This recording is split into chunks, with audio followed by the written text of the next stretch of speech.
Hello, everyone. Hello, students. Welcome to today's lesson. I know it is a little bit later than I anticipated. That is because of my crazy schedule today. I'm so sorry about that, but thank you for joining today. Just before we get into the lesson, if you haven't yet and you would like to know when I go live, you can subscribe to me on YouTube. And if you turn on the bell notification, it should let you know when I go live. You can also like me and follow me on Facebook. Turn on the notifications on Facebook and you should know when I go live. And also you can follow me on TikTok. Hello from Iraq. Welcome. Hello. Oh, Jalil. Hi, watching from the Philippines. Always nice to see you. Hello, Grammar Myat. Hello, Rosa. Hello, everyone. Welcome to today's lesson. So today's lesson is kind of like a grammar lesson. I think it's a pretty easy one, but it's one that I've been asked a few times. And that is the difference between however and but. Okay? So we use however, we use but all the time. So we're just going to break it down and see if there's any differences between these words. Okay, hello from Myanmar, Baghdad, Algeria. Hi, everyone. Shout out your country in the comments. Let me know where you're watching from. Okay, nice to see you all. Very good. So I'm going to share my screen. There you go. Okay, so this is going to be a very simple lesson. Tatetwin, hello, welcome. Okay, so we're just getting started. We're going to look at but versus however. Are they different? Are they the same? Okay, this is our English grammar lesson for today. So first, let's take a look at but, okay? So, but is a conjunction. So that is important to note. It is a conjunction used to introduce a phrase or clause contrasting with what has already been mentioned. Okay? So it is a conjunction. Conjunction. All right, I have some examples for you. The example is, I studied, but still failed.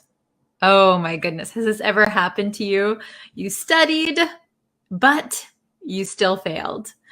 Okay, the next one, I haven't eaten yet, but I'm not very hungry. So as you can see in these two sentences, but is indicating a contrast. Okay, I studied, but I failed. Okay, here, I haven't eaten yet, but I'm not very hungry.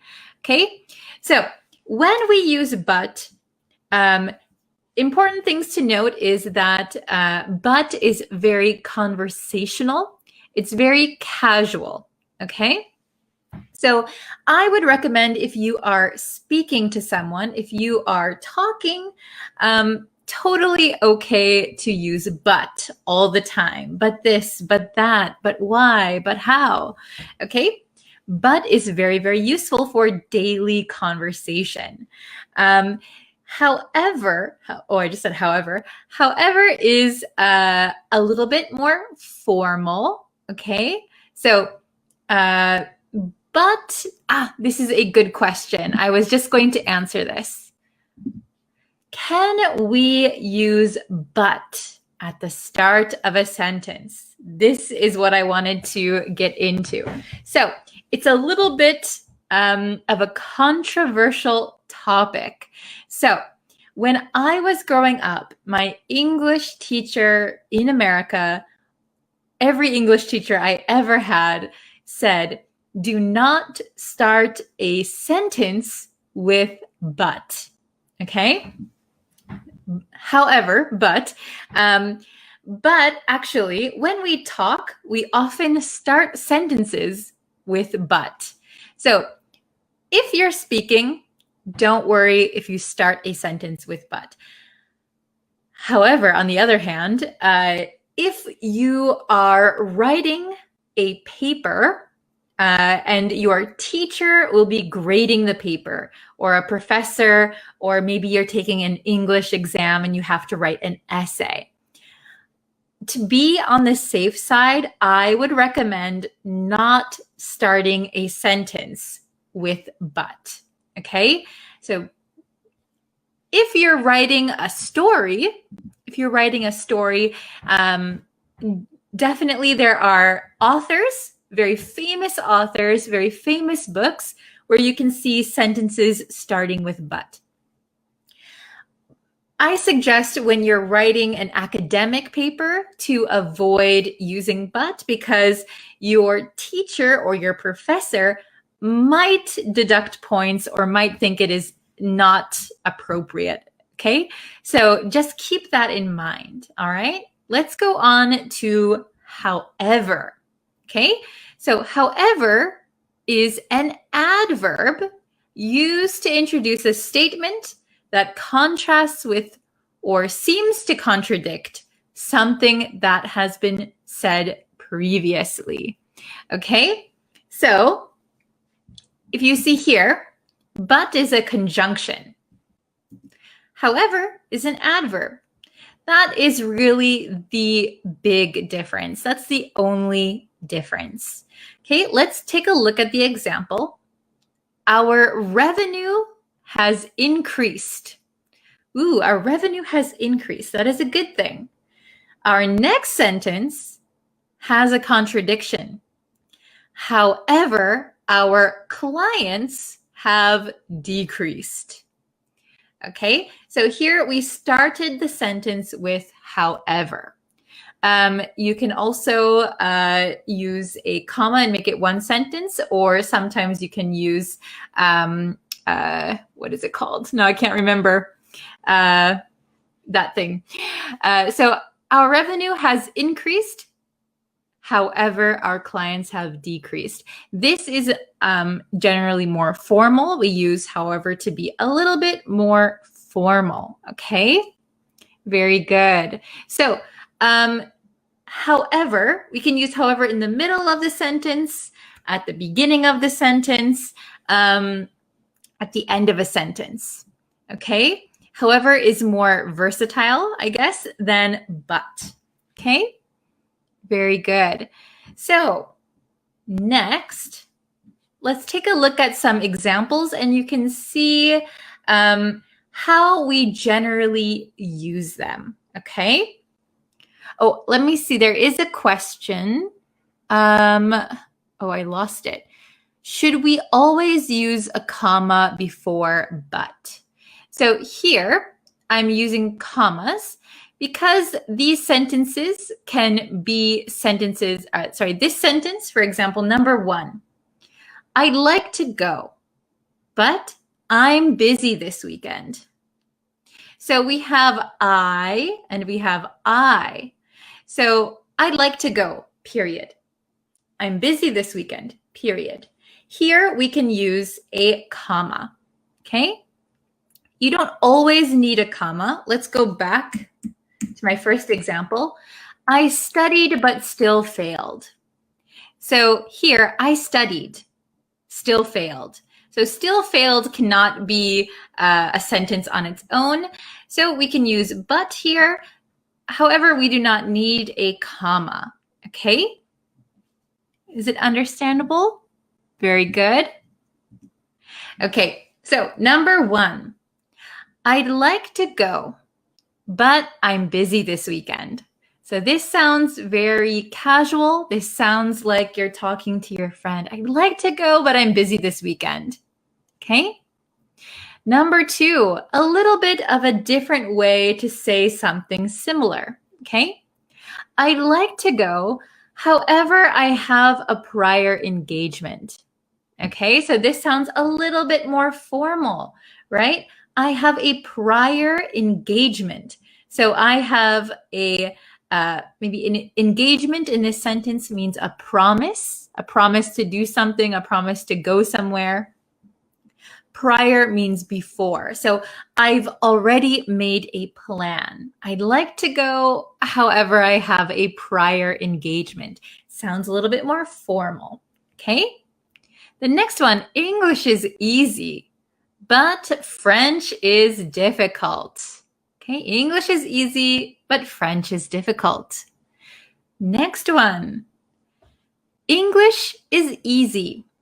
However, I find French a bit difficult. Sounds a little bit more formal. Of course, you can simply replace but with however. That is okay. But I'm just trying to show you the difference that a native speaker might use. So generally speaking, but is more casual and in daily conversation. We use it a lot. However, is a little bit more formal. You will find it a lot in writing. Okay, very good. So I would like to see your examples. If you could write an example with however, if you can write an example with but, I would like to see, okay? Should we always use a comma after or before however? So yes, when you're using however, especially at the beginning of a sentence, however needs a comma. However needs a comma. That is true. So however, comma, blah, blah, blah, blah, blah, or something, something, something, however. So we need to use commas for sure with however. Okay? Okay. You good in English language, but me no. Very good. So I see you're using but. I will just correct your sentence a little bit. I would say your English is good. Your English is good, but mine isn't. Your English is good, but mine is not. Mine isn't. Okay? Very good use of but. Okay. Ooh, the salary has gone up. So be careful with go up, went up, has gone up. Okay. The salary has gone up. However, the cost of living increased sharply. Very good. Nice job. Okay. Oh, hello from Peru. Okay. So yes, but and however have several different meanings. Today, we're just focusing on one meaning. Maybe in the future, I can do a longer lesson on the differences between each meaning. So remember, there are several meanings. We're only focusing on one today. Okay, so basically, but and however have the same meaning. The nuance is the same. Okay, very good. Okay. I'd like to do this, but I don't have enough time. Very good. Excellent. Okay. Oh, staying home is not good, but it was a blessing in disguise because I can learn everything widely by using the internet. Very good. So yeah, staying home is, maybe okay sometimes, right? But staying home every day is quite challenging. But it was a blessing in disguise. Very good. We learned blessing in disguise. A blessing in disguise means you thought something was bad, but it turned out that it had a good point. Very good. Okay. I'm sleepy, but I can't sleep. Well done. Okay. Let's see. Oh, I tried to help her with her busy schedule, but she didn't respond to my proposal. Very good. Is that about me? Okay. Let's see. I'll do one or two more examples. I prefer city life, but my wife prefers the countryside. Excellent. Okay.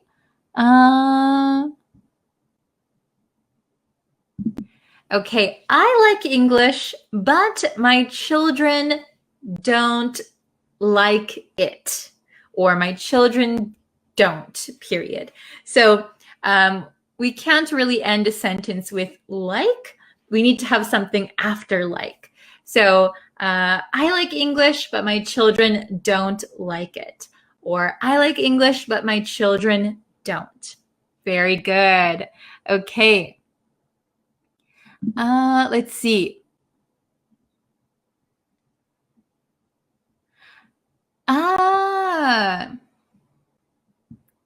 Let's see. There's so many comments. Hold on one second. Let me find one.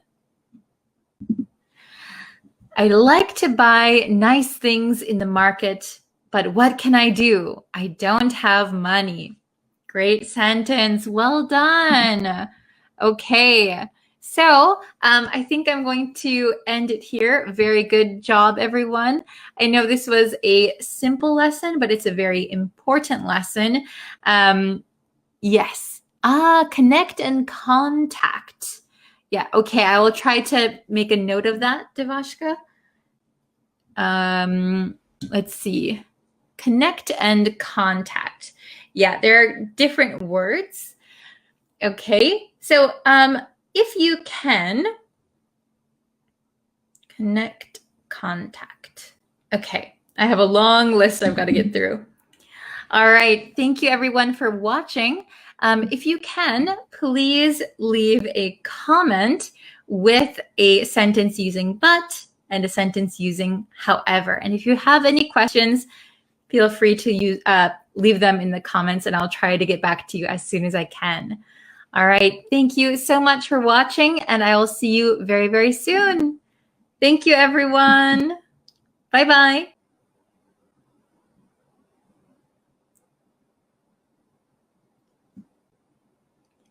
Hello, students. Hello, everyone. Welcome. Okay, so before we get into today's lesson, of course, I have to remind you, if you could please subscribe to the YouTube channel. That really helps me out a lot. And if you want to follow me on Facebook, TikTok, I'm everywhere, so it should be linked somewhere. So please follow me. Hello, Tatetwin. Hello, Umar. Hi, how are you guys? Yes, and if you could like this video and share it with your friends who are learning English, that also really helps me out. So thank you guys so much for joining me. Hello, everyone. Thank you guys for coming. Oh, it's raining today in your hometown. Oh no, it's not raining here today, but it's really hot. It's really hot today. Okay. Oh, I'm doing well. Thank you for asking. Okay, so we did a lesson the other day on reported speech. I think it was yesterday. We did a lesson on reported speech, and we talked about the grammar of changing somebody's direct statement into reported speech. Okay, so we're going to have a little bit of a quiz on that today. I have 5 questions for you, so it's not a ton of questions, but I think it's going to be an interesting quiz for you guys. Hello, hello. Oh, hello from Peru, from Cambodia. Yeah, shout out your countries. Hello from Iraq. Welcome, welcome. Okay, yeah, on hot days, we have to drink a lot of water. Okay, so we'll get into it. All right, hello from the Philippines. Okay, so we have reported speech quiz. Okay, so here, we're going to get into the questions, all right? So remember, there are 5 questions, And hopefully, if you watched yesterday's lesson on reported speech, you'll be able to get 100% today. So let's try, okay? Reported speech. Question number 1. Okay, question number 1. I'm going to visit my cousin. This is the direct conversation. Okay, I'm going to visit my cousin. She said that she visit her cousin. Okay, so we have she said that she will go to visit her cousin, is going to visit her cousin, was going to visit her cousin. Now remember, this is reported speech, so we need to change some things around, okay? Wow, everybody, good job. Wow, I see that you are paying attention in the class. Excellent, excellent. Hello from Sri Lanka, very good. So the answer to question number 1 is, of course, C. I think everybody in the chat got it right. Very good, very good. She said that she was going to visit her cousin. Very good, very good. Okay, so let's try question number 2. You guys did such a good job. If you got it wrong, that's okay. You can go back and you can check our last lesson. But here we have going to visit. So this is in the future.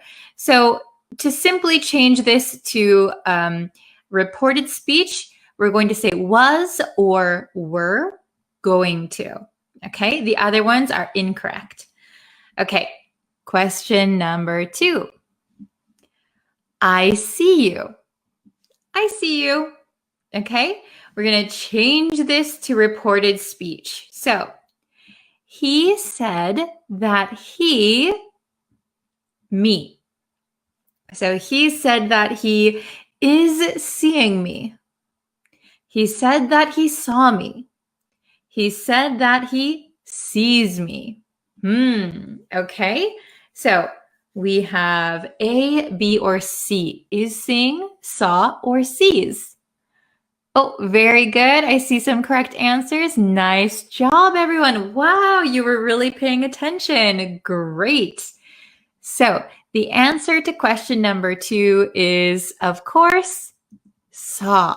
Very good. So when we have something in the present simple, I see you.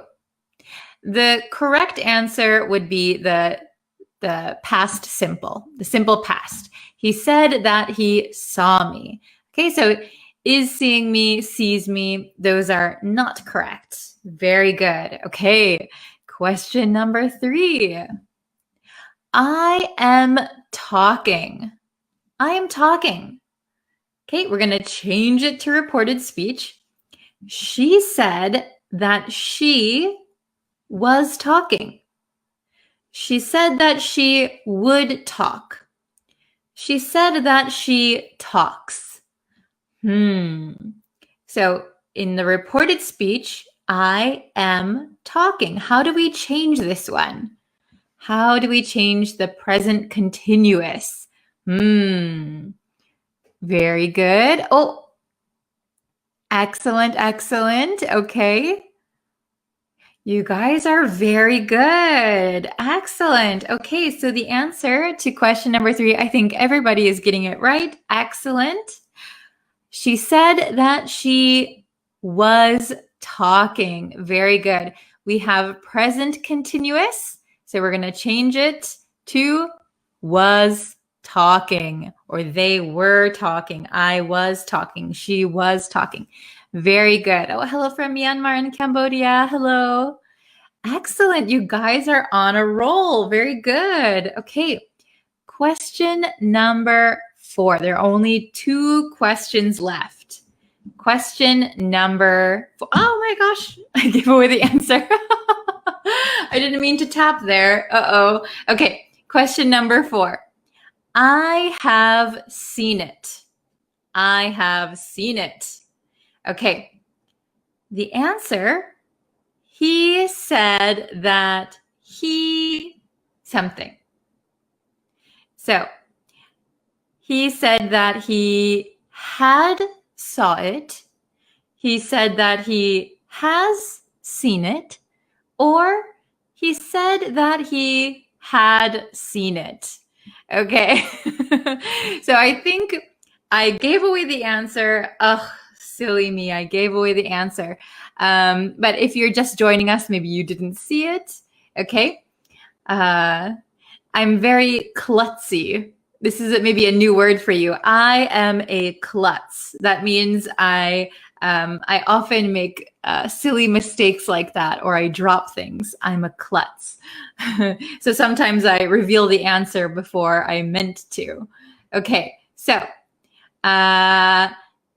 he said that he, C is correct. Very good, everybody. So he said that he had seen it. Very good. So have seen, we're going to change to had seen it. Okay. He said that he had seen it. If this was a tricky one, go back and review the last lesson on reported speech. I explain everything there in detail. Okay. And we're going to the last question number 5. Okay. If you get this one right, you guys are great. Okay. So the direct speech is, I will meet you there. I will meet you there. Okay. Reported speech, she said that she, me there. She said that she would meet me there. She said that she would have met me there. She said that she will have met me there. Is this an easy one or is this a little bit difficult? If you are paying attention to the last class, I think it should be okay. Very good, everybody. Okay, I see so far everyone that I see in the chat has the correct answer. Awesome. I will meet you there. So the correct answer would be would meet. Very good. She said that she would meet me there. Very good. So remember, when we use will in direct speech, I will do something. We're going to change it to would, okay? Can will become could, right? Will, would. Okay? Excellent. Who got 5 answers right? Who got all 5 right? Let me know what kind of score you got. And if you want to practice making some reported speech in the comments, please go ahead and do so. Oh, nice. 5 out of 5, correct. Very good, very good. That's impressive. Oh, yay, 5 out of 5. I'm so happy to see that. You are always in the lessons. Thank you for watching every time. 5 out of 5, excellent. I got 5 out of 5 thanks to teacher. Oh, I'm so glad. Okay. Very good, everybody. Wow. Oh, very good. I see 4 out of 5, 5 out of 5, 3 out of 5. Very good. If you have, if you need any more help, you can go back and watch the last lesson on reported speech. There, everything is in detail. Okay. Oh, I got 3 because I'm late. Yeah, if you joined late, maybe you didn't see all of the questions. That's okay. You can rewatch this lesson also. I made a mistake in the last one. No problem. Mistakes are easy. I made a mistake because I showed the answer, I think, for number 3 or 4. Okay. Okay, wow. My friend says that, reported speech, my friend says that Teacher Bree's lessons are so interesting and it can help us for improving English listening and writing skills. Very good. So my friend says that. Excellent. Says that. Nice. Okay. Let's see. Yes, we would use would for will. That is correct, William. We have another example. My sister said that she was moody during period time. Yes. Very good. She was moody. So if you don't know what moody means, moody is like your emotions are a little bit unstable. So kind of you could be happy 1 minute, angry the next. That is moody. Moody. Very good. Oh, I got 1 out of 5 because I came late. No problem. You can watch the lesson again anytime. Try and get all 5 right. If you made any mistakes, I would suggest going and reviewing the previous lesson and then come back and try to take it again and see if you get a better score. Okay, awesome. Well, thank you guys so much for watching. By the way, if you have any lesson suggestions, if you want to learn something in particular, please comment it below this lesson. I'll be looking for new lesson suggestions, and I'll try and make those lessons for you as soon as I can. Sometimes it takes me a bit because I have quite a long list already.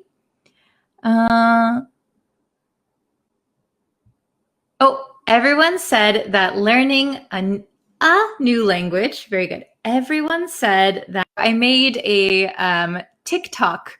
If you don't follow me on TikTok, you can find me TikTok BRIS_English.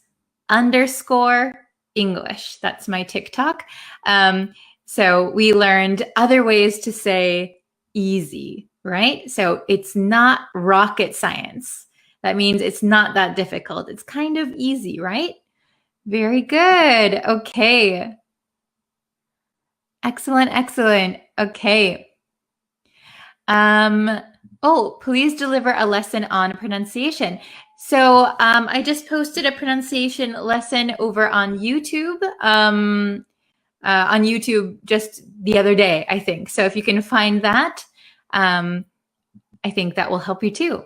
Okay. So I will think of a new lesson for tomorrow's live stream. But if you have a suggestion, I'll try and do that one too. I have started to notice reported speech grammar in articles since yesterday. Oh, very good. Are you talking about news articles? Because yes, in news articles, when they report about something that somebody said, they will use that grammar. Great job. Okay. Oh, could we learn the difference between adverbs and adjectives? That's a good one. I will write that down right now, actually. I'll try to make that lesson as soon as possible. Okay. Adverbs or adjectives? Good thinking. Good idea. Adjectives or adverbs? Okay. Very good. Okay, so I'm going to end the lesson here. Please watch and like and review if you can and share it with your friends. I really appreciate it. Okay, thank you guys so much for watching. I will see you again a little bit later on YouTube and again tomorrow on Facebook and also on TikTok. Okay, thank you guys so much for watching and I will see you later. Bye, everyone.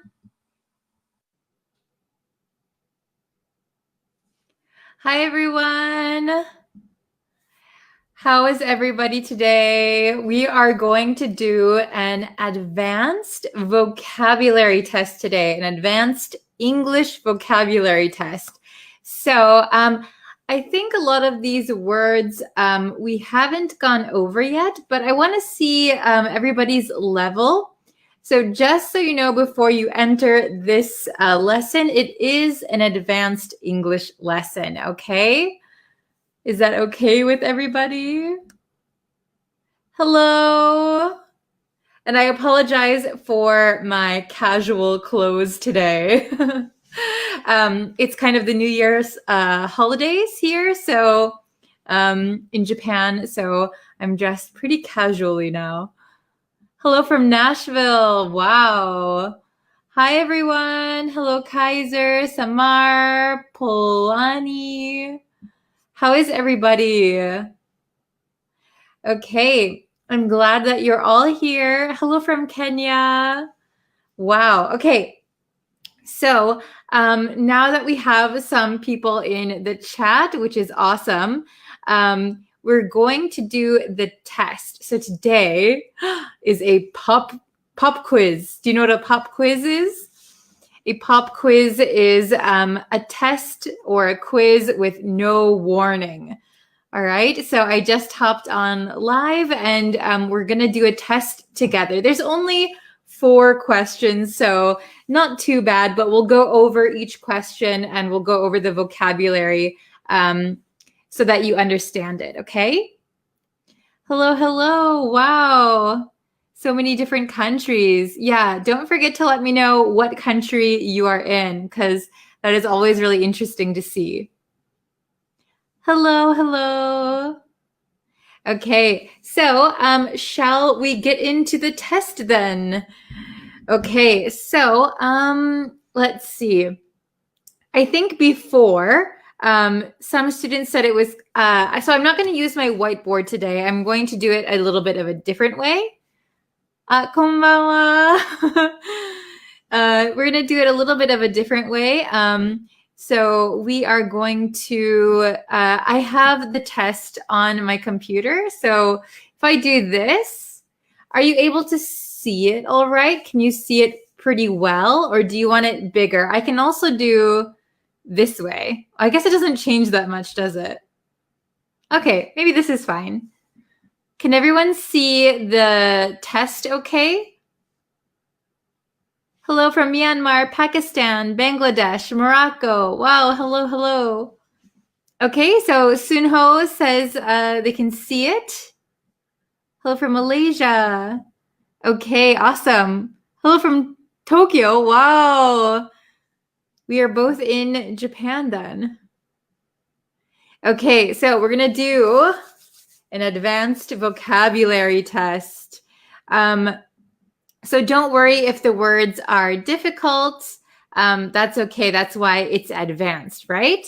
So let's try question number 1. Okay. Ooh, very simple, right? Very, very simple. So question 1 is, the door was left something. Okay. And we have just 2 choices. The door was left afar, or the door was left ajar. They kind of rhyme, right? So A is afar, B is ajar. Does anyone know the correct answer? Hello from Guatemala, Jordan, Philippines. Hello. Okay, I see some answers. I see afar, ajar. Okay, yeah, it's okay to guess. One says ajar. Suhana says ajar. Okay, some people are saying afar. Okay, so let's look at the correct answer. So the door was left. The correct answer is ajar. Excuse me, my voice. Ajar.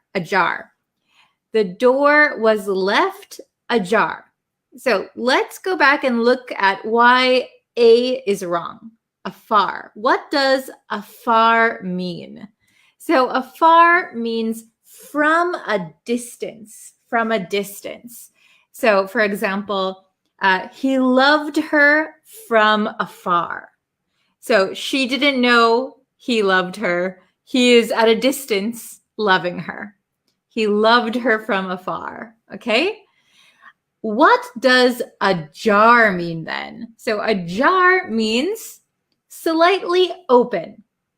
Okay, so that word makes the most sense in this sentence, right?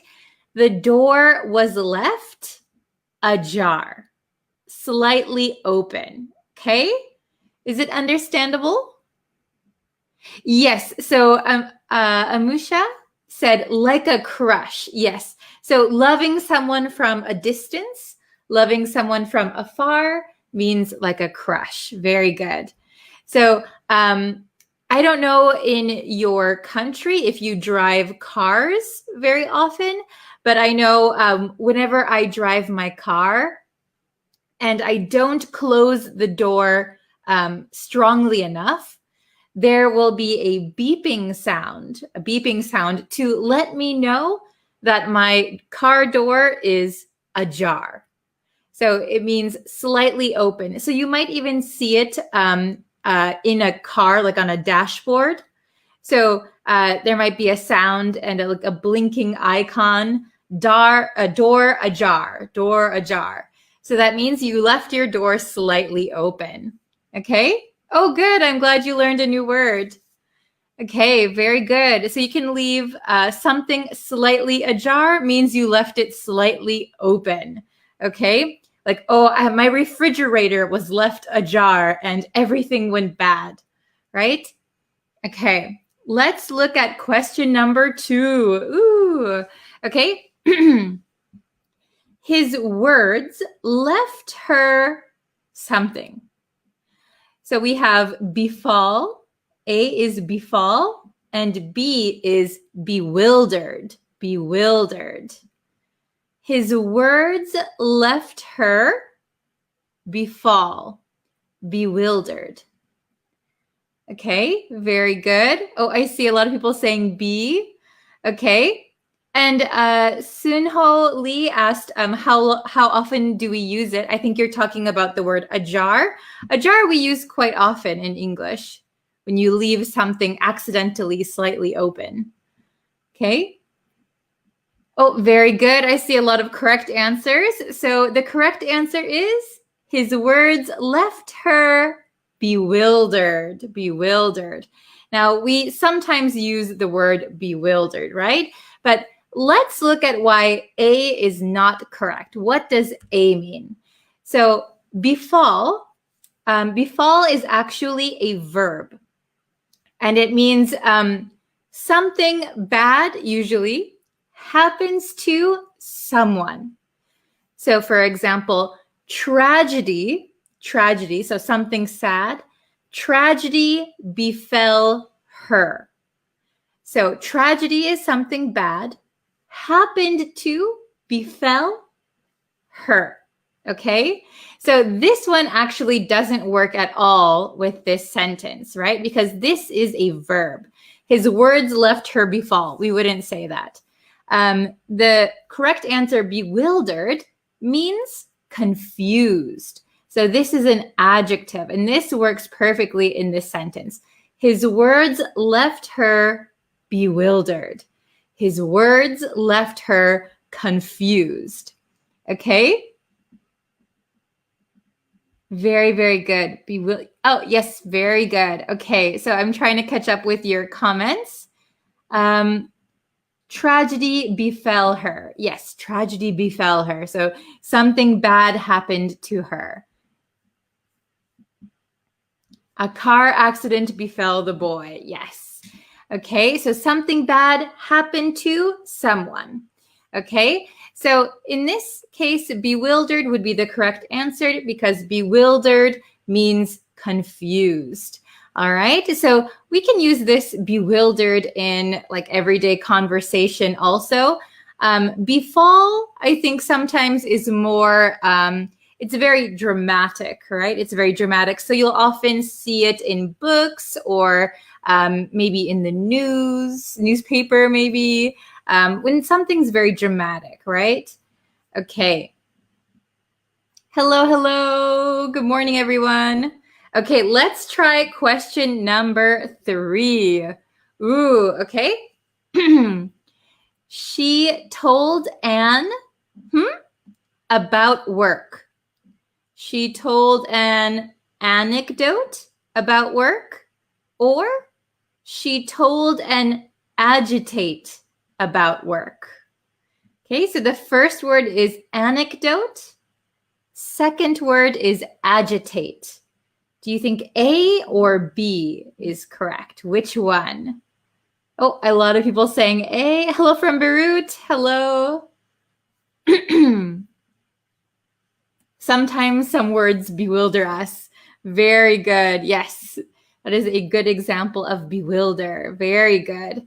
Oh, okay. I think lots of people are saying A, anecdote, and you are all correct. Very good. She told an anecdote about work, an anecdote. So what is an anecdote? An anecdote is a short, interesting story, right?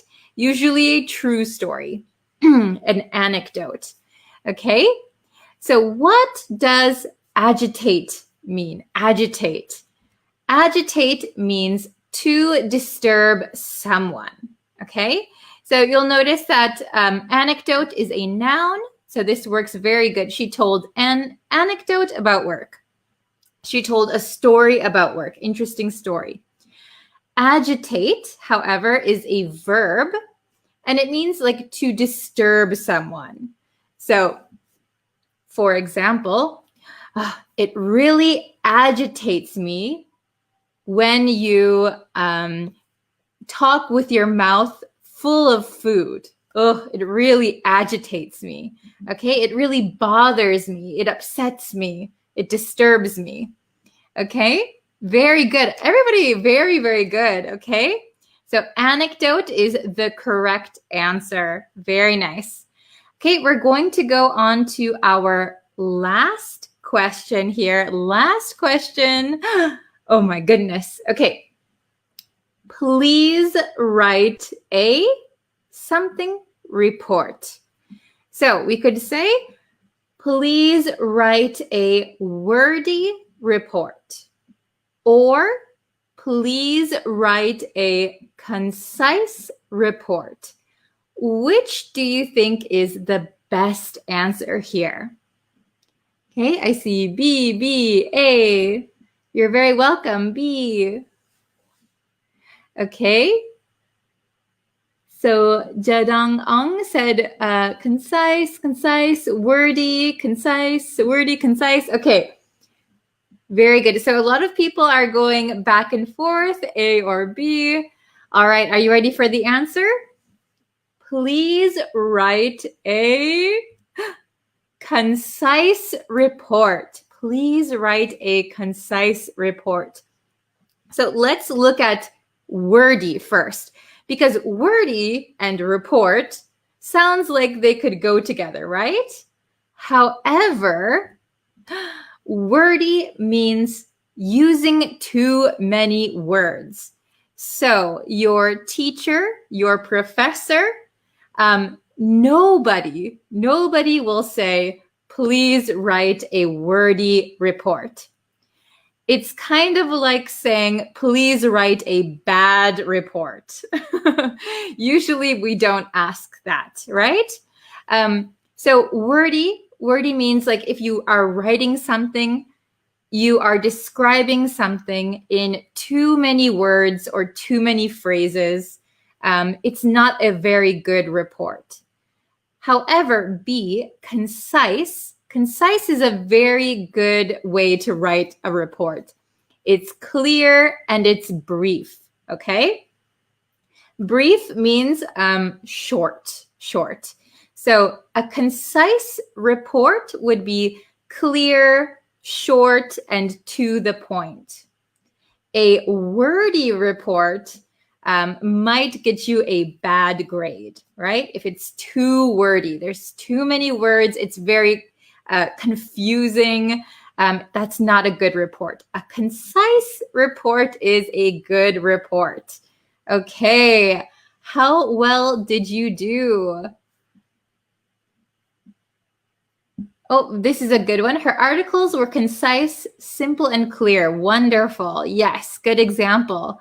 Okay, so that was the whole quiz. There were 4 questions. I'm going to come back on here.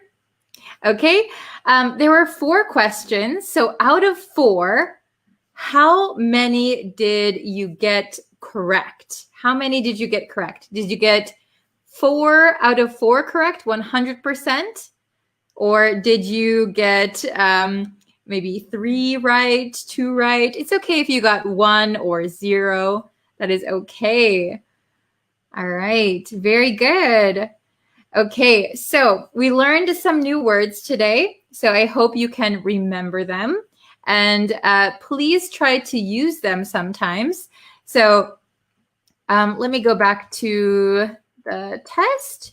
So I'll go over. Okay, so for example, number 1 was a jar, right? The correct answer was a jar. So a jar means slightly open. We do use this word sometimes in regular conversation. Whenever something is left slightly open, my front door was ajar, or I left my refrigerator ajar. Okay, slightly open. I would recommend you know this word because it is useful. Befall, bewildered. Maybe those are okay. Anecdote. This is a good one to know because anecdote is just a short, interesting story. And if you are working with people or you're in school, maybe you like to talk about things, you like to share anecdotes. This is a good word to know. Also, agitate is a very good word to know because it means you're bothering someone or disturbing someone. So please don't agitate me while I'm studying, right? Okay. And then we have wordy and concise. So these are both very good words to know. These are the opposites of each other, right? Wordy, too many words. Concise, clear, and brief. So I suggest you know both of these. Okay. Very good. Does anyone have any questions? So Tet Tet Win said, today's lesson is very difficult. Yes, today was a very advanced lesson. We didn't go over any of these words before, so we just started with no explanation just to see how much you knew and how much you can kind of guess from the sentence, but it is very tricky. Okay? 10% correct, only 2. That's okay. I got 3 correct. That's no problem. You guys did well. Oh, thank you so much. 2 out of 4. Very good. Oops. Hello, teacher. I'm an elementary level student. No problem. No problem. If you are a beginner student, that is totally okay. Please don't worry. Even though if today's lesson was a challenge for you, don't worry because if you always have English lessons that are easy, it's not going to help you improve that much, right? So something that is challenging every once in a while is going to be good for you. Okay, so it's like training your muscles, right? You're training your English mind. Okay. Teacher, can you speak Japanese? Yes, I can. I live in Japan. Oh, I'm watching from Mexico. Hello. Okay. I've seen bewildered and agitate words, but never used them before, so I guess I can try using them now. Yes, please try using them. Bewildered just means confused. So, for example, if you, what's a good way to use bewildered? I don't know. If you see someone and they look confused, you could describe them as being bewildered. She has a bewildered look on her face. Okay. Agitate. I use that word a lot. Okay. Very good. So yeah, I suggest that you, if these words are new for you, I suggest trying to use them either in writing or try to make your own sentences. And yeah, I think that is a good way to improve. Okay. All right. Thank you guys so much for watching. I have to go now, but I will be back probably tomorrow. There is a new lesson on the YouTube channel. Oh, let me get the YouTube lesson link for you guys. So there'll be a new lesson on YouTube tomorrow and a new Facebook Live lesson also tomorrow. So that is very, very good, right? You guys get a lot of lessons. I hope I'm not overwhelming you with lessons, though. Oh my goodness. Okay, so I'm going to share the link so you can go over and watch the newest lesson. Okay, if you missed it. Okay, there's the newest lesson for you. Okay, so thank you very much, and I will see you guys tomorrow, all right? Thank you. Bye, everyone. Hi, everyone. Today, I'm going to teach you the word funny bone. Funny bone. Do you know what your funny bone is? Maybe you've experienced hitting your elbow on something. Your elbow is right here. This is your elbow. Sometimes when we hit our elbow on something, we feel this very weird pain going up and down your arm. That weird feeling can also be described as a funny feeling. And since we hit our elbow, which is hard, we call it our funny bone. I hit my funny bone. But actually, it's not a bone at all. It's something called an ulnar nerve. But don't worry, you don't need to remember the word ulnar nerve. Many people don't actually know that it's a nerve and not a bone. So the next time you hit your elbow on something and you get that funny feeling, you can say, I hit my funny bone. I hit my funny bone. Okay? Please leave a comment about the last time you hit your funny bone. What did you hit your elbow on?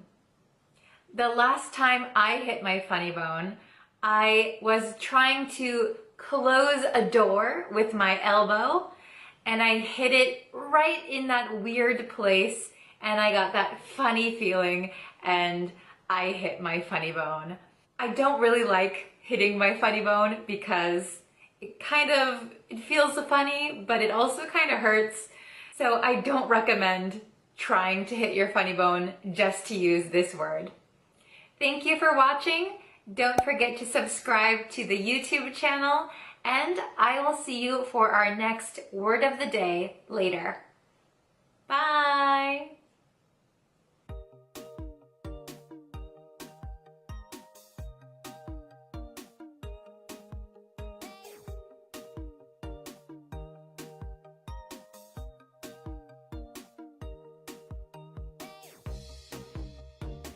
If you'd like to see longer English lessons, please go over to my YouTube channel. I have lots of English lessons over there, so please subscribe and you'll be notified when new lessons are uploaded. I hope to see you guys over there soon. Bye! Hello everyone! Welcome back to my English channel, Bree's Practical English, and today we are going to learn how to get angry in English. So a lot of my students, when they tell me about a story where they were angry, they typically say, I was very angry, or I was angry. And that is okay. You can say, I was angry, I was very angry. But if you want to sound like a more natural English speaker, I would recommend these words. The first word we're going to learn is livid. Livid. Livid means that you or someone is very, very angry. So I think I would put the word livid above angry. This is angry, this is livid. So you don't want to make people livid. So we use the word livid in the same way that we would use angry or mad. So he was livid. I am livid. Okay? So I'll give you an example. So when I was a child, I might have lied to my parents sometimes.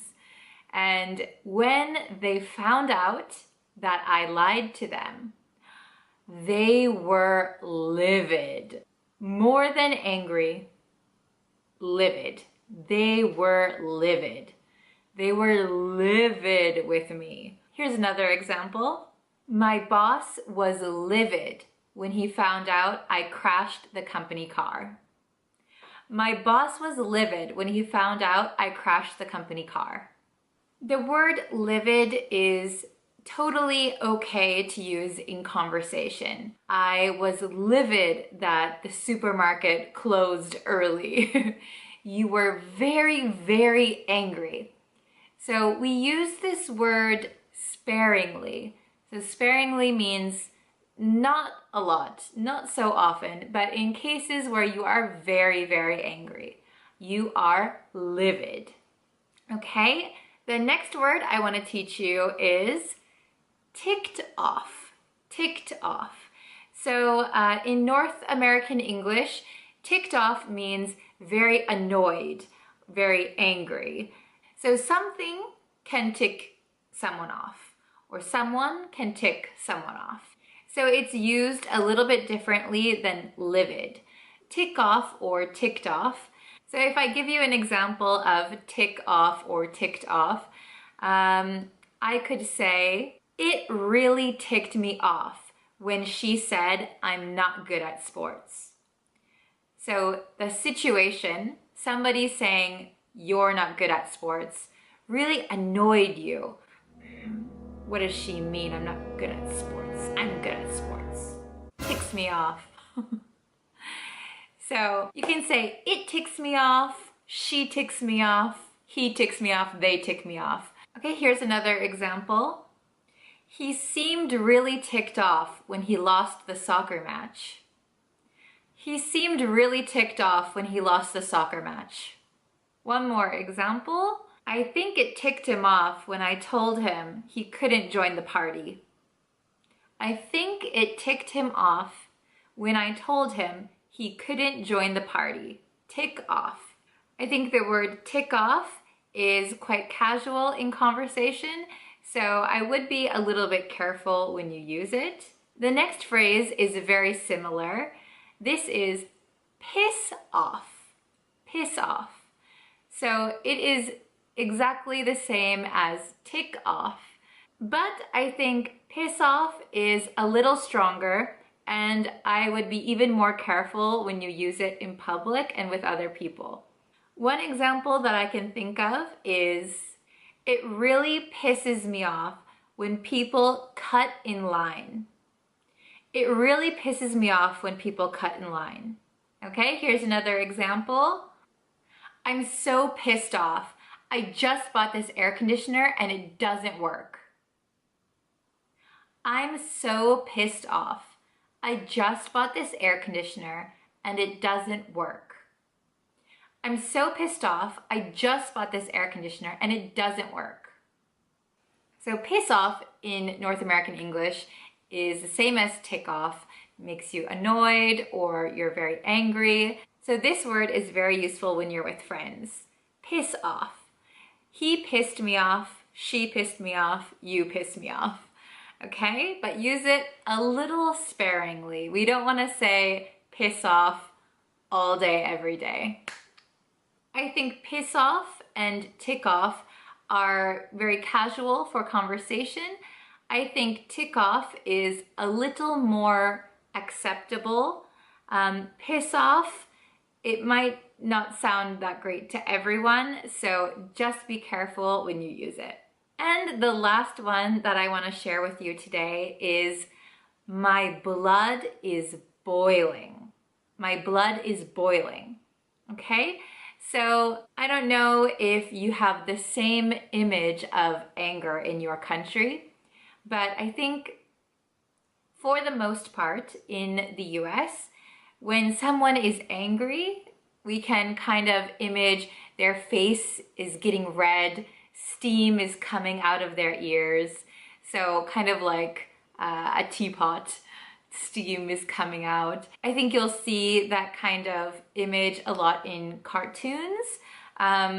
Even like the emoji face for iPhone, that's a red angry face.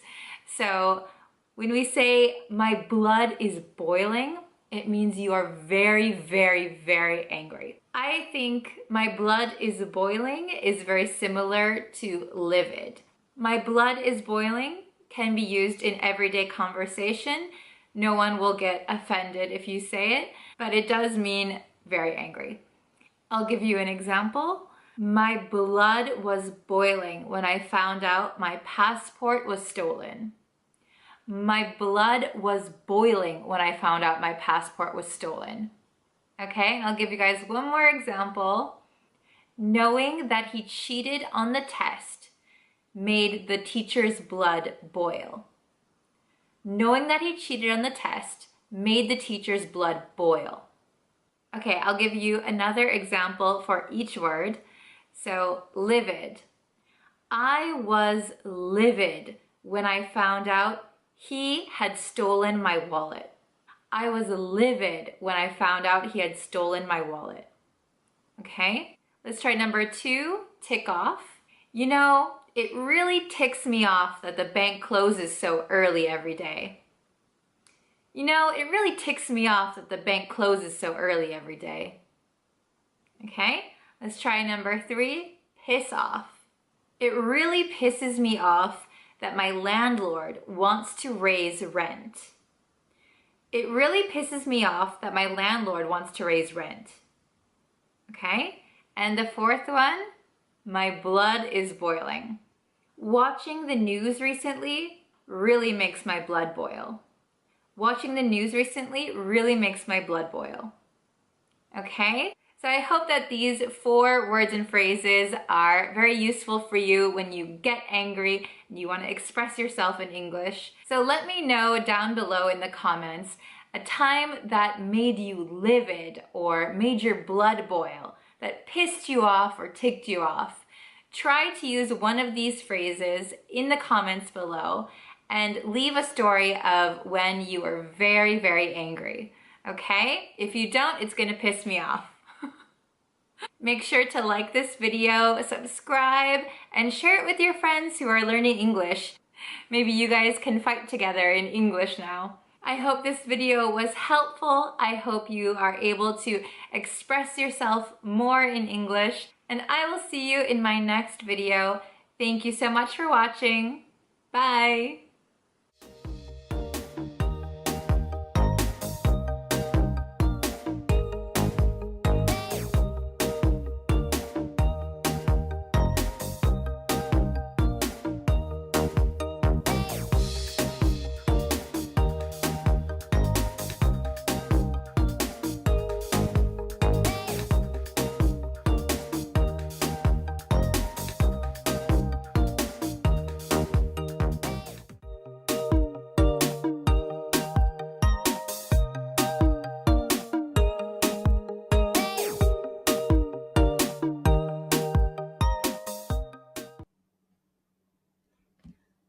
Okay, hi everyone. Hi students.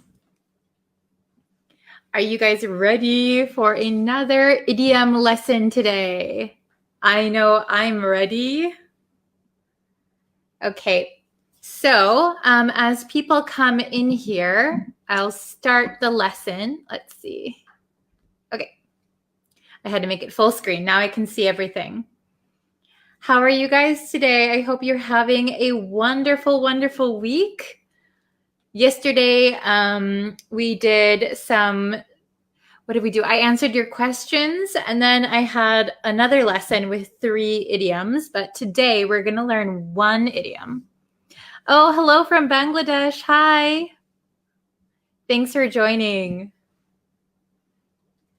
Are you guys ready to learn? Oh, okay. Can you please comment on my YouTube channel? Comment on the newest one and I'll be able to see it. I didn't see any comment from you. Okay? Thank you. So let's see. We're going to learn a new idiom today. Da, da, da, da. This one is cut somebody some slack. Cut somebody some slack. So this might be a new idiom for you, but this is a very useful one that I just used yesterday. So I thought it would be a good one to introduce to you guys. Does anyone know the meaning? Cut somebody some slack. Hello. Oh, where are you from? I'm from America, USA. Hello from Ecuador. Hi, Kevin. Hello, hello. Does anybody know? Cut somebody some slack. Does anybody know the meaning? So to cut somebody some slack means don't be so critical. Don't be so critical. Okay? So it's kind of a little bit difficult to understand. Do you know the word slack? Do you know the word slack? So I'll show you. So for example, if you have a cable, so if the cable is very tight, it's like this, right? But if you loosen it up, if you loosen up the cable, it has some slack. We call this part slack, where it's not so tight. This is slack. So if you cut somebody some slack, you're giving them a little bit of wiggle room. You're not being so tight and serious and strict. You're giving them a little bit of space. You're being a little bit looser with them. Okay, does that make sense? So to cut somebody some slack means not being so strict with them, being a little bit more kinder, gentler, not being so, not being so strict. So not being so critical. Okay. Quarry, I already comment on your YouTube channel. So can you let me know which video you commented on? That would be really helpful. Okay. So cut somebody some slack. Let's look at the examples. Okay. So we have our examples here. So the meaning is don't be so critical. So we always hope that people will cut us some slack, right? We don't want people to be too critical of us. Okay. So number one, let's look at number one. He's new. Let's cut him some slack. He's new. Let's cut him some slack. So this could be, he's new. So he's new at the office. He's new on the team. This could mean anything, right? So depending on your situation, he's new. Let's not be so critical. Let's cut him some slack. So he's new, so he's still learning. We should be a little bit more flexible with him. Okay? Number two, my boss. And this is in the negative. My boss never cuts me, not some. We're going to change this to any. My boss never cuts me any slack. So this is in the negative. My boss never cuts me any slack. So this means my boss is always critical of me. My boss is always critical of me. So this is a negative, never cuts me any slack. So never is not critical. So always critical. Have you ever had a critical boss before? I have. My boss never used to cut me any slack. Okay. Oh, Noor, hi. Thanks for joining us. She has some awesome YouTube videos for English too. Okay. And let's look at number three. Cut me some slack, will you? I'm trying my best. Cut me some slack, will you? I'm trying my best. So this one, we can say this just on its own. Cut me some slack. Or you can say, cut me some slack, will you? So also, when we talk really quickly, this you becomes ya, ya. Cut me some slack, will ya? Have you ever heard that before? Cut me some slack, will ya? I'm trying my best. So be a little less critical of me. I'm trying my best. Okay? So cut somebody some slack. So that somebody we can change to cut me some slack, cut her some slack, cut yourself some slack. So we can change that somebody. Okay? So I'm going to read them one more time. I'm going to read them a little bit faster. Okay? So please listen. He's new. Let's cut him some slack. Could you catch that? It was kind of fast. He's new. Let's cut him some slack. Cut him, cut him, cut him some slack. So remember, when we link these words, this T almost sounds like a D, and this H kind of disappears. Cut him, cut him. Let's cut him some slack. Let's cut him some slack. Okay? My boss never cuts me any slack. My boss never cuts me any slack. So this one is in the negative, so we change some to any. My boss never cuts me any slack. And number 3, cut me some slack, will ya? I'm trying my best. Cut me some slack, will ya? I'm trying my best. So will ya, this you becomes ya. Cut me some slack, will ya? Will ya? Will ya? Okay? So that is my American pronunciation. Very good. Do you guys have any questions? I saw one. Can you give me more examples about slack, miss? So slack, I think if you're just joining us, slack is like if you have a cord or a rope or something and it's very tight, this is just tight, right? But if you have some slack, this is slack. So you have some extra room, you have some flexibility, right? So cut me some slack means give me some extra wiggle room, extra flexibility. Okay? So it means don't be so critical. So we often use this like if your parents are telling you to do something and they say, hurry up, you're not fast enough. Oh, come on, Dad, cut me some slack. I'm trying. So don't be so critical. I'm trying. Or your boss might say, hey, you're not working good enough. Work better. You can say, hey, boss, cut me some slack. Please cut me some slack. So don't be so critical, please. Okay? Very good. I hope you guys understand the lesson. Oh, hello from Afghanistan. Oh, thank you for watching every day. I appreciate it. Very good. So please leave in the comments your sentence. Try to make a sentence with cut somebody some slack. I'll put it up here again. Cut somebody some slack, okay? So if you can make a sentence and put it in the comments, that would be awesome.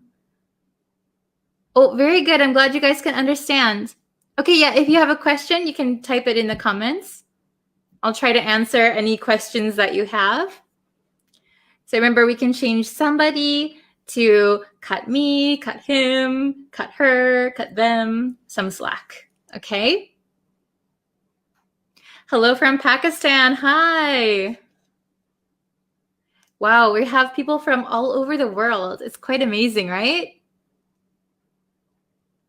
Is this a good time for a lesson, by the way? Because for me, it's around lunchtime right now. It is 12:51.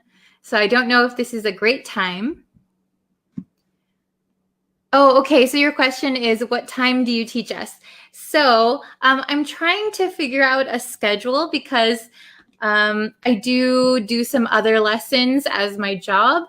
So in between those, I like to have a lesson on here. So the time is kind of different every day, but it's around the afternoon for me. I know everybody is in different time zones. So if you can tell me what time is best for a lesson, I'll try to do lessons that time. Oh, hello from Sri Lanka. Hello. So do you think it's better if I make a schedule? Oh, very good. The lesson is hard. Please cut me some slack. Yes, perfect. Very good. Awesome. Okay, so please let me know what time that you would prefer a lesson. If you would like it earlier than this, or at this time, or later. Please leave that in the comments too, and I will do my best. Please cut me some slack. I'm doing my best. Okay. Oh, you prefer this time. Okay. Oh, very good. After COVID-19, the workers need cut some slack to recover their potential. So very good. You could say the workers need to be cut some slack. Ooh, it's 9 in the morning for you. Wow. So around this time is good for you guys, right? Okay. I will keep that in mind. So please write your sentence using cut somebody some slack in the comments, and I'll check them. And I will see you for another lesson tomorrow. Okay? Thank you guys for watching. See you next time. Bye-bye. Hello, everyone. Welcome. Hello. Thank you for joining me today. Let me just double check if my microphone is on. It is. Okay. So I actually only have about 10 minutes. So it's going to be a quick lesson today. I hope you're ready.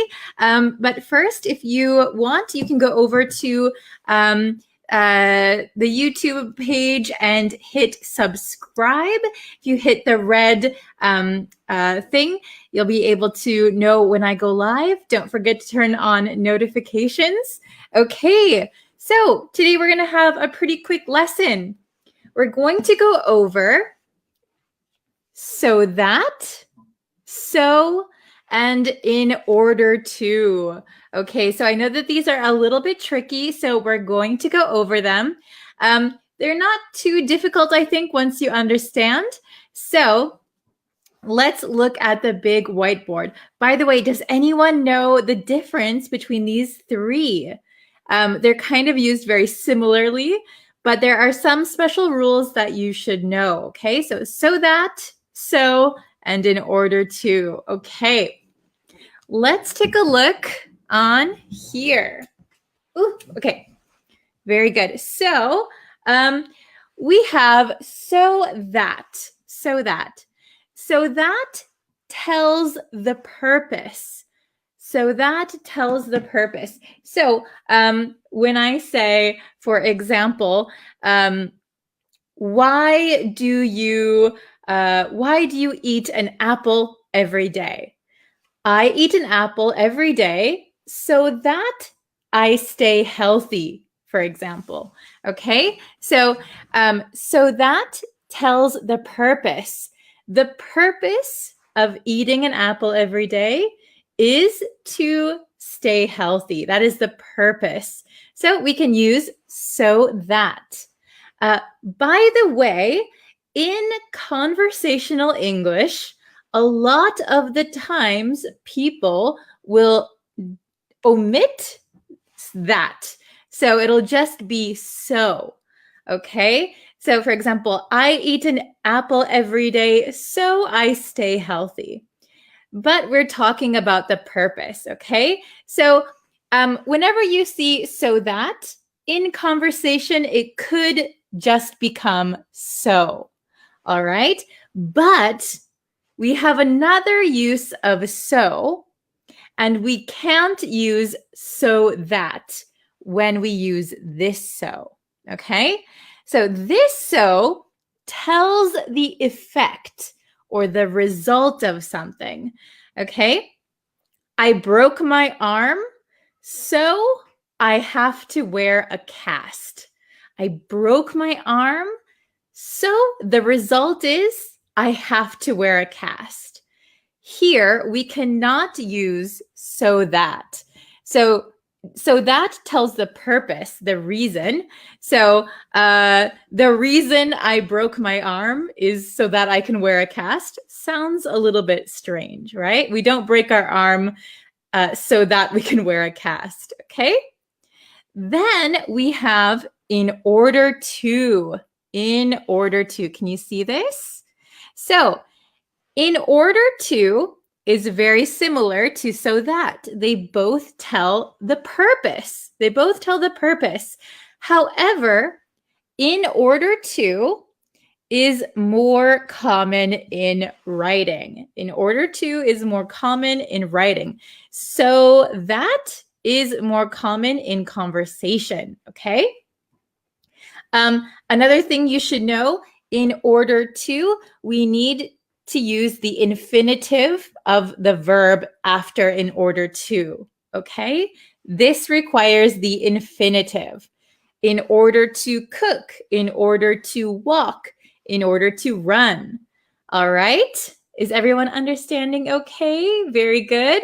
And just another note, when we use this so, that tells the effect, it is usually in the middle of two clauses. It is a conjunction. So we need to use not an apostrophe, a comma before so. So that is a hint for you, okay? Very good. So really quick, we have 4 questions. Let's see if you can get the right answers. All right, number 1, I lock up my bike. So your bike has a lock. Use a key to lock your bike. I lock up my bike. It doesn't get stolen. I lock up my bike. It doesn't get stolen. Oh, very good. I see one answer so far. So that, excellent, very good. Okay, so the correct answer is, I hope you all wrote it in the comments, I lock up my bike so that it doesn't get stolen. Very good. I lock up my bike. Why? The purpose of locking up my bike is so that it doesn't get stolen. Very good. And in conversation, remember, sometimes that is omitted. I lock up my bike so it doesn't get stolen. Both are okay. Very good. Number two. Make a phone call. You must first insert a coin. Ooh, it sounds like directions to me. Make a phone call. You must first insert a coin. Oh, very good. I see in order to. Very good. Okay, so the correct answer is in order to. Excellent. So here is the infinitive. In order to make a phone call, you must first insert a coin. So remember, in order to is a little bit more formal. Maybe you'll find it a lot in writing. Okay. Number 3, just 2 more. The door was open, comma. I walked in. The door was open. I walked in. Oh, very good. I see lots of answers. Good job. We have so, excellent. So. Okay, you guys, very good. All right.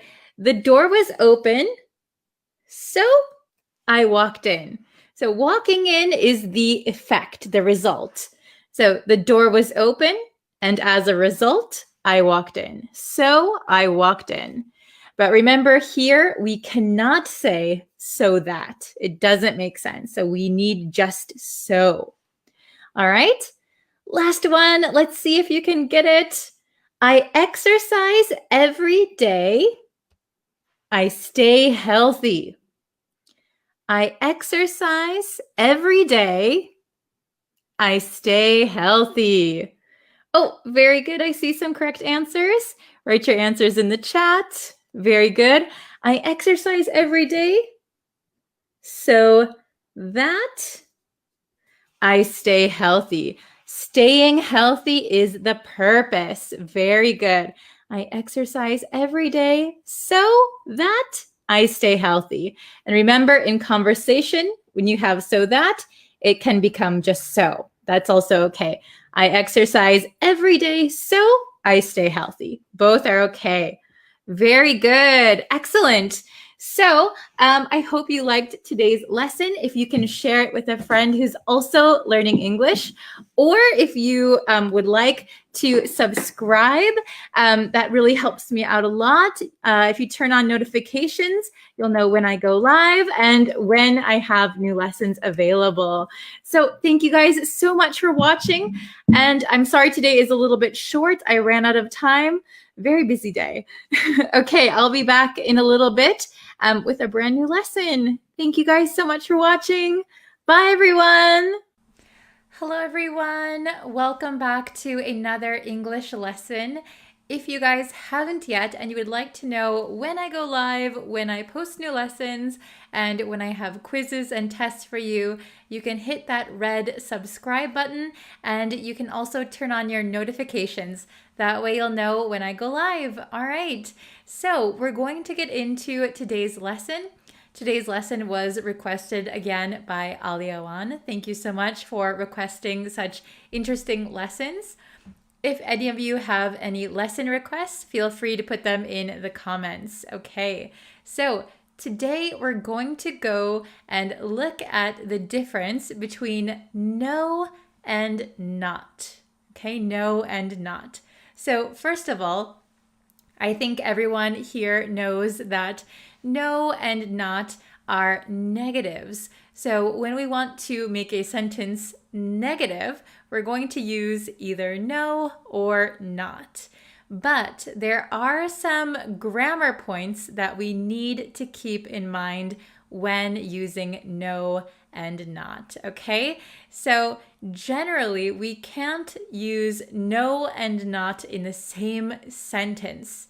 If we use them in the same sentence, it is called a double negative, okay? So that is not correct or traditionally correct English, all right? So we can use no and not sometimes in the same sentence. I'll give you a quick example. Are you hungry? No, comma, I'm not.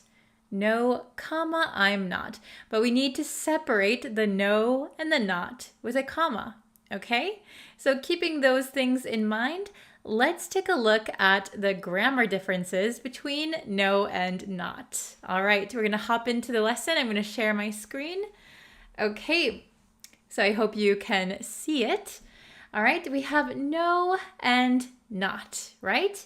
Okay, so the first one we're gonna look at is no, okay? So we use no before a noun without an article, What is an article? Well, an article is a, an, or the, okay? A, an, or the. So when we use no before a noun, there is no article, okay? So when we say this, when we use no here, it means there is none of something, okay? The example written here is, there is no food in the refrigerator. There is no food in the refrigerator. Okay, so that means there is nothing there, no food, okay? I think you understand it so far. Pretty easy, right? Let me know if you have any questions as we go. All right, the next one, still focusing on no. So we use no before nouns that are modified by adjectives, again, without an article. So what does this mean? If we have a noun and the noun is preceded by an adjective, okay, for example, heavy table. Heavy is an adjective, Table is the noun. We're not going to use an article, but we can use no. Okay, so let's take a look at my example here. There are no good players on their team. So no, and then we have the adjective good, and we're talking about players. Here's our noun. Okay, there are no good players on their team. All right, very good. Let's go to the next one. Here we use no to answer yes or no questions. Okay, yes or no questions. So, example, have you eaten dinner yet? No. You could simply say no, or you could say no, I haven't. No, I have not. But you can tell we're going to have no, comma, I have not. No, I haven't. Okay? If no and not are in the same sentence, which they can be sometimes, you need to separate them with a comma. Okay? Very good. We can also use no before gerunds. So gerunds are verbs that end in ing, and they act as nouns. They act as nouns. So we can put no in front of a gerund because it acts like a noun. And again, there is no article, no a, no an, no the. Okay? So here's the example. There is no smoking allowed in this building. There is no smoking allowed in this building. Okay? Sometimes it'll just be no plus the gerund. For example, no running. A lot of the times my teachers, when I was in elementary school, they would always tell the children, no running, no running. So it's kind of like a command, right? No running. Okay, there's no smoking allowed in this building. Very good. Next one, not. So now we are on to not. We use not to make verbs negative. Okay, so easy, right? I do not want to watch TV. I do not want to watch TV. Okay, to want is a verb. I do not want to watch TV. We can also conjugate this to I don't want to watch TV. Usually native speakers will make it don't. Whenever there's a not, have not, do not, a lot of the times, most of the time, we're going to make it the contraction. So I don't want. I haven't watched something. Okay? Next one. Not is used with adjectives without nouns. Okay? Not can also be used with adverbs. So, adjectives without nouns. Okay? Example, he is not angry. So here, angry, there is no noun following it. So we can use not here. Okay? Not can also be used with adverbs. So not surprisingly is an adverb. Many people disagreed with him. Not surprisingly, many people disagreed with him. Okay? Are you following so far? I know there is a lot of information. We're going to have a quiz at the end, so please stick around for that, okay? Use not with nouns with articles.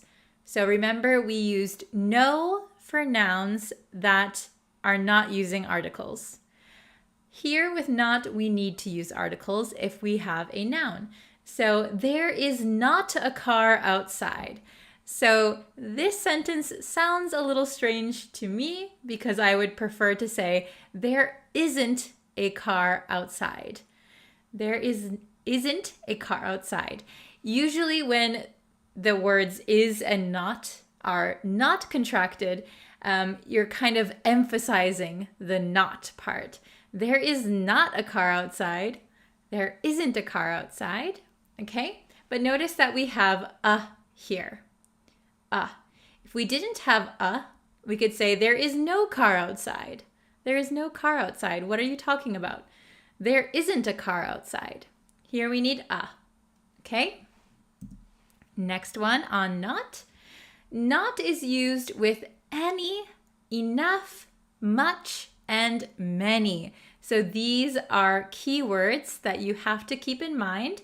So if you want to use not, you can use them with any, enough, much, and many. Okay? So I have one example here. There is not much left. There is not much left. We could also say there is not any left. There is not enough left. There aren't many left. Okay? So any, enough, much, many. Use not. Okay. Not is also used before nouns or pronouns with short replies. So when we're having a natural conversation, usually we don't talk in long, complete sentences. Sometimes we just give short replies, okay? For example, who is upset? Who is upset? You reply, not me.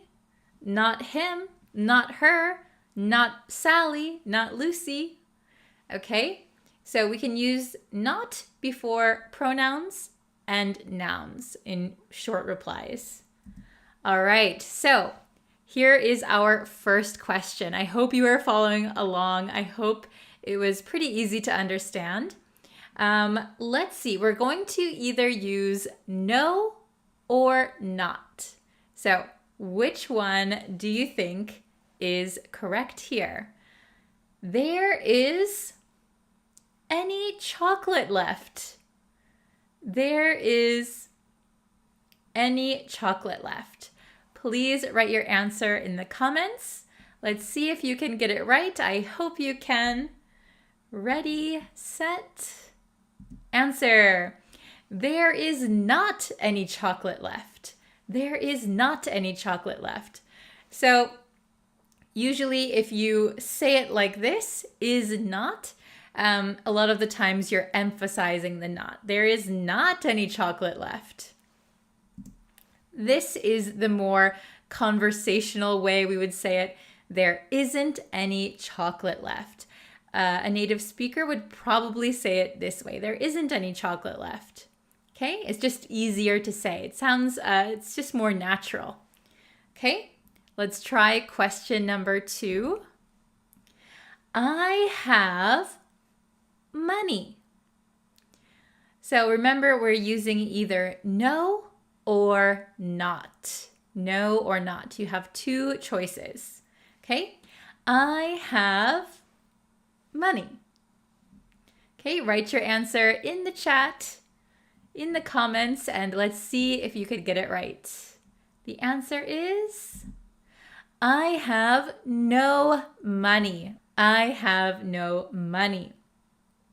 So money is a noun. Money is a noun. Notice that we don't have an article an, the. Okay? So here we would say, I have no money. So if you wanted to use not in this sentence, how would you change the sentence? Okay, I would change it to, I don't have any money. I do not have any money. Okay, so if you wanted to use not, I do not have any money. Okay, or I do not have money. Either is okay. Question number 3. I do think she is very happy. I do think she is very happy. We're going to either use no or not. Write your answers in the comments and let's see the answer. Ready? I do not think she is very happy. I do not think she is very happy. Okay? We can also say, I don't think she is very happy. I don't think she's very happy. Remember, the contraction is very common in conversation. Okay? Question number 4. There is enough room. There is enough room. No or not? Okay, write your answers down in the comments. Very, very good. All right, the answer here is not. There is not enough room. So remember, with words like enough, any, much, many, we're going to use not. Okay, there is not enough room. We could also say there isn't enough room. Okay, very good. Question number 5. Ooh, who broke this window? Who broke this window? You're asking everybody, was it you? Was it you? Was it you? Who broke this window? Okay, write your answers in the comments. Me. Me. No or not? The answer is not me. Not me. So remember, before nouns, pronouns, especially in short replies, we often use not. Not me, not him, not you, not Kevin. Okay, very good. And number 6, this is our last question, so I hope you get it right. There were satisfied customers. There were satisfied customers. No or not? Let's see if you can get this last question right.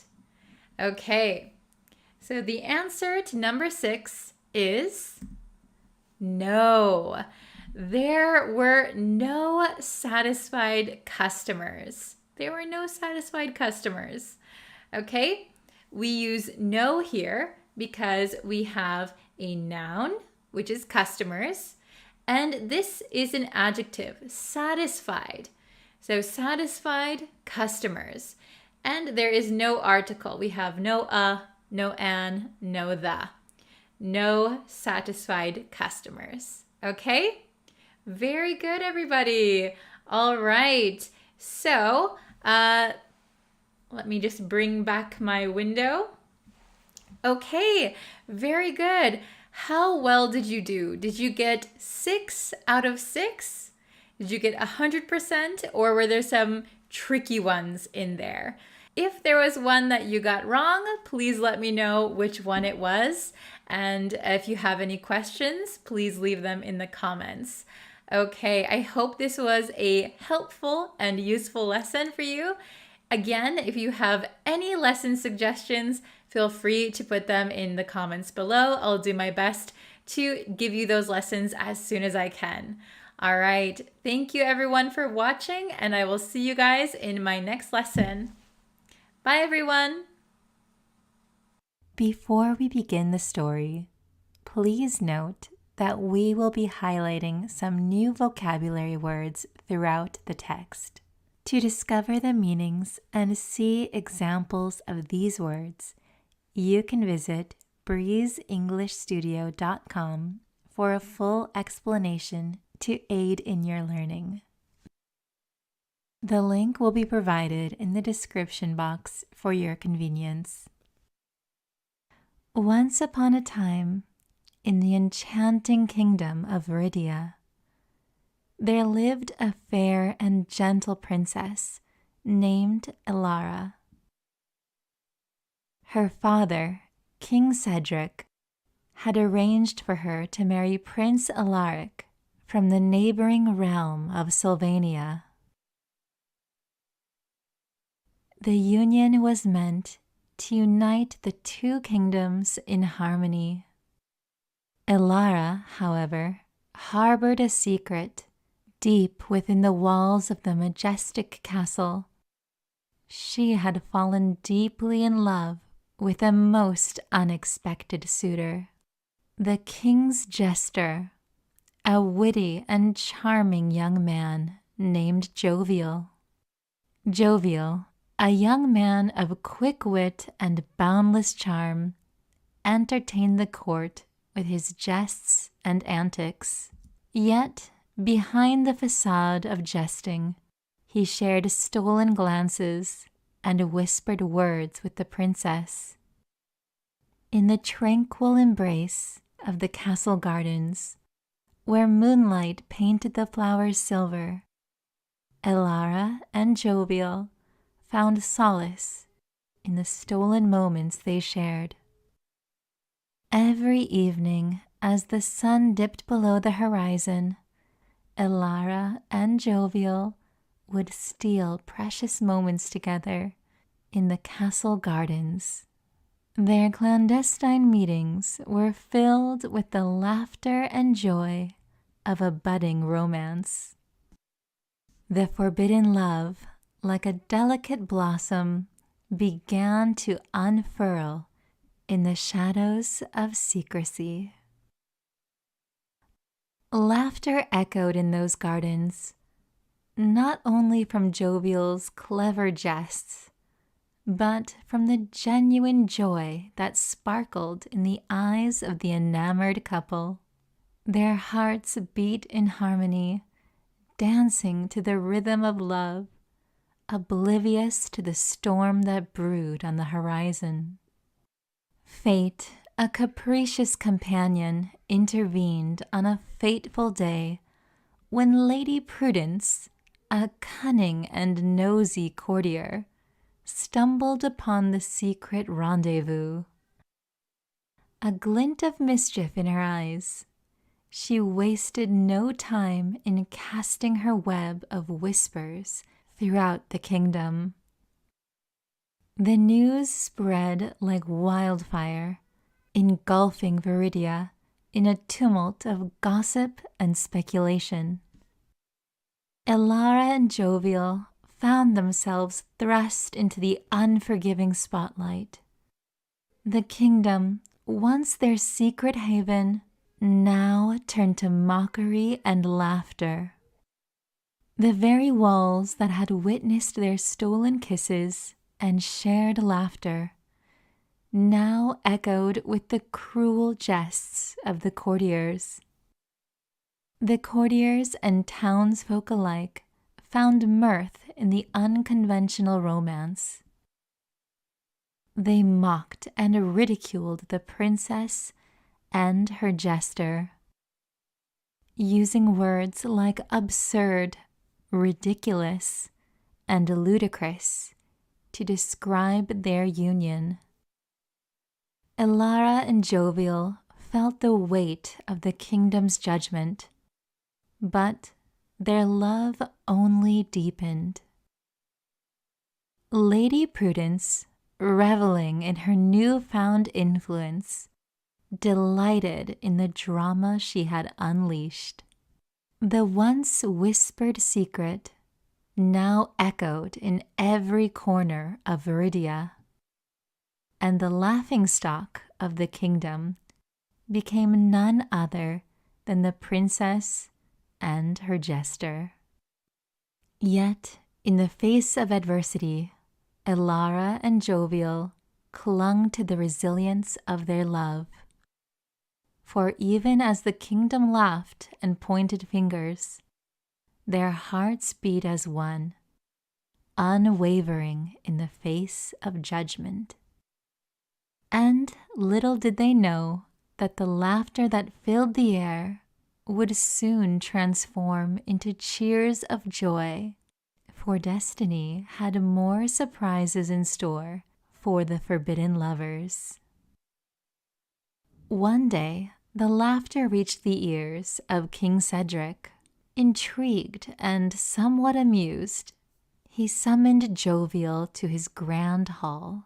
The king, a stern and imposing figure, regarded the jester with a raised eyebrow. Explain yourself, Jovial, the king demanded. With wit and charm, Jovial addressed the king. Your Majesty, love knows no boundaries. It dances freely, even in the shadows of jesters and princesses. Our hearts have intertwined like the most intricate tapestry woven with the threads of genuine affection. The king, initially stern, found himself intrigued by Jovial's eloquence.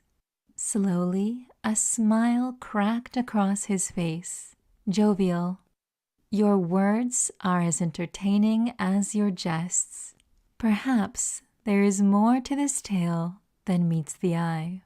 The court, witnessing the unexpected exchange, fell silent.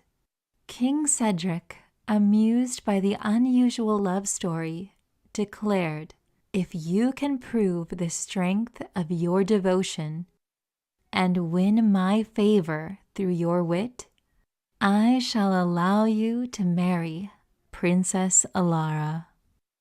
Jovial, fueled by love and determination, engaged the entire court in a series of clever jests, wordplay, and riddles. The kingdom erupted in laughter, but this time it was not at the expense of the young lovers. In the end, King Cedric, thoroughly entertained, granted his blessing for the marriage. The laughter of the kingdom transformed into cheers of joy. The once mocked couple, now celebrated, embarked on a life filled with love, laughter, and the timeless enchantment of happily ever after.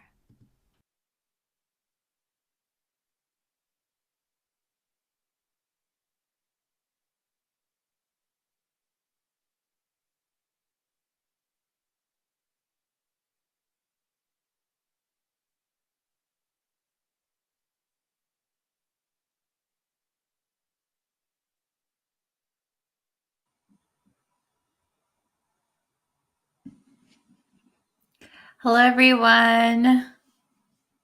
How are you today?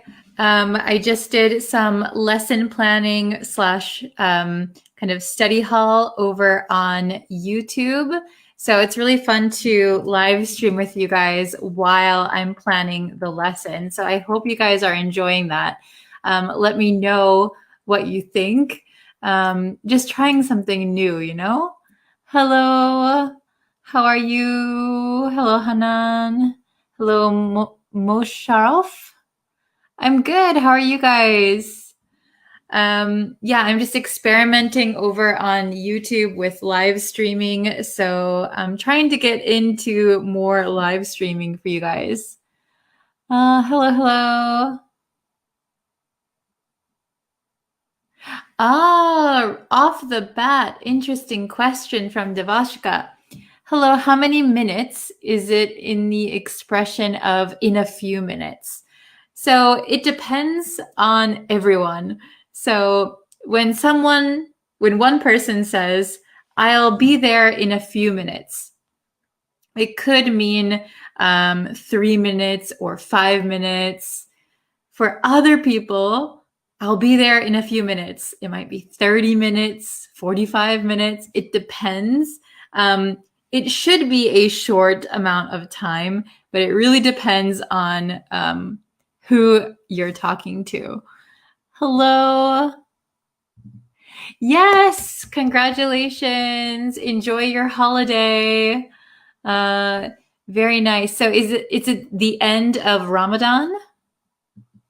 Please enjoy. Okay, hello from Mexico City. Hi, hello everyone. So before we get into today's lesson, if you could subscribe to the YouTube channel, if you could like the Facebook page, like this video and share it with your friends, I really, really appreciate it. Thank you so much for your support. But yeah, let's get into our lesson. We're going to do one more reading comprehension lesson today. So I think it's intermediate, pretty intermediate. So let me know if there are any difficulties in reading this. So I'm going to bring it up on the screen. Okay, so he saved her from drowning and they fell in love. Wow, beautiful story, right? Okay, so just so you know, drowning means that you are in the water and maybe you are going under the water uncontrollably and you can't breathe. That is drowning. So he saved her from drowning. So she didn't drown. She was okay. And they fell in love. Sounds like a very interesting story, right, today? Okay. Let's see. So I'll read it once first. And then we'll go over the difficult vocabulary. Okay. So I'm sorry if I butcher these names. I'm sorry if I can't pronounce these names correctly, but Nupur Gupta was nearing the end of a 2-week stint teaching at a yoga retreat in Goa, India. It was February 2019, and the weather was balmy and the sea glistened invitingly.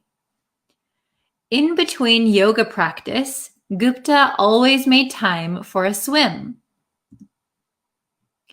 On this particular day, she floated out further than she usually would. When she realized how strong the current was, it was too late.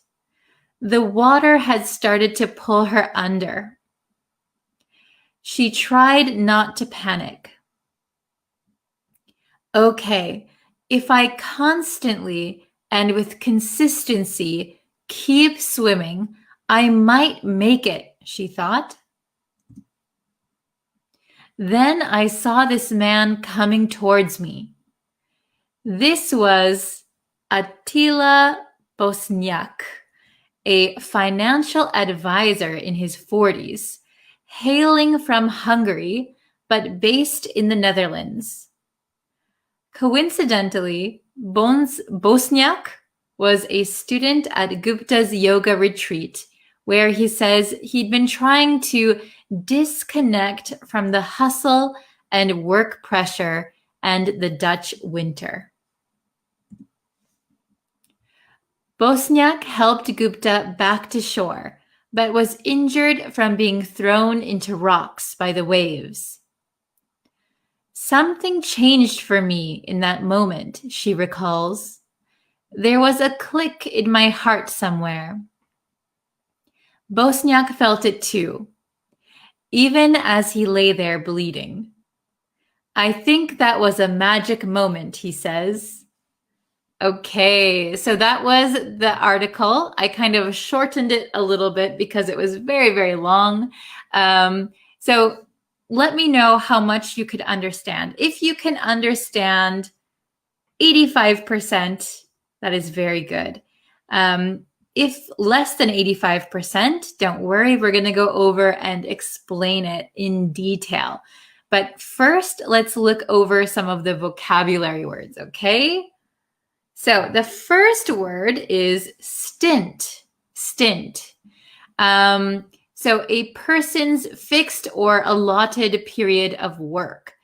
So synonyms for stint are session, term, period. So usually like not regular, but maybe like a one-time thing that you had to do. Okay, so here's an example. He had a 3-month stint as a janitor at the local school. Okay, so he had a 3-month stint, maybe a 3-month term, working term as a janitor. So if you don't know what a janitor is, it's a person who does the cleaning for like shopping malls or schools or hospitals. Cleaning staff. Okay. Oh, I see some people saying 85%. Fatima, 80%. Mohammed Aziz said 50%. Okay, good. So we're learning some new words today. So stint. It's kind of like a short-term period of work or something that you need to do. Stint is maybe not that formal, I guess. It's not slang, but I wouldn't use it to describe your work if you're going to an interview. Maybe I would say like a term or period if you want to be very formal. So stint. We can also use stint for if somebody went to jail or something, or somebody went to prison. He did a 5-year prison stint. Okay, so like a fixed period of time. Okay. Let's see. How about the next word? The next word is current. So current has several meanings, but here we're going to be talking about current as a noun, and this has to do with water. So like the sea current, the ocean current. So here's the official definition: a body of water or air moving in a definite direction, especially through a surrounding body of water or air in which there is less movement. So sometimes you can go into the ocean, and the ocean looks calm. The ocean looks, not like huge waves or anything, very calm. But if you step or swim into a certain part, there is a current. And the current will pull you back into the deeper and deeper and deeper. So you have to really be careful. People can easily die from getting stuck in like an ocean current, because even if you are a very powerful swimmer, if the current takes you, we often say the current takes you. The current took you. If the current takes you, you're in big trouble. Okay, you're in big trouble. So it's kind of like the water or air that is moving in one direction and pulling whatever is around it. Okay, here's the example sentence. The current was so strong that it pulled her farther out to sea. Okay, the current was so strong, it's pulling her farther and farther. Oh my gosh, getting very far. Okay, next one. Hail from. Hail from. This means to be from or to come from. So one's birthplace or established residence.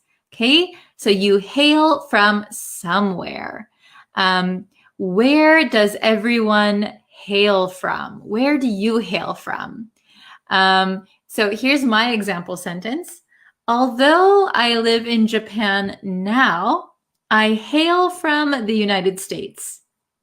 So my birthplace, where I am from, is the United States.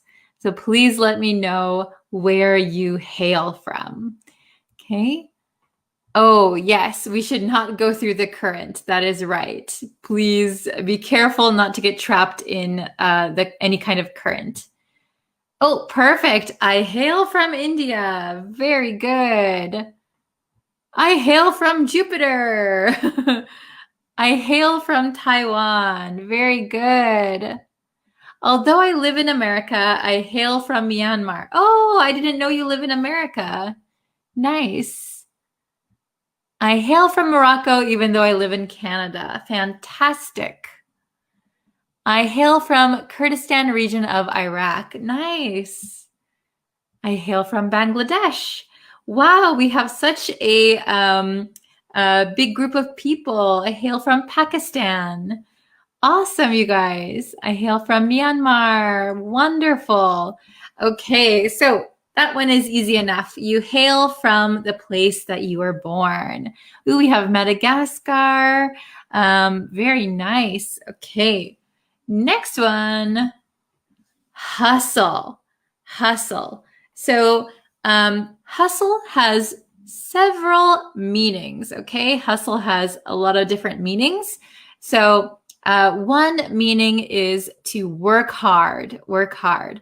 So especially with young people these days, they're often using the word hustle. We gotta hustle. I hustle on the weekends.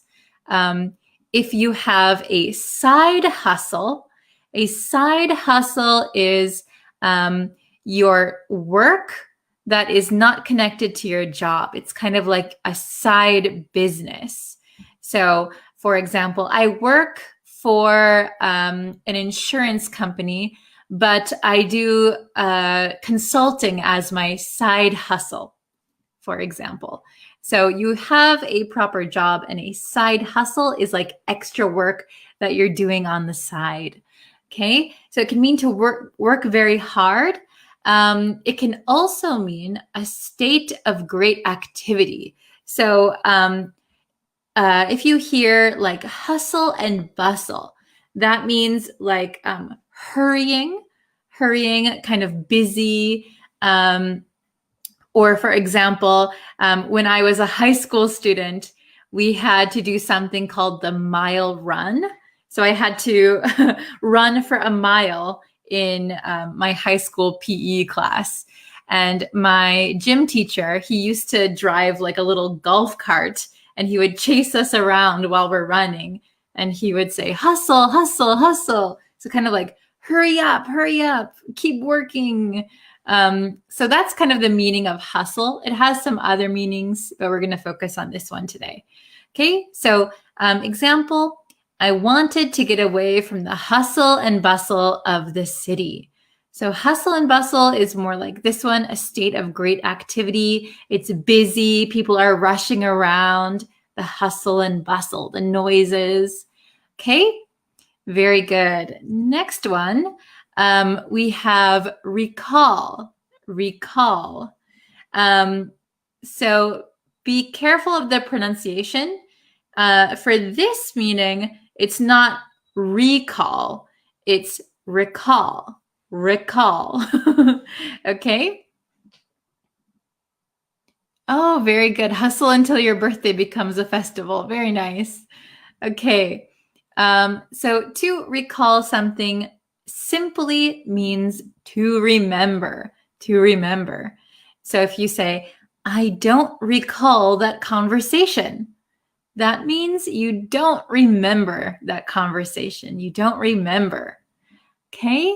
Oh, hello from the Ukraine. Welcome. Okay, so I think that was the last one. Yes. So now that we know some of the new vocabulary, let's read this one more time. I'm going to explain it. So hopefully you'll understand 100% this time. Okay. And again, I'm sorry for mispronouncing any names. Okay. So we have Nupur Gupta was nearing the end of a 2-week stint teaching at a yoga retreat in Goa, India. So remember that stint means something like a short period of time, or for a certain fixed period of time, you're doing something. Okay, so she was nearing the end, coming to an end of a 2-week stint. So a 2-week job teaching at a yoga retreat in Goa, India. It was February 2019, and the weather was balmy, so it's nice. There's a nice breeze, and the sea glistened invitingly. So maybe the sea is glistening in the sun. So glistening means if you ever look at water when it's like a nice sunny day, you can see the reflection of the sun kind of like twinkling like stars. That is glistening, glistening. Okay, so It was nice weather. The sea was glistening invitingly. So we can call this like a personification. So invitingly means like welcoming. So the sea was welcoming her, right? Glistening, beautiful. Okay. In between yoga practice, Gupta always made time for a swim. Okay, hopefully that sentence is all right. Oh, what does yoga mean? Oh, we have a question. Yoga. So yoga is it's very popular with women. It's a type of kind of exercise and meditation. I think it's popular in India too, right? So yoga, there's like poses, like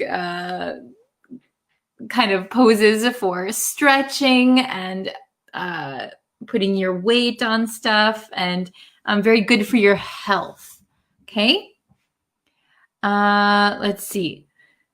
So in between yoga practice, so she's practicing yoga, Gupta always made time for a swim. So she always made sure she had time to swim. On this particular day, so this certain day, she floated out further than she usually would. Okay, so usually maybe she stays close to the shore. So here she kind of went too far out. When she realized how strong the current was, it was too late. So remember, the current is in the ocean or the sea or wherever in water, where you get like kind of pulled in. So there's like maybe like a water current, and it's pulling in one direction. Okay, so the current was too strong. The water had started to pull her under, so under the water. She tried not to panic. So this is her thinking. We have quotations here. Okay, if I constantly, so without stopping, constantly, and with consistency, so maybe in a certain pattern, keep swimming, I might make it, she thought. So I might make it means she might survive. I might make it. I might survive. Or I might make it to shore. I might be able to get there. Okay. Oh, we have a question. Let's see. What is particular day? So it means on this certain day, specific day. So maybe there are many days where she would finish yoga and she would go out for a swim. But on this particular day, this specific day, she floated out too far and the current was too strong. Okay. Oh, welcome. Okay, very good. So she's maybe pulled out really far into the sea, and she's thinking, don't panic. If I swim constantly and consistently, I might make it. Okay, next one. Then I saw this man coming towards me. This was Attila Bosniak. I don't know if I pronounced that right. A financial advisor, this is his job, in his 40s, hailing from Hungary. So he is originally from Hungary, but based in the Netherlands. So that means that originally he's from Hungary, but he's working out of the Netherlands. So I hail from the United States, but I'm based in Japan. Okay? Or sometimes we say based out of the Netherlands, based in the Netherlands. Okay? Coincidentally, so by chance, right? Coincidentally, Bosniak was a student at Gupta's yoga retreat. So a yoga retreat is where people travel to do yoga together, and there's a teacher and maybe they make friends. That is a yoga retreat. Okay. Where he says he'd been trying to disconnect from the hustle and work pressure and the Dutch winter. Okay. So the reason he went to Gupta's yoga retreat is because he wanted to disconnect, get away, escape from the hustle, so the hard work and the busyness and work pressure that he was experiencing, and the Dutch winter, because it's very cold, right?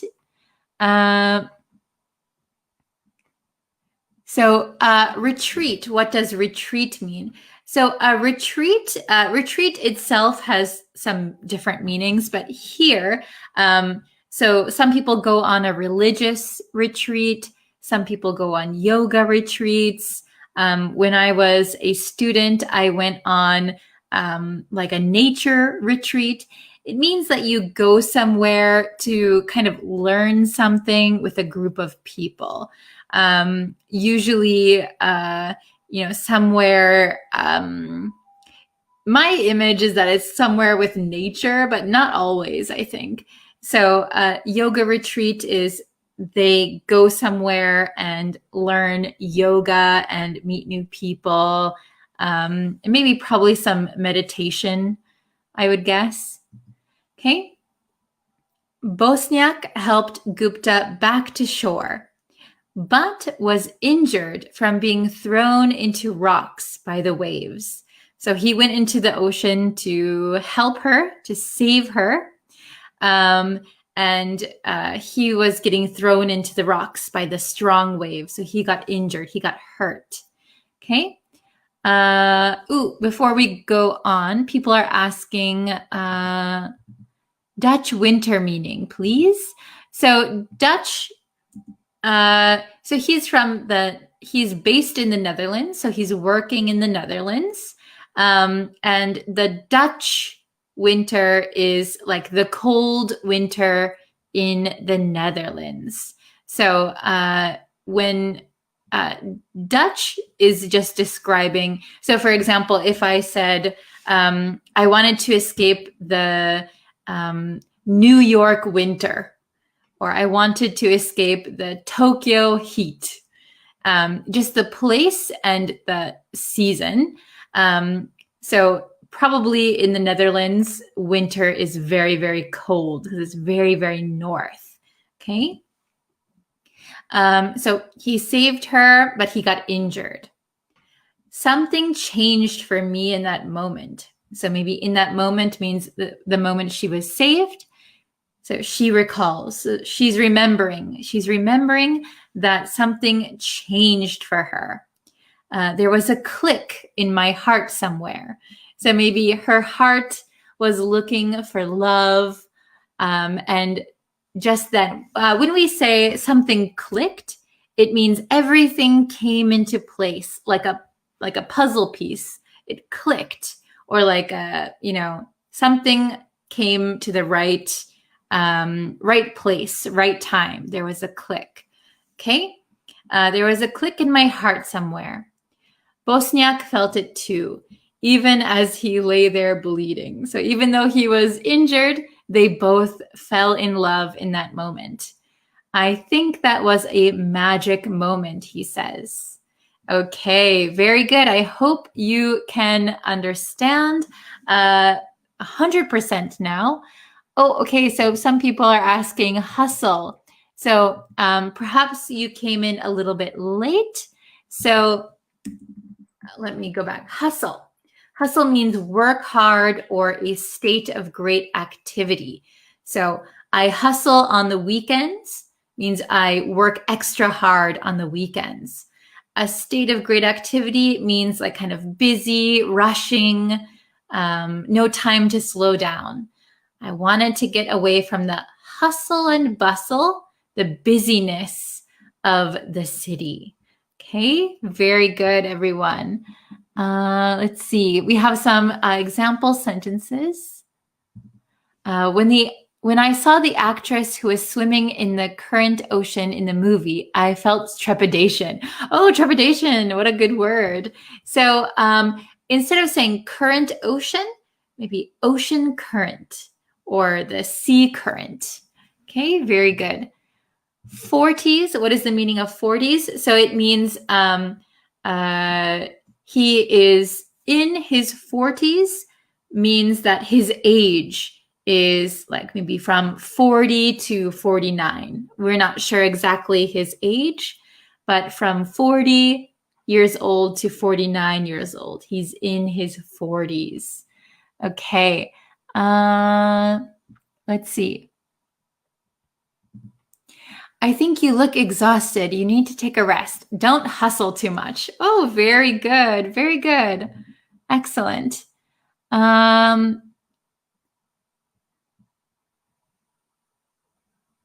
Let's see. I'm scrolling up a little bit to see what you guys are saying.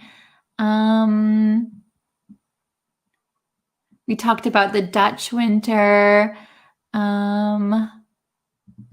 Yeah, retreat can mean withdraw in certain meanings. This retreat is a noun. So in the story, yoga retreat. So a retreat here is a noun. So it's kind of like you're getting away and you're learning something with a group of people.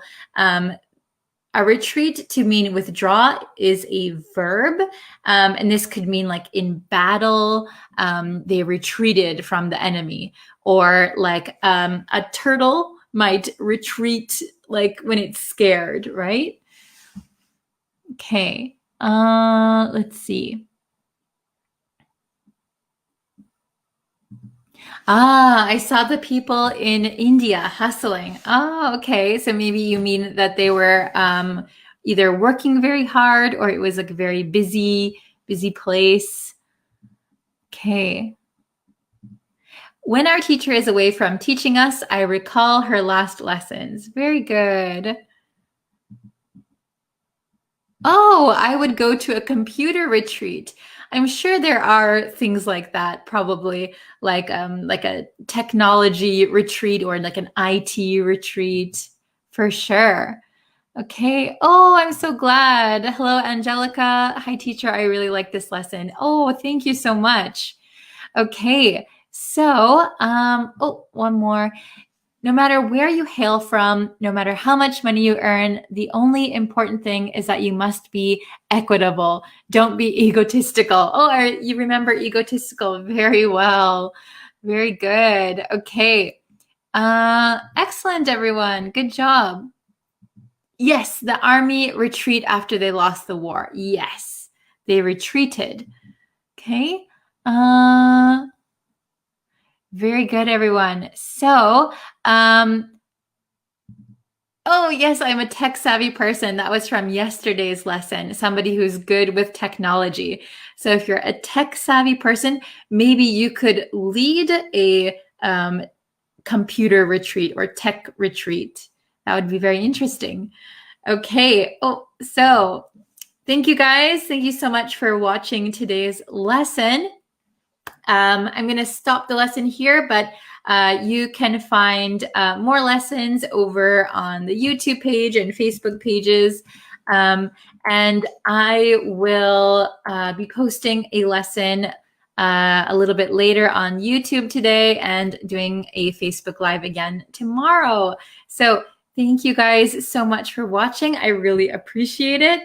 Have a wonderful day, and I will see you guys very soon. Thank you so much. Bye, everyone. Hello, everyone. Hello, hello. Thank you for joining me for today's lesson. I hope you are all doing well. It's great to see you guys again. Today's lesson is actually one that my student requested on Facebook. So thank you very much, Aliawan.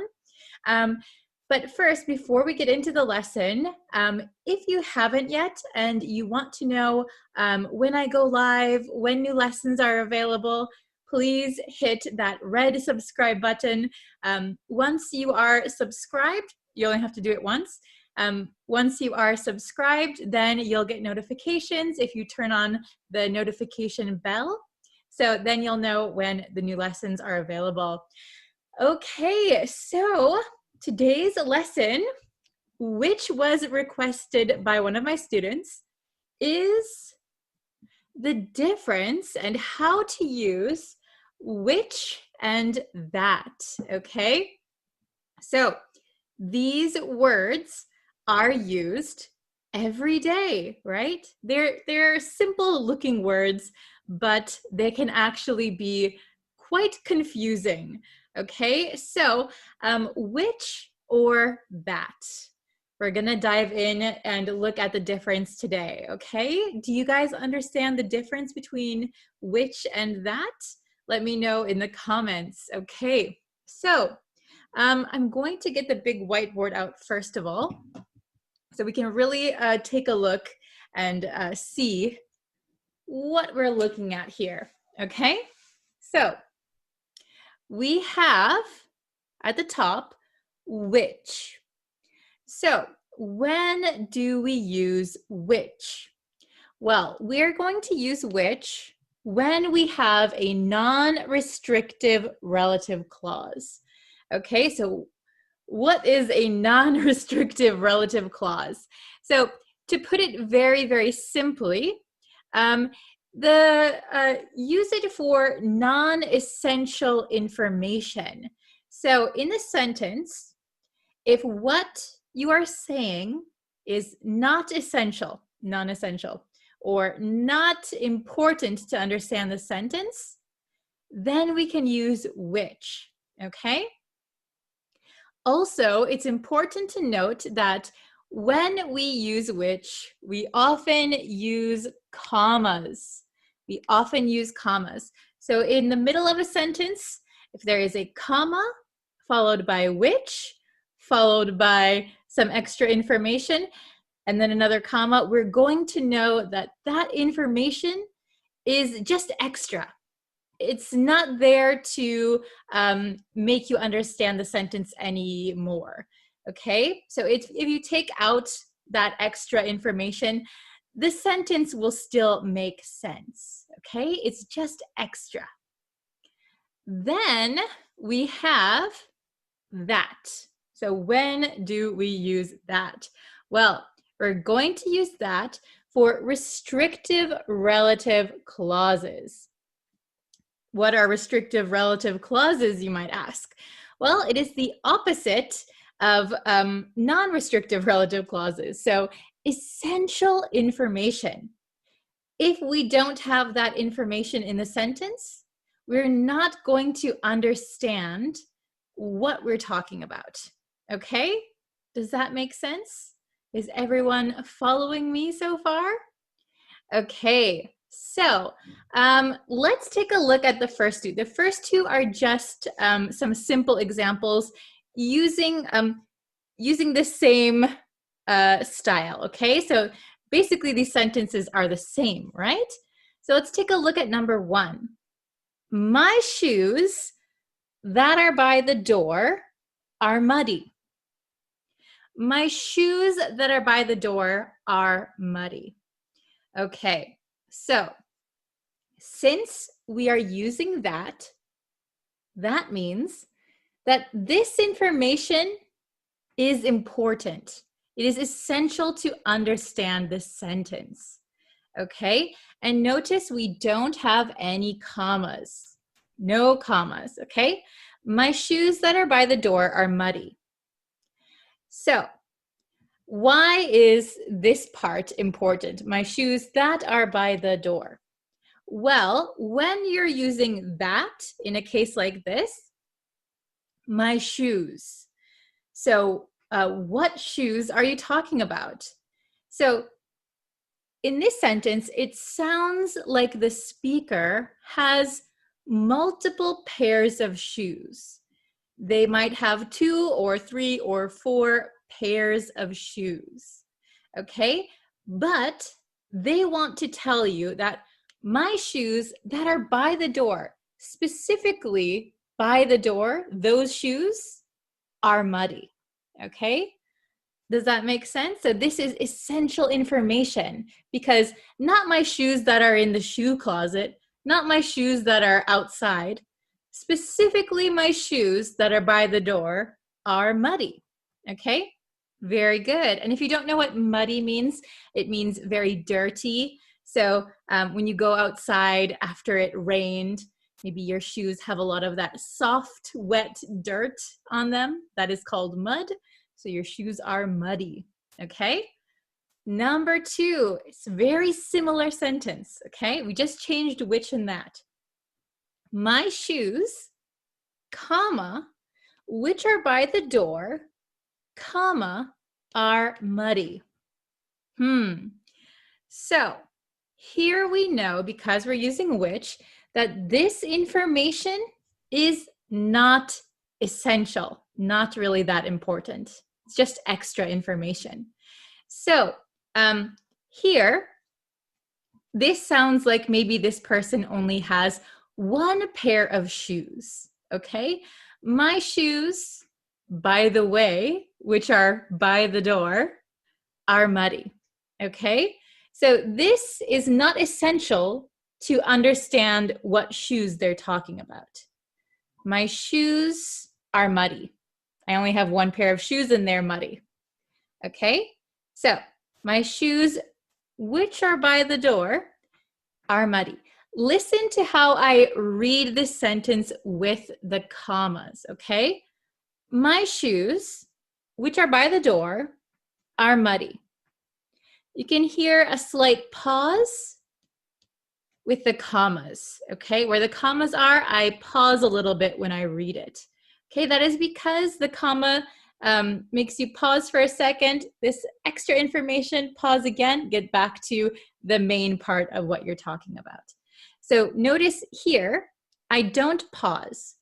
My shoes that are by the door are muddy. My shoes that are by the door are muddy. My shoes, which are by the door, are muddy. Okay, does everyone understand? Are you following me? I hope so. Okay, now it's your turn. So we're going to answer number 3 and 4. Answer it the best you can. Just, I'll give you a little bit of a hint, is that I didn't put any commas on purpose. So once we answer, I'll insert some commas if needed. Okay, so let's take a look at number 3. His school, so either which or that, has thousands of students, has a friendly atmosphere. Okay? His school has thousands of students, has a friendly atmosphere. Okay? Try and figure out if it's that or which. Which do you think is correct? That or which?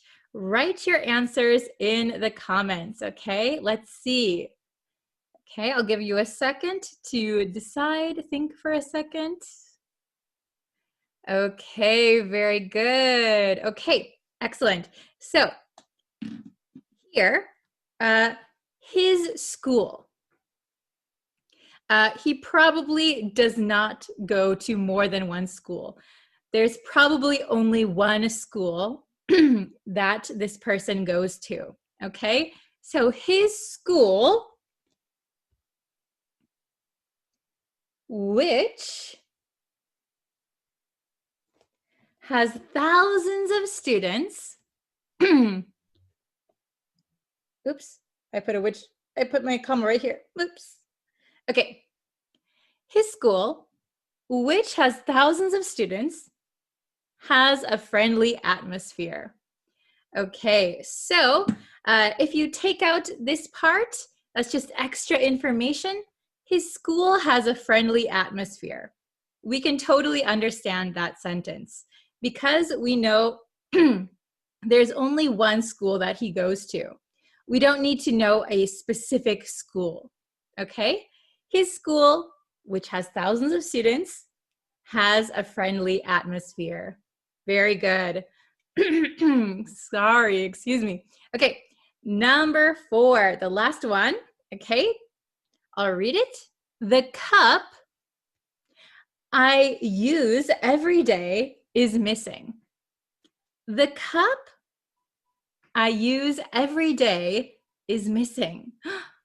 Which one do you think is correct? Which or that? Give it a try. Write your answer in the comments. Let's see who can get it right. Okay, I'll give you a second to type. I hope you can see this. All right, so I would say that, okay, that. The cup that I use every day is missing. So if we take out this extra part, well, not extra, this necessary part, the cup is missing. So what cup are you talking about? Which cup are you talking about? The cup. I don't know what you're talking about. So the cup that I use every day is missing. So we need this information to understand what the speaker is talking about. The cup? What cup? I don't know what you're talking about. The cup that I use every day is missing. Okay, probably this person has lots of cups, right? There might be 5, 10, 20 cups, but the cup that I use every day is missing. All right. Do you understand how to use which and that now? If you want, if you have time, please write an example sentence for each one, okay? I would love to see your sentences. Don't forget that when we use which, we generally need to use commas. When we use that, we don't need to use commas, okay? Very good. So I look forward to seeing your sentences. Please write them in the comments and I will try and comment back to you. Okay, very good. Thank you guys so much for watching. Thank you again to Ali Awan who requested this lesson. If you have any lesson requests, please let me know. I'm always thinking of new lessons, so that would be great, very helpful. Okay, thank you guys so much, and I will see you again tomorrow for another lesson. Bye, everyone. Hello again. Today, we're going to learn the word mugshot. Mugshot. Have you ever heard this word before? To understand the word mugshot, let's take a look at the word mug first. And no, I'm not talking about a mug of coffee. I'm talking about your face. So the word mug is a very informal way to say face, your face, or your mug. So if someone says to you, "You've got a nice mug," that means you have a nice face. Now, I wouldn't say that this word is that common, but sometimes you might hear it. Then we can look at the word mug as a verb. To mug someone. What do you think that means? Now, to mug someone means to rob someone while threatening violence. If you are walking down the street and someone says, "Give me your money," they might be mugging you, robbing you, and threatening violence. Now, what does your face have to do with robbing people? Using the word mug as a verb comes from an earlier definition. To mug used to mean to strike or hit someone in the face. Now it means robbing someone while threatening violence. Then we get to our word of the day, mugshot, mugshot.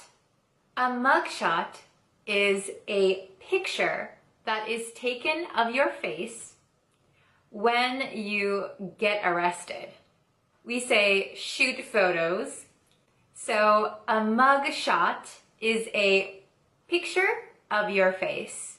However, mugshot is only used when someone gets arrested or is in trouble with the law. Then they get an official picture taken of their face. That is their mugshot. Some mugshots are very funny. Some mugshots are surprisingly good looking. What do you call a mugshot in your country?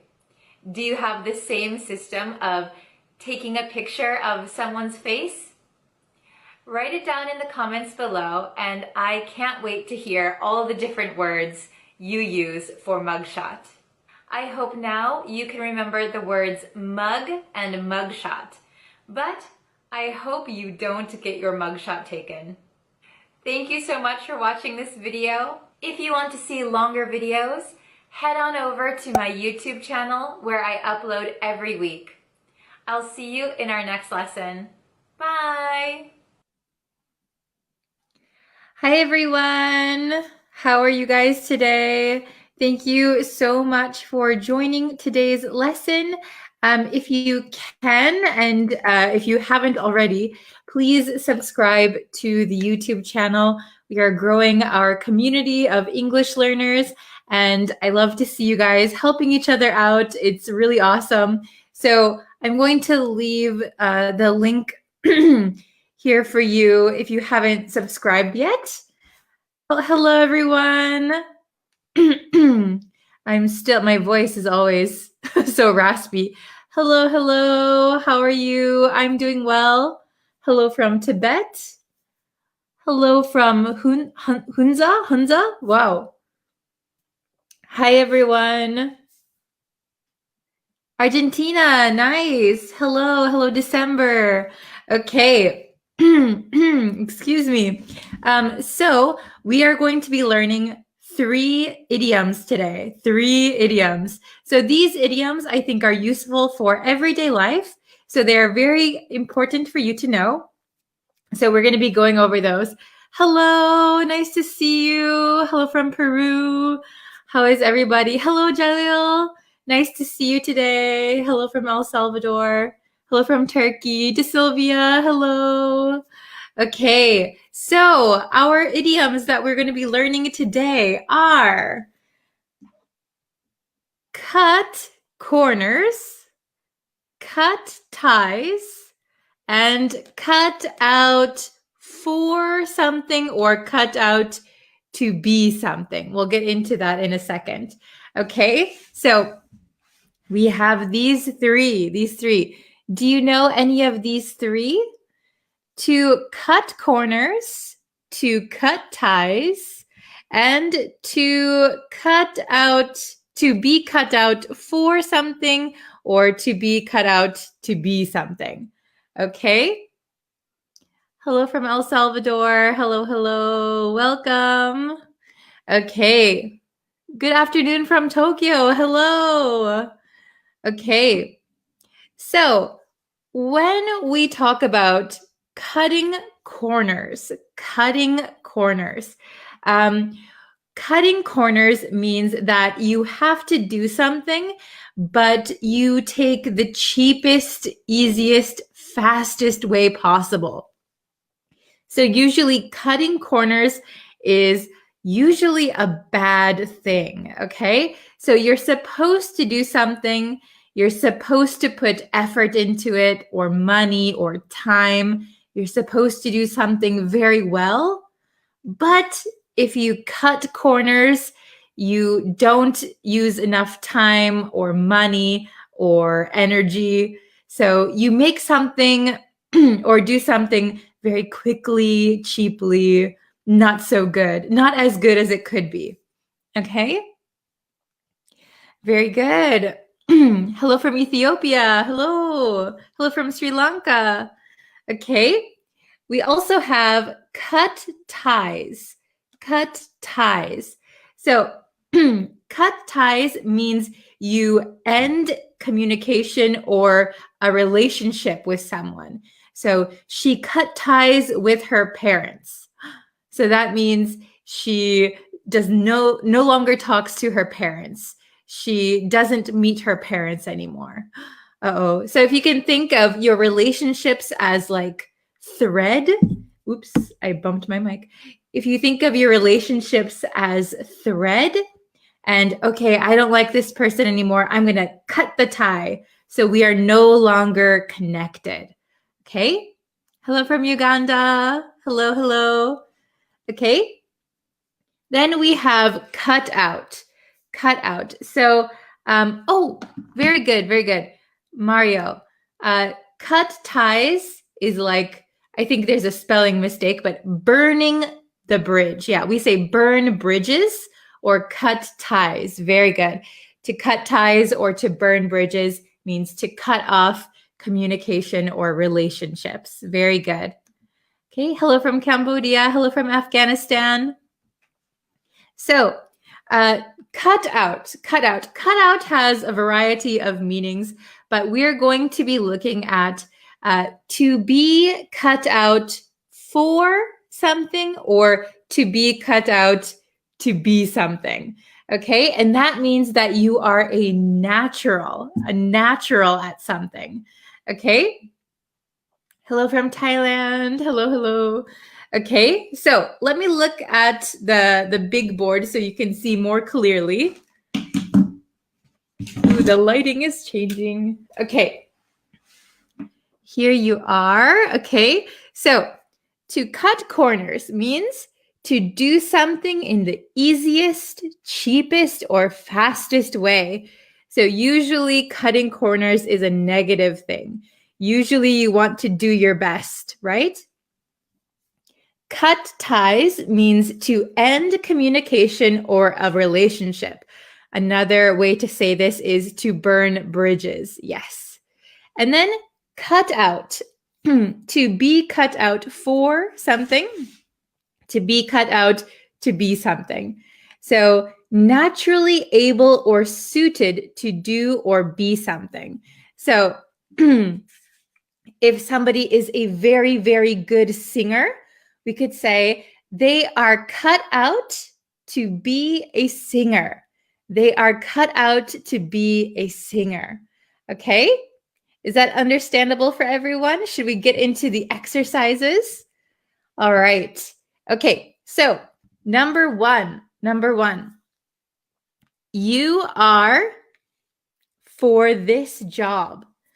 What is the correct answer for number one? You are for this job. Oh, very good, Mario. Okay, awesome. Yes, good job. Okay, I see some correct answers. Very good. So I'm going to write down the answer. You are cut out for this job. You are cut out for this job. Very good. Yes, everybody, good job. Awesome. So that means you are a natural. You are naturally suited for this job. It matches you very well. Okay. Number two, the bridge collapsed because the builders something. The bridge collapsed because the builders, oh, very good, everyone. Awesome. The bridge collapsed because the builders, oh no, they cut corners. Uh-oh. So maybe they didn't spend enough time building the bridge, or they didn't use enough equipment. They didn't use enough cement. They did it too fast, too cheap. Okay. Very good. Number three, she with her ex-boyfriend. Oh, she with her ex-boyfriend. Oh, very good, Badri. Excellent, excellent. Oh, very good, Leap. Mario, awesome. Okay. She cut ties with her ex-boyfriend. Very good. So if you'll notice, we have cut corners, cut ties. So these are always with an S. So we never say they cut a corner or she cut a tie. It's always cut corners, cut ties. Okay? She cut ties with her ex-boyfriend. So that means she no longer speaks to him. She no longer meets him. She cut off communication. Okay? Number 4, even though we are short on time. Short on time. That means we don't have enough time. Even though we are short on time, let's not something. Oh, Flavia, good job. Oh, Tetetwin, hello. Welcome. Okay. Even though we are short on time, so that means you don't have enough time, let's not, oh, I see a bunch of correct answers. Let's not cut corners. Okay, so even though we don't have a lot of time, let's do our best to make something the best that it can be, okay? This is a good question. Cut ties and breakup, are they the same? So usually breakup is for relationships like boyfriend, girlfriend, but cut ties could be for any situation, like parents and children, friends, relationships, boyfriend, girlfriends, husband, wife, any kind of relationship. You can cut ties. Okay? Okay, can everyone see? So number 5, he is to be an actor. He is to be an actor. Flavia, good job. Oh, very good. Mahmoud, good job. Okay. Very nice. He is cut out to be. He is cut out to be an actor. Here we have he's cut out for this job. So we have 2 patterns.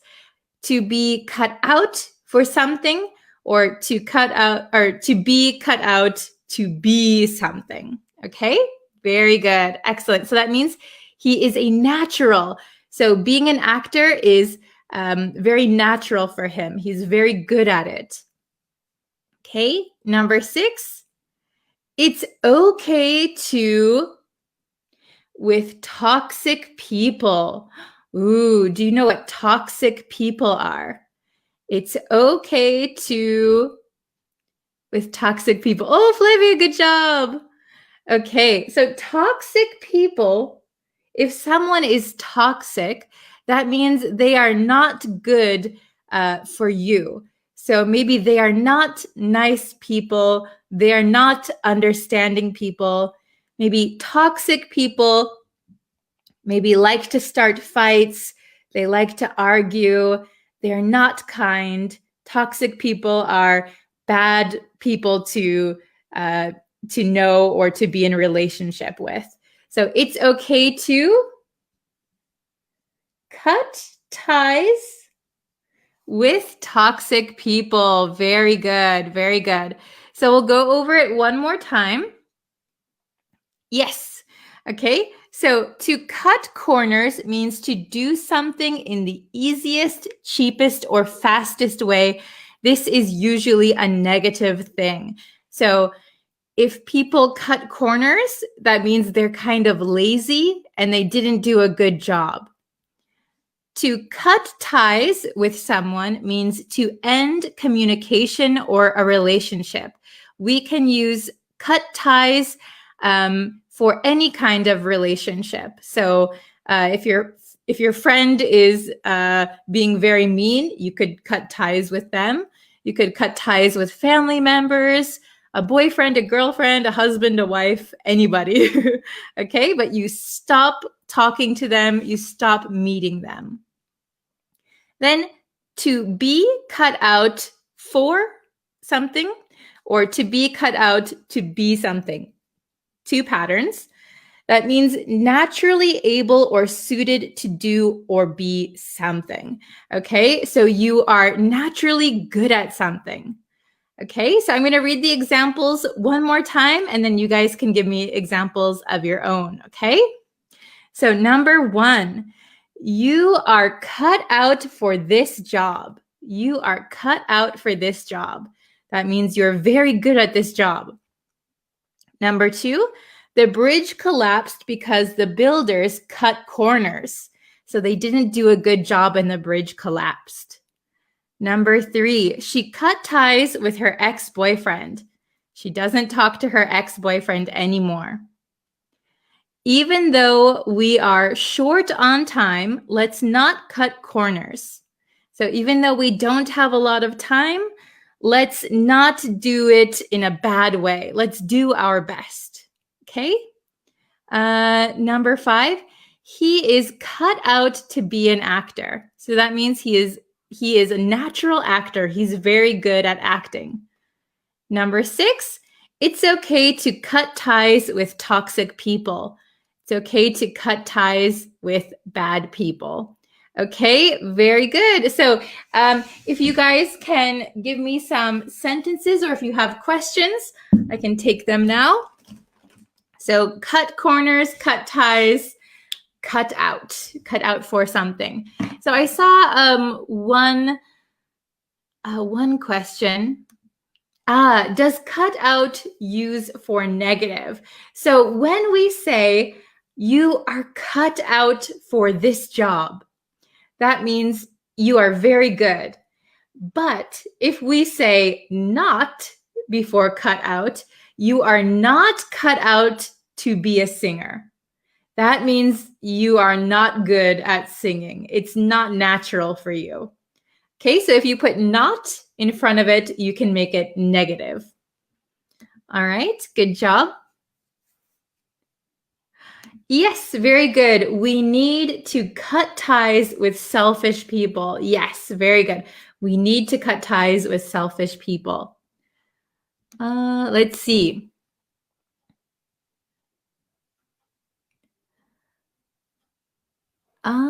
Okay.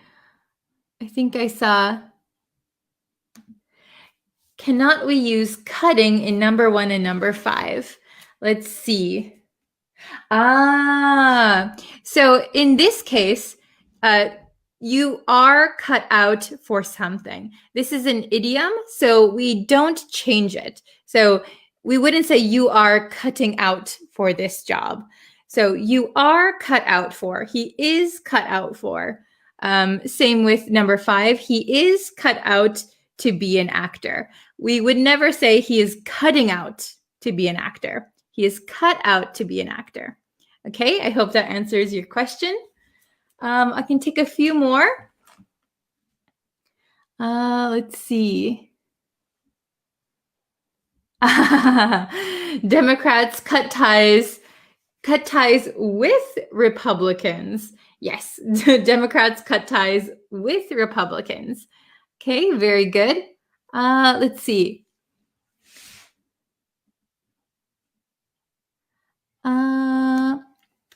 No is possible. It used in past tense. So I'm not sure which number you're talking about, but for all of these, the past tense of cut is cut. So cut, cut, cut. Cut is the present tense, the past tense, and past participle. But remember, these are idioms, so we don't need to change them. She cut ties with someone. He is cut out to be something. Okay? Very good. Let's see. Hello from Sudan. Teacher Bree is cut out to handle a big group of English language learners. Oh, thank you, Mario. Thank you very much. That is a compliment. Good job. She must cut ties with her ex-boyfriend. Very good. So she must stop communication, stop meeting this person. Yes. Excuse me. Okay, if you're late, no problem. You can always go back and review this lesson. But thank you for joining us. She cut tied with him since he fought in robbery case yesterday. Oh, interesting. So we would say she cut ties with an S. She cut ties with him since he, I don't know what you mean by fought in a robbery case, but maybe you could say since he was involved in a robbery case yesterday. So maybe he got into some trouble. So she cut ties with him. Very good. Okay. Let's see.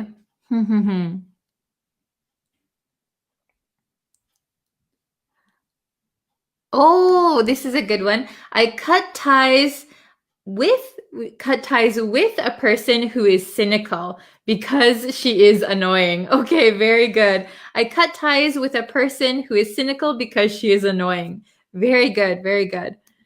Okay, let's see.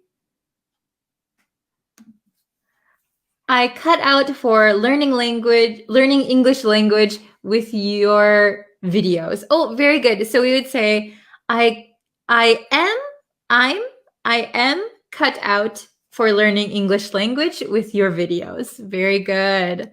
So that means you're very good at it. You're a natural. Okay? Stop cutting corners for this project. Let's call it a day. Oh, very good. Very good, Tetwin. Awesome. Good job. So if you remember, we had a lesson a while back. Let's call it a day means let's finish. Let's stop for today. Let's call it a day. Excellent. Okay. Hello from Bangladesh.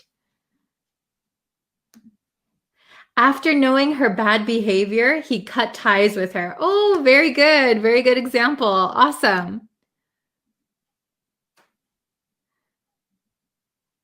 Yes. Cut out means be good at something. So cut out has a lot of meanings, but to be cut out for or to be cut out to be something is to be good at something. Very good. Oh, yeah, he is cut out to learn English. Is it correct? Yes, he's cut out to learn English. Yeah, that means he's very good at learning English. Yes. Okay. Oh, this is a good one. I know tons of English, but I think I'm not cut out for teaching it. Excellent sentence. Excellent. Very good. Maybe you are cut out for teaching it because your sentence is perfect. Okay. Let's see. Number one are cutting out or cut out. So remember that these are idioms. So we would not change it to cutting out. It's going to stay the same. So you are cut out for this job. We would never say you are cutting out for this job. Okay, so it is an idiom, so it's going to stay like this. Okay, so very easy, right? You don't have to change them at all. Okay. Okay. Excuse me, teacher. I don't understand about cut corners. So when you cut corners, it is a negative thing. It means you do something in the easiest, cheapest, or fastest way. So if we think about it, like the example about building a bridge. So maybe the bridge builders don't have enough time to do a good job. So they cut corners. Maybe they don't have enough builders, enough people. They don't use enough cement. They don't double check everything. So they do too quickly, too cheaply, and it is not a good result. So cutting corners, especially when building something, is not a good thing. It means you, instead of doing a good, proper job, you do a very poor job. Okay? I hope that's helpful. Let's see.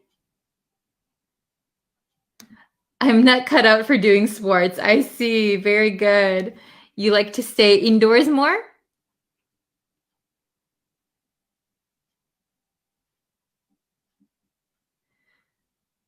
This is an interesting one. You are cut out for teaching English, but don't cut corners for easy presentations. If you do this, I can cut ties with you. Oh, very good. So you are cut out for teaching English, but don't cut corners for easy presentations, maybe. If you do this, I can or I will cut ties with you. Excellent. Okay. I'll take one or two more. Oh, yes, very good. Lousy job. Yes. So, lousy job is another way you could say that somebody cut corners. They did a bad job. They did a lousy job. Very good. Okay. Very good.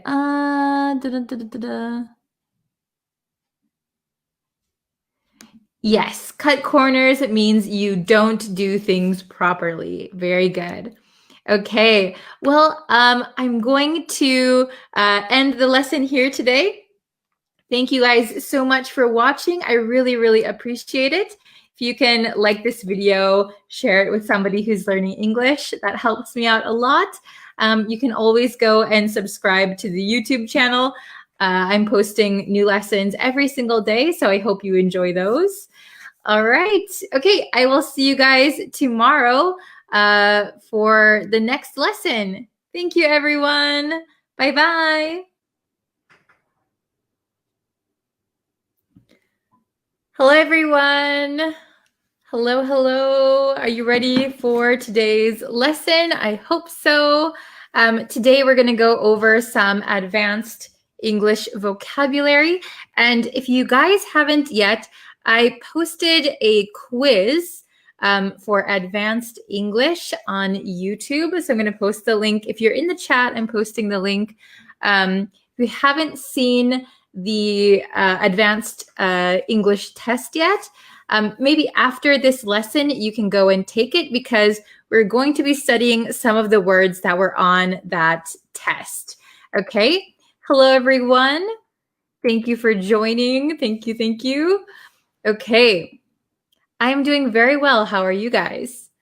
All right, so this is a live lesson, so I'll be talking a little bit with people in the chat. Hello, Devashka. Hello, Jalil, watching from the Philippines. Hello from Mexico, Alex.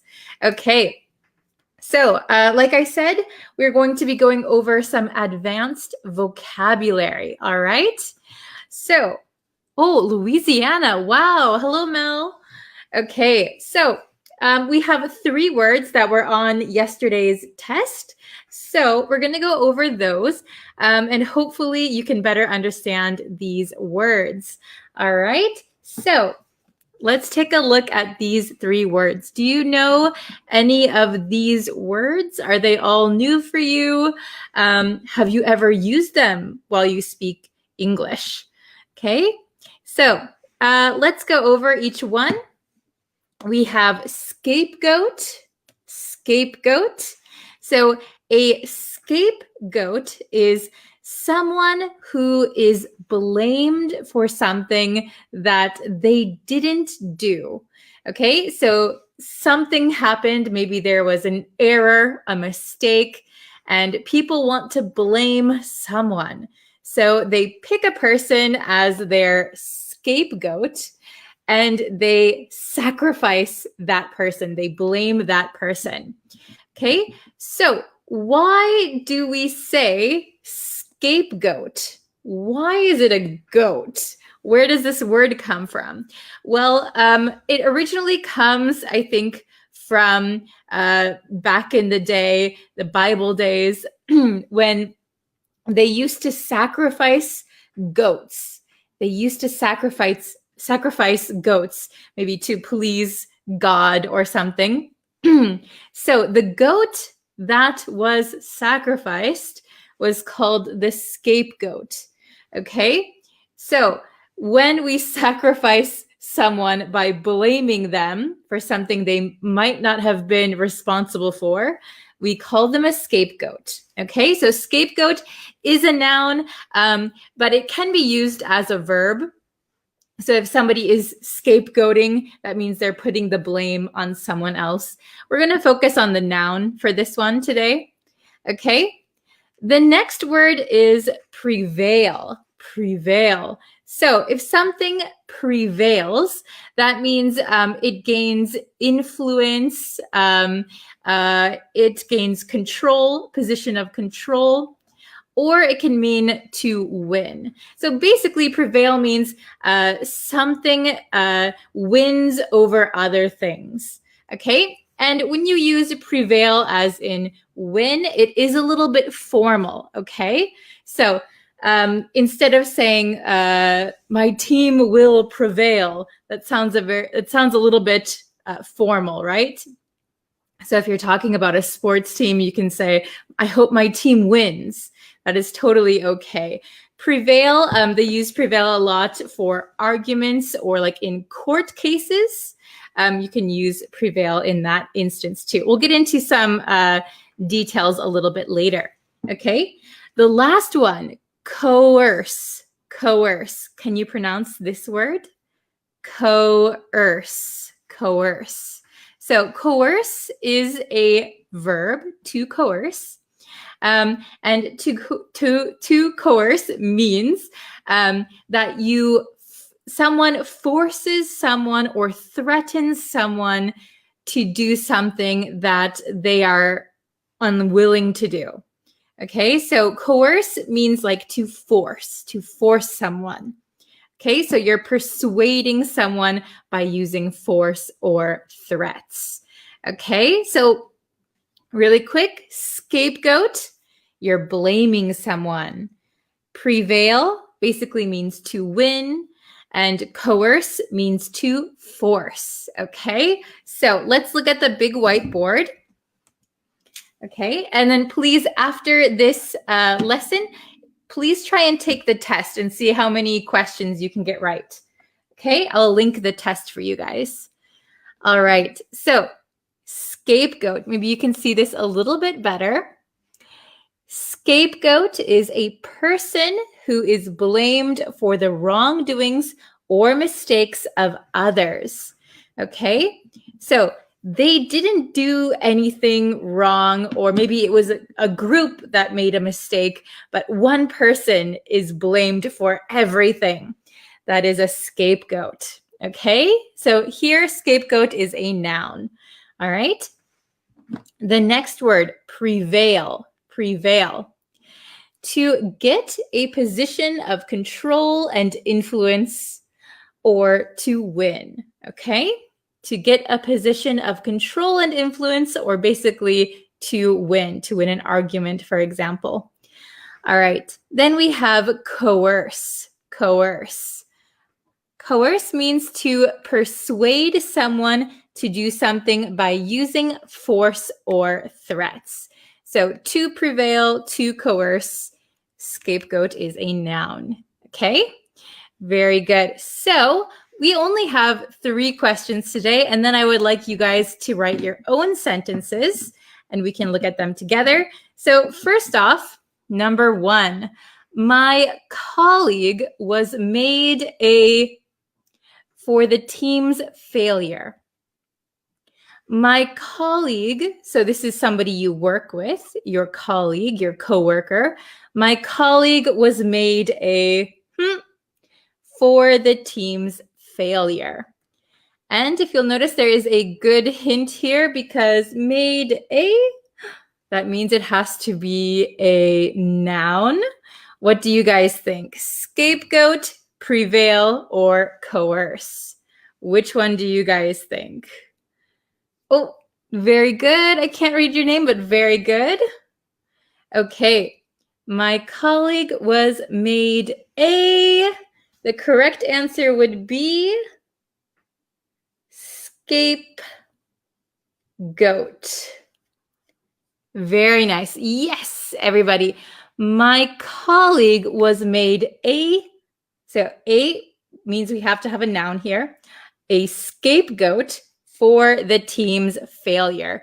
So there was maybe a team at work, maybe they had a project to do, but the team had a failure. They failed in some way, and one colleague was made the scapegoat.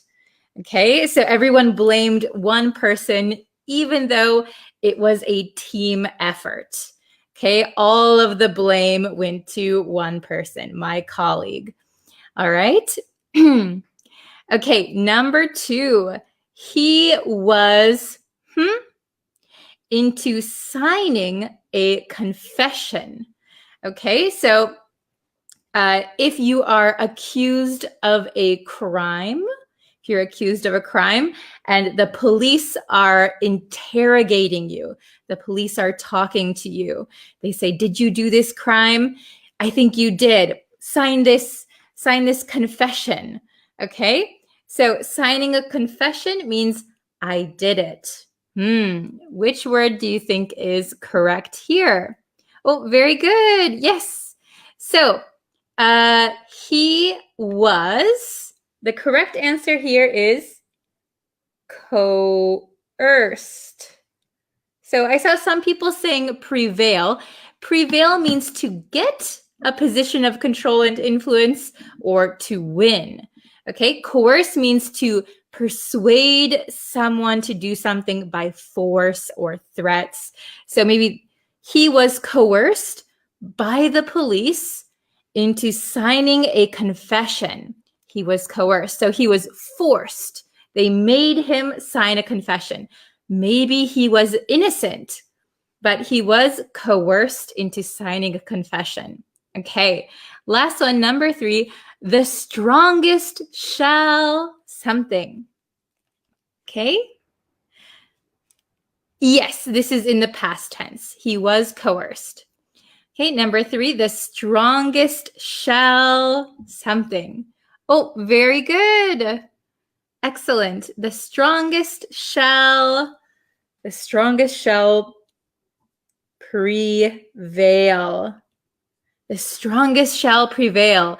So prevail is a little bit of a formal word. So I chose shall instead of will.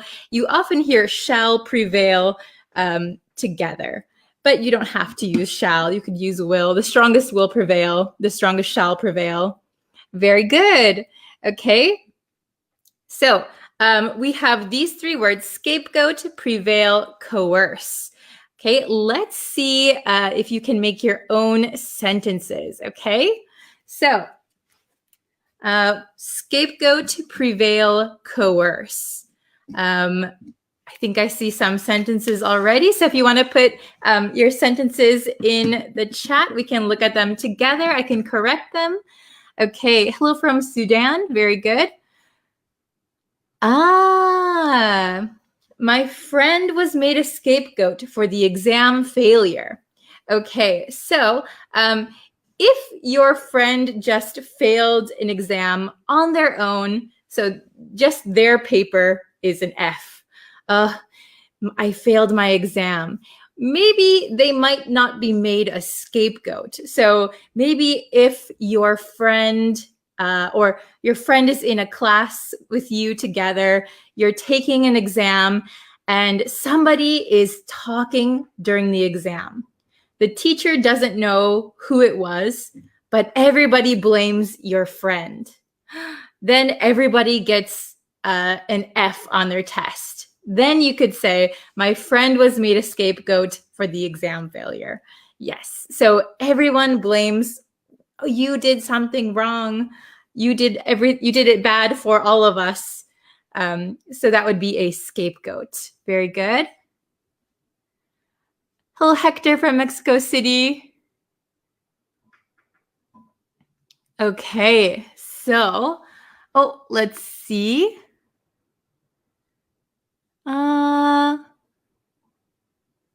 Oh, hello, Salah. Thank you for joining us. Okay, I've been coerced into tricking my own allies. Oh, okay. So you've been forced into tricking your own allies. Very good. That's interesting. So maybe if you become a double agent in that way, or like yeah, I guess they call them a double agent, right? I've been coerced into tricking my own allies. Okay. Oh, very good. Oh, let me see. Ah, prevailing market price. Yes, you might see that like when you're talking about in the news or stocks and things like that. The prevailing market price. Yes. So the market price that's on top. Very good. These are kind of tricky words, huh? Ah, my brother was made a scapegoat because we eat all the chocolates at home. Oh, so my brother was made a scapegoat because we ate all the chocolates at home. If it's in past tense, very good. So maybe you and your brothers and sisters ate all the chocolate. Your parents came home. Who ate all the chocolate? It was my brother. It was him. We didn't do anything. It was him. So he was made the scapegoat. He took the blame. Okay. Oh, some people are eating breakfast and watching the lesson. Awesome. It's morning for you then. Ah, this is good. As a police officer, I have never ever coerced the suspect person in my career. Ah, okay. Yes, this is a good sentence. So, as a police officer, I have never ever coerced. Maybe you could say a suspect instead of the suspected person. I have never ever coerced a suspect in my career. Very good. Excellent. Hopefully, the police don't coerce people into signing false confessions. Very good. Let's see. Hello from Ecuador. Okay, I'll do one or two more. Let's see. Oh, sorry, the chat just went crazy.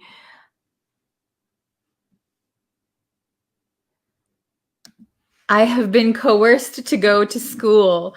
Oh no, by your parents? I have been coerced to go to school. So this could be true. I've been coerced to go to school. I've been forced or threatened. Yeah, maybe if you don't need to go to school and you're being forced, you're being coerced. Yeah, you could use it in that way. Oh, this is a great sentence from Daniel. In the long run, the truth prevails, I hope. Yes, we often say in English, the truth will prevail. The truth will prevail. So the truth will become the winner out of everything. Out of all the lies, truth will prevail. Excellent. You guys have some great examples. Ah, this is a great sentence. I hope peace will prevail all over the world. Yes, I hope so too. Let's hope for world peace. Ah, yeah, you could say God's plan prevails. Yes, very good. Oh, hello from Thailand. Okay.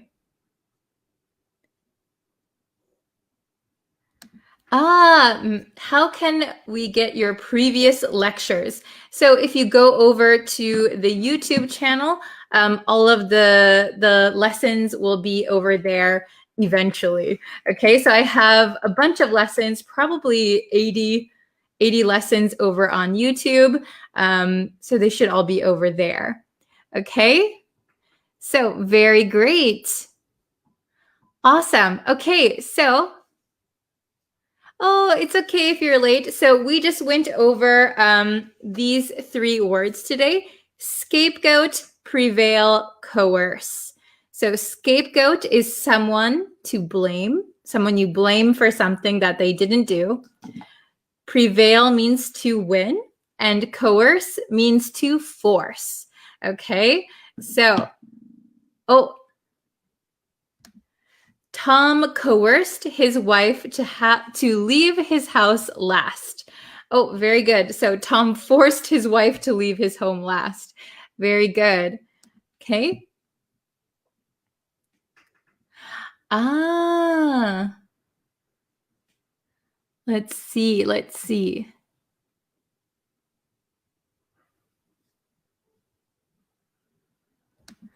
I was coerced to say the true. So here, I was coerced into maybe telling the truth. Telling the truth. Okay, very good. So truth is a noun. Tell the truth. I was coerced into telling the truth. I was forced into telling the truth. Very, very good. Okay, so I think I have to get going now because I have another lesson. But these 3 words are on the newest test over on YouTube. So if you want to go and take the test is on YouTube. There's some other advanced vocabulary, but we'll go over more advanced vocabulary later this week. Okay? Very good. So thank you guys for watching. If you can, please go subscribe to the YouTube channel, like the Facebook page, turn on notifications so you know when I go live. And I will see you guys in the next lesson, okay? Thank you so much. And yeah, I'll see you guys in a little bit over on YouTube again. Bye. Hello, students. Welcome. Thank you for joining today's lesson and for participating. Before we get into the lesson, of course, I have to remind you, if you haven't yet and you would like to know when I post new lessons, when I go live, when we do quizzes, please subscribe to the YouTube channel. That really helps me out and it will let you know when new lessons are posted. Okay. So we're going to jump into today's lesson. We're going to look at the difference between your and your. Oh my gosh. So these are pronounced exactly the same. Your. Okay. So they are pronounced the same, but as you can see, there is a little bit of a spelling difference. And as you might know, the meanings are a little bit different. Okay, so this one is often confusing for many of my students. So don't worry if you are confused by your and your. We're going to clear that up today and we're going to look at the difference and then take a little quiz. All right, so your English quiz for today. So let's look at the difference in meaning between your, Y-O-U-R, and your, Y-O-U apostrophe R-E. Okay, don't forget that apostrophe. All right, here we go. Very simple, very straightforward. Let's see, your, Y-O-U-R,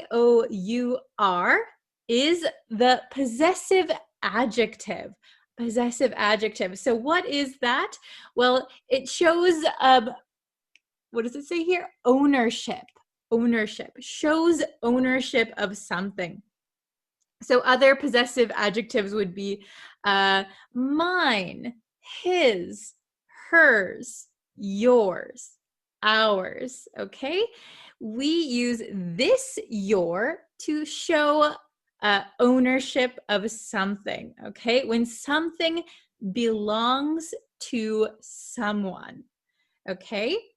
So looking at your, Y-O-U apostrophe R-E, your, this is the contraction of the phrase you are. You are, okay? So the difference when using them is, does the sentence need a possessive adjective? If you need a possessive adjective, if you are trying to show ownership, we're going to use this your. If you can replace this your with you are, and the sentence still makes sense, you are in the correct spot, okay? So if you are contracting you are, and it makes sense, your or you are, if you can use either, then you're in the right place, okay? So let's try number one together. Okay, number one. So write in the comments, you're either going to choose Y-O-U-R or Y-O-U apostrophe R-E. Please don't forget the apostrophe. It's very important in contractions. Okay, so number one, we have a blank. So, English is improving. English is improving. So we know that we are going to say your English is improving, but which spelling is correct? Well, if we think about it, we could say whose English is improving? Whose English? So my English or your English. All right, so we know we need a possessive adjective. So if we said your English is improving. That doesn't make sense, right? So we can choose, oops, let me get a red pen. Let's see my red pen. Okay, so we're going to choose the one that is the possessive, your, Y-O-U-R. Your English is improving.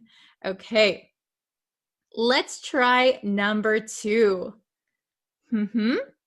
My favorite student. My favorite student. Okay, so we know it's going to be pronounced the same. You're my favorite student. Okay, so which one is it? So do we need a possessive adjective? So, for example, his, my favorite student, hers, my favorite student. Does that make sense? Not really. So if we could say, you are my favorite student. Does that make sense? Yes, it does. Okay, so we know you are makes sense here. We're going to use the contraction, your. You're my favorite student. You're my favorite student. Your English is improving. Okay, very good. How about number three?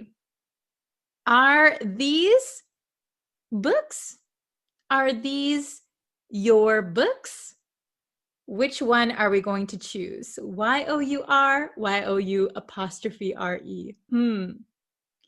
The correct answer is, hopefully this is easy, are these your books? Are these your books? So whose books?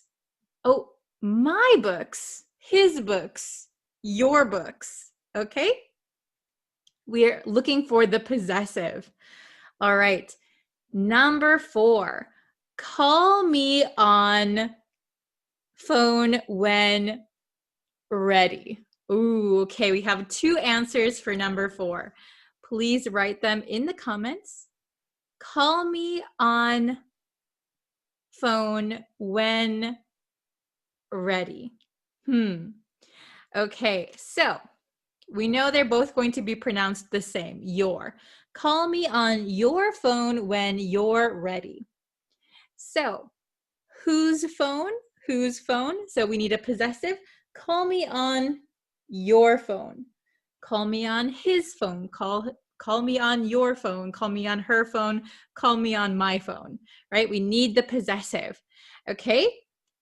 Then, who is ready? Who is ready? Call me on your phone when, can we say a possessive here? Can we say, call me on your phone when his ready? Hers ready. Call me on your phone when my ready. So that doesn't make sense. So let's check the other one. Does you are make sense here? Does it work? Call me on your phone when you are ready. It works. Okay, so we can say your with an apostrophe R-E. Very good. Okay, I think you guys are getting the hang of it. Awesome. Number 5, I think you can do it. I'm not going to help you. Write your answers in the comments, okay? If hungry, ask father to pick up some food on his way home. If hungry, ask father to pick up some food on his way home. Okay, did you write your answer in the comments? Very good. All right, so if you are hungry, so we're going to use the contraction. If you're hungry, ask whose father? My father, your father. Ask your father to pick up some food on his way home. Very good. So if you guys don't know yet, pick up something means to stop somewhere and get something. So pick up, okay? So get some food, pick up some food, basically the same meaning, okay? So go somewhere on your way home and get some food, pick up some food. Very good. So I hope you now understand the difference between your and your. Remember, they are pronounced the same. And in conversation, we usually use contractions. Contractions are faster and more convenient, so we tend to use the contractions when we're talking. Instead of saying, if you are hungry, it's a little bit long, right? So we like to make it nice and short. If you're hungry, okay? So please remember the difference between your and your. And if you'd like, you can write some example sentences down in the comments. I'll check them. You guys always have such great examples, so I'm looking forward to those. And yes, if you would like to suggest any other lessons, I made a post on the community tab on YouTube. So go check that out, write your recommendations, and I'll try and make those lessons as soon as possible. Okay, you guys did so well. Thank you guys so much for watching, and I can't wait for our next lesson. All right, see you guys tomorrow. Bye, everyone.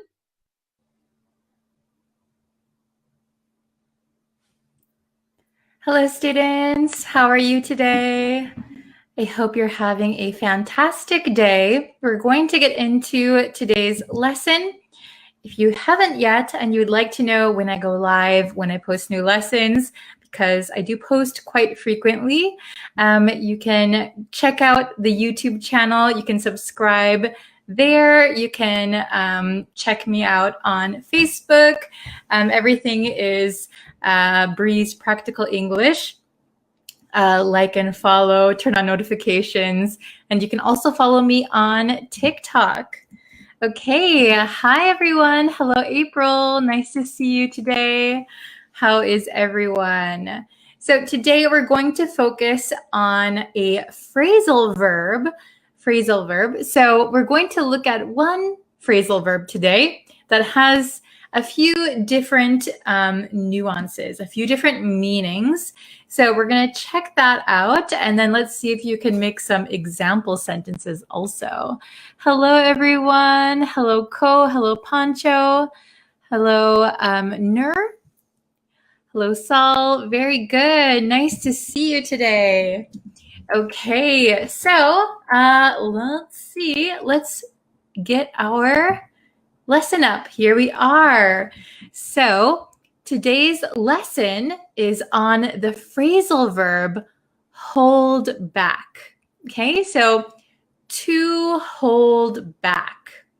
So we can use hold back with a person, so hold back someone, or we can use it with something, hold back something. Okay, so let's look at the different ways that we can use hold back. Okay, So first one, we have meaning number 1, okay? Hold back. So meaning number 1 means to hesitate to act or speak. So maybe you want to do something or you want to say something, but you hold back, okay? You hold yourself back, right? So here I have 2 examples. Let's see if the examples help you to better understand it. I held back because I was afraid of making a mistake. Have you ever held back doing something or saying something because you were afraid of making a mistake? I know that I have many times. Yeah. How about the next example? When learning a new language, you should never hold back. So this is very important that I would recommend for all of my students. When you're learning a new language, when you're learning anything really, you should never hold back. Don't be afraid of making mistakes. So don't hesitate to speak in English. Don't hesitate to ask a question. Don't hold back. Oh, hello everyone. Hello from Pakistan. Oh, United States. Wow. Okay. Indonesia, welcome. Yeah, don't forget, don't hold back. Please shout out your country in the comments. Okay, very good. Is it separable? Yes, it is separable. So you can hold someone back, or you can hold back something. So very good. Hold back tears. Yes, we'll get into that one. Very good. So this first meaning of hold back is to hesitate, to pause. You're not sure if you should say something. You're not sure if you should do something, so you hold back. Okay, let's look at the second one. Refuse to make something known. To refuse to make something known. This is another way we use hold back. So this is kind of like concealing something, hiding something, keeping a secret. That would be holding back. You can hold back information, right? So here are the examples. Are you holding anything back from me? So here you can see we separated. Are you holding anything back from me? The next one, tell me all about it. Don't hold anything back. Okay, so in the first example, are you holding anything back from me? So here we could kind of see that somebody's asking, are you sure you're telling me everything? Aren't you keeping something a little bit of a secret? Are you keeping any secrets? Are you holding anything back?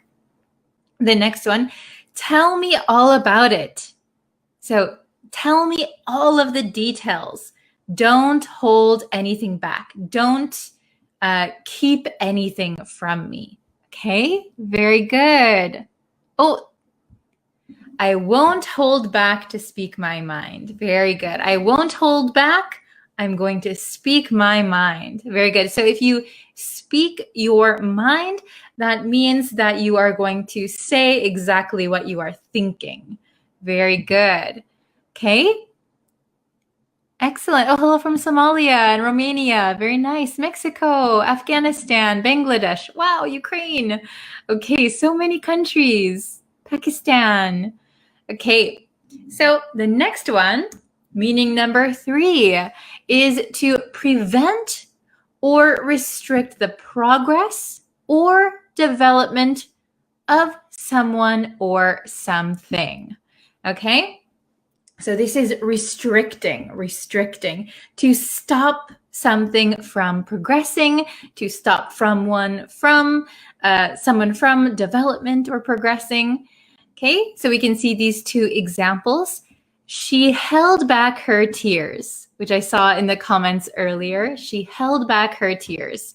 So if you hold back your tears, that means you are trying to prevent the tears from coming out. You can also hold back a sneeze. If you feel like you have to sneeze, we could use hold back a sneeze or hold in a sneeze if you're trying to prevent it.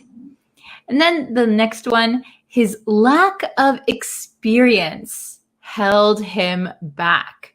So if you don't have experience, for example, in a career field that you would like to advance in, if you don't have enough experience, it might restrict you.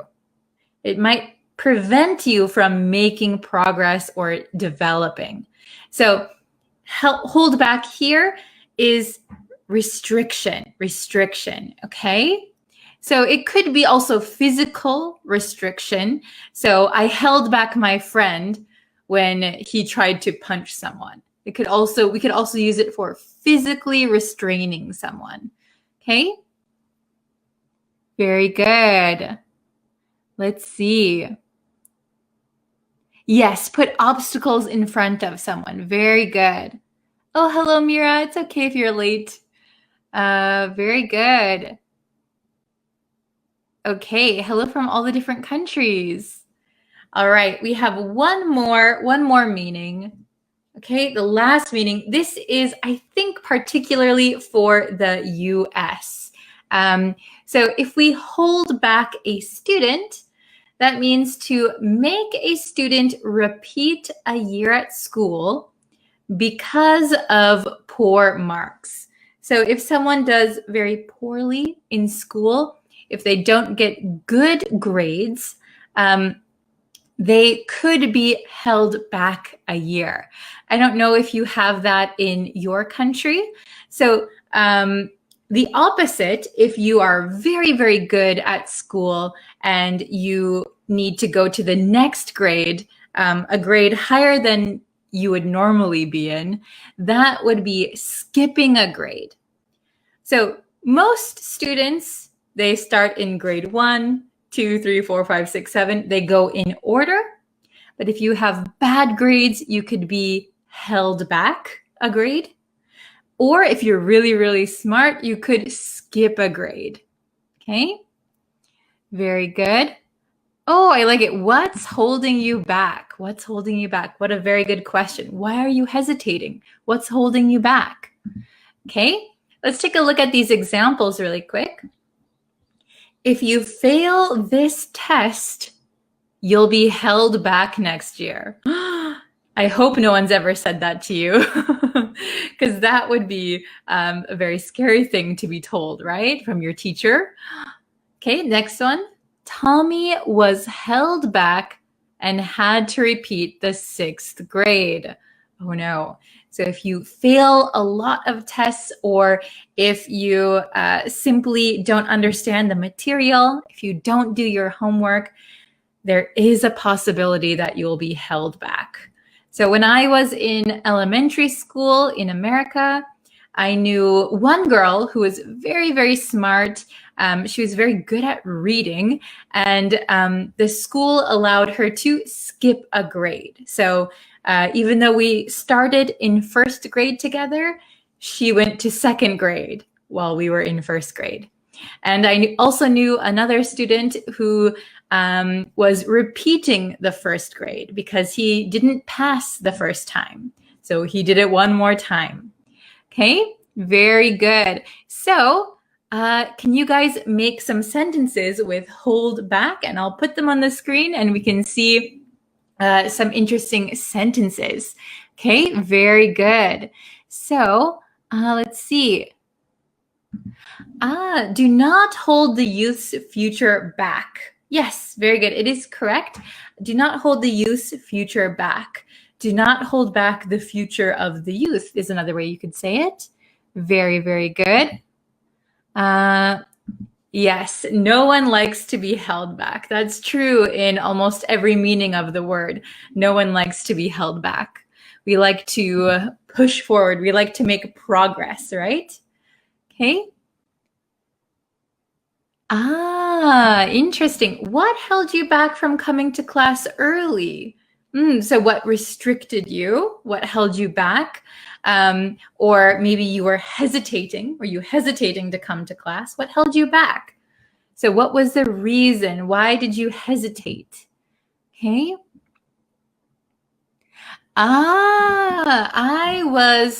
If you say I was held back, I was held back. So this is somebody is holding you back. So I was held back when I was in Berlitz level 5. I see. Did anyone else take classes at Berlitz? Berlitz is a very popular English school here in Japan as well. Okay. Very good. Let's see. If you're held back, it doesn't mean that you aren't capable of going ahead. Very good. I like the way you put that. So even if you're held back, it doesn't mean you aren't capable of going ahead, of moving forward. That's very true. Okay. Oh, hello from Cambodia. Welcome. Don't be held back. Happiness will come back. Oh, interesting. Interesting philosophy. Okay. No one can hold you back when you decided, or when you have decided, when you make a decision. Very good. Employees hold back many things from their bosses. Very true. So I think this one is referring to keeping some secrets or not telling everything, right? Employees hold back many things from their bosses. So for example, if you came in late and your boss didn't know, you might hold that information back. Very good. Okay, so I have to end the lesson here today. I have a little bit of a busy day today. Oops, sorry about that. But I hope to be back with more lessons very soon. Thank you guys so much for watching. If you would like to know when I have more lessons, you can subscribe to me on YouTube and like me on Facebook. Turn on notifications. That way you'll know when I go live. And you can also follow me on TikTok. All right. Thank you guys so much for watching. Please leave your example sentences in the comments and I will try to read all of them. Okay. Thank you, everyone. Have a great day.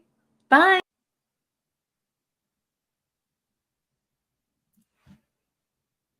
Hello, students. Hello, everyone.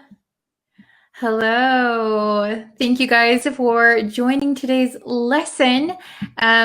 We are going to be learning a ton of phrasal verbs with call.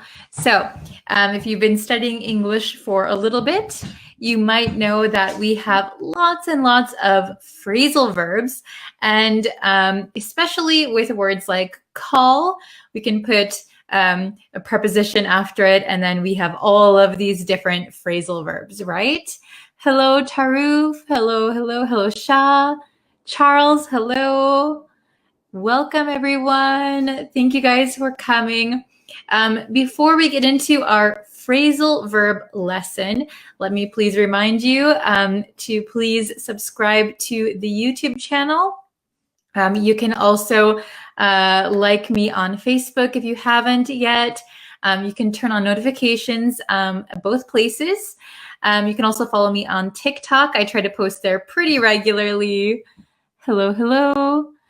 Oh, did you change your lecture time on Facebook? I haven't really changed it per se, but I've just been quite busy recently. I have lots of private lessons that I do. So I have to get those done, and they've been taking a little bit more time recently. I'll try to get back to my regular schedule as soon as possible, though. Hello, Brenda. Oh, thank you, Charles. Okay. Hello, Roshan. Nice to see you guys. Okay. So, phrasal verb lesson. Are you guys ready? I hope you are. So, let me share my screen. Okay. We have phrasal verbs with call. Phrasal verbs with call. Very exciting. Oh, hello, Mickey from Peru. Hello from Vietnam. Welcome, everyone. Okay, so there are many phrasal verbs in English and many phrasal verbs with the word call. And sometimes the same phrasal verb can mean something different. Okay, so they can have multiple meanings, right? Okay, so let's look at the first one, shall we?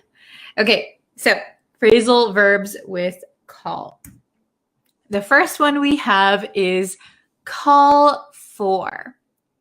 Oh, hello, Duali. Don't worry if you're late because we've just started. Okay.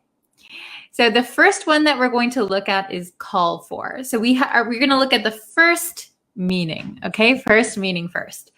The meaning number one, to need or deserve a particular action, remark, or quality. Okay, so you think that if something calls for something, it means something deserves something, okay? Hello from Poland, welcome. Okay, so example, you got the lead role in the play? Well, this calls for a celebration. Okay, so if your friend got a lead role in a play, that means they got the main role. They're going to be the main character. So, wow, very nice. This calls for a celebration. So getting the lead role in the play deserves a celebration. Okay, it calls for a celebration. Very good. Let's go to the next meaning. So we're still on call for. Meaning number two is to demand that something happens. So different from the first meaning. To call for can also mean to demand that something happens. They called for the event to be canceled. They called for the event to be canceled. Okay, so that means they demanded, all right, to call for something to happen. Okay, I hope you're following me so far. Very good. Next one, we have call in. Call in. Okay, meaning number one. So again, there are multiple meanings. Meaning number one, to ask someone to come and help you. So the example we have here is we had to call in a specialist. We had to call in a specialist. So we had to ask someone to come and help us. So this could be, I just put specialist here, but we had to call in for a doctor. We had to call in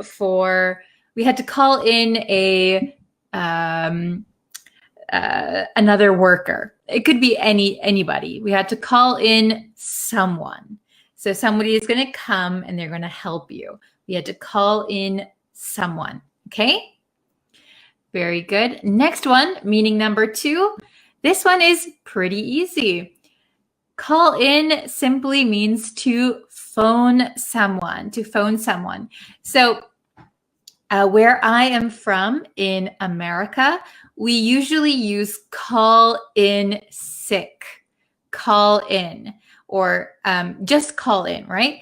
So if I say, I called in sick to work, I called in sick to work. This means that I called my work and said, I can't come in today because I'm sick. All right. So I know in, I think, California area, some people say call out sick, but the people that I know, everyone says call in sick. So that might be a regional thing, but to call in means you phone someone. And here, I called in sick to work. Or we can sometimes just say, I called in to work. That means that I'm sick and I did not go to work. Very good. Okay, next one, call out. Call out. So this has several meanings as well. To call out, meaning number one is to speak loudly, to speak loudly, to call out, okay? So the example here is, please call out the answer if you know it. So please call out. If you are calling out something, that means you're using your voice a little bit loudly. Please call out the answer if you know it. Okay, I often say this to my students. So whoever knows the answer, you don't need to raise your hand. Just call out the answer. Call out. Okay? Or if you call out to a friend, it means you're speaking pretty loudly. Hey, how are you? Okay? Next one. Next meaning of call out. This is particularly for North America, okay? So here, meaning number two is draw critical attention to someone's unacceptable actions or behavior. So what this means is that if you think someone is not behaving correctly, if someone's actions are not good, we have to criticize them or draw attention to it, okay? We call it out. So here, the example, I had to call him out on his lie. So call someone out like this, in this way, if somebody is not being good, it means kind of to confront them. Confront. Hey, I don't like that. Hey, that's not good. Your action is not good. Okay. Oh, I like this one. Hey, call me out. Hello, Monley. Hello. I called you out. Very good. Okay. Next one. We have call on or call upon. These can kind of be interchangeable. I think lots of people use call on these days. Meaning number one, to ask someone to do something. So this could also be formally ask, all right? Formally, to ask someone to do something. Here we have two examples, one with on and one with upon. He called on his teammates to do their best. So that means whoever he is, maybe he's the coach or he's the captain of the team, he asked his teammates to do their best. He called on them to do their best. The next one, the government called upon the people to unite. Okay, so the government asked everyone, all the people, to come together, to unite. We can do this, whatever this is, right? So the government called upon the people to unite. Very good. All right, meaning number two. Here I just put call on because I think it is more natural to say call on than call upon for meaning number two. Meaning number two, to ask someone to speak. Okay, so I usually call on my students. So if I said your name, I would like you to speak, or I would like you to give an answer. Okay? So here the example is, I wasn't paying attention in class, and I was afraid my teacher would call on me. Okay, so I wasn't paying attention. I wasn't listening to the teacher. I was afraid the teacher would ask me to speak in front of everyone. So I would be called on. Okay. I see Moses Kima has a good example of call out. I scold my little brother not to call out my name in front of people. Very good. Okay, not to shout your name, call out your name. Okay, so this was call on. Everyone following so far? Very good. Oh, I'm glad you like this topic, Monlei. Very nice. Okay, so next one we have call back. Call back. So the meaning is to call someone, meaning phone, to call someone again or to call someone who called you earlier, but for some reason you couldn't answer. Okay, the example here, I'll have to call you back. So here we can see it's separable too, call you back.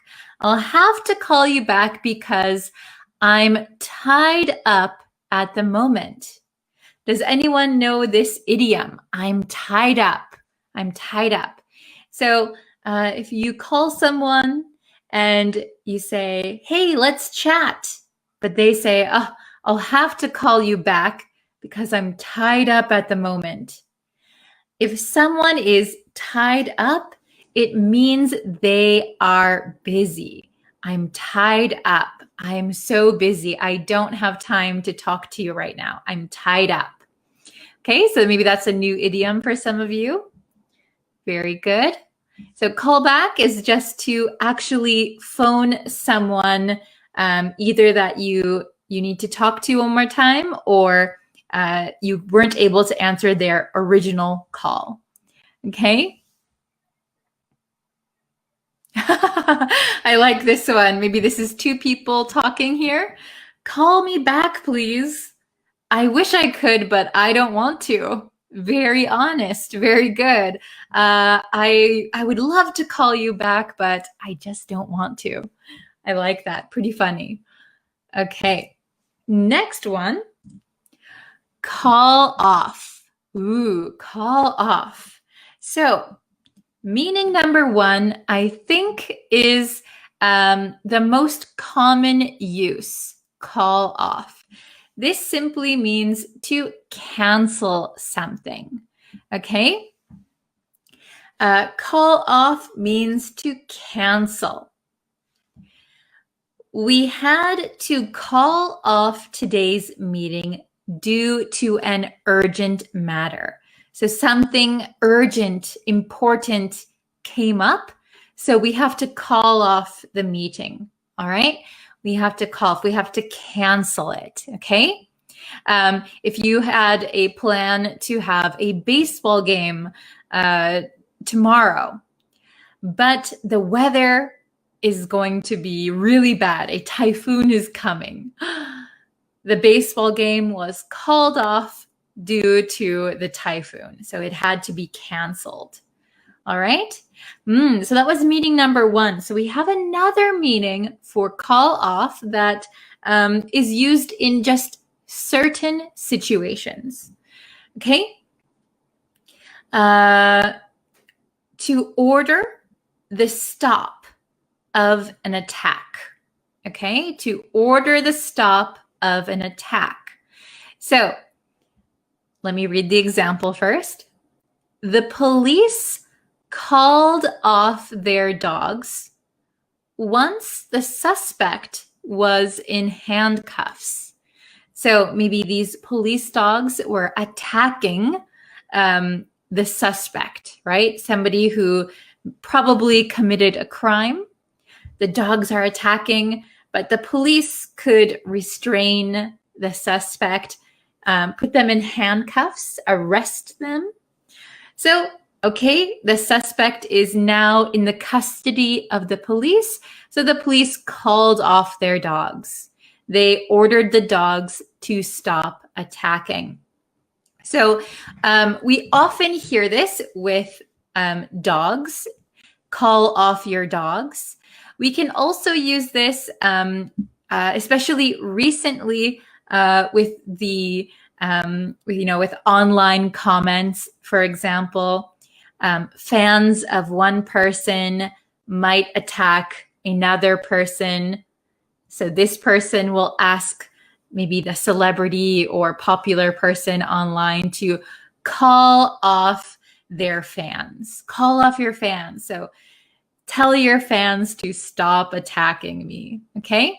So when you ask someone to call off someone, it means make them stop attacking. Okay? Does that make sense?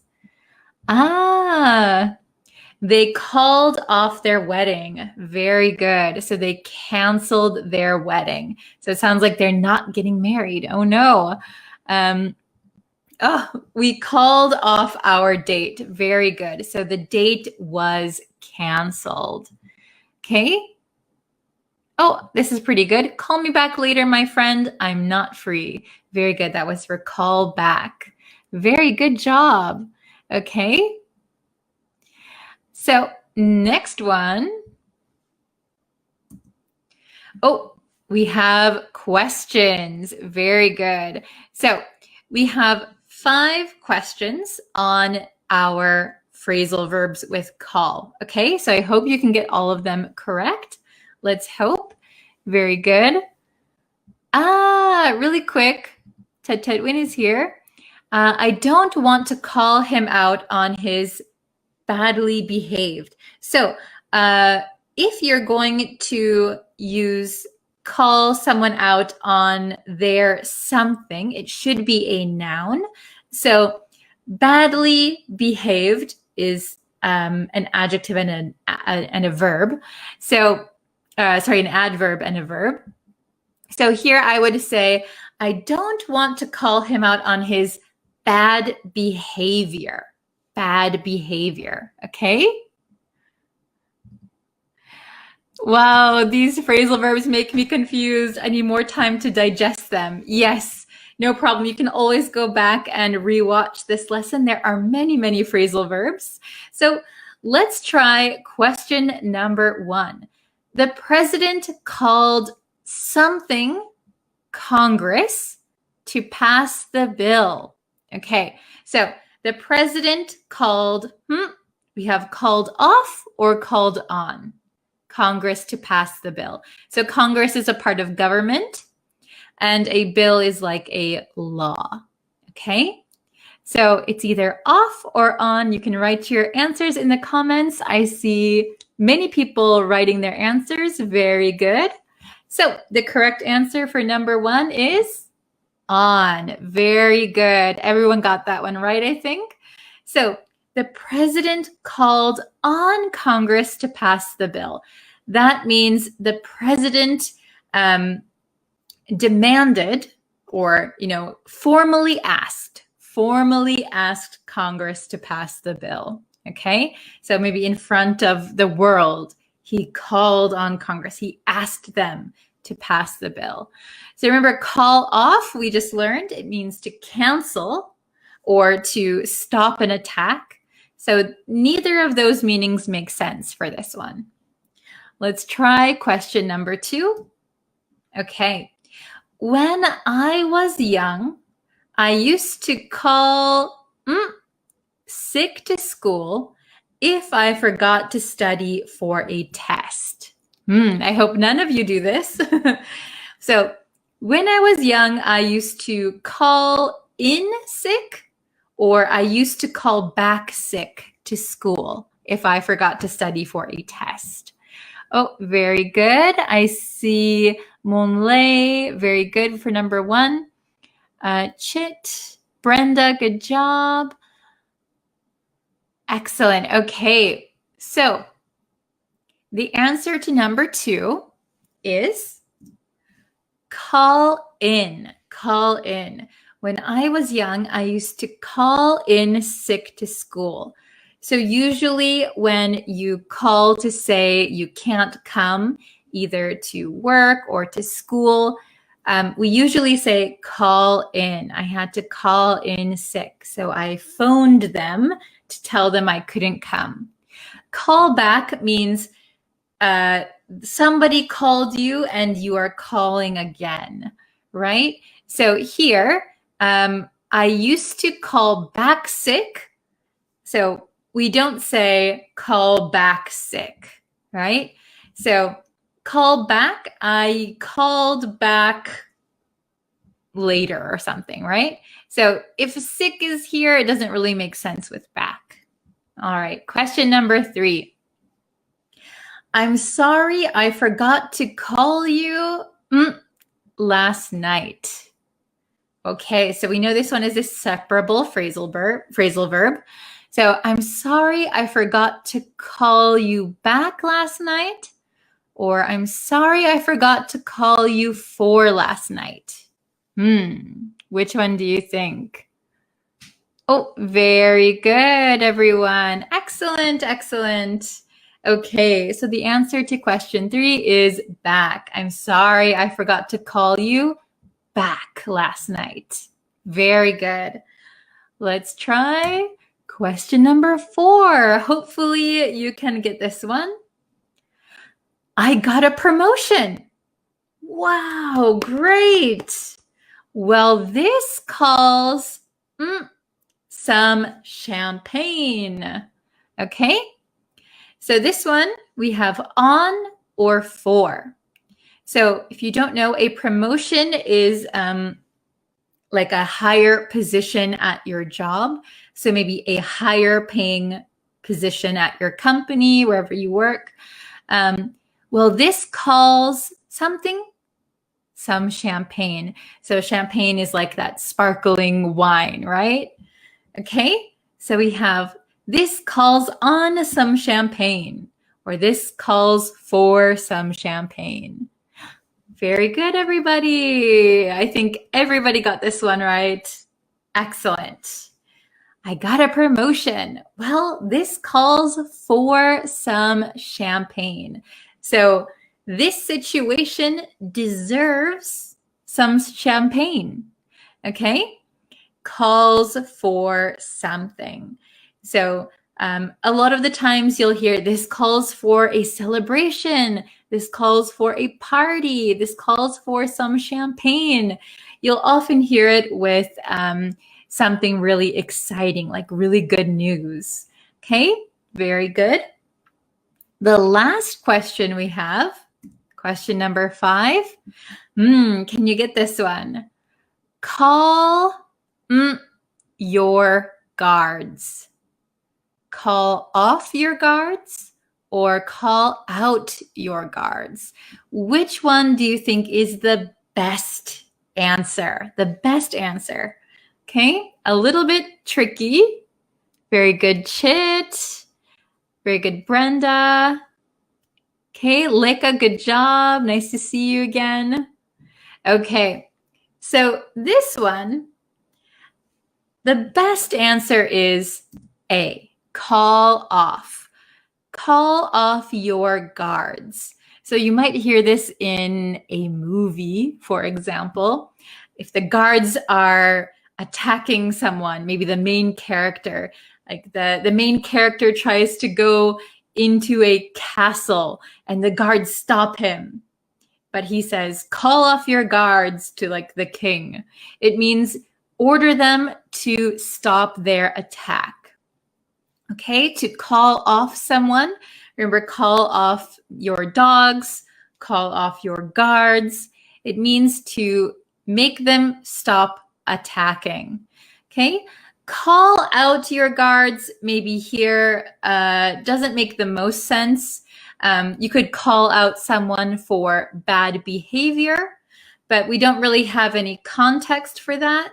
So I would say call off your guards is going to be the best answer. Okay, very good. So this was pretty tricky, a pretty long lesson, right? We have so many phrasal verbs in English. The best way to practice phrasal verbs is to use them when you speak English, of course. Output is very, very helpful. You can also listen to native speakers. If you don't know any native speakers, you can watch YouTube videos, movies, many things for free, right? So remember that phrasal verbs are tricky, but they're so common, okay? If you need help with phrasal verbs with call, you can watch this lesson one more time. If you still have questions, please write your questions in the comments and I will try to reply to you when I have time, okay? Oh, very good. I have a brief time, so I will call you back later.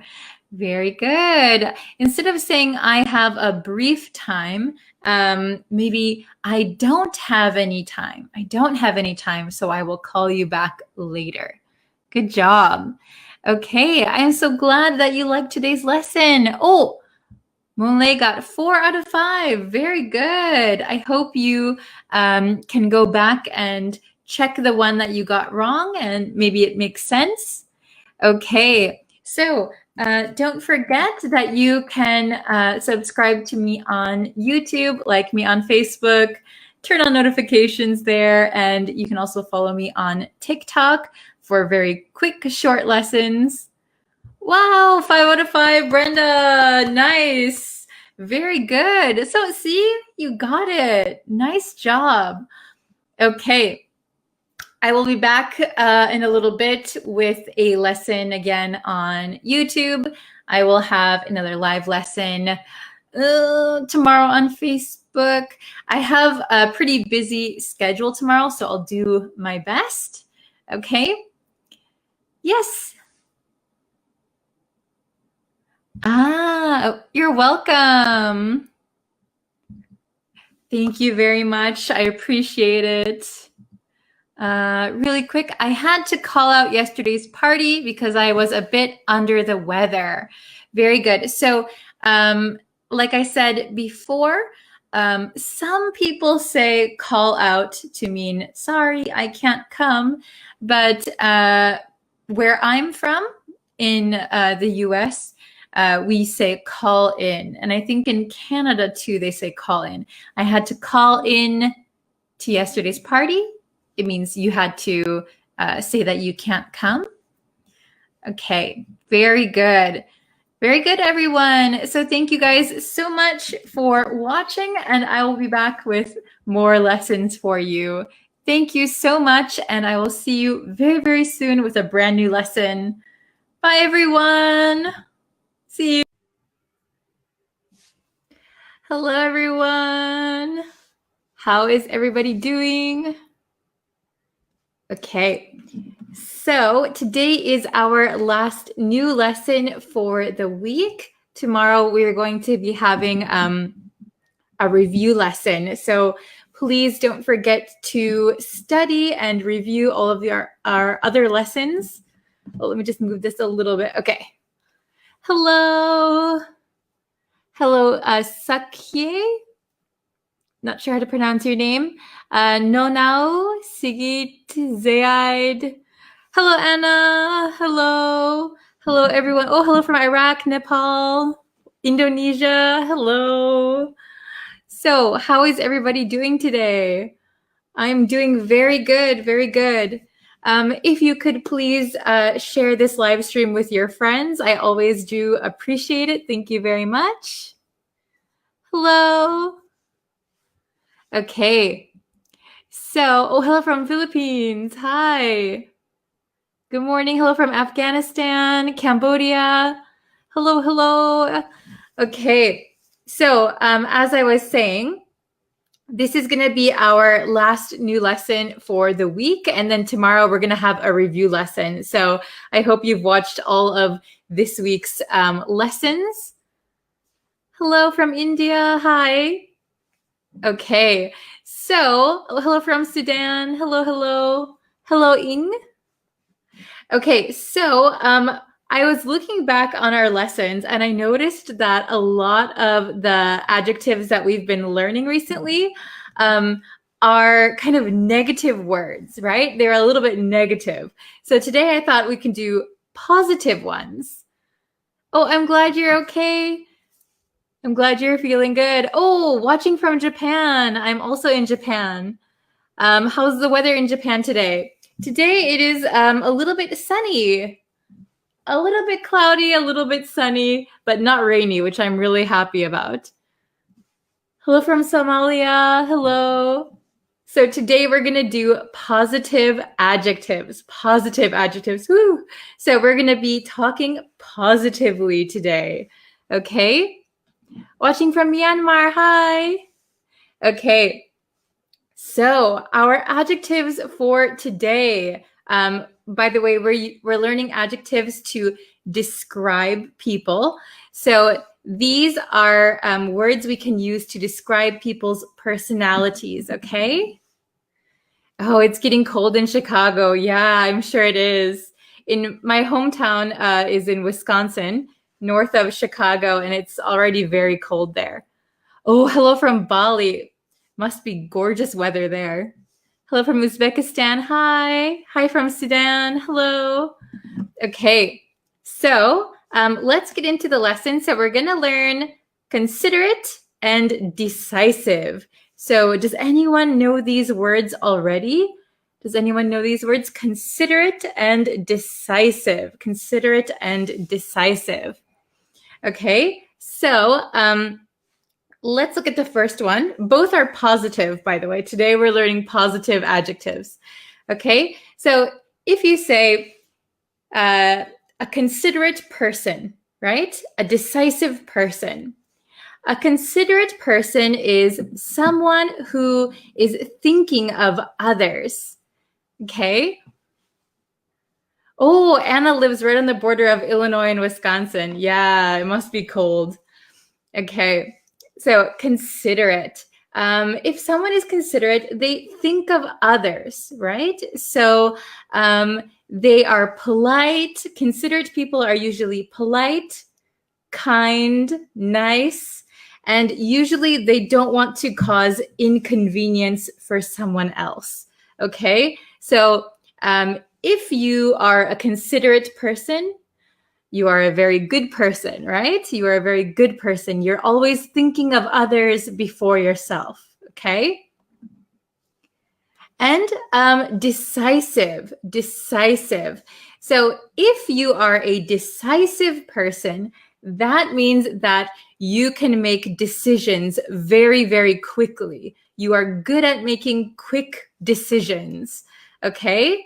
So I am not decisive. It takes me a long time to make decisions, right? Oh, very good. Okay, we have a good example. He is a decisive leader. Very good. So if you have a leader for your sports team or in business, they should be decisive. Decisive is a very good quality to have for work or in life as a leader. Okay, so decisive. This is very good in business, right? You make very quick decisions. Okay. Yes. So Anna said, so you are confused. Yes. So I am not decisive, right? So if I, for example, this is a very simple example, but if I go to a restaurant and I look at the menu, oh, what should I get? I don't know.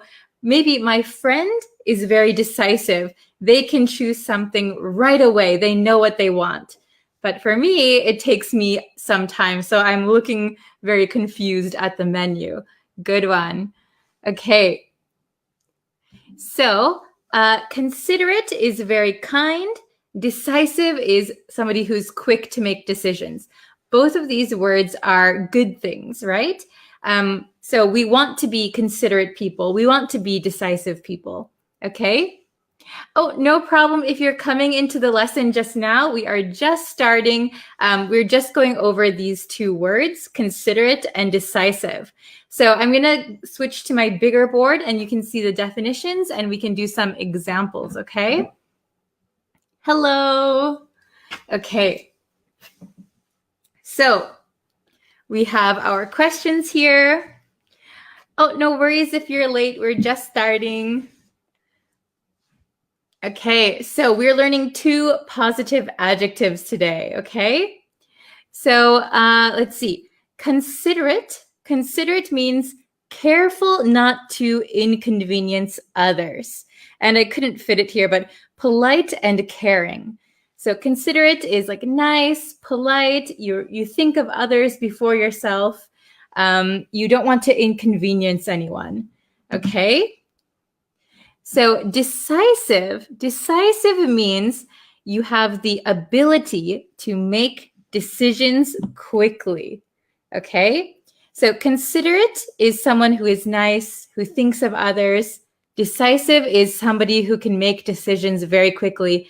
They know what they want. Okay? So again, both of these words are good things. These are good qualities to have. Okay?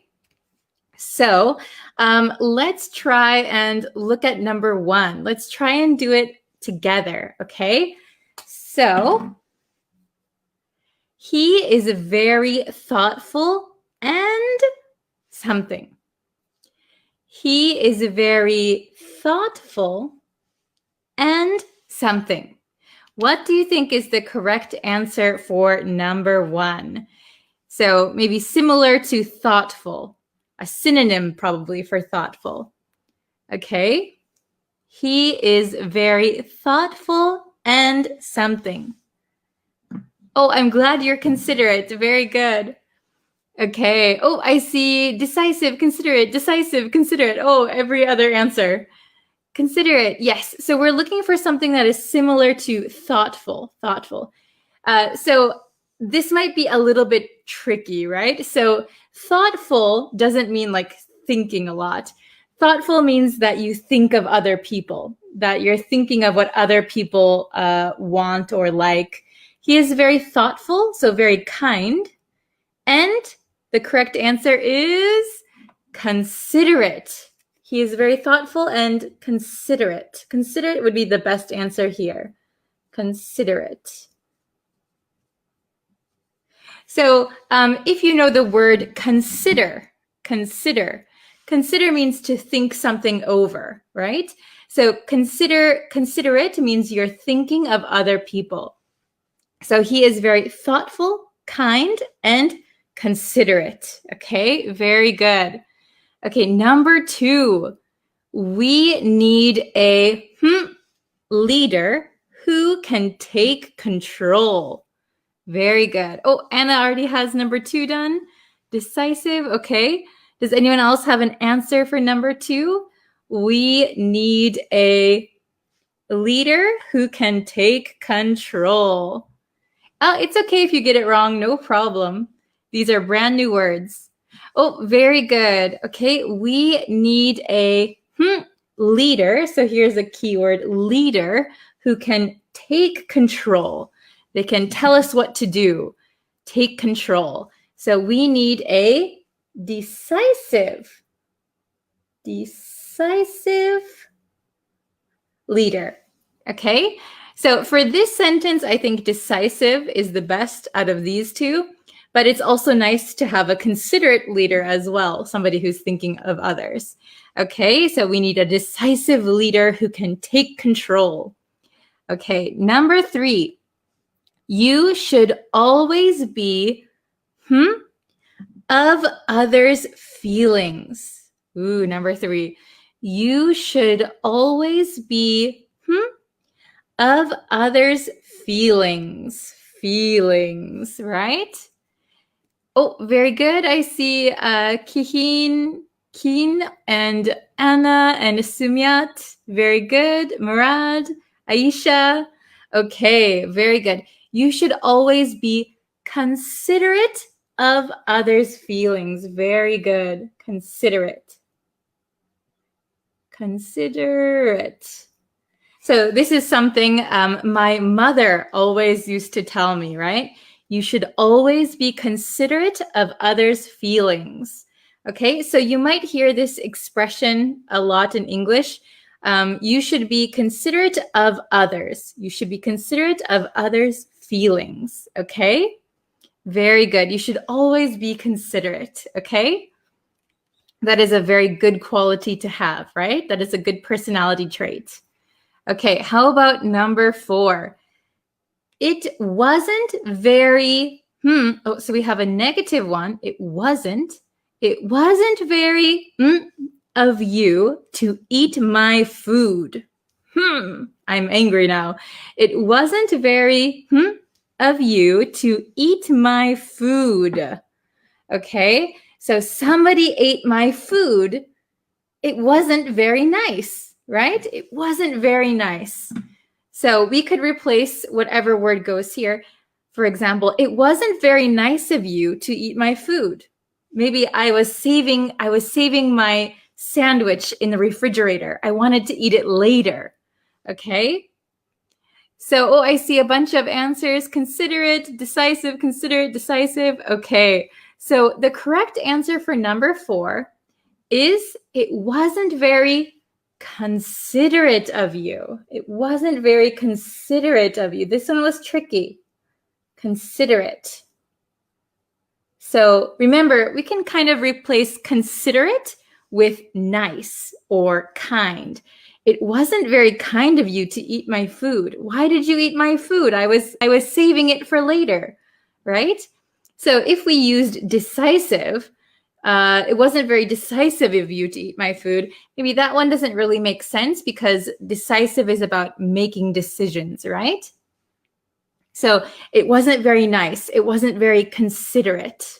So it's one good thing when, for example, when we speak in English, right? If you want to say someone is very nice, someone is very kind, instead of saying very nice or very kind, you can use considerate. So it wasn't very nice, wasn't very considerate. Okay, no problem. Okay, if you get it wrong, don't worry, no problem. These are all brand new words.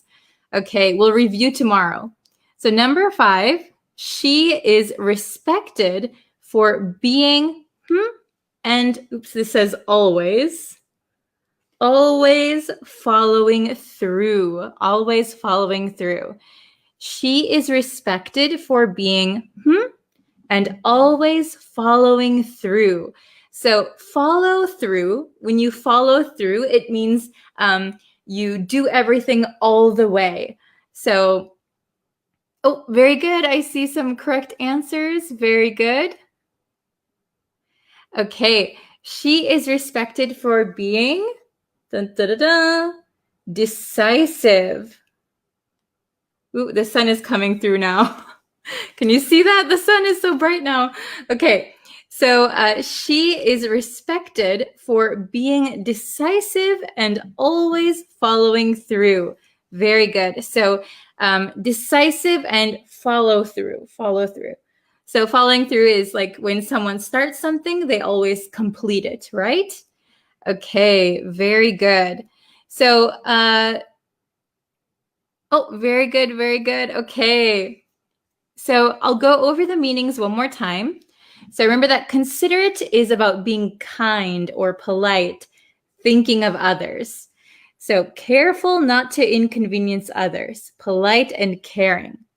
Decisive, ability to make decisions quickly. So this is kind of the quality of a good leader, right?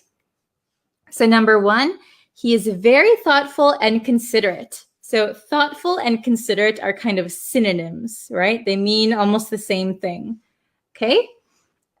We need a decisive leader who can take control so they can tell us what to do. Okay, number 3, you should always be considerate of others' feelings. So you should always think about how other people are feeling and act accordingly, right? Number 4, it wasn't very considerate of you to eat my food. So it was my food. Why did you eat it? That wasn't very nice. It wasn't very considerate, okay? And number 5, she is respected for being decisive. I couldn't read my own handwriting. She is respected for being decisive and always following through. Okay, very good. Okay, so if you have any questions or you want to try making some sentences of your own, we can look at those together.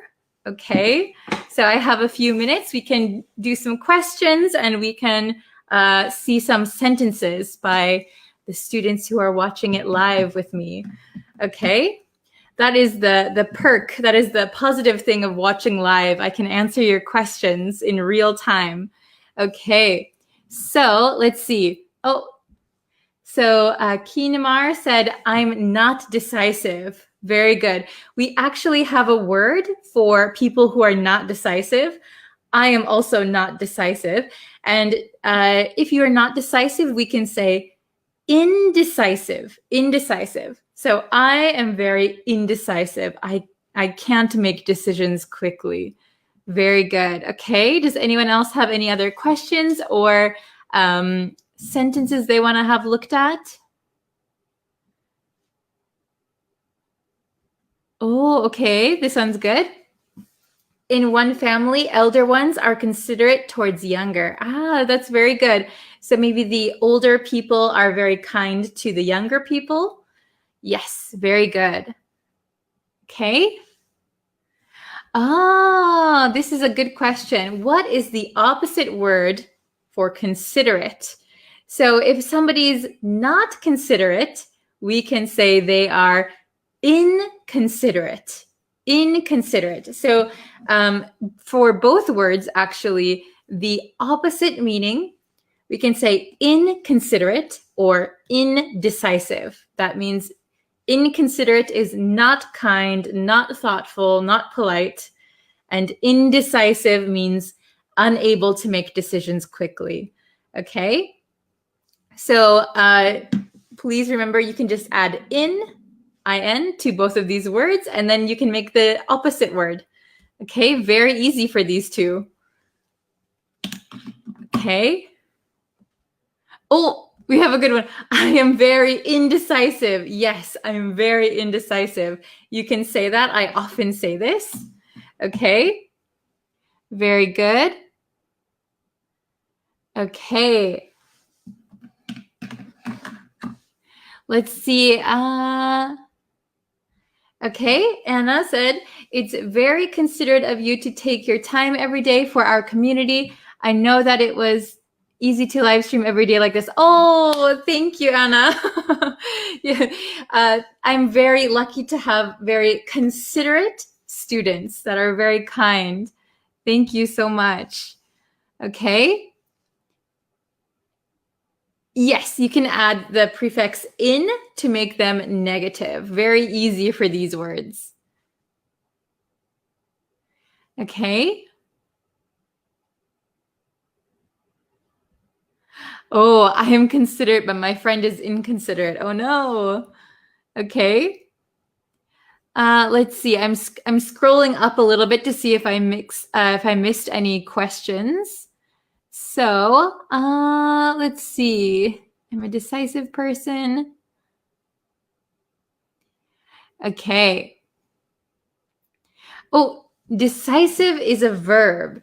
So decisive is an adjective. It is an adjective. So a decisive person, a decisive leader, he is decisive.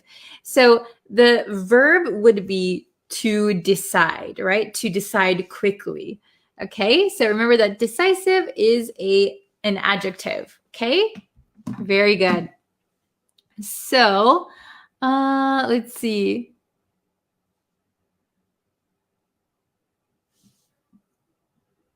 Oh, no worries, Anna. I know what you meant. You are indecisive. Okay, very good. I'm seeing some very small sentences. Everyone's doing very well.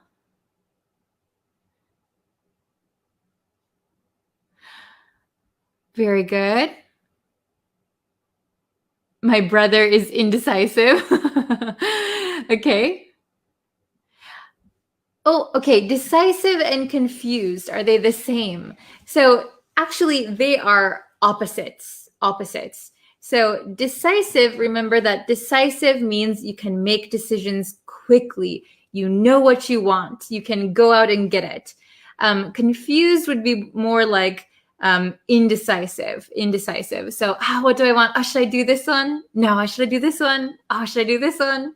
That would be indecisive or maybe a little bit confused on what you want. Okay, very good.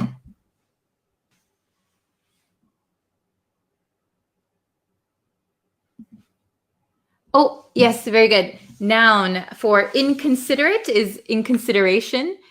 Inconsideration.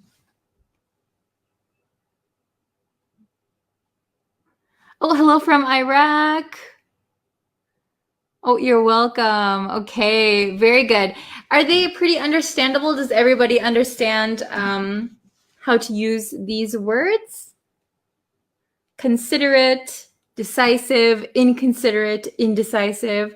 Are they pretty understandable? Okay, I see. Everyone has like really good sentences, so I'm very impressed actually. Okay, so I think you have these down. Very good. So please remember that our review lesson will be tomorrow. It's going to be tomorrow. Oh, hello. Okay. Oh, here's a good question. Consider and considerate, are they different meanings? So consider is a verb, to consider. So to consider means to think about something, right? To think about a situation. Considerate means someone who's thinking of others. So I think the word considerate comes from the word consider, but considerate means thinking about other people before yourself and being kind and being nice, being polite.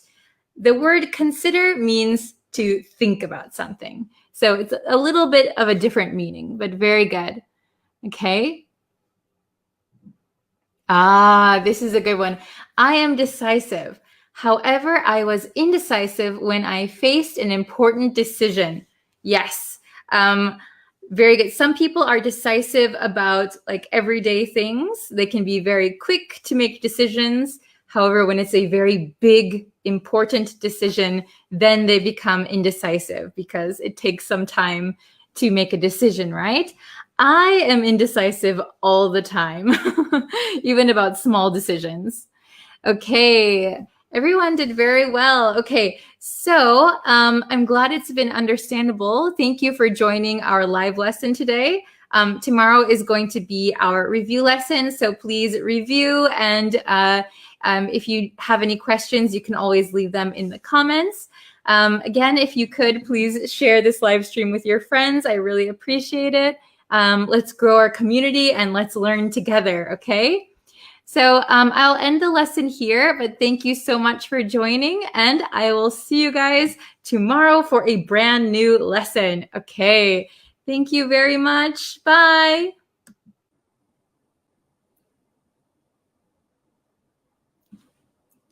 Hello, everyone. How are you guys today? Thank you for joining today. I know yesterday I wasn't able to do a Facebook Live lesson, so I'm really sorry about that. I'm barely able to do one today. It's just been very, very busy for me recently, but I'm going to try and get my schedule back on track. So thank you for your patience, and I hope you're looking forward to today's lesson and all of the live lessons I have planned. So before we get into today's lesson, if you haven't yet, could you please subscribe to the YouTube channel? I really, really appreciate everyone who has subscribed so far. Thank you so much.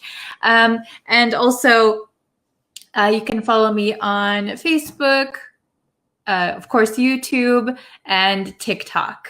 So everything should be linked somewhere below. Hi, everyone. Hello from Madagascar. Hello from Egypt, Algeria. Hello, hello from Mexico. Very nice to see you all today. Thank you for joining.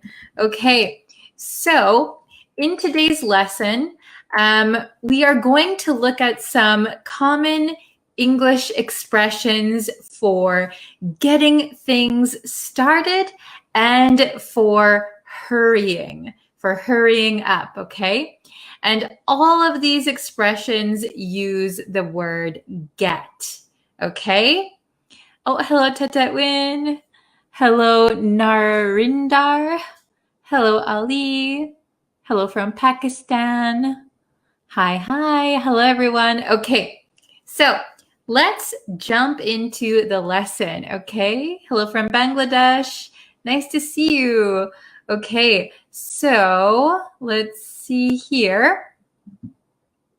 Nope, that's not what I wanted to do. This one. Yeah, this one. Okay. So, expressions to get started. So, we're going to learn some natural English expressions, and they all use get. Okay. And they pretty much have the same meaning. Okay.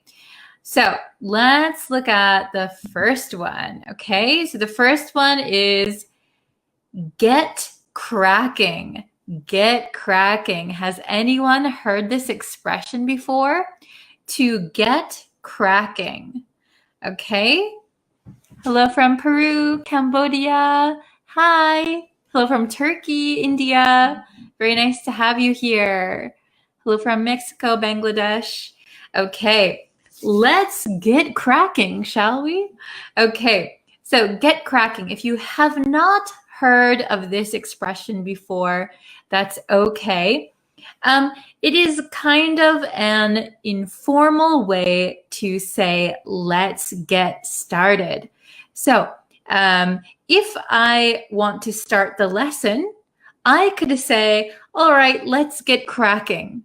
Let's get cracking. So it means to start doing something immediately, or we can use it to mean hurry. Okay.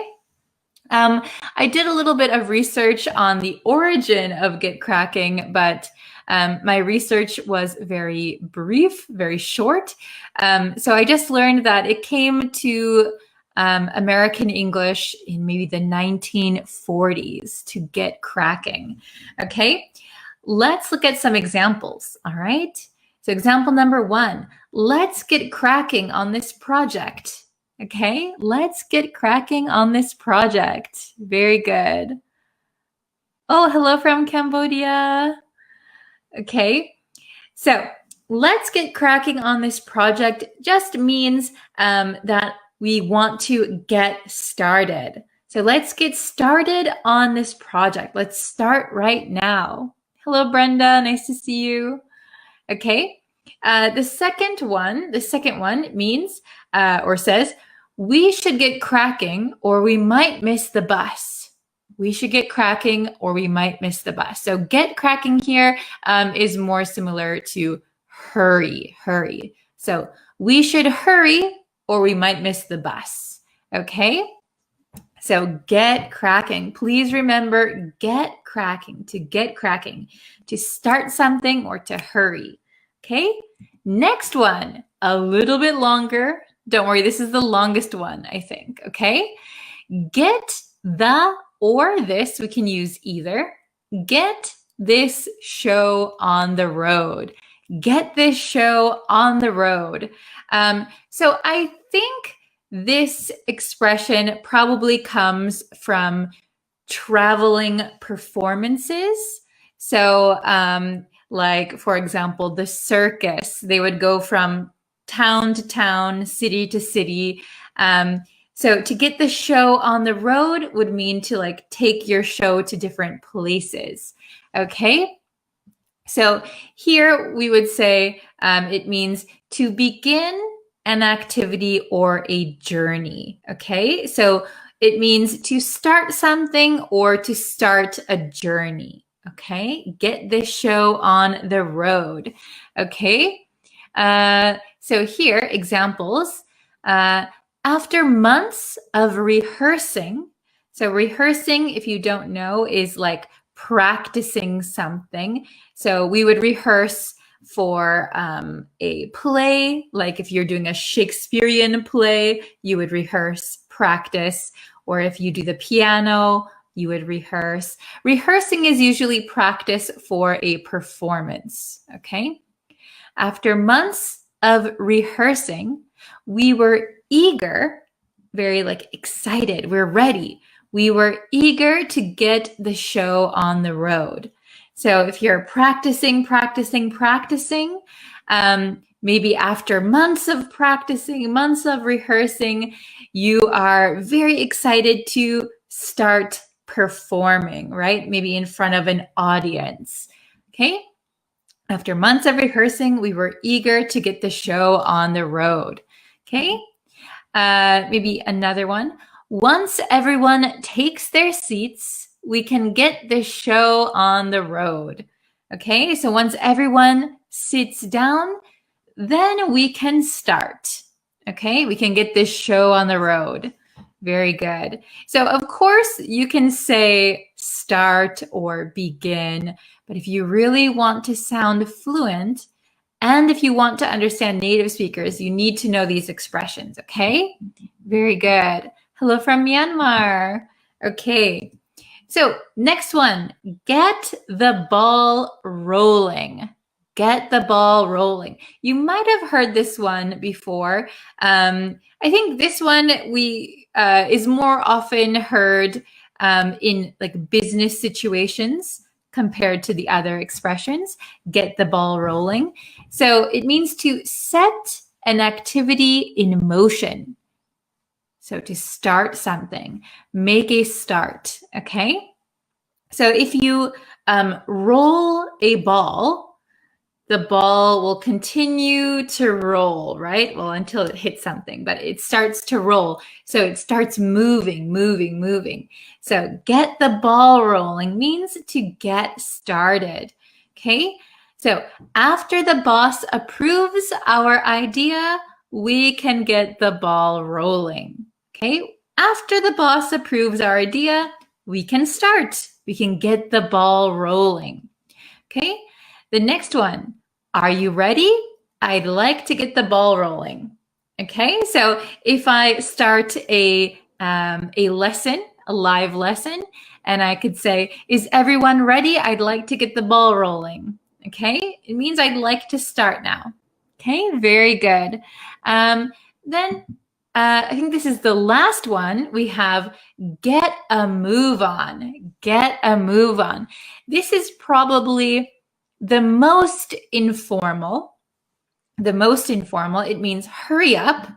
Maybe it's very close to get cracking, but to get a move on means to hurry up, okay? So hurry up, not start something, just hurry up. So be careful when using this one. I would just use it for people who you are very close with, maybe your close friends or family members. I wouldn't probably use this with like in the work environment, right? Get a move on. If you tell someone to get a move on, you know, you're telling someone to hurry up. So it's a little bit stronger. So if we don't get a move on, we'll be late for class. So if we don't hurry, we'll be late for class, okay? So you can imagine if you're saying it to someone in this situation, it's probably your classmate, probably a close friend of yours. And come on, guys, get a move on. Come on, guys. So you can see here that it's quite casual. Come on, guys, get a move on. Let's hurry up. Let's go. Okay? Very good. So let's try and make some example sentences. Okay, so try it. Okay, so we have 1, 2, 3, 4. So I'd like you to complete the sentences. So you can write anything here, okay? So try and make your sentences. You can type it in the comments and I'll put it up on the screen. So number 1, if we don't get cracking, something, okay? So can you complete this sentence? So remember, get cracking means like hurry. If we don't hurry, or if we don't start now, something. Okay? Oh, hello everyone who's just joining. I think some people got the notification late for some reason. Oh no. Okay. I see. Oh, this is a good one. Let's get cracking, teacher. Very good. Let's get cracking, teacher. So let's hurry up, teacher. Let's hurry up. Very good. Let's see. Oh, this is a good one. If we don't get cracking, we may lost the chance. So be careful here. So if we don't get cracking, we may lose the chance. That's very good. Very good. Okay, if we don't get cracking, we may lose the chance. Very good. Oh no, if we don't get cracking, we will be punished by the teacher. Oh no. Very good. Yes, you might get in trouble with your teacher, right? If you don't hurry. If we don't get cracking, we cannot finish our deadlines. Excellent. If we don't get cracking, we will miss the bus. Very good. If we don't get cracking, we will be late. Very good, very good. Okay, how about number two? Number two. Something, something, something. We can finally get this show on the road. So remember, get this show on the road means to start something or to start a journey. Okay, to start a journey or to start an activity that was planned before. Okay, let's try number two. So maybe something, something, something. We can finally get the show on the road. I'll give an example. Let's see. Once our parents agree to the party, we can finally get this show on the road. So once we get permission from our parents for the party, we can start planning it, right? We can start the party. We can get this show on the road. Very good. Okay, I see a lot of examples for number one still. If we don't get cracking, we miss the train. If we don't get cracking, we are going to miss the presentation. Oh, very good. Okay. The authorities decided to ease cautionary measures. We can finally get this show on the road. Nice. If we can raise enough money before the end of the month, we can finally get this show on the road. Very good example. Excellent, excellent. Nice job. I like these examples. You guys are good at making them. If you decide quickly, we can finally get the show on the road. Very good. As soon as rain will start, we can finally get the show on the road. Interesting. So maybe you are waiting for the rain. You need rain. Maybe you are planting a garden. You need to wait for the rain. Now that we have eaten, we can finally get this show on the road. Nice example. So after eating, now you can start your activity. Very good. Okay. What country am I from? I am from the United States, but I live in Japan. I'm teaching English in Japan. Okay. Number three. As soon as something, something, something, we can get the ball rolling. As soon as something, something, something, we can get the ball rolling. Let's see if you can make an example sentence. Oh, thank you. Thank you for the compliments, Ahmed. Thank you very much. Let's see. What example could I give for number three? As soon as he wakes up, we can get the ball rolling. So start something, get the ball rolling, put something in motion. As soon as he wakes up, we can get the ball rolling. It's very similar to get this show on the road. Okay. As soon as he permits, so he permits to go there, we can get the ball rolling. Very good. Maybe as soon as you get permission to go there, you can get the ball rolling. Very good. If the visitors arrived soon, we can finally get the show on the road. Very nice. As soon as we receive instruction from the boss, our boss, we can get the ball rolling. Nice job.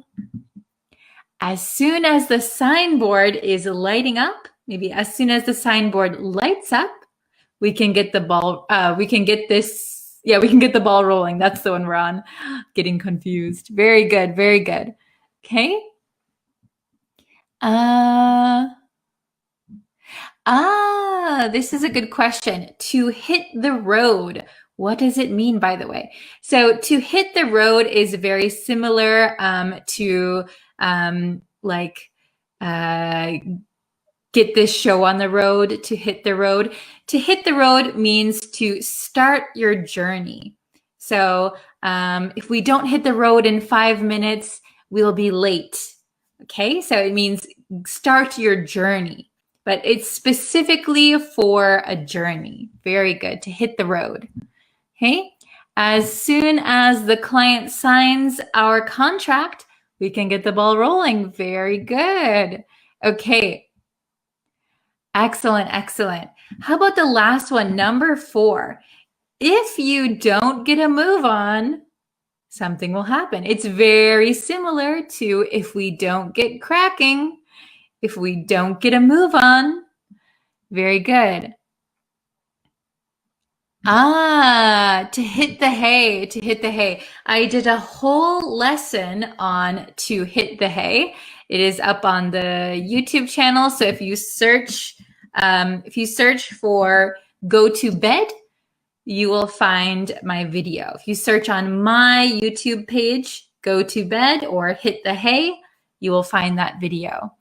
Okay. Excellent. So number 4, let's see my example. I would say, if you don't get a move on, you'll be fired. Oh no. So if you don't hurry, you'll be fired. If you don't get a move on, the client will sign the contract with the other company. Oh no, and then you'll be fired. Uh-oh. Okay. If you don't get a move on, we will miss the football match. Very good. Excellent. If you don't get a move on, you could not meet the deadline. Maybe you would not meet the deadline. Okay. Interesting. If you don't get a move on, we will be stuck here. Uh-oh. Very good. If you don't get a move on, you will be punished. Wow, nice job. You will miss the train if you don't get a move on. Very good.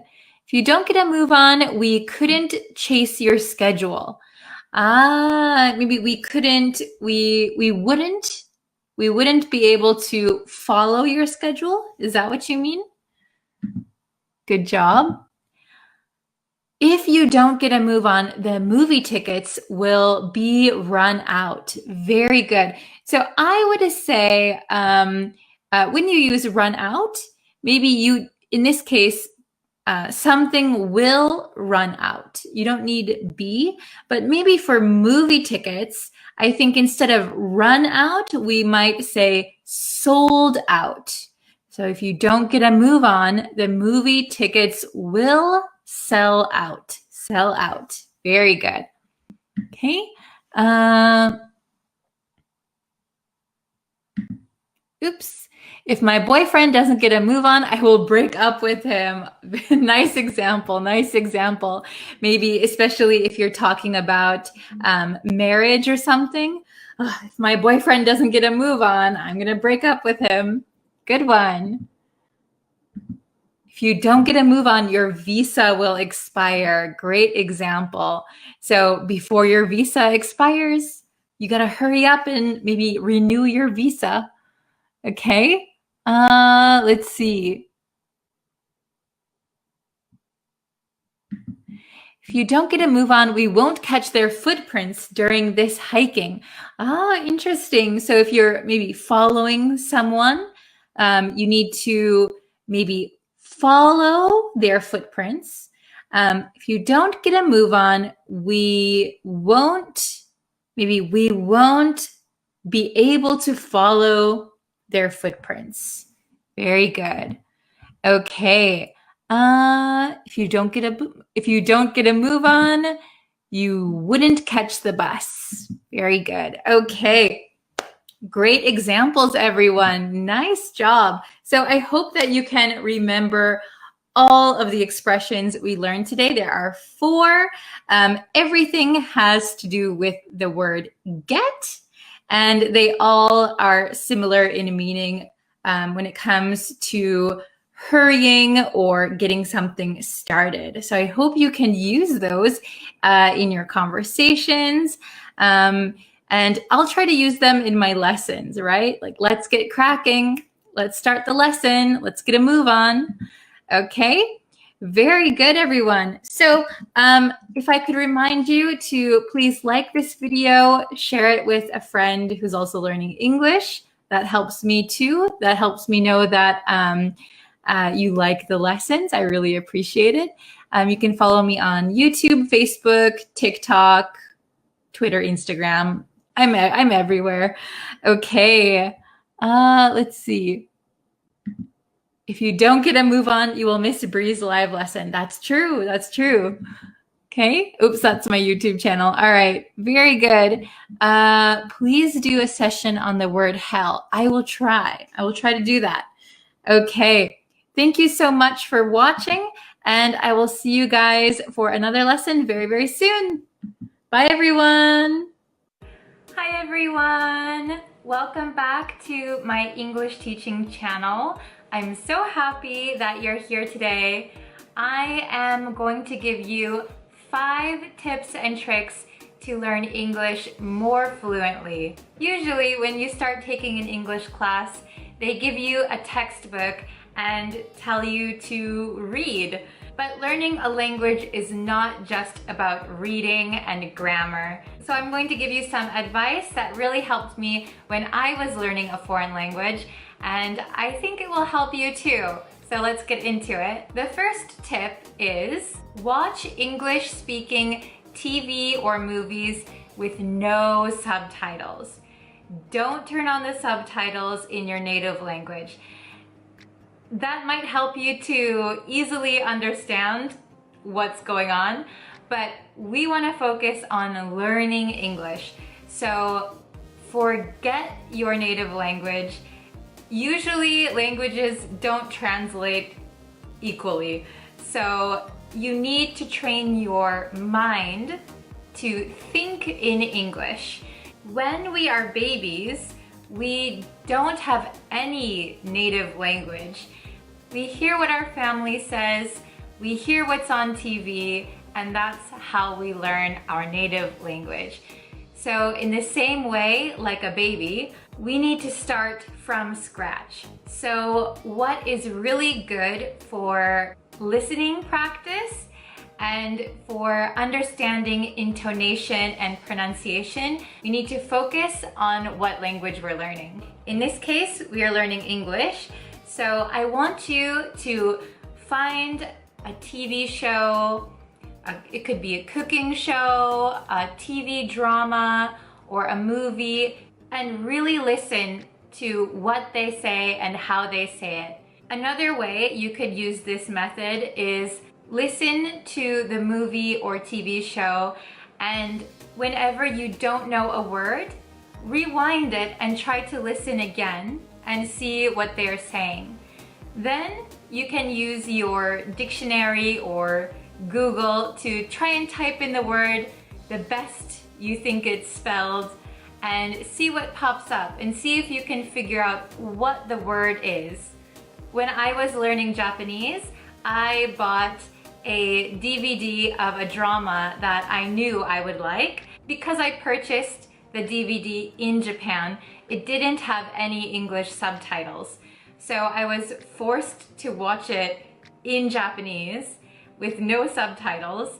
I probably couldn't understand even 50% of what they were saying, but I listened, and when I heard a word I didn't know and I couldn't understand from the context of the TV show, I would use my electronic dictionary and I would try to type in the word, and I would think, oh, they said it like this, so maybe it's spelled like this, and I would find the word. Because it took a lot of effort, I remembered that word more.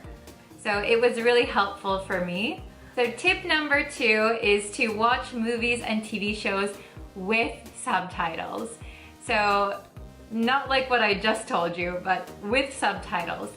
However, I don't want you to watch your movie or TV show with subtitles in your native language. No, no, no, no, no, no. Watch it with subtitles in English. English subtitles. That will help you listen to what they're saying and also help you read the words at the bottom. So you're getting the dialogue in two ways. You're hearing it and you're seeing it. This really helped me when I was learning Japanese because a lot of Japanese TV shows have Japanese subtitles popping up on the screen.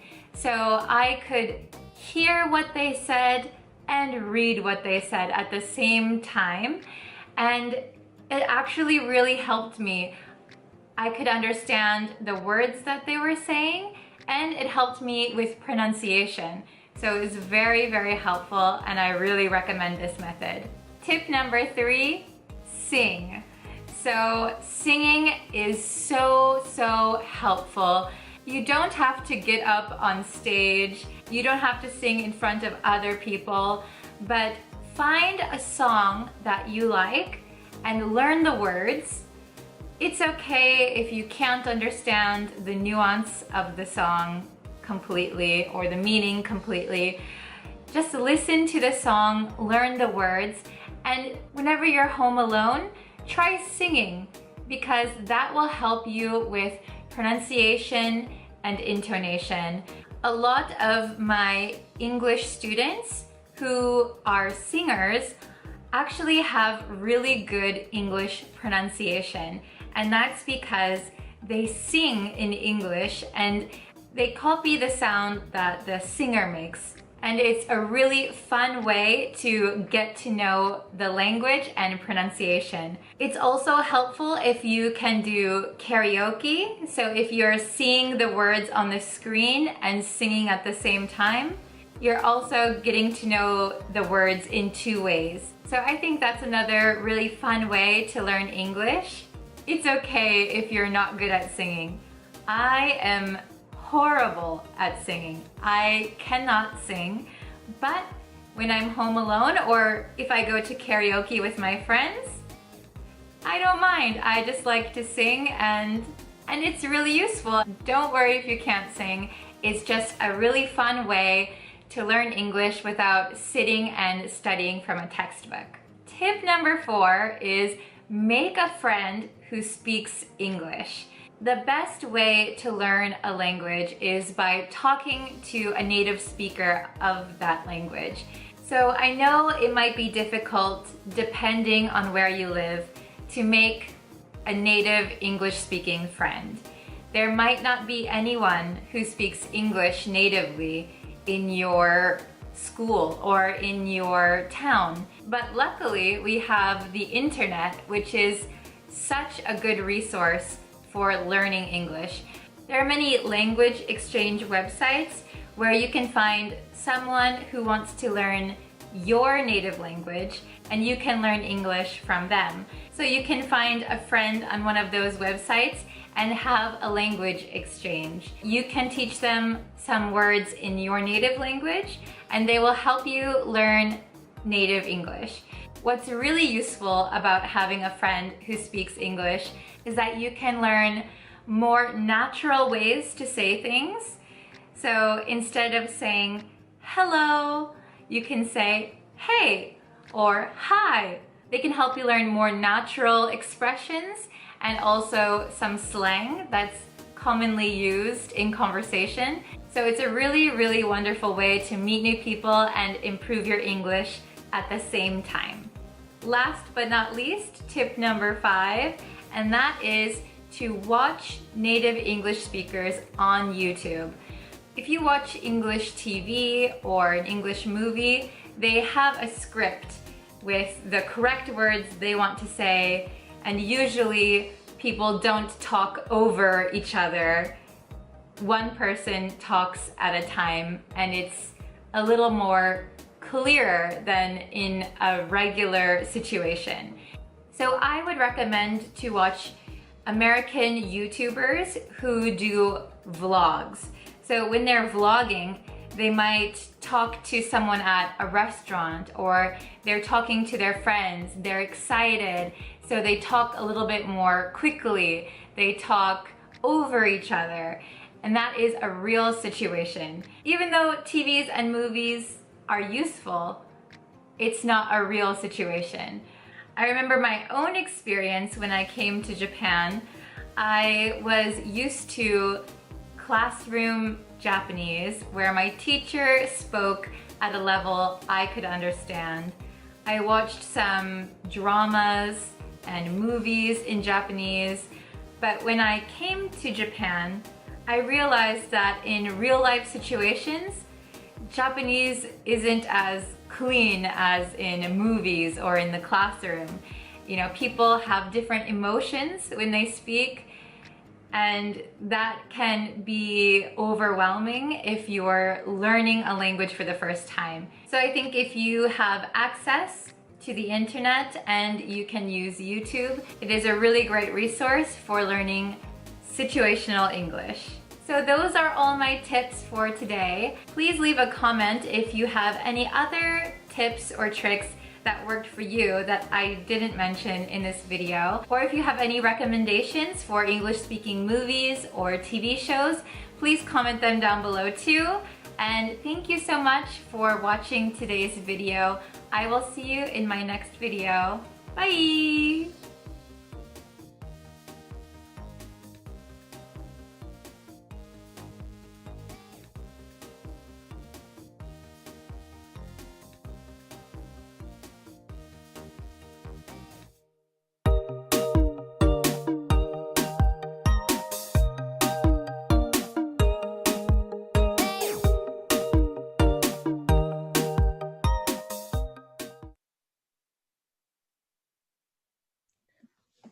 Hello everyone. Hello. Welcome to another lesson.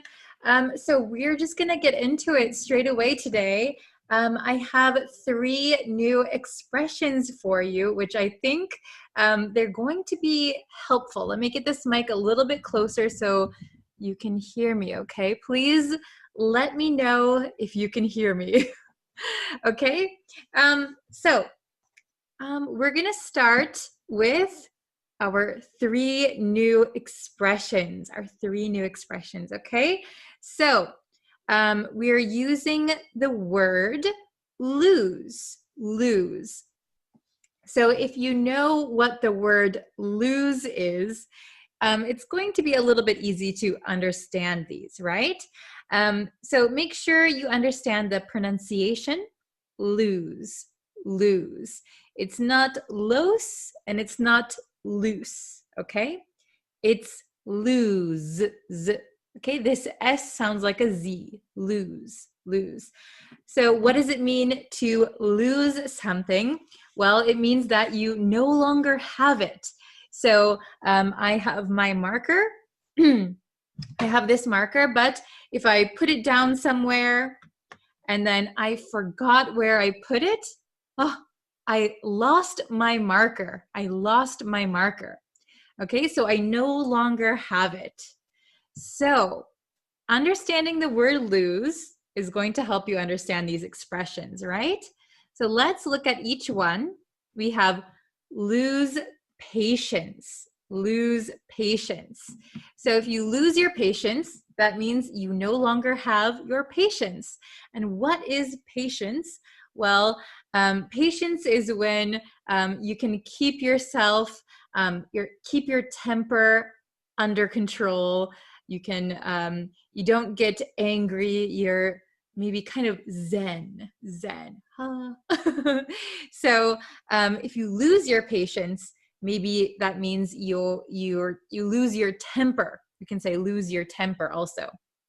You lose your temper, you get angry, you get frustrated, maybe you start arguing with someone, you've lost your patience, okay?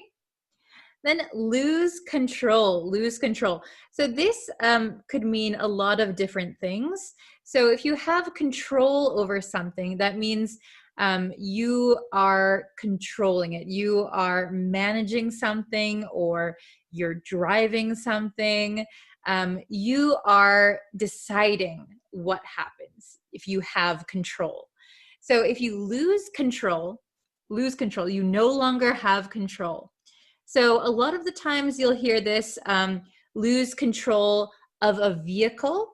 So lose control of a car, lose control of a motorcycle, or like if you lose control of, it could be about power, for example.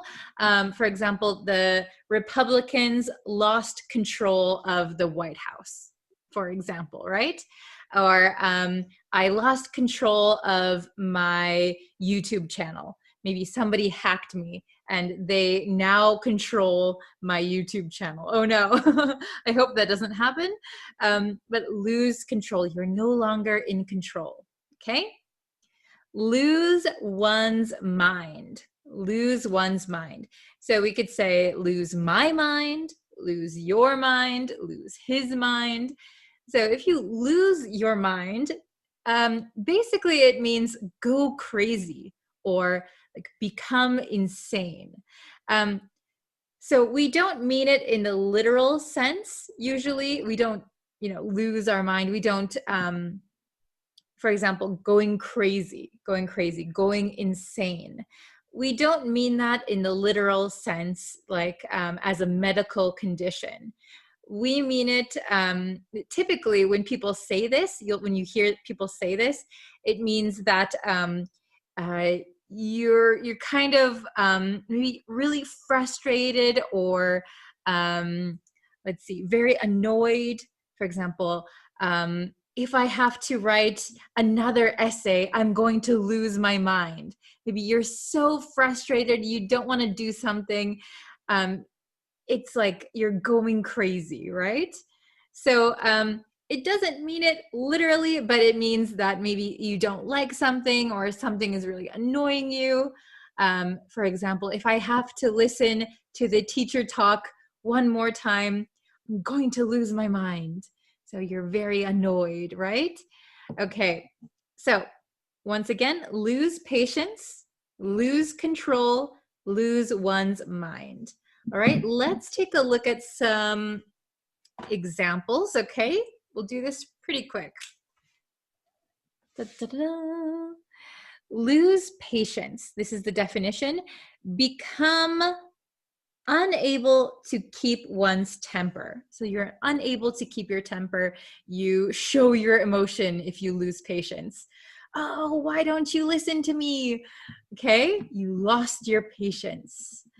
Okay, lose control, no longer able to control something. Like we talked about, it could be anything. It could be a vehicle.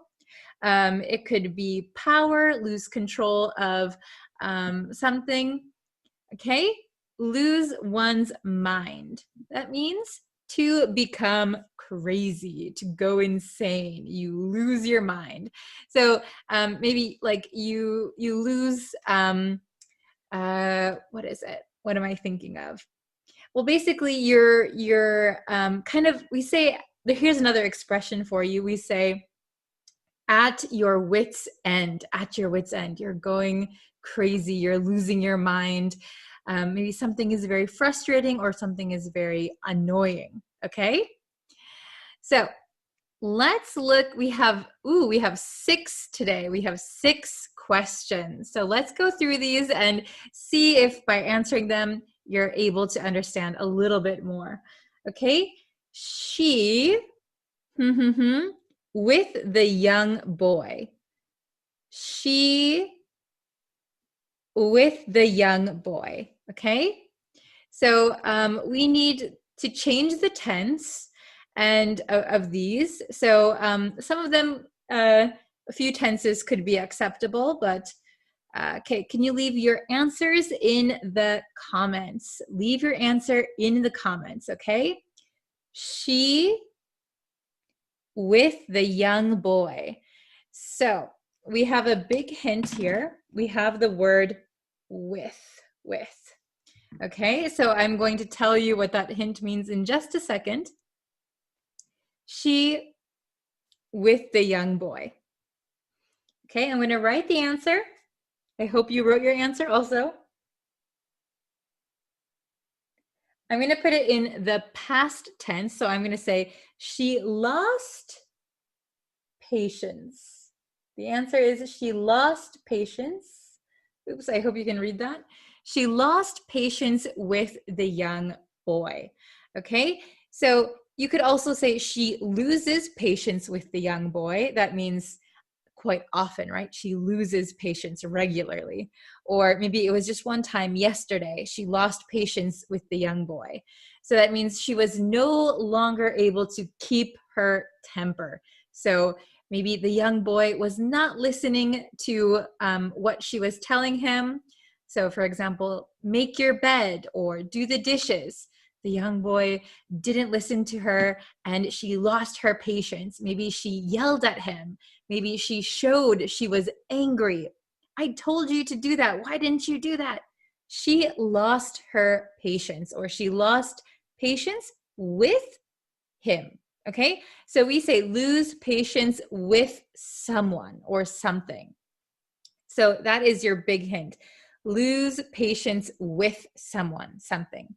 Okay, so we could also say she lost her patience with the young boy. That is also okay. Or she lost patience with the young boy. Okay, number 2. He of the car on the icy road. Ooh. So I'm from Wisconsin, which is very cold in the winter. And it gets very snowy and icy. And sometimes this happens. So he of the car on the icy road. We have another hint here. We have the word of. Okay? We have the word of. So I'll let you type your answer in the comments. Okay. So I'm going to put this in the past tense. Okay. So maybe this happened yesterday. So he lost control. He lost control of the car on the icy road. So he was controlling the car, he was driving the car, but because he was on an icy road, maybe it started sliding or going the wrong direction. Very, very scary. He lost control of the car on the icy road. Okay, so we lose control of something. Lose control of something. Okay, very, very good. Okay, number 3.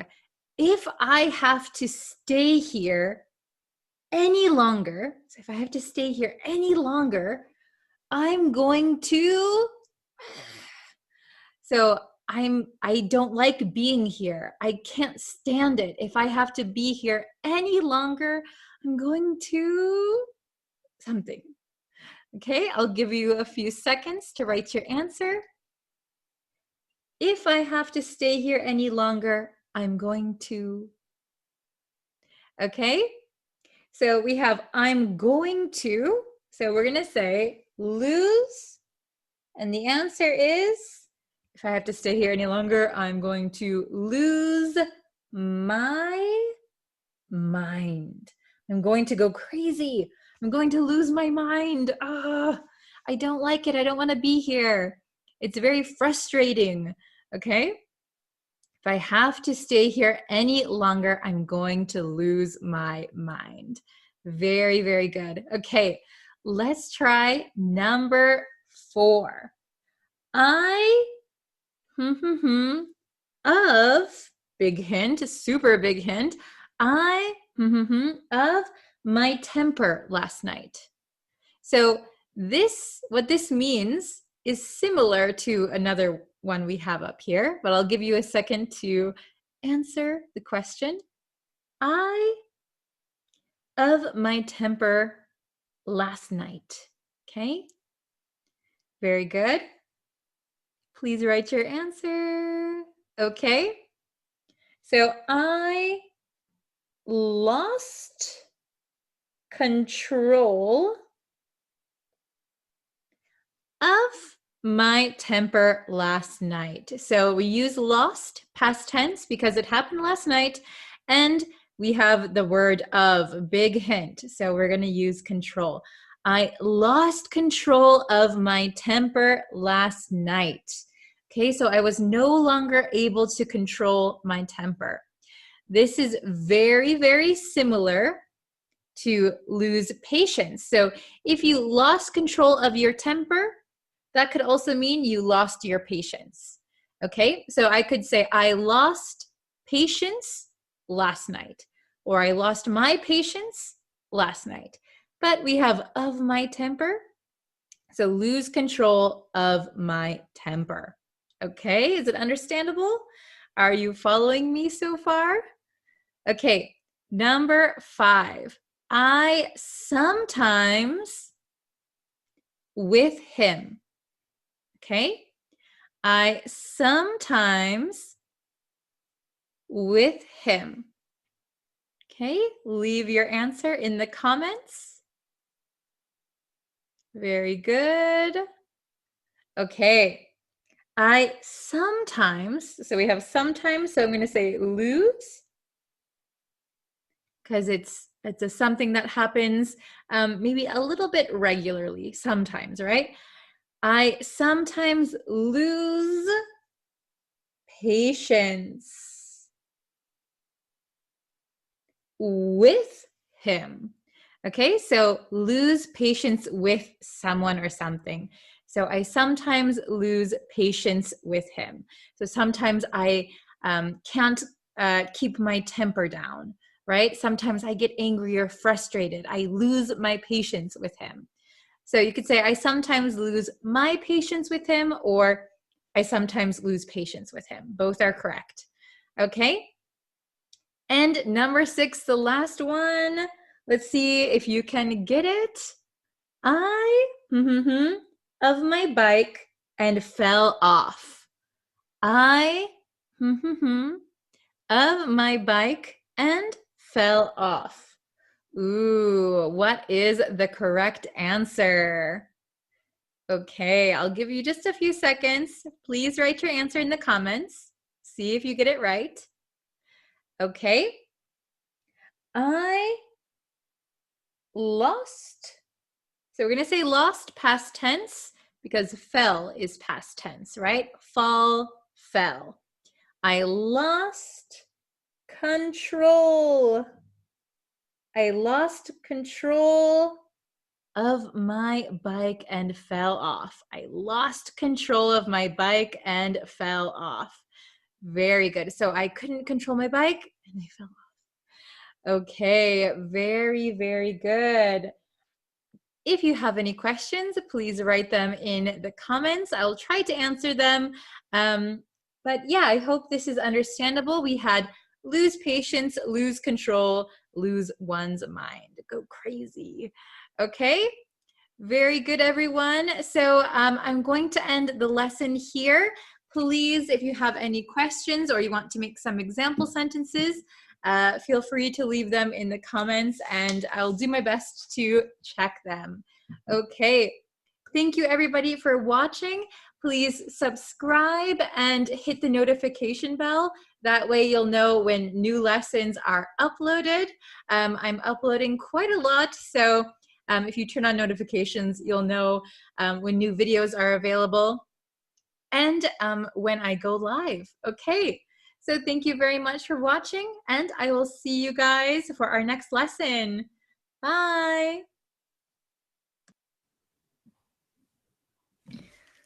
Hello, everyone. Excuse me. My voice is always so funky in the morning. I hope everyone is having a very good Friday. It is Friday for me. Is it Friday for you? I know some people are in, everybody's in different time zones, so it could be different days of the week actually right now. So I hope everyone's having a good day. We're going to do our review lesson today. So, oh, hello, Anna. Hello, Minj. How is everybody? So, if you like, hello, Claudia.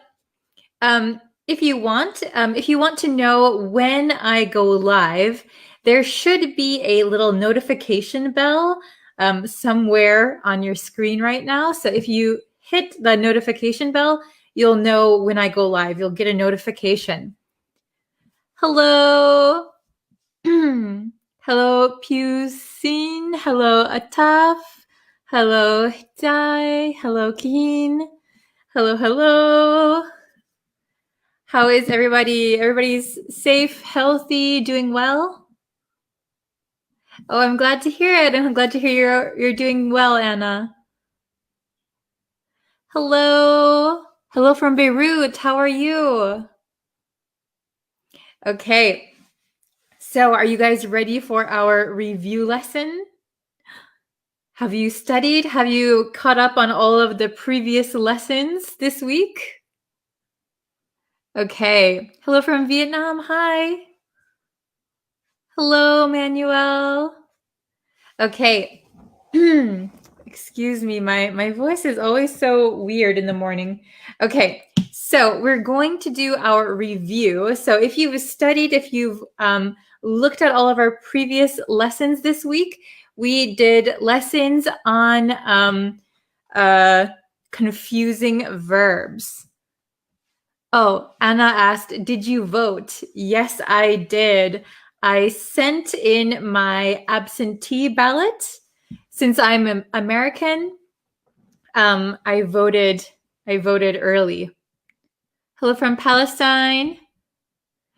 Anna, can you vote in America? Did you vote? I don't know if you're a citizen or not. Hello from Bangladesh. Okay. So let's get into the lesson, okay? So we've learned 8 confusing verbs this week. We learned 8, okay? And they're simple verbs, but they do get mixed up. Oh, good. I'm glad you voted, Anna. Yes, I used an absentee ballot. Yes, I sent it in 2 weeks ago or something. Yeah. Okay, so let's look at our verbs. This is what we learned, okay? All week we learned the subtle differences between each pair of verbs, okay? So we learned make, do, borrow, lend, teach, learn, come, go. Oh my goodness, there's so many. But they're pretty simple words. But again, a lot of students, no matter their level, advanced students, intermediate, beginners, everybody kind of makes mistakes sometimes. So we're just going to try and avoid those mistakes with these lessons, okay? So, oh, I've got hairs in my eyes. Ooh. Okay. So remember, make or do. Make or do. So generally speaking,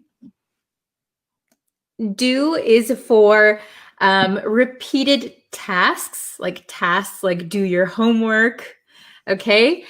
We can also use do to replace obvious verbs. For example, do the laundry. Do the laundry. What does do mean? It means wash the laundry, right? So you could say, I'll do the laundry after I do my homework. Okay.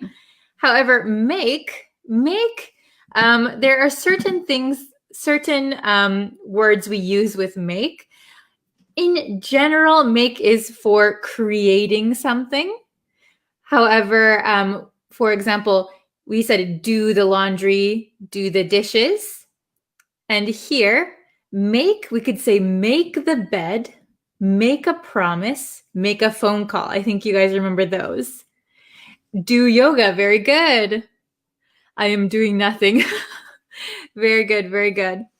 Okay, so next we had borrow and lend. Borrow and lend. So remember that borrow is the act of receiving something for a short period of time. Lend means you are giving something to somebody for a period of time. So the person who is doing the action is different, right? So can I borrow your car means, can I use your car? My parents will lend me some money, right? My parents will lend me some money. So that means my parents will give me some money, but I have to give it back later. Okay. Next was teach and learn. Teach and learn. Okay. So teach is the act of giving information. Okay. Imparting knowledge on someone. So teach, I have some knowledge and I will teach you my knowledge. Okay. I will give you my knowledge. Learn is the act of absorbing or getting that information, getting that knowledge. Okay? Is that understandable so far? Okay. Then we have come and go. So remember, come is the act of moving toward usually the speaker, right? Toward my group or my area. And go is away. Go is away. Okay? Very, very good. So I think everybody has these okay, right? Is everybody understandable? Can I borrow your car for a few days? Very, very good. Yes. Can I borrow your blue t-shirt? Yes, very good. Okay. Okay. So let's see. English teachers has a different question. So if I owe money, should I give or get? So if you owe money, that means you maybe borrowed some money and you have to give it back to somebody. You owe somebody money. I owe you money, so I have to give you money back. Okay, good question. Okay, so let's do, oh yes, very good. So teach is essentially give. You're giving knowledge, right? You're giving information, and learn is receiving that information or that knowledge. Okay, very, very good. So we're going to look at the questions that I have. Okay, so this is going to be the review part for you guys. I need your participation. Okay, so please write your answers in the comments.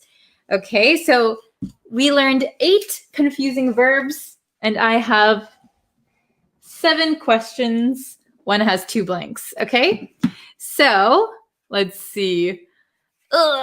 Okay, very good. Okay. So we have all 8 verbs that we learned this week. Make, do, come, go, borrow, lend, teach, learn. Okay, so we need to put these in the correct place with the correct tense. Okay, so, oh my goodness. Okay, so let's try to do number 1 together. Let's do number 1 together, okay? He, me, how to drive a car.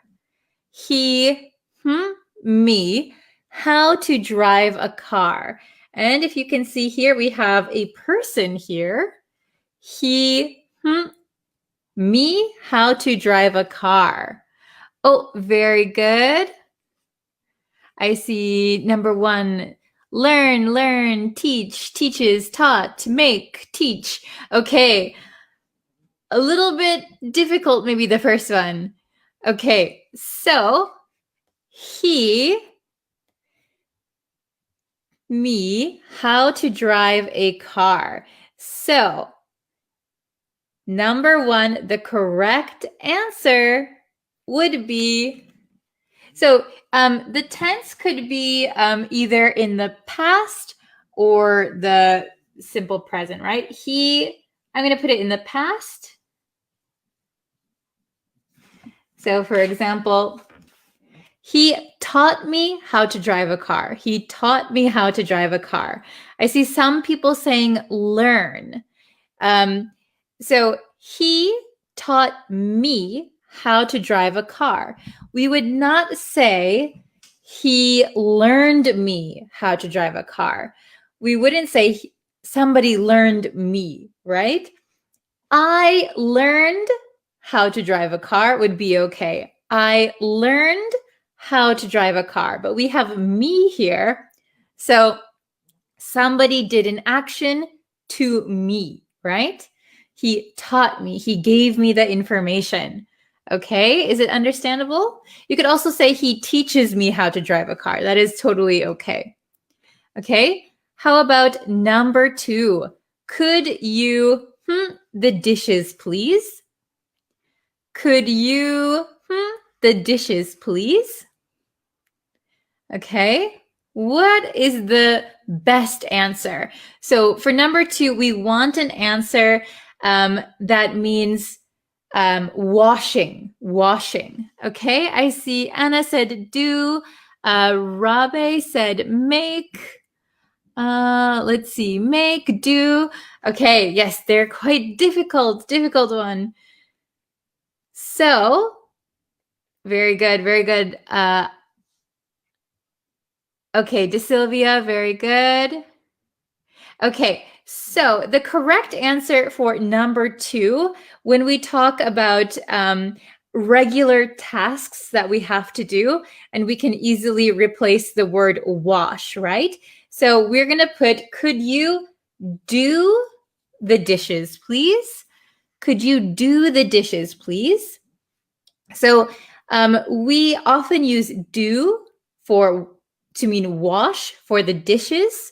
We say do the laundry. However, we say make for other things, right? I was going to give it away, but it's in here somewhere. So could you do the dishes, please? So could you wash the dishes, please? Could you do your homework? Could you do the laundry? Okay, it's a little bit confusing. Just remember for most regular tasks, especially around the house, we use do. Do the chores. Do the cooking. Okay? Number 3. I forgot my pen. Oh, I forgot my pen. Can I yours?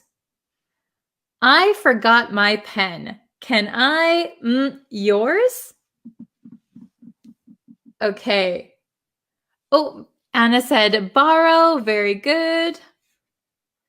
I forgot my pen. Can I? Oh, very good. I see Bilal. Very good. Ali. Very good. Okay. Sharon DeSylvia. Awesome. Okay. So I forgot my pen. Can I borrow yours? So yours equals your pen, right? So I forgot my pen. Can I borrow yours? Can I borrow your pen? Very good. So I am the one who is receiving. So I would use, can I receive your pen? Can I get your pen? Can I borrow your pen? Okay, very, very good. I saw a lot of correct answers. Awesome. Okay, number 4. He, how to play the piano at 5 years old. He, how to play the piano at 5 years old. Okay. Oh, very, very good. He, how to play the piano at 5 years old. Very good. Okay, so I see teach, teaches, learn, to learned. Okay, very good. So he learned how to play the piano at 5 years old. Very, very good. I saw a bunch of correct answers. We would not say taught, right? We would not say teach or taught because he did the action, right? So he learned how to play the piano. He got that information. And see, he was 5 years old. So usually you wouldn't be teaching, right? You're not the teacher. You are the student at 5 years old. Okay, very, very good. Number five. I my bed every morning. I my bed every morning. What do you think the correct answer for number 5 is? I my bed every morning. Okay, Hung says come. Anna says make. Okay, Bilal, very good. Ali, Patel, Yahan. Whoa, Pyo, Ali, Win. Okay. I see a bunch of different answers now. I see mostly correct answers. Very good. So remember what I said. We use do for a lot of household daily tasks. Do the laundry, do the dishes, do the cooking, do the chores. However, there is an exception. English has so many exceptions, right? We're going to say, I make. So please remember this one. I make my bed every morning. So remember that make means create something. So you can imagine that when you get out of bed, your bed is kind of a mess. So you want to make it clean, create a clean bed. So that way you can kind of remember, I make my bed, but I do the dishes. Do replaces wash. Here I make my bed. I make it into a beautiful, beautiful bed. Okay?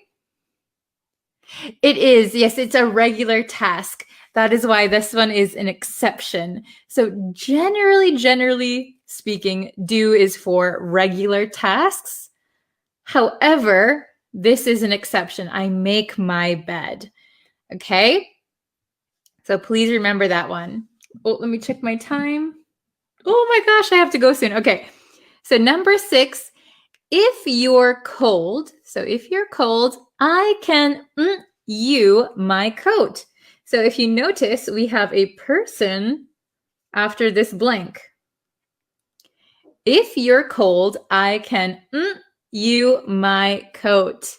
Oh, very good. I see a bunch of lens. Very good. Awesome. Okay. So number 6 was a little bit easy. That's good.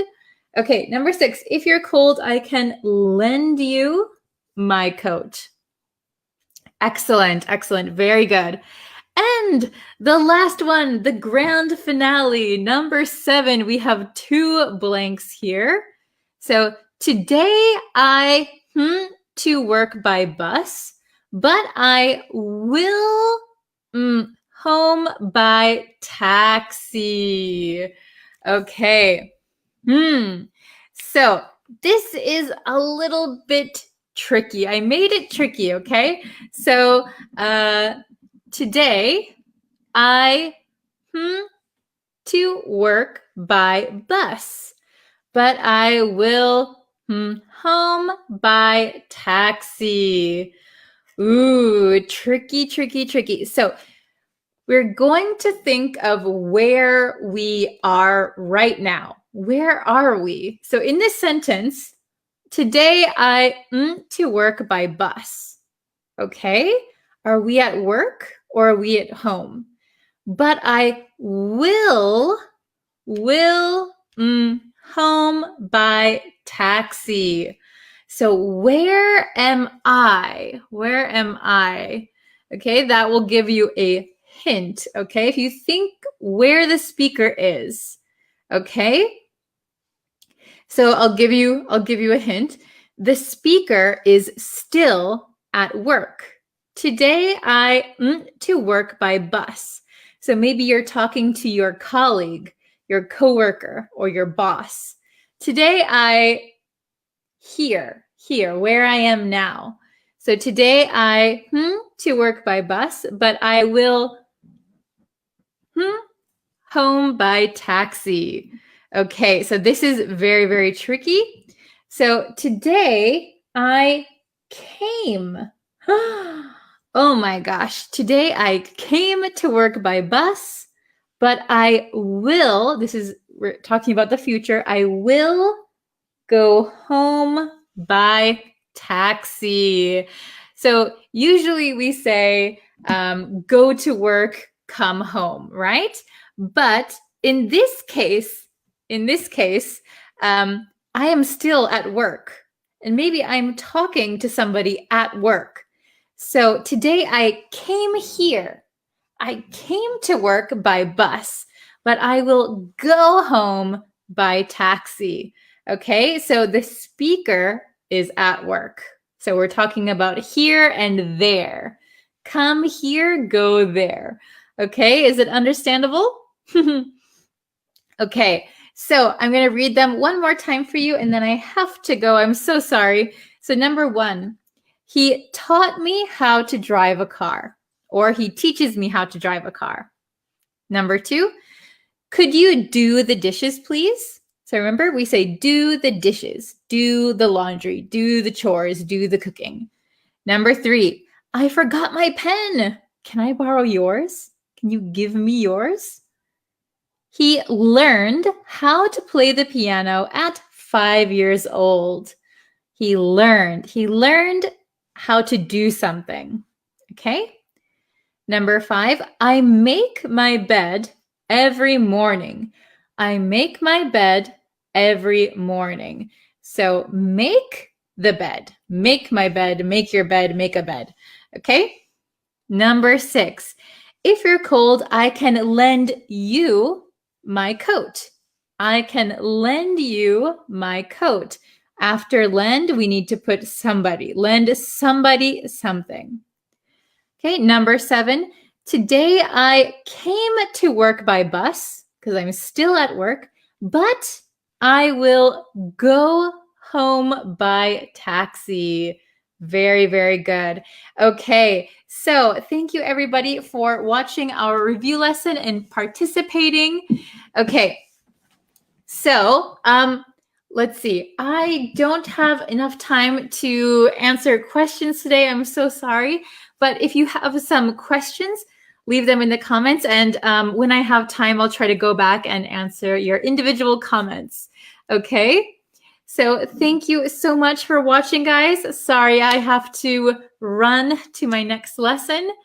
Okay, but thank you so much. And we will have another lesson on Monday. And there is a new pronunciation lesson on the YouTube channel right now. So you can go check the YouTube channel and you guys can check out the new lesson. Okay, thank you so much. And oh my gosh, I have to say thank you.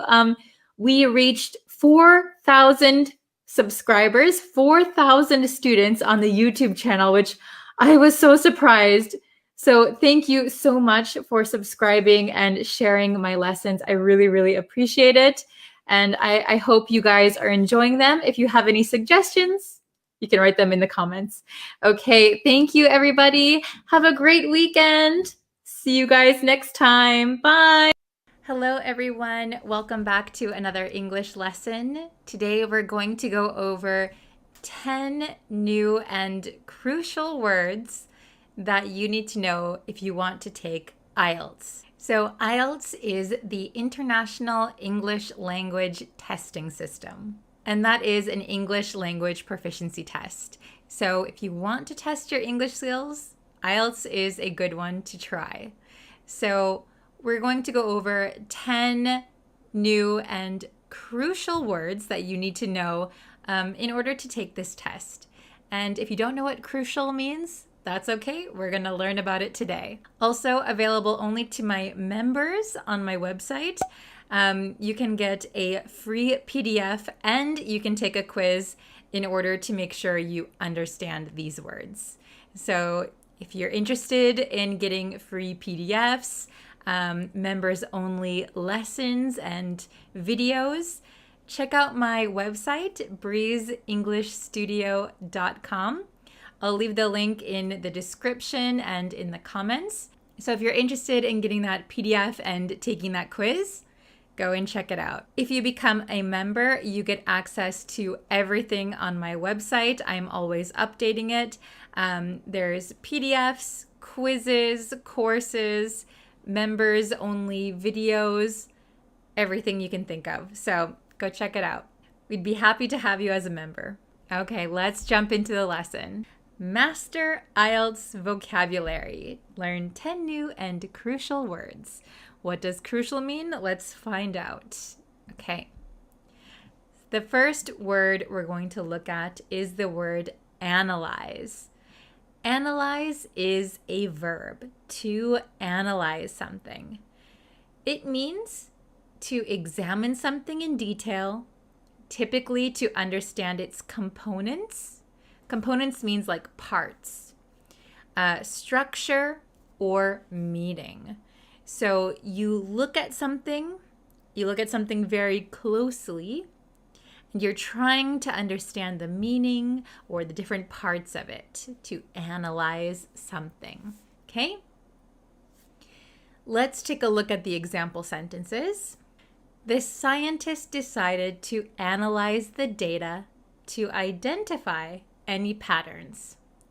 So the scientist decided to look very closely and try to understand the data because they want to find patterns. They're looking for patterns. Okay?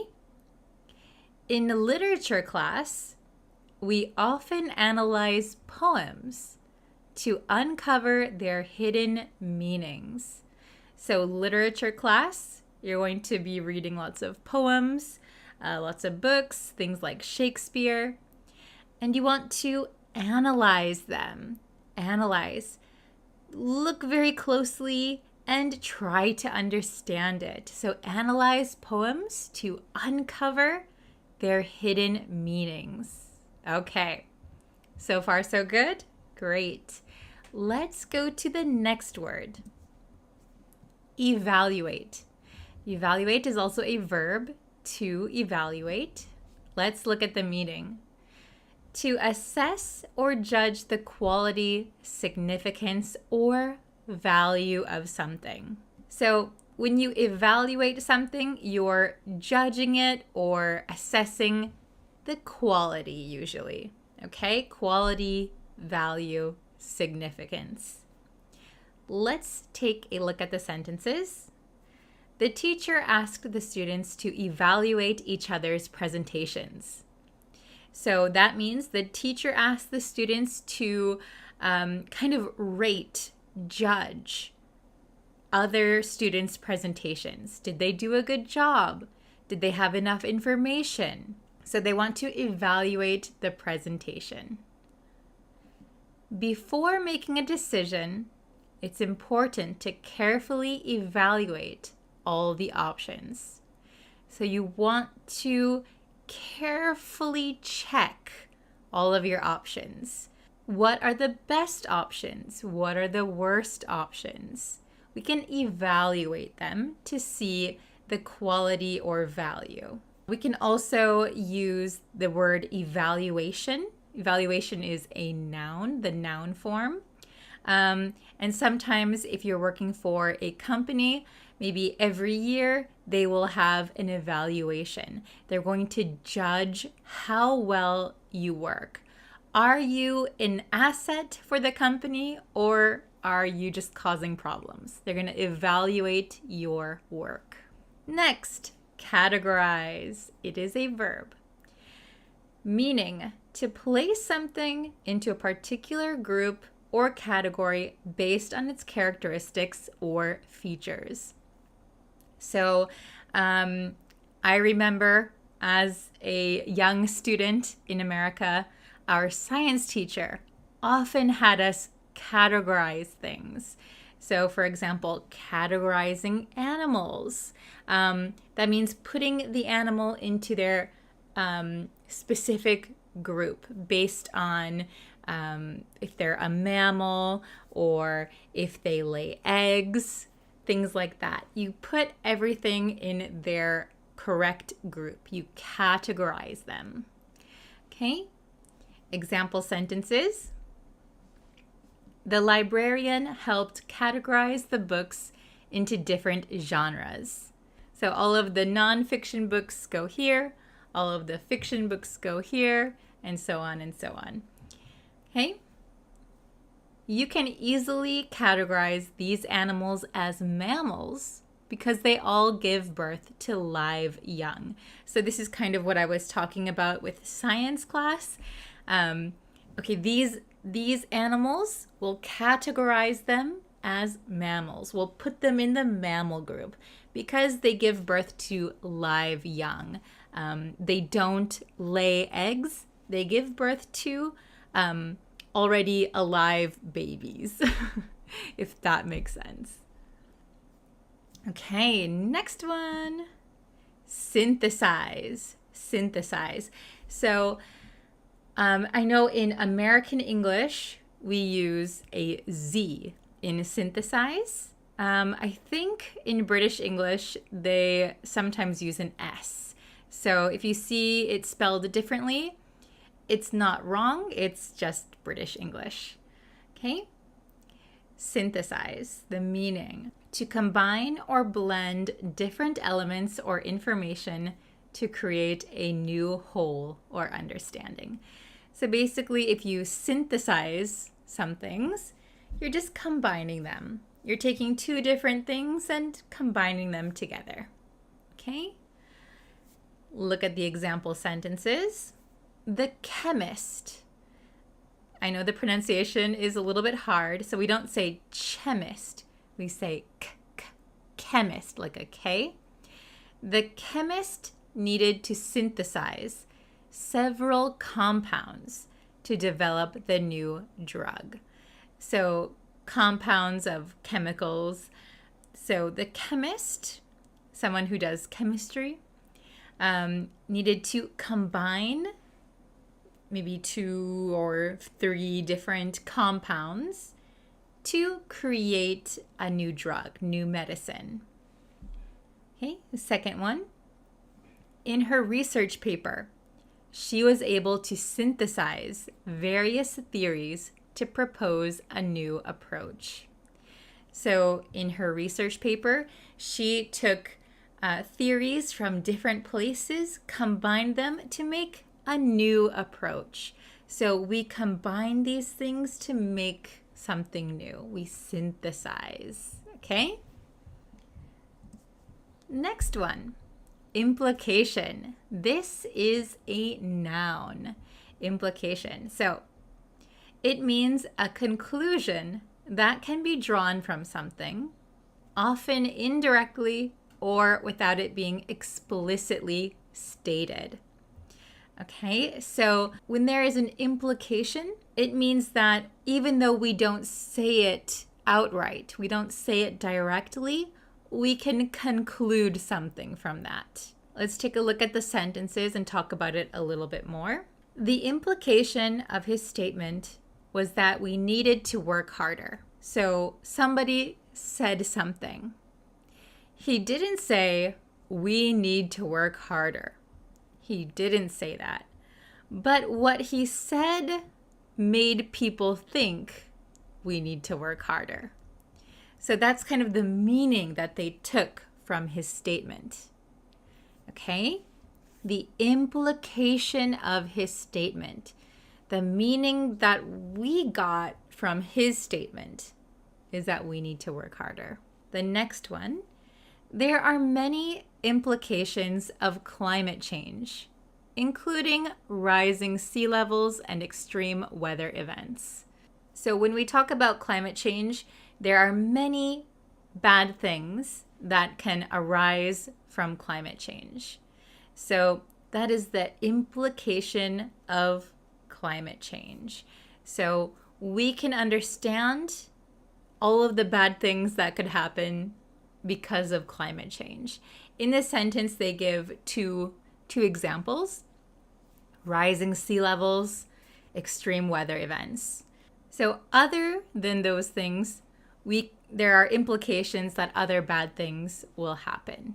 That is the conclusion we can draw from climate change. Okay, next one, diverse. Diverse is an adjective, meaning comprising of a variety of different elements, types, or qualities. Let's look at the first example sentence. Our school has a diverse student body with students from over 20 different countries.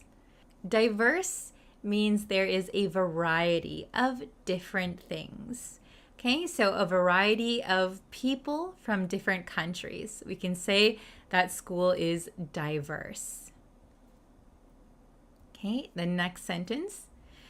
The conference featured a diverse range of speakers, each with unique perspectives. So here, diverse range. We often hear these words together, a diverse range. A diverse range is similar to a wide variety. So it means that there's all different kinds of speakers. So they each have their unique perspectives. So a diverse range, a wide variety. We often hear diverse range, those two words together. Next one, ambiguous, adjective. I was just having a private lesson with a student. I think she's about 10 years old, and I was teaching her this word. So if my 10-year-old student knows this word, you should know this word. Okay? You can do it. Ambiguous. It means having more than one possible meaning or interpretation, often due to lack of clarity. Simply, ambiguous means unclear. Something is not clear. Take a look at the sentences. Her response was so ambiguous that I couldn't determine what she really meant. So her response was so unclear that I don't really know what she was trying to say. Second one, the instructions for the assignment were ambiguous, causing confusion among the students. The instructions for the assignment were ambiguous. It means it was not clear. The students had no idea what they were supposed to do. Okay? I like this word because it's very simple. It just means unclear. You could say the meaning of the poem was ambiguous, or the ending of the story was ambiguous. Really easy to use, and if you use it, you're going to sound like you really know English. Okay, next one, convey. This is a verb. It means to communicate or express something, typically a message, feeling, or information. So we can convey a feeling, we can convey information, we can convey a message. So you're telling someone something, right? Telling or showing. Okay, let's look at the sentences. The artist used colors and shapes to convey a sense of tranquility in the painting. The artist did not use their words, right? They used colors and shapes to convey a sense of tranquility. Tranquility is kind of like peacefulness, calmness. The use of colors and shapes, we can get their message. They're trying to tell us a feeling. It's peaceful, it's calm. So convey, you don't need to use words. You can use other things to show something or tell a feeling, okay? The next one, it's important to convey your thoughts clearly in a job interview. So basically here, it means to tell, to say. So we could replace the word convey with say. It's important to say your thoughts clearly, tell your thoughts clearly, okay? So convey, you're trying to give your message, your information, your feeling to someone else, okay? Convey. Convey your thoughts, convey your feeling, convey a sense of tranquility. All right? Crucial, adjective. This one was in the title of this lesson. Crucial is a crucial word for you to know. It means extremely important or necessary for the success, completion, or understanding of something. So basically, crucial means it's very, very important. Another word we could use is vital. If something's vital, if something's crucial, it means it is necessary. You need it. So the pronunciation, really quick, the pronunciation is crucial. Crucial.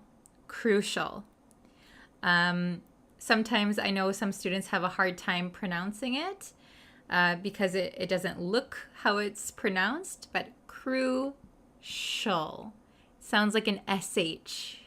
Crucial. Okay? Let's look at the example sentences. Proper planning is crucial for the success of any project. So proper planning is important, it is vital, it is crucial for the success of any project. Very true. The second one, the witness's testimony played a crucial role in solving the case. So a witness is someone who saw something happen.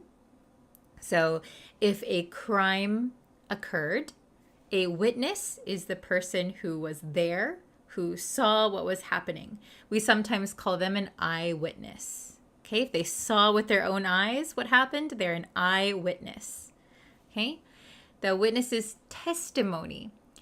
Testimony is, in this case, if a crime occurred, the witness's testimony would be them telling what happened. So they're telling their truth, what they think happened, what they saw or what they heard.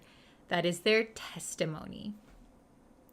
The witness's testimony played a crucial role in solving the case. So the person that saw what was happening and told what was happening, that was very important to help solve the case. Okay? Very good. Good job, you guys. Paradox. A paradox is a noun. Paradox might be one of the more trickier words to use because you need to use paradox in a specific situation. When you're talking about a specific situation, a specific kind of situation, you can use the word paradox. It doesn't come up that often in daily conversations. So for me, I would say that paradox is probably one of the more difficult words in today's word list. Okay, but if you want to take IELTS, paradox is a crucial word for you to know. Okay, so what is paradox? Well, it is a noun. It is a statement or situation that seems contradictory or absurd, but may have a hidden truth or resolution. Usually we can use paradox when things are contradictory. So if we look at the example sentences, the meaning might become a little bit more understandable. Let's look at the first sentence. The idea that less is more is a paradox in the world of fashion, where extravagance often prevails. This sentence might be a little tricky. Let's break it down. The idea that less is more. So less is more is an expression in English that we use when we mean less of something can sometimes enhance something or be greater than having more of something. For example, we often hear this with makeup. So sometimes young girls like to put on a lot of makeup. They think putting on a lot of makeup will make them look more beautiful. But some people think that putting on less makeup, less obvious makeup, enhances your features more. So when it comes to makeup, less is more. This is an expression we sometimes hear. Less makeup will make you more attractive. Less makeup will enhance your features more. Having more makeup does not always mean more beautiful, right? Okay, so that is the meaning of less is more. So in this sentence, the idea that less is more is a paradox in the world of fashion. So I just mentioned makeup. So sometimes maybe in the fashion world, they're saying less is more. So maybe less clothes or less gaudy jewelry is more attractive.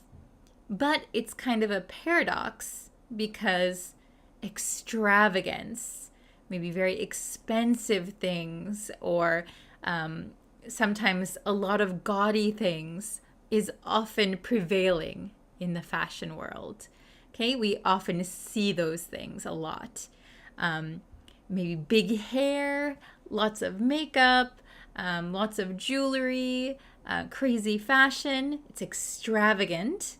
So that is a paradox. It's contradictory. We're saying less is more, but then they're very extravagant. Does that make sense? I hope so. Okay, let's look at the second sentence. This also will help you understand the word paradox. It's a paradox that the more you try to control things, the less control you often have. It seems contradictory, but there is some kind of truth there, right? So it's a paradox. So the more you try to control things, if you try to control the people around you, if you try to control your business, sometimes you lose control. So then you're getting less and less control of things. So that is a paradox. You're trying to control it more, but you're losing control. So they're contradictory. Okay?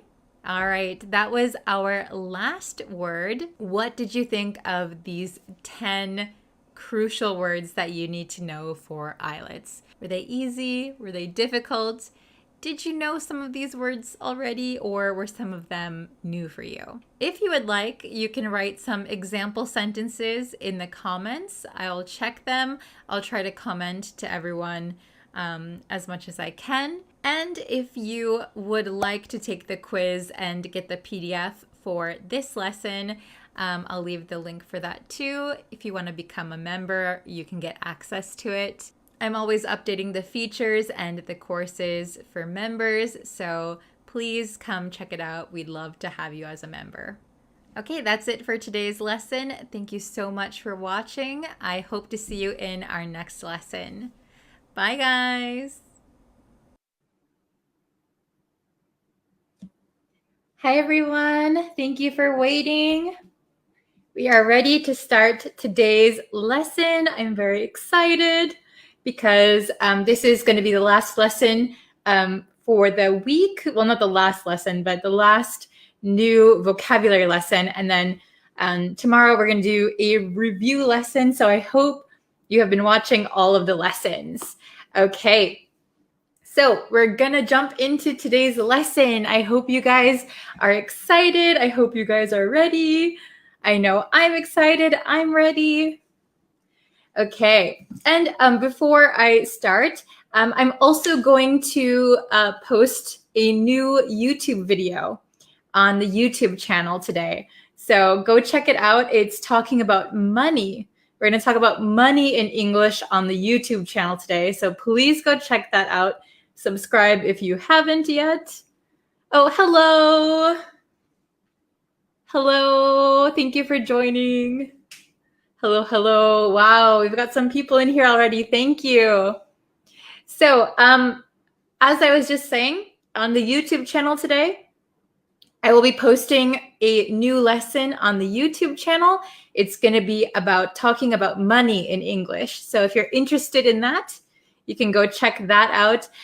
It's not uploaded yet, but it will be in a few hours. So you can go subscribe to the YouTube channel and then you'll be notified when it's uploaded. And I'll also post it on Facebook and other places. Hello. I can't say any of these names. Emily. Hello. Okay, so today's lesson. Are you guys ready?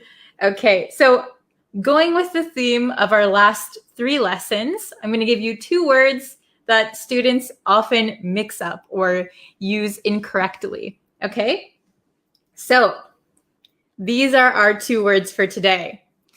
And I know English is really tricky because these look almost identical, don't they? But if you notice, we have a C here and an S here. That is the big difference. And pronunciation-wise, they are different, okay? So we're going to pronounce this one. This is advice. Advice. Advice. So this makes like an S sound. Advice. Advice. So you guys know what advice is, right? Advice is like a suggestion or recommendation, right? Advice. And advice is a noun, but a lot of students make the same mistake and they say advices. So advice is a noun and it is uncountable. We can't say advice. We can't say an advice. And we can't say advices. We usually don't. So you should remember it as an uncountable noun, okay? Advice. So we usually say some advice or a piece of advice, okay? Advice. Then here we have advise. Advise. So it's so tricky, right? Advice has an S sound, but it's spelled with a C. Advise has a Z sound, but spelled with an S. Why is English so complicated, right? So I understand how you feel. So advise, advise. So all right, this is like an S and this is like a Z. Why do they do that to us? Okay, advice and advise. So advise is the verb form of advice. So to suggest or to recommend something. Advise. I want to advise you. Okay? So pretty simple, right? Advice is a noun. Uncountable. Some advice or a piece of advice. Advise is the verb form. So to advise someone, to give recommendations or suggestions. Okay. Oh, very good. We have people from Botswana. We have Pakistan here and Vietnam. Wow, awesome. Okay, so we're going to go into our exercises. Okay. Let me know if you guys have any questions. I'll try to answer them. Okay. So we have our meanings up here. So one more time, advice is guidance or recommendations offered.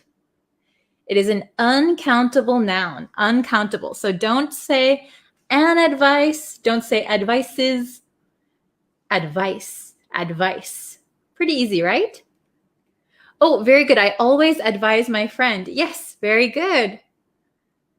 Oh, hello from Iraq. Hello. Good morning. Okay. Then we have advise. So remember advice? Advise. To suggest or recommend. And this is a verb. Verb. Advise. To suggest. To recommend. Okay? I think you guys got the hang of it, right? All right. So let's see. Let's start with number 1. Okay? So we can either use advice or advise. And if we use advise, it is a verb, so we sometimes have to change how we use it, right? So past, present. Okay. Good morning. Okay. Oh, just a side note, Lubna, sorry, I can't pronounce your name, asked how to improve reading skills. So I'll give you a piece of advice on reading. The way to improve reading is to read a lot, So read lots of different things, and reading out loud. So when you read and you speak at the same time is very helpful. So that is my advice for you. Have I ever been to Vietnam? No, I haven't, but I really want to go. I'm in Japan, so I'm pretty close to Vietnam, closer than in America. So I'd really love to visit. Okay, so let's look at what we have here. So number 1, I offered him some. So this is our big hint here. If you remember what I just said, something, right? I offered him some what? And offered is a verb in the past tense. I offered him some. Oh, I see Nana has already answered. I offered him some. Oh, Raza, very good. Okay, perfect. You guys are on the ball. I offered him some advice. Oh, my marker. I always have this problem with my marker running out of ink. All right, let's change to the other marker. Oh, hopefully this one is okay. Oh, very good. I offered him some advice. Very good. So some advice. Very good. Wow, everybody's so good. Okay. Number 2. What would you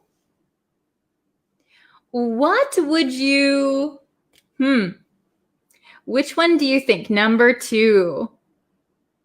Ooh, very good. Number 2. Nana, very good. Nana said advise. Oh, we have some people saying advice. Advise, very good.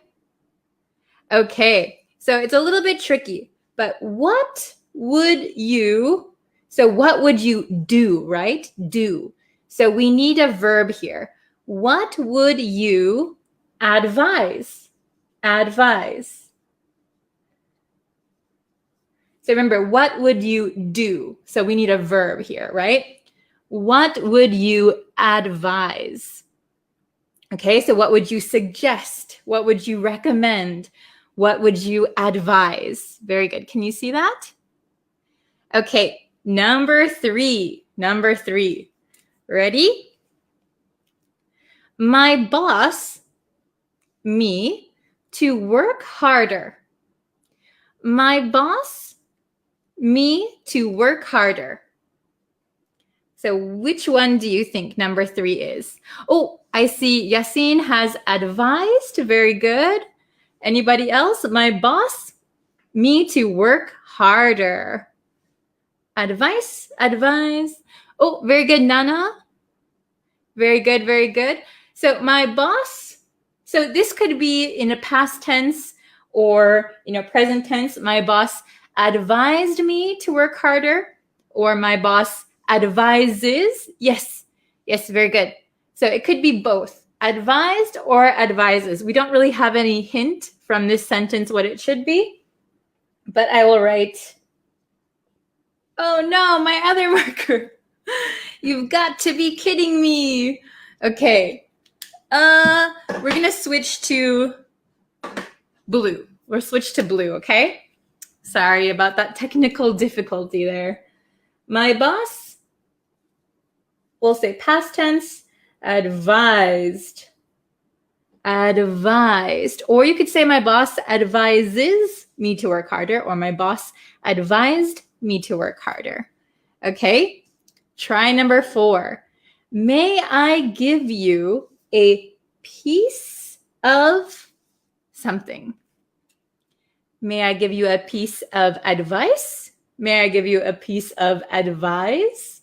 Which one do you think is correct? Number 4. May I give you a piece of, what do you think? Oh, hello. Thank you for joining. Oh, good job, Sony. Very good. Very nice. Very nice. Oh, everyone, good job. Okay, may I give you a piece of advice? Have you ever gotten advice that you didn't ask for before? Like somebody just tells you what they think you should do? I get that sometimes. We say unwanted advice or unwarranted advice. Oh, very good. Everyone's got it. So remember, advice is uncountable. We never say advices. May I give you a piece of advice? Okay, so it's like pizza. May I give you a piece of pizza? Okay. Number 5, the last one. Sleeping pills are not, Sleeping pills are not,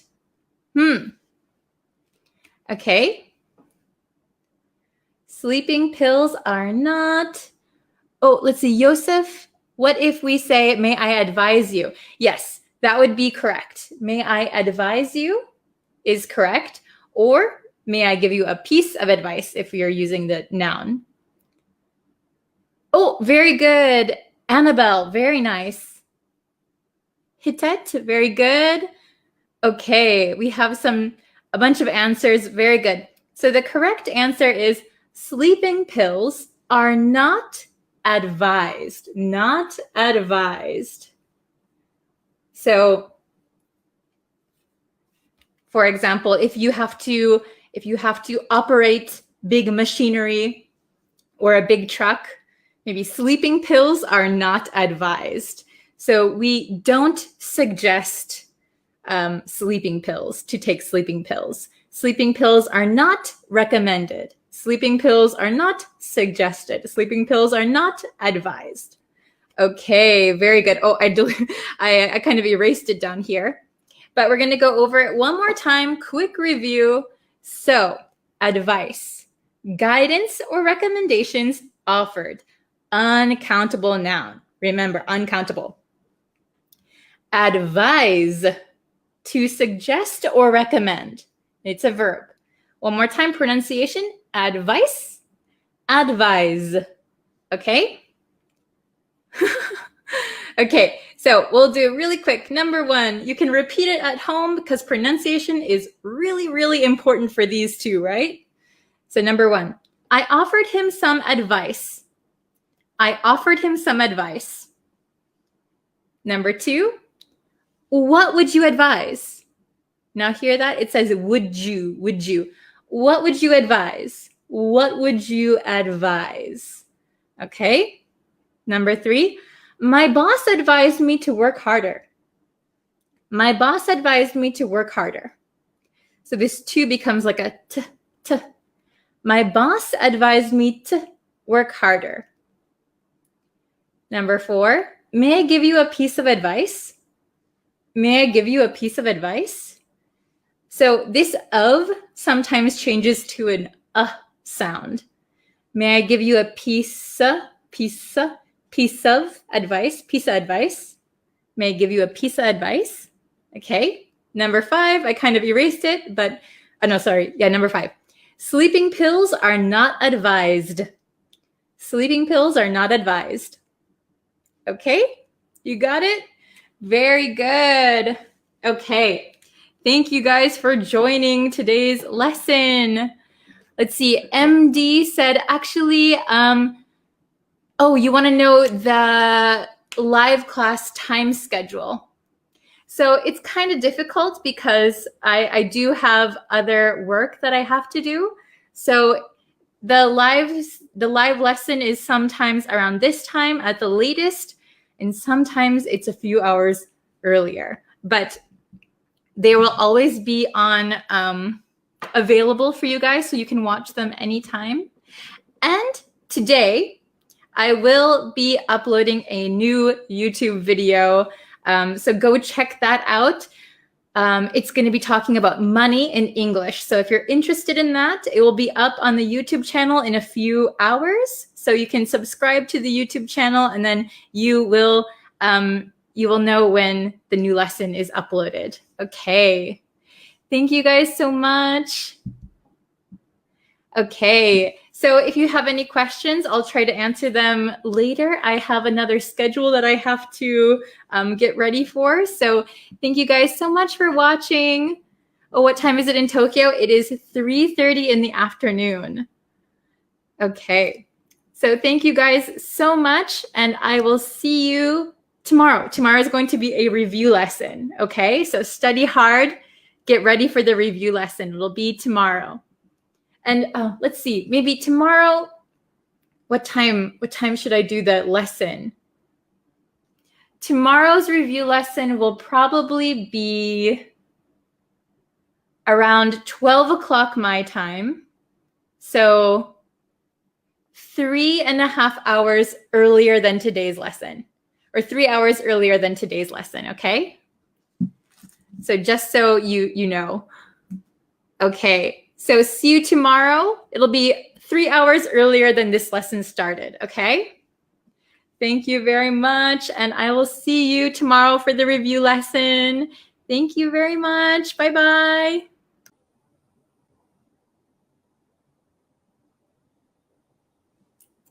Hello, everyone.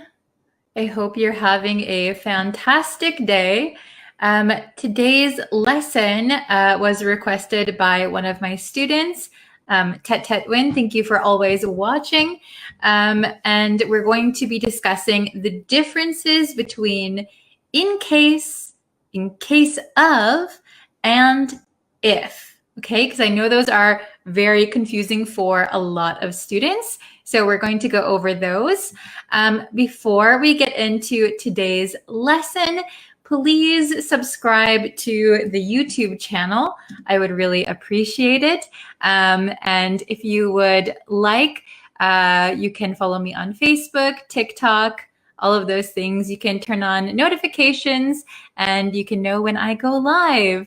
Oh, looks like Tedetwin is also in the chat. Hello, we are doing your requested lesson. Very nice. Okay, if you have lesson suggestions, I will try to get to them as soon as I can, as soon as possible. I don't know when I can get to all of them, or if I can get to all of them, but I'll do my best. Yes, today's lesson is a little bit early because I have kind of a hectic schedule today. So we're doing it a little bit early. Thank you for joining me. Okay, let's get into today's lesson. Ta-da! All right, we have in case of, and if. Okay, so we're going to look at the differences. Hello, Brenda. Welcome. Thank you for joining. Hello from Peru. Hello from Pakistan. Yes, I'm very early today, earlier than usual. Okay, so we have in case of versus if.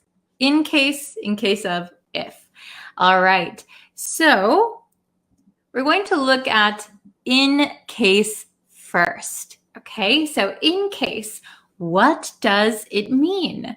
So we use in case to talk about things we should do to be prepared for a possible future situation. Okay, so we don't know if something is going to happen or not, but we're going to prepare because there is a possibility that it will happen. Oh, hello from Korea and Romania. Ohayou gozaimasu, Raju. Hello from Sudan. Okay, so if you're just joining us, we just started, that's okay. We use in case to talk about possible future situations and what we're going to do to prepare, okay? So let's look at the examples so you can kind of get a sense of how to use them. Bring a coat in case it gets cold. Okay, there is a possibility that it might get cold. So bring a coat. Okay? There is a possibility that it might get cold, so bring a coat. The next one, we should eat now in case there isn't any food at the party. Okay, there is a possibility that there won't be any food, so we should eat now. Okay, so it might get cold later. I don't know if it's going to be cold, but it might. There is a possibility. So to prepare for that future possible situation, I'm going to bring a coat. So in case it gets cold, I'll bring a coat. In case there isn't any food at the party, there is a possibility that there's no food. So to prepare for that possible situation, I'm going to eat now. Okay, are you following me so far? The next part is in case can be a conjunction or an adverb. A conjunction or an adverb. So I have some examples here. We bought some drinks in case anyone wanted some. This is a conjunction. So we bought some drinks in the possibility that someone might want a drink. Okay? Here, it's an adverb. He likes to carry an extra motorcycle helmet just in case. We often use just in case. Okay? When we use, this is an adverb. So when we put in case at the end of the sentence, just in case, we're cutting out part of the sentence. He likes to carry an extra motorcycle helmet just in case someone else might want to ride. Or he likes to carry an extra helmet just in case he forgets his other one.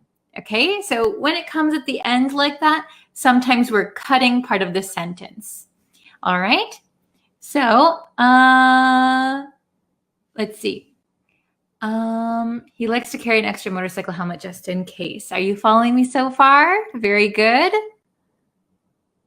Okay, so the next part, in case, this is very important, in case does not equal if, not the same. Okay, so let's bring an umbrella in case it rains. Let's bring an umbrella in case it rains. So when we use in case, it means we don't know if it will rain. We don't know if it will rain or if it will be sunny, but we will bring an umbrella to be careful. Okay? So it could be sunny, it could be rainy, but either way, I am bringing my umbrella. The next sentence with if, let's bring an umbrella if it rains. There's a big difference here. We will wait until we know the weather to decide. Okay? So let's bring an umbrella if it rains. This means we are waiting at home and, oh, look, it's starting to rain. Okay, we are bringing our umbrella. However, if we're waiting at home and, oh, looks sunny, it looks like it's going to be sunny, it's not going to rain, then we will not bring an umbrella. So you can see the difference between these two. In this one, in case means we are preparing for the future possibility that it might rain. So even if it's not raining now, we're still bringing an umbrella. Here, we are only going to bring an umbrella if it's raining. Okay? Very good. So let's look at in case of. In case of. So here, the meaning is a little bit different than in case. This meaning is closer to if. Okay, it's conditional. So in the event of a particular situation. So we use in case of plus a noun. And in case of is a preposition. Okay? So if you remember, in case is a conjunction or an adverb. In case of is a preposition. So let's look at these examples. In case of an earthquake. So here we have a noun, an earthquake. In case of an earthquake, please keep away from any windows. Okay? So that means only if there is an earthquake, keep away from all of the windows. So if there's no earthquake, of course you can go near a window. But in case of an earthquake, if there is an earthquake, keep away from the windows. Okay? The next one, in case of an emergency, call this number. So that means only if there is an emergency, call this number. Okay? So it's different than in case. Okay? In case means you're going to do something or bring something, eat something in preparation for a possibility. In case of is closer in meaning to if, okay? If there is an emergency, if there is an earthquake, okay? In case of. Very good, very good. Let's get into some questions. We have 5 questions. So number 1. So we're going to use either in case or in case of. So we're not going to use if here. So in case or in case of. So number 1. A fire. Please use these stairs. So would you put in case of a fire, in case of a fire, or in case of fire? Oh, very good. Mashuk Ali, very good. Fatima, nice to see you in the chat. Okay, very good. Hello. Oh, very good, Brenda. Tetet Win, great job. Okay, so the answer for number 1 is in case of. In case of plus noun, a fire, please use these stairs. So it means if there is a fire, please use these stairs. Good job. Number 2, I brought some extra clothes, just something. Just in case of or just in case. This one I think is a little bit easy. Very good. Oh, excellent. Nice. Good job, Un-chan, Roshan, Miret, Brenda, Fatim. Okay. Fatima, sorry. Tetet Win. Okay, good job. I brought some extra clothes just in case. Very good. Adverb here. I brought some extra clothes just in case. So here you'll notice that we cut part of the sentence off because it's obvious, right? I brought some extra clothes just in case I need them, or just in case my clothes get dirty, just in case we stay an extra day. Okay, we cut off that part. So number 3, in case or in case of, I forget, please remind me to buy milk. Oh, Rana, thank you for your answer. Leka, Chit, very good.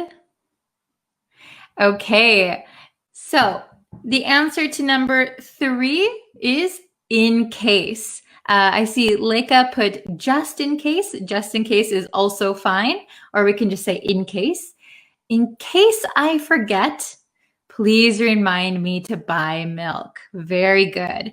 So this means that there might be a possibility that I forget. There is a possibility. So please remind me to buy milk. Okay? Number 4, you can dial this number, an accident. In case of. Number 4. Oh, very good, Ali. Oh, Elsa, Unchan, very good. Okay, good job, Brenda. So, number 4. In case of. Very good. You can dial this number in case of an accident. So here we have a noun, in an accident. So in case of an accident. Very good, very good. And number 5, the last one, I'll leave this book here. You want to read it. I'll leave this book here. You want to read it. In case or in case of. Oh, very good. Brenda, Ali, Leica. Nice job. Fatima. Rana. Ali, good job. Okay. So number 5 is in case.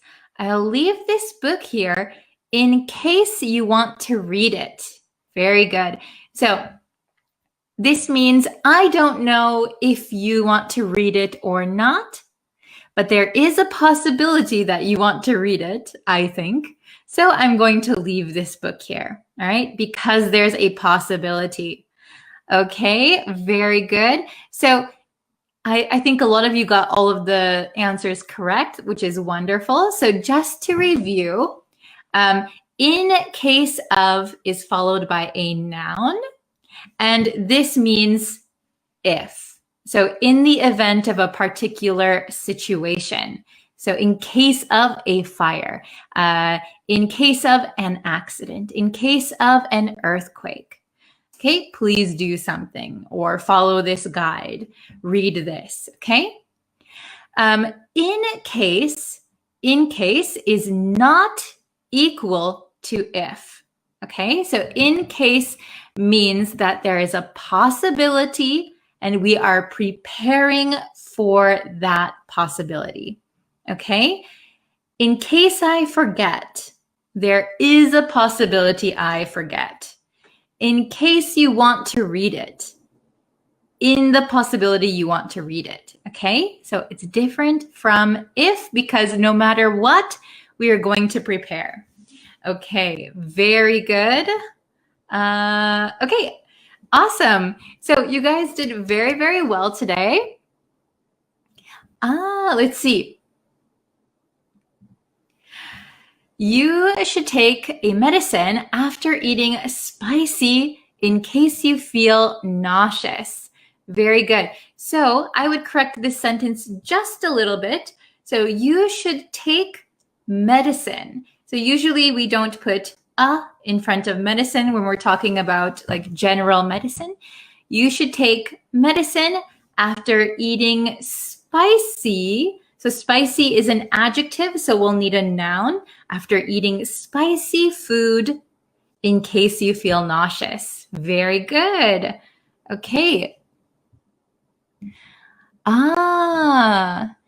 Let's see. Please do sessions on yet and so far. Okay. So let's see. I will write that down right now so I will remember it. It's very hard for me to remember sometimes. Yet and so far. Okay, I will try to do that when I can.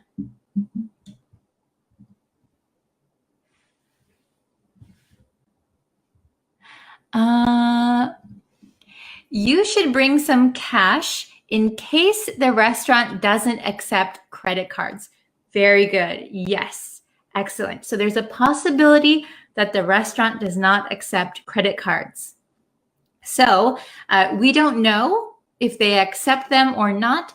So in case they don't, bring cash. Very good. Okay. You should take an umbrella in case it rains. Very good. You should upload old videos in case you can't do new sessions. Yes, that's also a good suggestion. In case of civilian war in Myanmar, we need to store medicine and food. Yes. So maybe in case of a civil war in Myanmar, we need to store medicine and food. Yes. I hope you are all safe and doing well if you are in Myanmar right now. Let's see.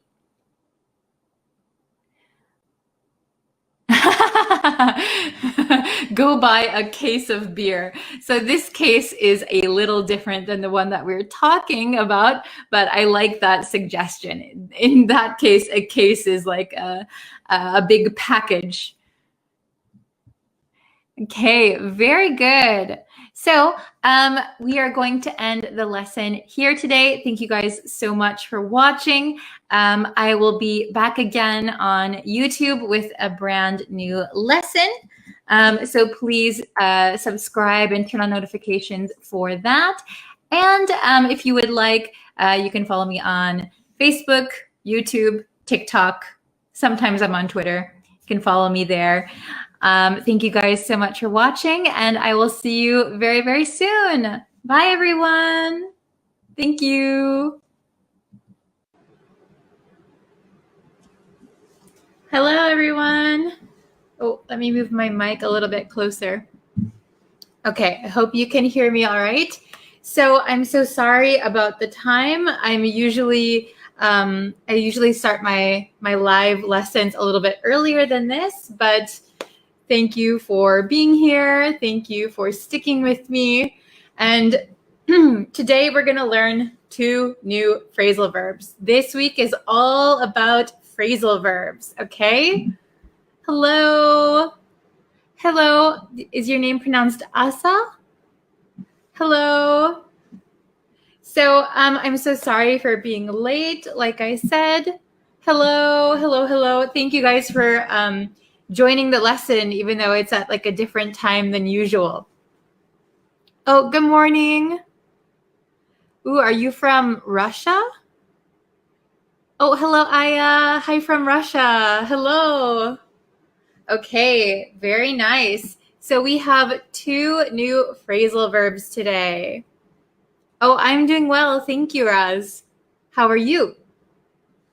It is finally a nice sunny day. We've had a lot of rain recently. Oh, Anna, hello. How are you today? Thank you for joining. So I know it's a little bit of a different time than usual, but thank you guys for joining the lesson. All right, we're going to get into it. So this week we're talking about phrasal verbs with the word talk in them. Very good. Oh, is it raining in Chicago now? Oh no. Hello from Myanmar. Okay, so today's phrasal verbs are talk it over and talk back. So both have talk, right? Oh, hello. Hello, Quarry. Hello, Smith. Very good. I'm doing good. Glad to see all the familiar names. Okay, so we're going to go over the first one. Talk it over. Talk it over. Hello, Joni. So to talk it over means to discuss something thoroughly. So usually before you make a decision, you want to talk the decision over with your partner or whoever you are deciding with, right? So talk something over, or we can just say talk it over.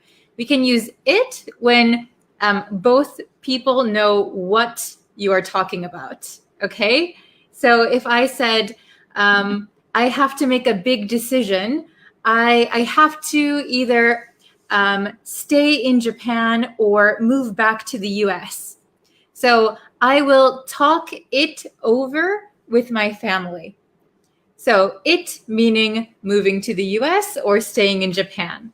I will talk it over. I will discuss it with my family, okay? Then the next one, talk back. Talk back is a negative thing. You don't want to talk back to someone. So to talk back to someone means that you reply you reply very rudely or defiantly. So usually children sometimes talk back to their parents. So if their mom says, "Hey, I want you to clean up your room," the child might say, "Why don't you clean up your room?" So that is a very naughty thing that a child can do, right? So that means the child was talking back to their mother. Okay? Oh, good morning. Hello, hello. Oh, I'm glad you like the teaching method. Thank you. I hope it's easy to follow. Hello from Bangladesh. Very good. So do you understand talk it over and talk back? Are these understandable? So if you have no questions, we'll go to the exercises. Seems okay? All right. Very nice. So, this whiteboard is a little bit heavy. Okay, so again, if you want to see the meanings are here. So talk something over or talk it over. Oh, good job, Anna. Anna's got it. Very nice. Okay, to talk something over means discuss something thoroughly. Talk it over, talk about it and make a decision. Talk back means reply defiantly or rudely. So you don't want to talk back usually. Okay, so today we actually have 5 exercises. So I think they're pretty easy. These phrasal verbs aren't that similar, right? So we should be able to get through them pretty quick, I think. Oh, very good. I'm glad it's clear. Okay.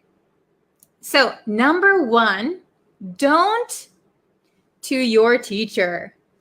Don't to your teacher. So this is a pretty easy one, I think. So we have, this is a big hint. Don't do something. So usually it's a negative thing. And to your teacher, so to someone. Oh, very good. Anna is so quick. I think Anna and Kevin are usually pretty quick on these. Oh, very good, Hafez. Nice. Very good, Khan. Hello. Hello, too. Okay, very good. So don't talk. Oh, I think I need to put it down like this way. Don't talk back. Very good. So remember, we talk back to someone. Talk back to someone, okay? So don't talk back to your teacher. So when I was a child, my parents often reminded me, don't talk back to your teacher, okay? Oh, very good, Noi. Yes, don't talk over your teacher also. I think yesterday we learned to talk over someone. So that means while someone is talking, you also start talking. So very good. So don't talk back to your teacher and don't talk over your teacher. Yes, very good. Oh, number 2, Hafez is very quick. So number 2, let's before deciding. So deciding, this is a big hint. Let's before deciding. Oh, very good. Yes. Oh, hello, welcome. Yes. Very good, Anna, very good. So talk it over. Let's talk it over before deciding. Okay, talk it over. Let's talk it over before deciding. So you'll notice in English that a lot of the times we use over. So for example, to think over something. So that would mean to think something thoroughly. So to talk over means to discuss something thoroughly. Okay? Yes, very good. Okay, so number 3, please with your parents first. Please with your parents first. Oh, very good. Raz, Hafez, 2. Very good, very good. So please talk it over with your parents first. So before making a decision, please talk it over with your parents first. Very good. Please talk it over with your parents first. Please discuss it with your parents first. Oh, very good, Anna. Oh, thank you, Murad. Oh, okay. And Ibarhim, Hizam. Very good. Okay. So, number 4, he got in trouble to his mom. So here we have to someone, big hint. He got in trouble to his mom. Oh, very good. Number 4 is talking back. Oh, very good, Anna. Very good, Hafez. And correct verb conjugation. He got in trouble for talking back. For talking back to his mom. So you shouldn't talk back to your parents. You shouldn't talk back to your teachers, right? We shouldn't talk back. He got in trouble for talking back to his mom. Ooh, you don't want to do that. Okay, and number 5, and decided to go. So again, decide is a big hint. And notice that it is past tense. We decided. So we and decided to go. Number 5. Who can get number 5 first? Let's see. Oh, hello. Good afternoon. Oh, okay. I see Hafez and Anna and Raz. Very good. Very good. Oh, hello from Gaza. Wow. Hello. So we talked it over and decided to go. We talked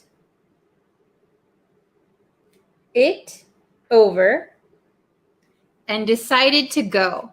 So here, because we've already decided, that means we've already discussed it. We talked it over and decided to go. Oh, very good. I see a lot of correct answers. Very good, Aya, Gonzalo, and Khan. Very good. Okay, so yesterday, I think it was yesterday, we learned to talk over someone. To talk over someone. That means to talk while another person is talking. This is talk something over or talk it over. So you need something here. You need to put what you're talking about. We talked the decision over. We talked the moving over. We talked it over. Okay? So to talk over someone is different than to talk something over. Okay? Please remember that. Oh, very good. Thank you. Oh, very good. Yes, the past tense. We need past tense down here. Okay, so I'm going to read them one more time, kind of at a natural speed. Okay, so try to follow along.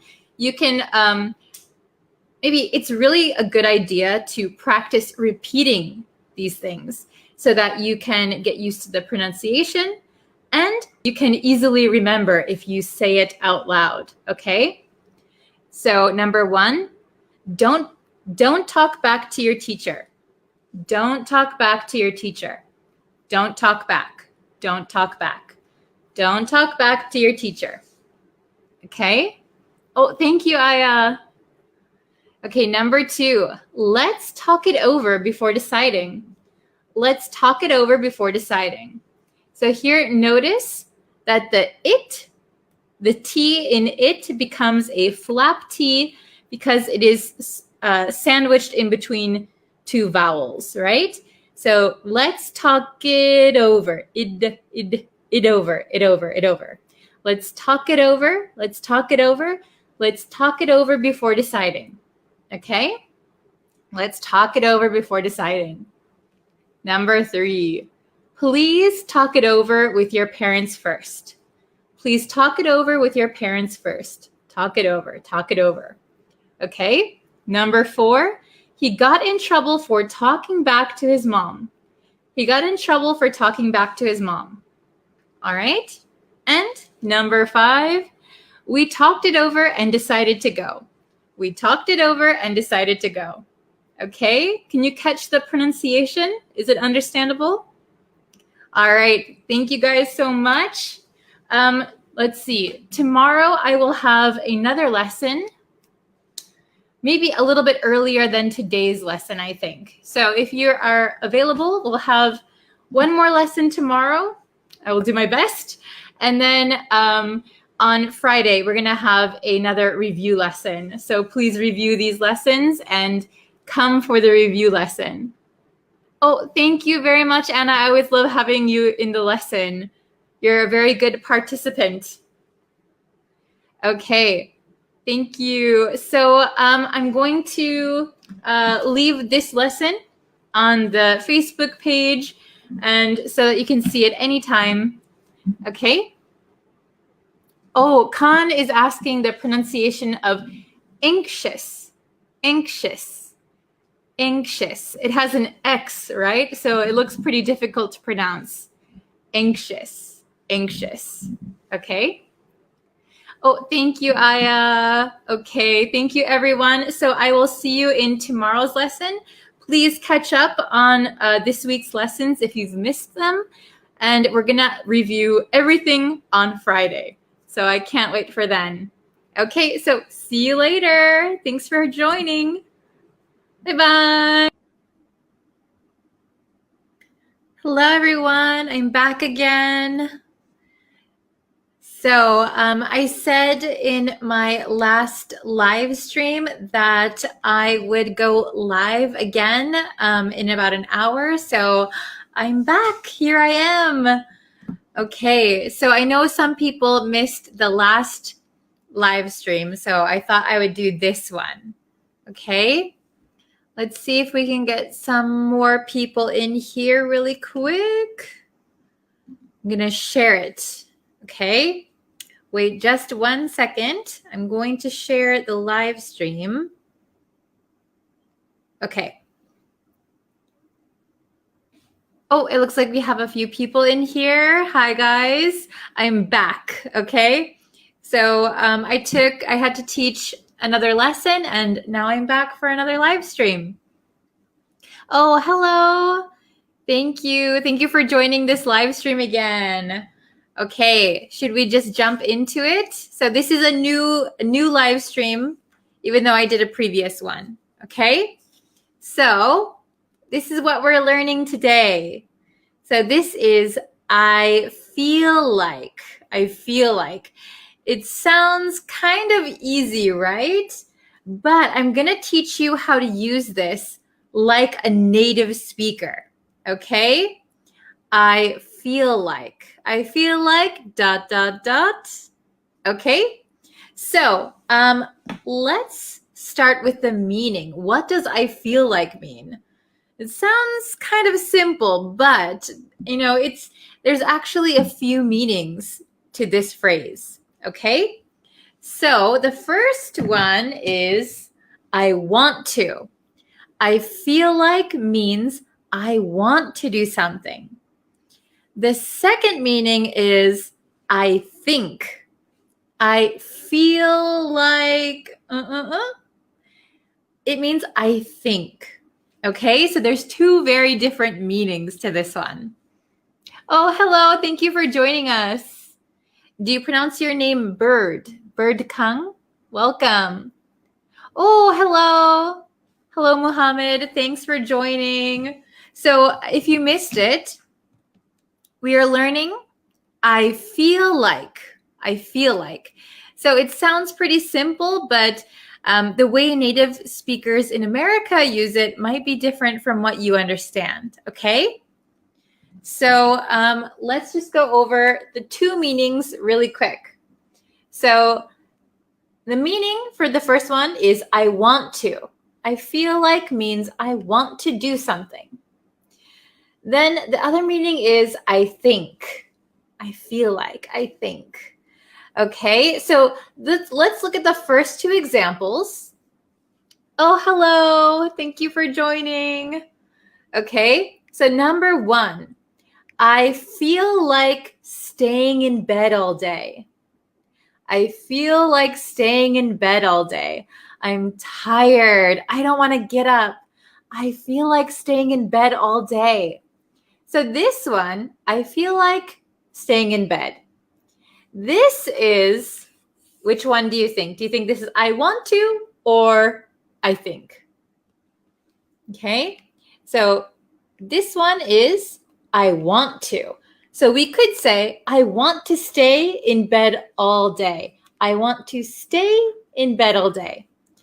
But when we use I feel like, we're going to have an ing. This is the main point. I feel like staying in bed. Okay, so remember that ing, okay? Number two, I feel like eating. Oh, we have the same ing here. I feel like eating a hamburger. This means I want to eat a hamburger. I want to eat a hamburger. I feel like eating a hamburger. Okay?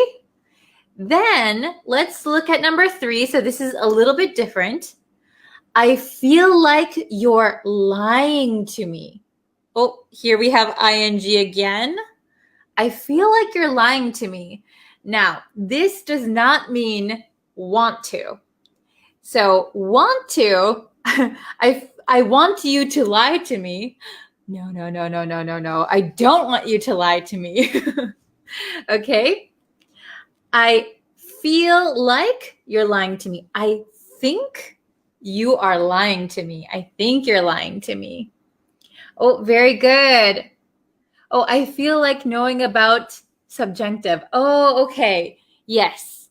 You can say, I feel like, instead of knowing, you could say, I feel like studying. I feel like studying, blah, blah, blah, blah, blah.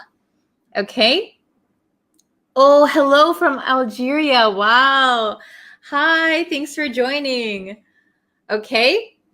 I feel like you're lying to me. I think you're lying to me. And then the last one, I feel like it's going to rain. I feel like it's going to rain. So this doesn't mean I want it to rain. It means I think it's going to rain. So we have that ing again here. I feel like it's going to rain. Okay? So let's look one more time. The expression that we're learning, and this is very American, I think. We're learning I feel like. I feel like. Okay? So I'll go over them one more time. The meaning is I want to or I think. I feel like staying in bed all day. I feel like staying in bed all day. I want to. I feel like eating a hamburger. I want to eat a hamburger. I feel like you're lying to me. I think you're lying to me. And I feel like it's going to rain.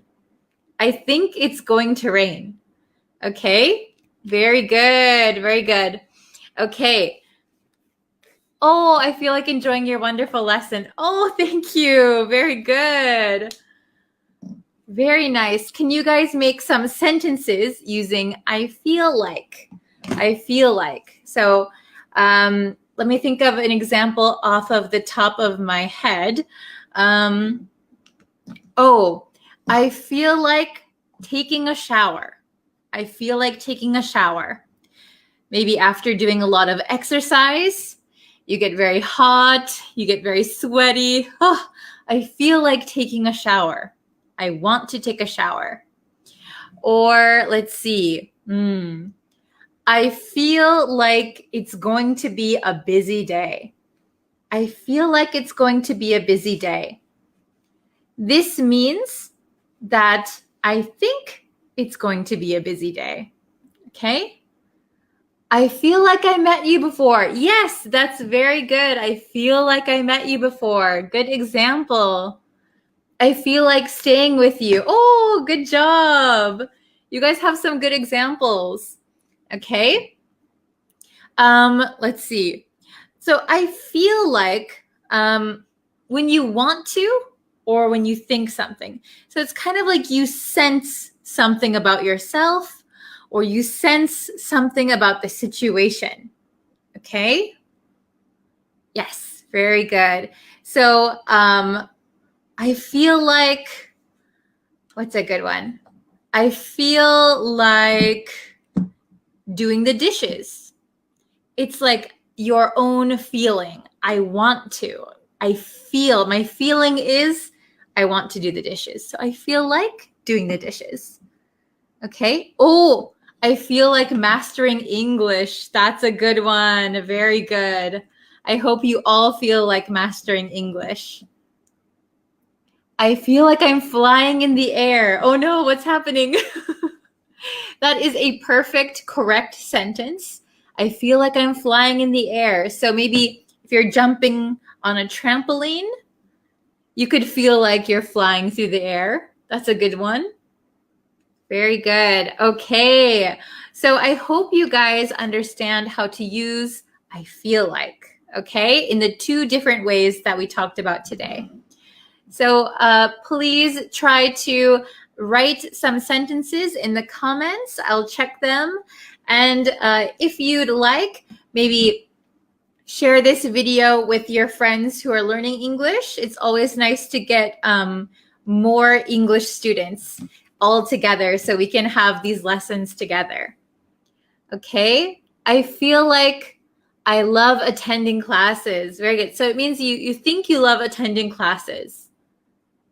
Very good. Okay. Thank you guys so much for joining us. It was really fun talking with all of you. So I'll try to post a lesson on YouTube very soon. And I also will try to do more live streams. Okay. Very good.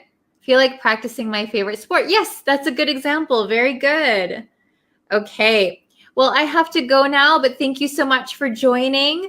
I really appreciate it. It's always fun to talk with all of you guys.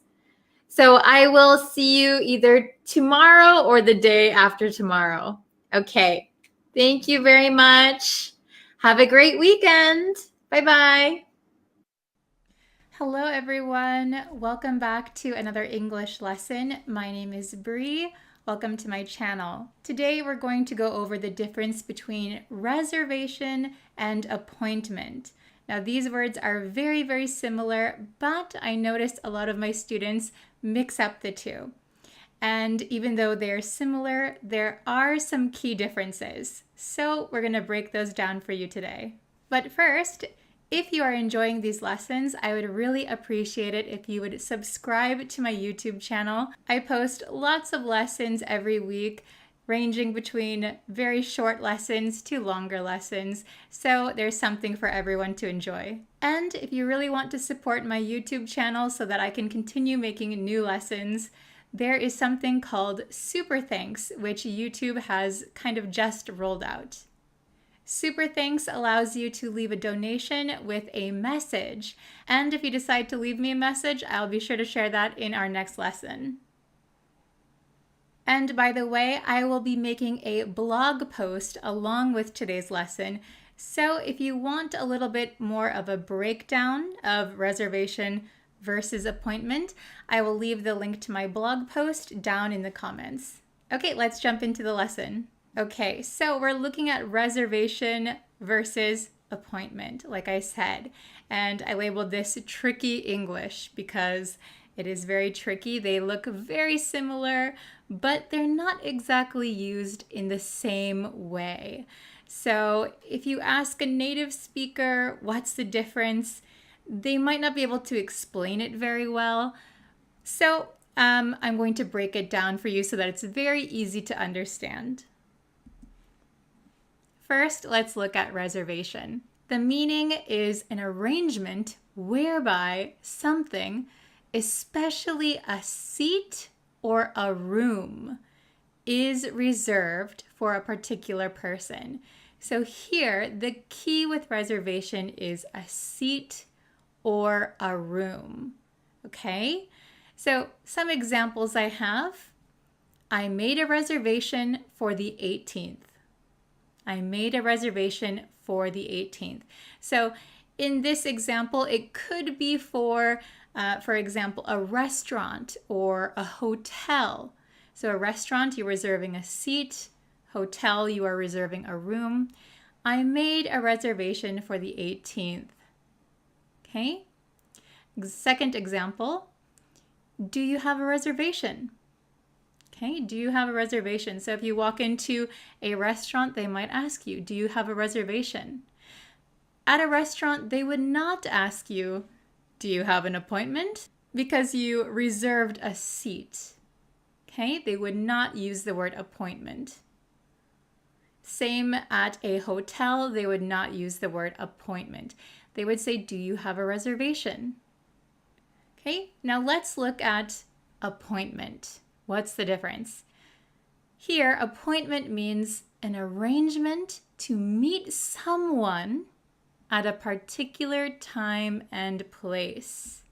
Okay, so that's the big difference. Appointment, you are meeting someone.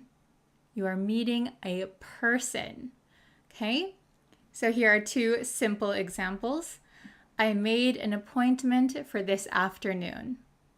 So when you say I made an appointment, you are expecting to meet someone.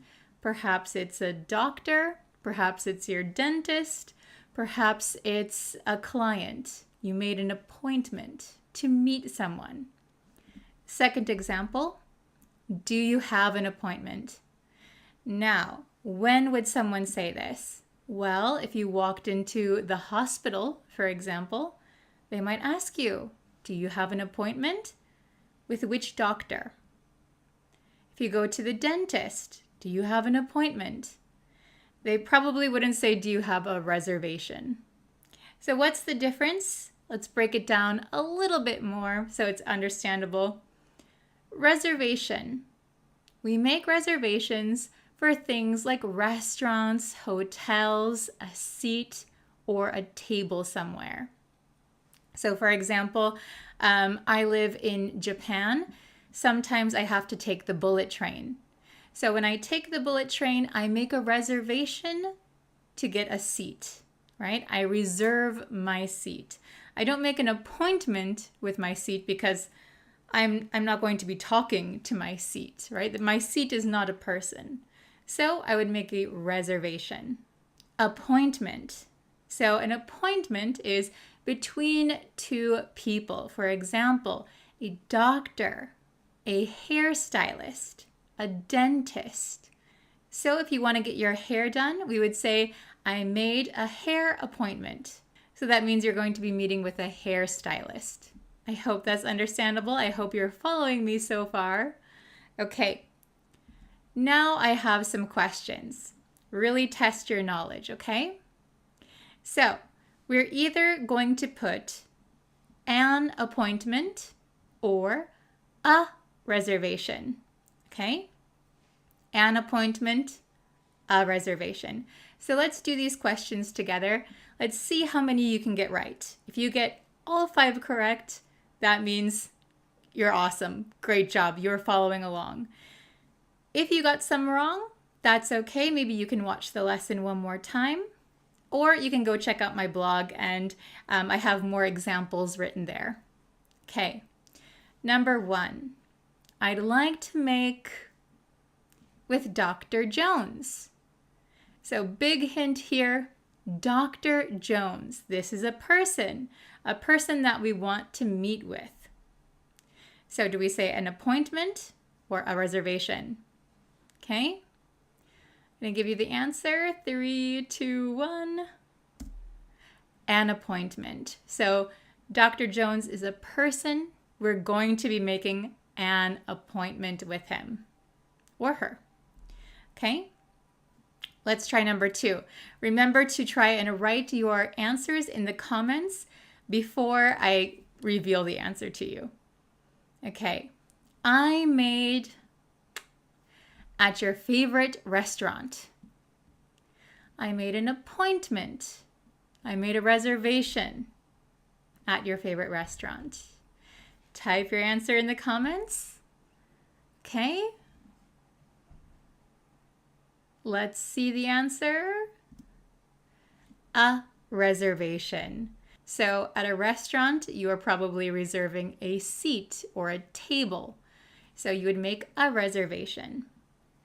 Okay, number 3.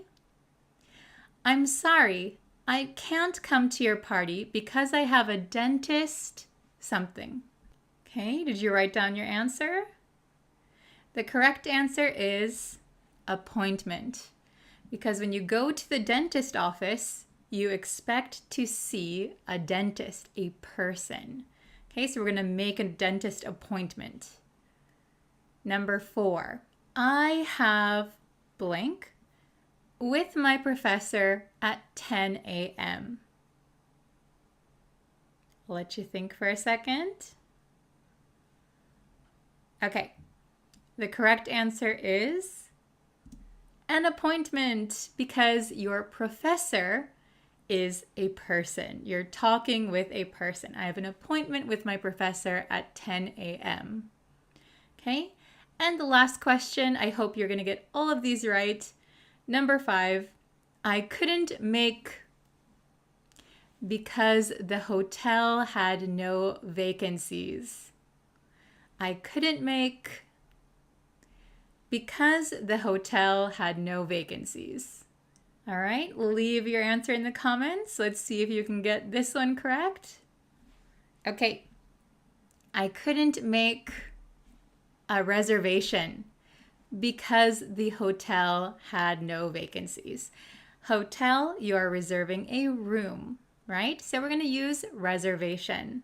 You're going to reserve a room at a hotel. Okay, was this an easy lesson for you?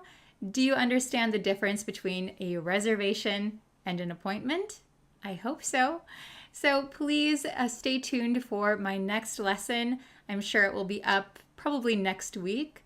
So if you wouldn't mind, please subscribe. You can also check out my website, breezeenglishstudio.com. There I post lots of blog entries, and I also have some courses for paying members. All right, I'll see you in our next lesson. Thank you so much for watching. Take care. Bye. Hello, everyone. Welcome back to Breeze Practical English. Thank you so much for joining me today. Today, we're going to look at a lesson that I noticed a lot of students having some difficulty with, okay? So we're going to look at the difference between made of, made from, made with, and made out of. So this is pretty tricky, and there are some nuances that make these a little bit different from each other. Okay, before we get into the lesson, please subscribe to my YouTube channel. That really helps me out. It lets me know that you like my lessons and that you want to see more. You can like this video, share it with a friend who's learning English, and you can follow me on Facebook, TikTok, and I also have courses and a bunch of PDFs on my website. So if you're interested in joining one of my courses, you can go to the link in the description and you can join from there. Okay, so let's hop into the lesson. We have made of, made from, made with, or made out of. Okay, so it is true that native speakers might use these a little bit interchangeably. Okay, so you might come across a native speaker who uses them not in the exact way that I'm going to teach you today. That's because native speakers tend to forget the nuances and kind of use them interchangeably. But if you want to be exact, if you want to be correct, follow this lesson, okay? So, made of, made from, made with, or made out of. All right. Let's look at the picture here. So it says, look at the picture below. Okay, we have a car here. Is this car made of cardboard, made from cardboard, made with cardboard, or made out of cardboard? Okay, so let's see what the best answers are. Again, some native speakers might use all of them, but there are maybe a few that would be the best answer for this one, okay? So we have two best answers. So we have this car is made of cardboard, and this car is made out of cardboard. Okay, those would be the two best answers. Okay, now let me explain to you why these are the best answers. Okay, so we use made of when the material being used is still visible. This is key, okay? So I have a picture here, and my example sentence is, this house is made of bricks, okay? So you can see the bricks. So if we look at this brick house, you can see the individual bricks. They haven't been changed in any way. Every single brick is visible. Made of is used especially when the original material hasn't been changed that much. Let's take a look at the next one. Okay, here we have made from.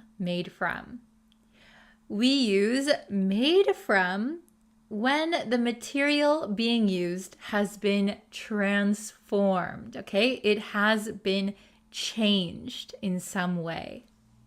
So we have an example here.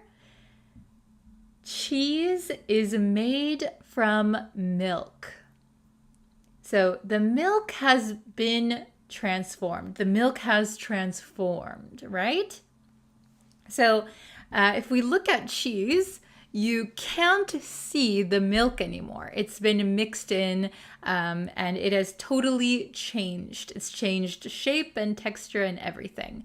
So we can't see the milk anymore. So it's been transformed. The best one to use is made from. Cheese is made from milk. Okay? Are you following? Very good. Let's check out the next one. Here we have made with. So we use made with especially for ingredients, parts and pieces, or intangible things. So what are intangible things? Intangible things means things that we cannot physically touch. Okay, so things like knowledge, love, those things. We can't touch them, but they are still things, right? Okay, so use made with for ingredients, parts and pieces, or intangible things. Okay, so we have two examples here. So you can see I have a picture of soup here. So my first example is, this soup is made with chicken, beans, and veggies. So this is a mixture. So multiple things are added and mixed together. So those are the ingredients, okay? So we use made with for ingredients. Then we have this soup was made with love. This soup was made with love. So we often use made with for intangible things like love. So love is intangible. We can't physically touch it. So we say things like the soup was made with love. Very good. All right, let's go to the last one. And that is made out of. Made out of. Okay? We use made out of when there is one main material being used. One main material being used. So I have a picture of a remote controller. We also call this just a remote. Okay? So this remote is made out of plastic. This remote is made out of plastic. That means it is mainly plastic. Okay, so this whole thing is plastic. So the best answer, the best way to word it would be, this remote is made out of plastic. Okay, so again, native speakers might use them interchangeably. So some people might say this remote is made from plastic, which is not wrong. But made out of plastic, that would be the best answer. It is mainly plastic, mostly plastic. Okay? So if we go back to the first one, we have a car. You can see that this car is cardboard. Cardboard was used to make this entire car. So we could say this car is made of cardboard. So you can see the actual cardboard that was used. It hasn't really transformed into anything else. It hasn't changed. We can still see the actual cardboard. So this car is made of cardboard. We can also say this car is made out of cardboard because it is mainly cardboard. I think they only used cardboard. So this car is made out of cardboard. We have two best answers. All right, how was it? Was it understandable? Did it get a little bit easier for you? Let me know in the comments. And I always recommend trying to use what we learned in our lesson and writing example sentences. So that's your homework. Write some example sentences in the comments, okay? Let's see if you can make some good sentences. All right, so if you want to join any of my courses, I have a bunch of PDFs. I have a really good pronunciation course up on my website right now. And I also have blogs that correspond with my lessons. So if you're interested in any of that, you can check out my website. The link will be in the description and probably the pinned comment. All right, thank you guys so much for watching. I really appreciate it, and I'll see you in our next lesson. Bye, everyone. Hello, everyone. Hello. Welcome to the lesson. I hope you're all having a wonderful day. It is a kind of warm but rainy day in Japan today, so that's why it looks very dark. So yeah, I apologize again for the lighting, but it is quite dark today. I have all of my lights on, but it's still like this. So yeah, but thank you guys for joining, and we're gonna get into the lesson pretty soon. Oh, hello, Abdur. Welcome. Hello, English teachers. Hello. So yes, we are gonna get into today's lesson. First, if you could like this video, that helps me out a lot. And if you can subscribe and share this video with your friends, that is awesome. Hello from India. Hello. How are you guys? Oh, Tetet Win's here. Hello. Okay. So yes, I apologize again for the very bad lighting. It is a very rainy day today. Okay, so Oh, De Sylvia, hello. Hello, Deva. Hello, hello. Okay, we're going to get into today's lesson. So today I wanted to teach you some informal English, but English that is very useful and that we use a lot. Okay, so we're going to learn about the word bet in English. Okay, so you have I bet, I'll bet, you can bet, and you bet. So these are all really common expressions in English. Oh, thank you so much. Yeah, so we're going to learn how to use these. So the first three, there are actually quite a lot of ways you can use bet, but I'm going to teach you this one today, which is informal, okay? So I bet, I'll bet, you can bet. These three mean that you are certain of something. You are sure of something, okay? So if I said, oh, it's a really rainy day today, you could probably say, yeah, I bet. Yeah, certainly. It looks very, very rainy outside. Okay? So I bet, I'll bet, you can bet. You can bet. So it means you can be sure of something. So you can bet I'll be on time. So you can be sure I'll be on time. Okay? Good question. What is bet? Bet. So the original meaning of bet is like a wager. So if you gamble or if you play poker or something, you can bet some money that you're going to win. All right. But here we're not talking about betting like the actual term to wager something.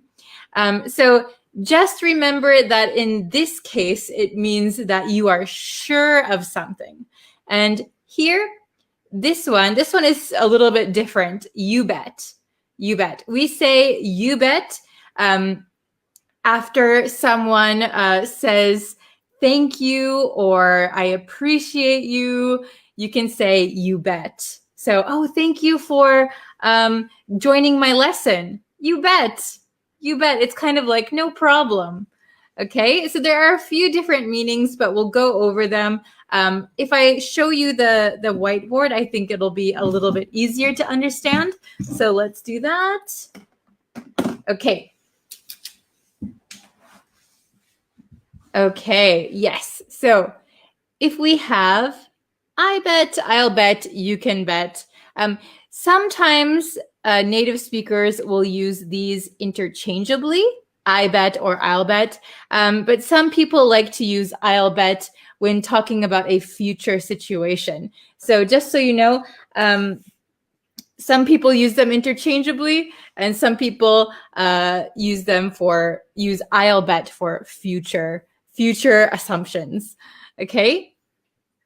Yes, you bet equals no problem. Very good. Good. Okay. So I bet, I'll bet, you can bet. This means you are sure that something is true. So I bet means I am sure something is true. You can bet means you can be sure that something is true. Something is true. Okay? Then here, you bet means certainly or you're welcome. Okay? So there are several meanings for bet, but we're just going to focus on these for today. Okay? So this one is the only one that's a little bit different. This one means like you're welcome, no problem. Okay? So let's go into the example sentences. I hope you can see them. Okay. Number 1, person A, I'm so tired. Person B, I bet you are. I bet you are. Okay, so person A says, oh, I'm so tired. And person B says, I bet you are. That means I'm sure you're tired. You look tired, you sound tired, you did a lot of activities. I'm sure that you are tired. I bet you are. I bet you are tired.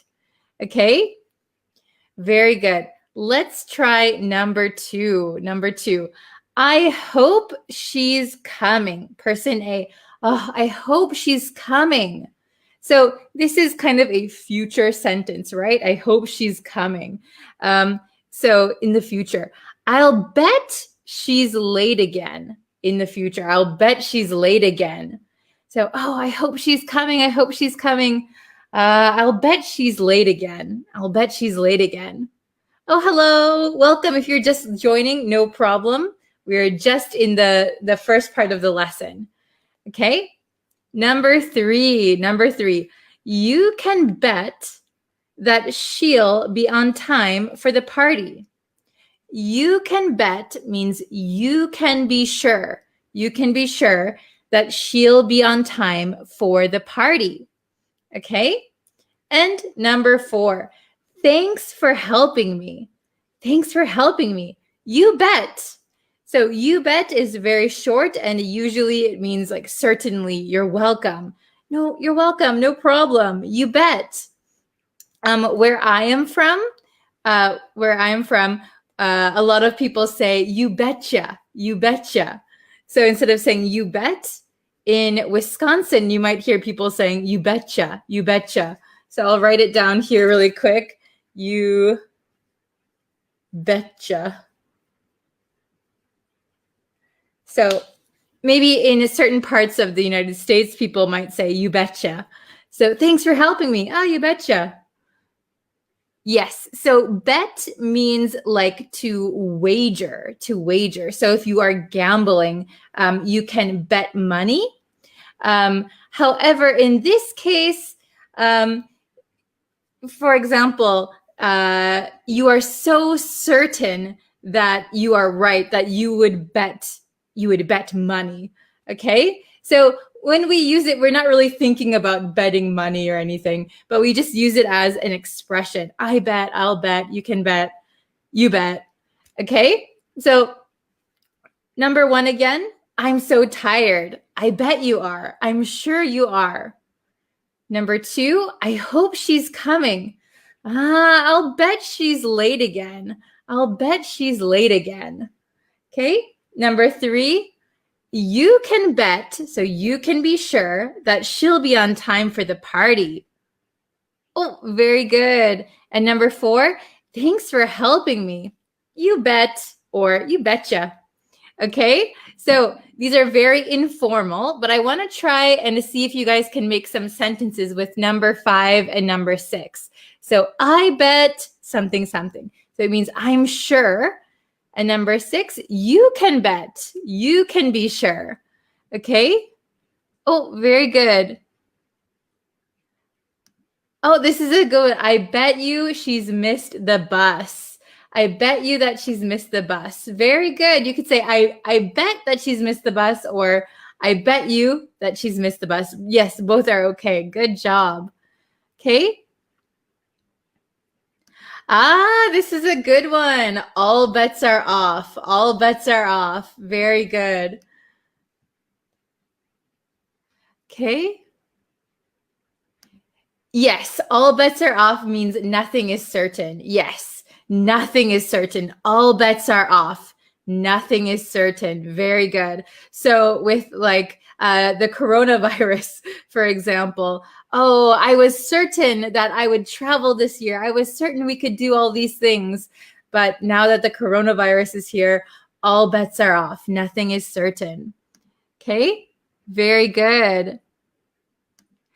You can bet that everything they can speak in English language. Oh, very good. So maybe you want to say you can bet that they can speak in English, that they can speak English. You can bet they can speak English. Okay. Oh, this is a good one.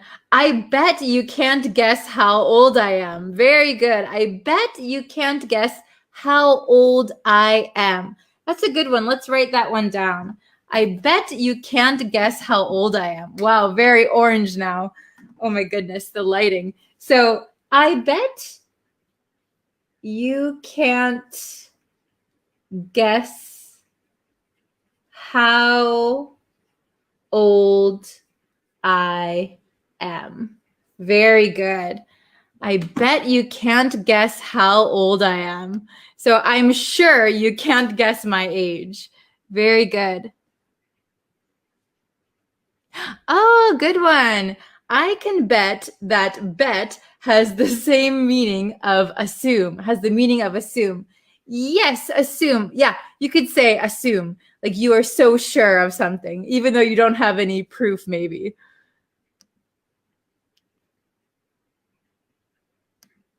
I bet that you can't play with me. Oh no. Maybe somebody got in trouble and they can't play with their friend. Ah, I bet you will get position in exams. Does that mean you will get a good score? So you could say, I bet you will pass your exams. I bet you will pass your exams. I'm sure. I'm sure you will pass your exams. I bet you that he is very healthy. Very good. I bet you. You could say, I bet you, or I bet that he is very healthy. We use both. Oh, this is a very sweet one. You can bet your family always loves you. Very good. Your family always loves you. Family loves. Very good. Oh, this is a good one. I bet you can't cook. Am I right? Excellent. Excellent. Good job. Oh, very good. I bet you can't repeat my words. Nice. Okay, let's see if you guys can use you can bet. You can bet something.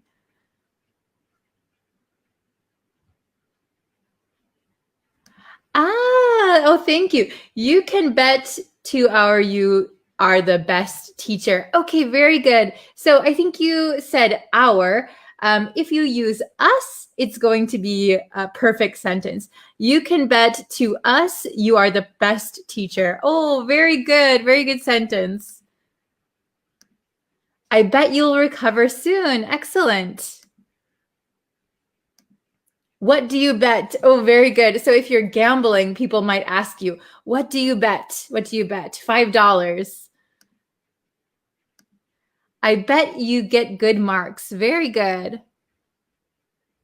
Okay. You can bet he will recover from the pandemic. Very good. You bet he'll recover from the pandemic. Awesome. Hopefully everyone will recover. Oh, good job. I bet you don't know where I'm from. Awesome. I bet I will scold my teacher because I didn't do my homework.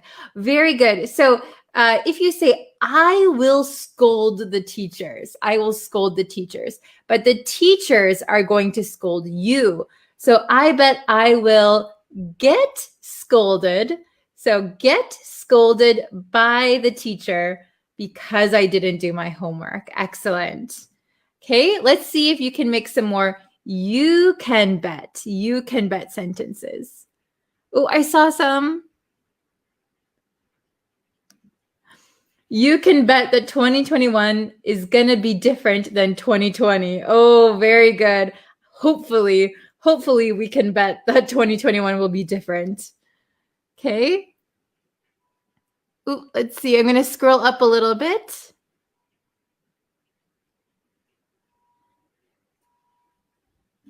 Okay. Oh, this is a good one. You can bet that you'll get a better job. Excellent. You can bet that you'll get a better job. Good, good, good.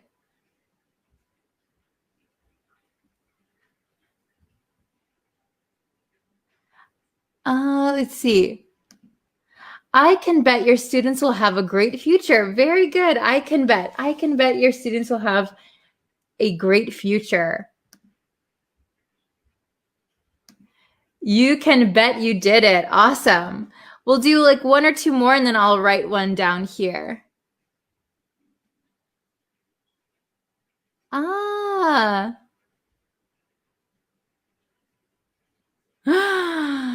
This is a good one. You can bet we will coexist with the virus from now on. Oh my goodness. That's actually a good one. Coexisting with the virus. You can bet we will, I'm going to write that one down. We will coexist with the virus from now on. Oh my gosh, that's true. From now on. Yes, I don't think we can get rid of it. I don't think we can get rid of the virus, so we have to coexist. You bet we can, or sorry, you can bet we will coexist with the virus from now on. Excellent. So I'll get a few more example sentences from you guys. We can put them up on the screen. Okay. What do you mean by bet? So the original meaning is to make a wager. So like for gambling, I bet you $5 that he will win the race. But in this everyday usage, it just means that we are sure of something. We're so sure I would bet you anything that something would happen. Okay? Very, very good. You can bet that everything will be good. I like that. Everything will be good. Excellent. Okay. You can bet I am watching your live video. Oh, thank you so much. I appreciate it. Okay. Awesome, you guys.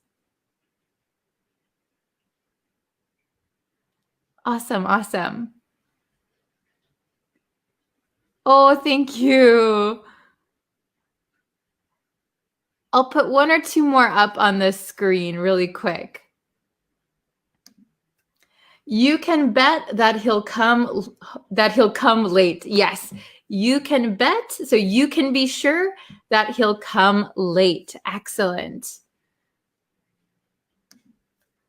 If you study hard, I bet you will improve your English level. Yes, very good. Excellent, excellent. I'll make some sentences. Let's see. I bet you are all good English speakers. I bet you are all good English speakers. I bet you all will improve your English very, very quickly. Okay? You can bet I will always make English lessons. Okay, excellent. Oh, thank you so much.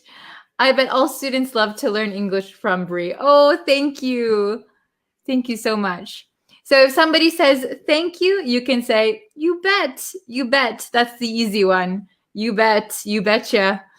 Okay. Oh, thank you. Okay, so you guys did so well today. It was a quick lesson, pretty easy, but I think that's an important one for English conversation. Okay, it's a very natural. You might not see it on a test, but it is informal. But you will hear it, especially if you communicate with people from English-speaking countries. Yes.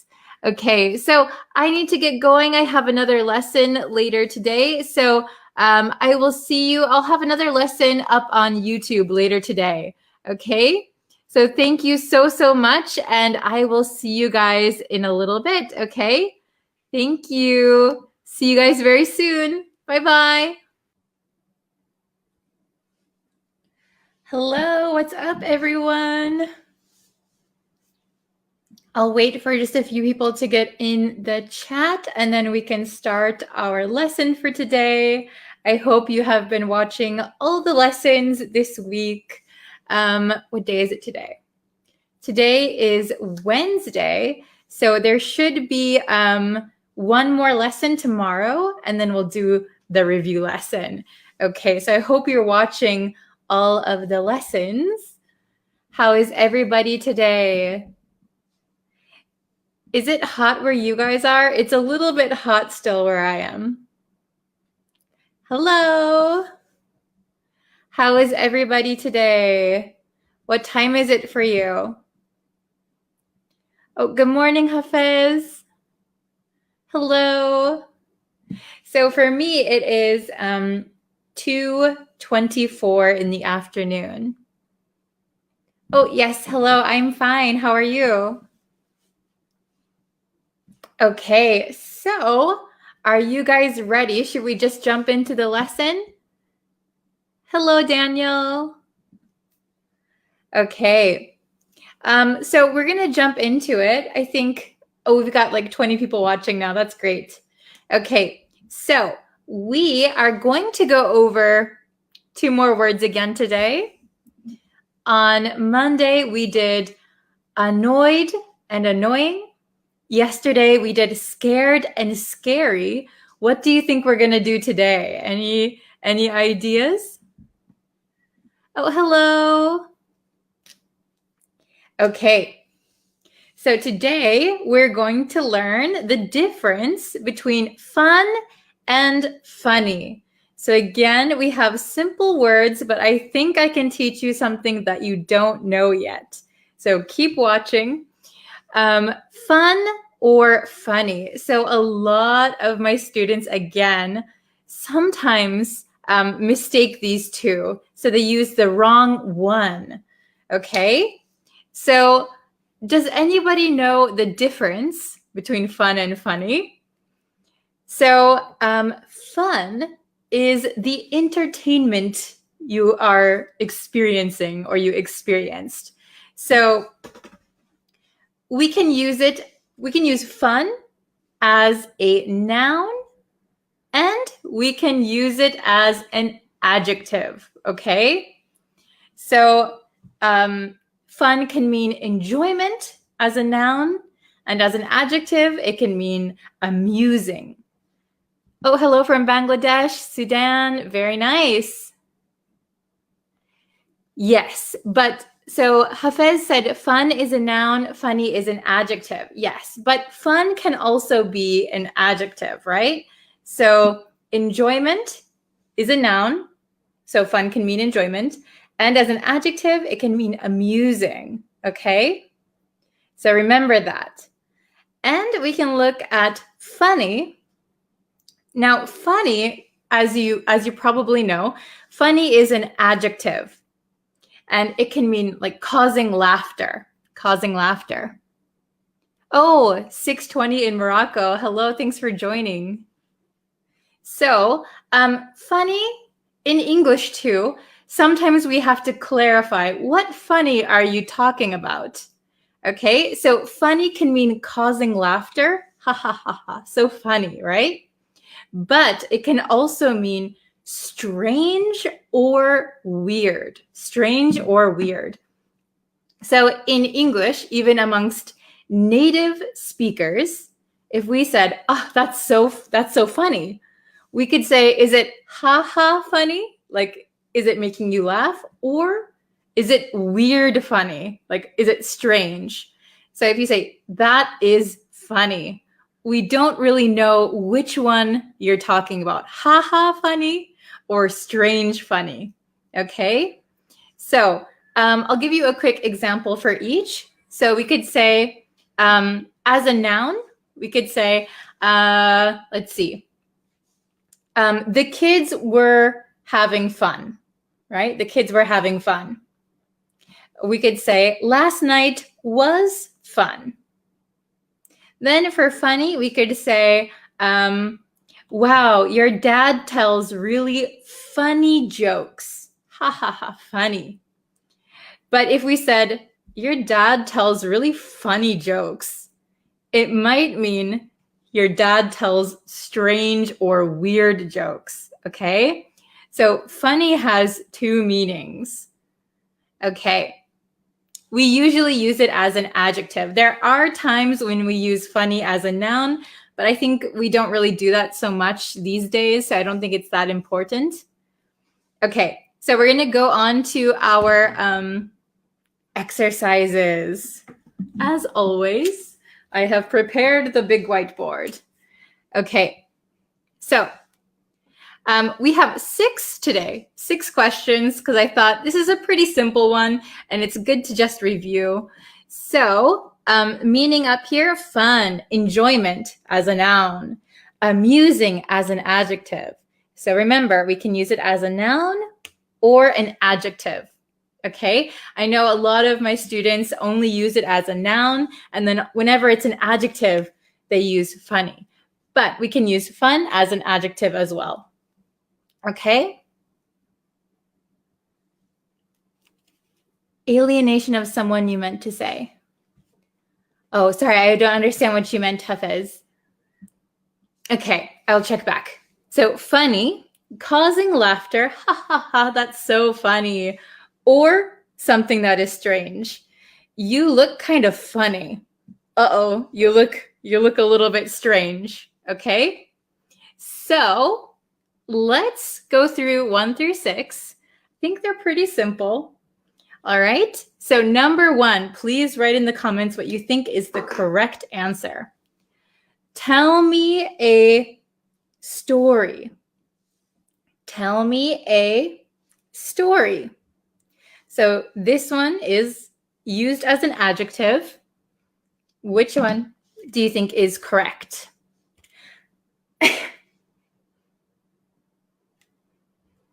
Tell me a story. I'll give you 1 more second. Okay. Oh, very good. Very good. Very good.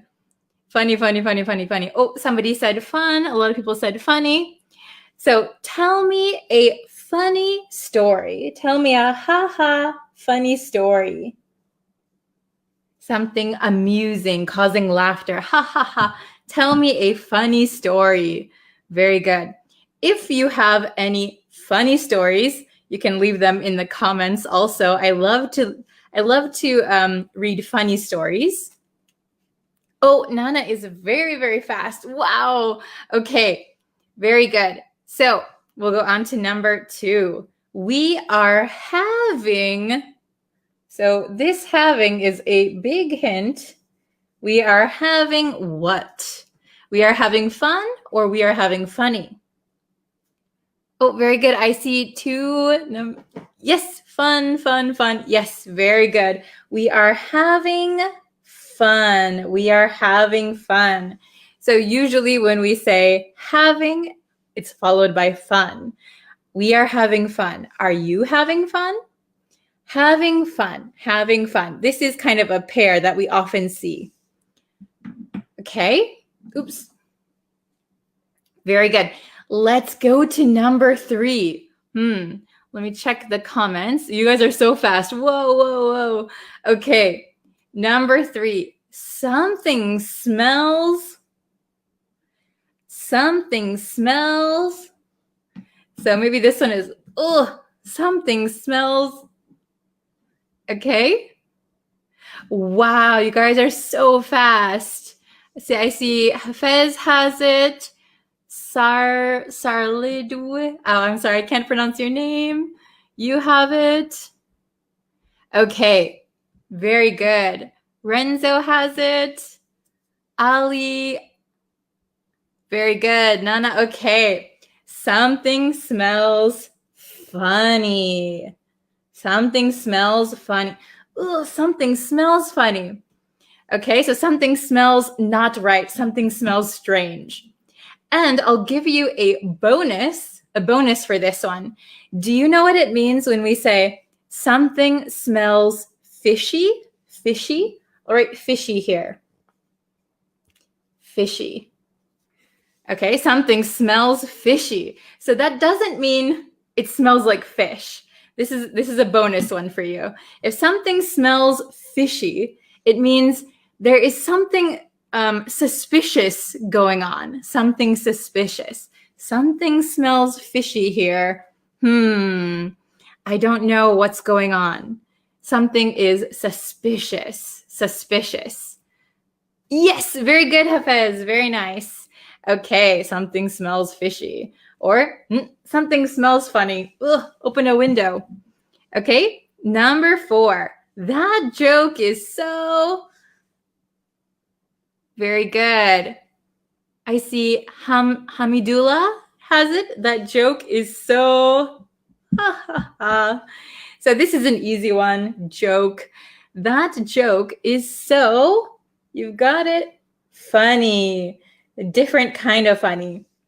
So this is haha funny. This is strange funny. Okay.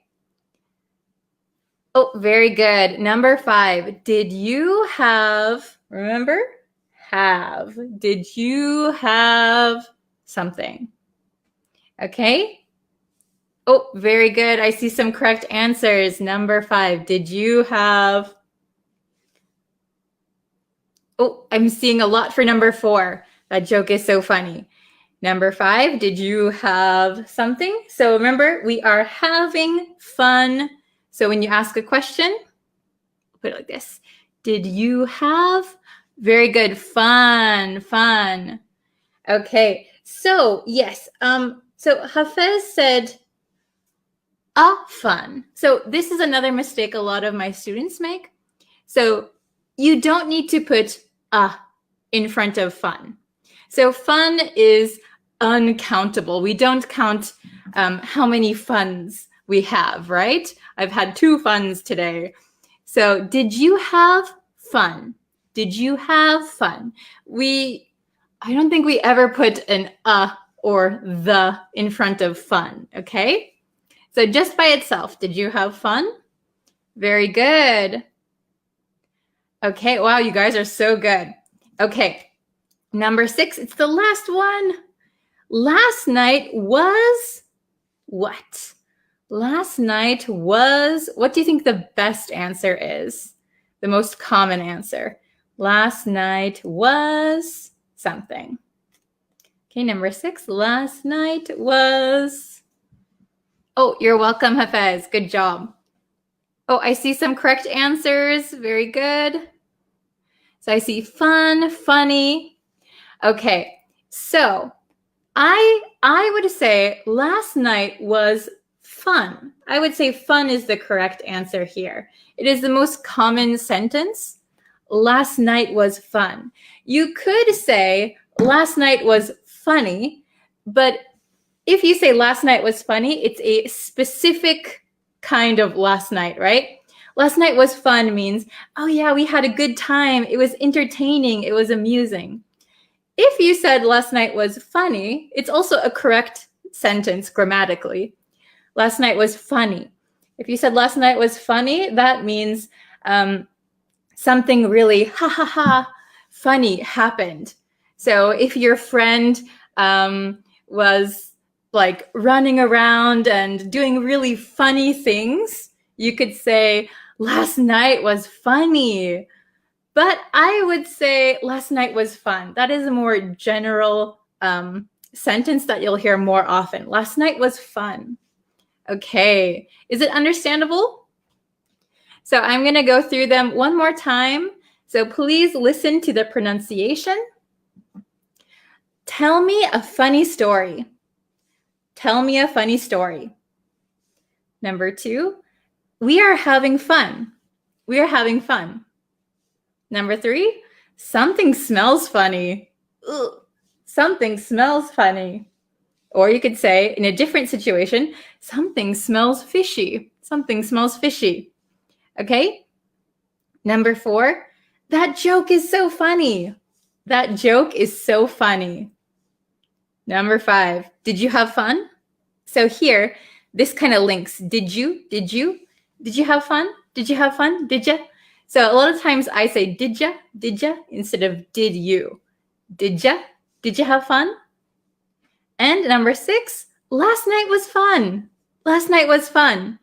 Or if something really hilarious happened, you could say last night was funny. Last night was funny.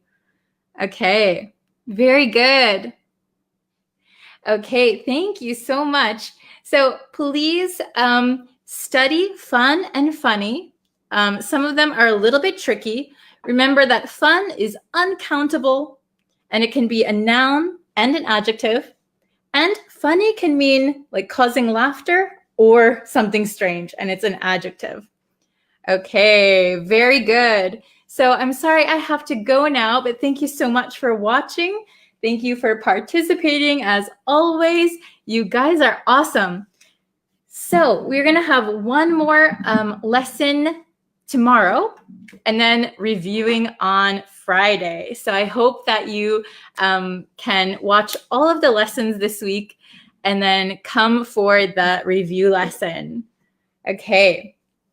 So thank you so much, and I will see you for tomorrow's lesson. Thank you.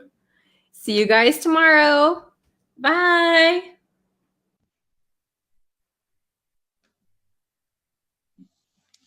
Okay, hi everyone. I hope you're having a fantastic day. So today I wanted to do another word of the day. This one is also a advanced vocabulary word, but I think this one is kind of easy to use. So it's not that difficult. So if you can include it in your conversation, I think you'll sound a lot more fluent. And the word today is, can you see this one? Confidant. Confidant. Not confident. Confidant. Confidant. So if we look at the spelling, sorry for my bad handwriting, C-O-N-F-I-D-A-N-T, confidant. So what does confidant mean? And what part of speech is it? So this one is a noun. Confidant is a noun, and it describes a person entrusted with secrets. So someone who you can tell your secrets to, we would call that person your confidant. So a little bit more trusted than just an average friend. A confidant is someone you really, really trust with your secrets. Okay, so I have some examples. Let's take a look. So can you see these? So a confidant is a noun, a person entrusted with secrets. So someone who is going to listen to your secrets and keep them. They're not going to tell everyone about your secrets, right? So let's look at the first example. My sister is my closest confidant. My sister is my closest confidant. So if you have a sister, like I do, if you can tell her your secrets and she's not going to tell anyone your secrets, you could say she is your closest confidant. Okay, let's look at the next example. He was known as an entrusted confidant of Prince Harry. He was known as an entrusted confidant of Prince Harry. Okay, let's just take a look at these.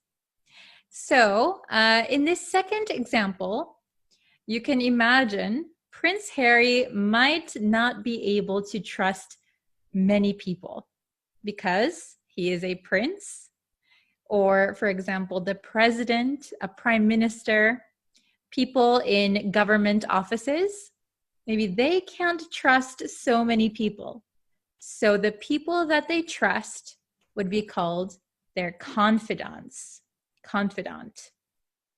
Okay? I'm going to read them one more time. My sister is my closest confidant. He was known as an entrusted confidant of Prince Harry. Okay, do you got these? All right. So I want you to write in the comments a sentence, and please tell me who your confidant is. So who do you trust the most? Who do you trust with your deepest, darkest secrets? I think for me, my best friend and my sister are my closest confidants. How about you guys? Please leave it in the comments down below, okay?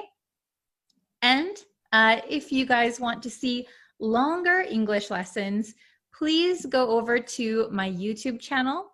I have longer lessons there. I try to update every week with long lessons. You can subscribe, and then if you subscribe, you'll know when new lessons are uploaded. Okay, I'll try to post another word of the day either tomorrow or in the next few days.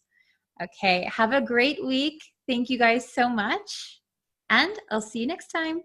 Bye-bye. Hello, everyone. Welcome, welcome. Mic is on. I always have to check. It's right here. Okay, so I only have about 10 minutes today, so I got to do a super quick lesson. Let's see, make my screen bigger. Okay, so today and this week, we are learning idioms with the word up. Idioms with up is what we've been studying. So yesterday, we learned 3 idioms. So if you haven't watched that lesson, go check it out. We'll have a review lesson at the end of this week. Okay? So, hello. Hi, everyone. Thank you for joining me. Sorry, I have just 10 minutes today. I have a really busy schedule, so I can only do a really short lesson. Oh, hello, Anna. Hello, Samya. Okay, so today's idiom, we're only going to learn one because of a limited time, but we're going to learn screw up. Screw up. So this is a very casual, informal idiom. Screw up. Do you know what screw up means? Anybody? Screw up. So this might be a new one. It's very casual, it's informal, but we do say it a lot, okay? So we use screw up when you make a mistake or you don't manage a situation in the best way. So usually when we say screw up, we're in trouble or we're apologizing. So you don't want to screw up. Screw up is not a good thing to do. Oh, hello from Peru. Very good. Oh, yes, very good. To do something wrong is to screw it up. Yes. Oh, hello from Mexico. Hi. Wow, we always have so many different kinds of nationalities. That's awesome. Okay, so let's look at screw up. Let's see. So I have the meaning written out here, so you can look at it a little bit more easily. So screw up means to completely mismanage or mishandle a situation. To completely mismanage or mishandle a situation. So basically making a mistake. Oh, hello from India. Very nice. You screw up your job interview. Yes, you could screw up your job interview. You don't want to, but if you do screw up your job interview, hopefully you'll get a second chance to do it one more time. Hello from Myanmar. Okay, so meaning is basically to make a mistake. Okay, so let's look at the examples. I'm sorry, Amanda. I screwed up. I'm sorry, Amanda. I screwed up. So screw up, like I made a mistake. I did something wrong. I did something bad. I'm sorry, Amanda. I screwed up. So you often see screwed up. I screwed up with like an apology. I'm sorry, I screwed up. Don't hate me. Okay. Number 2. This one is, I'll get into this one, but this is very, you'll sound very American if you say it like this, okay? I royally screwed up at work and now I think I'll get fired.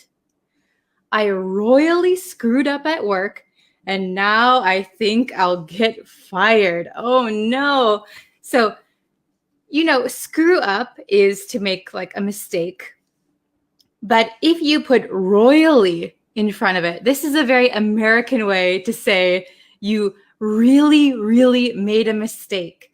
So you can put royally in front of screwed up, and it emphasizes the severity of what your screw up was. Oh, hello from Indonesia, Bangladesh, Mexico. Hello from Myanmar.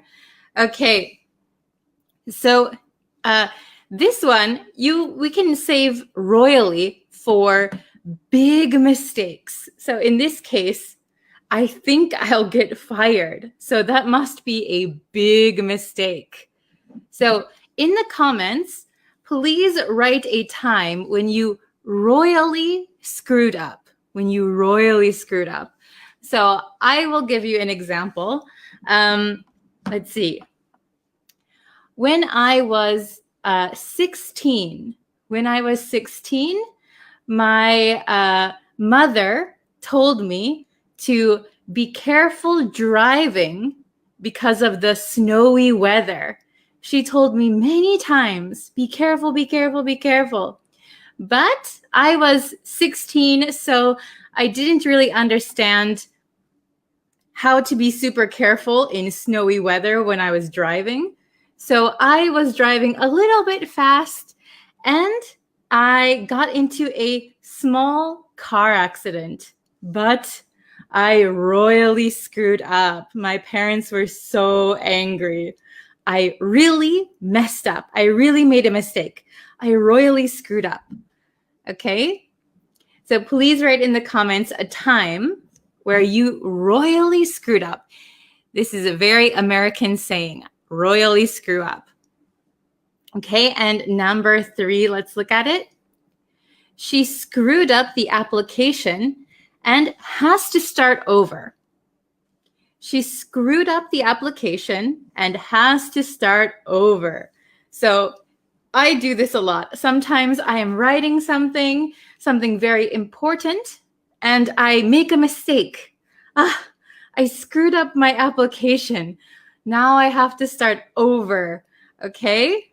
So she screwed up the application and has to start over. She has to write one more time. That's the worst. That happens to me a lot. Okay? Ooh, Pakistan. Karki. You are Sam Karki from Darjeeling.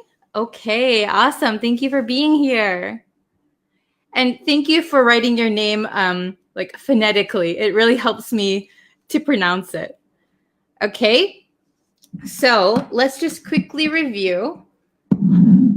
Oh, can I do this with one hand? Okay, so we learned screw up. Ooh, can you see that? We are learning screw up today. Screw up. And what does screw up mean? It means to make a mistake or mismanage something or mishandle a situation.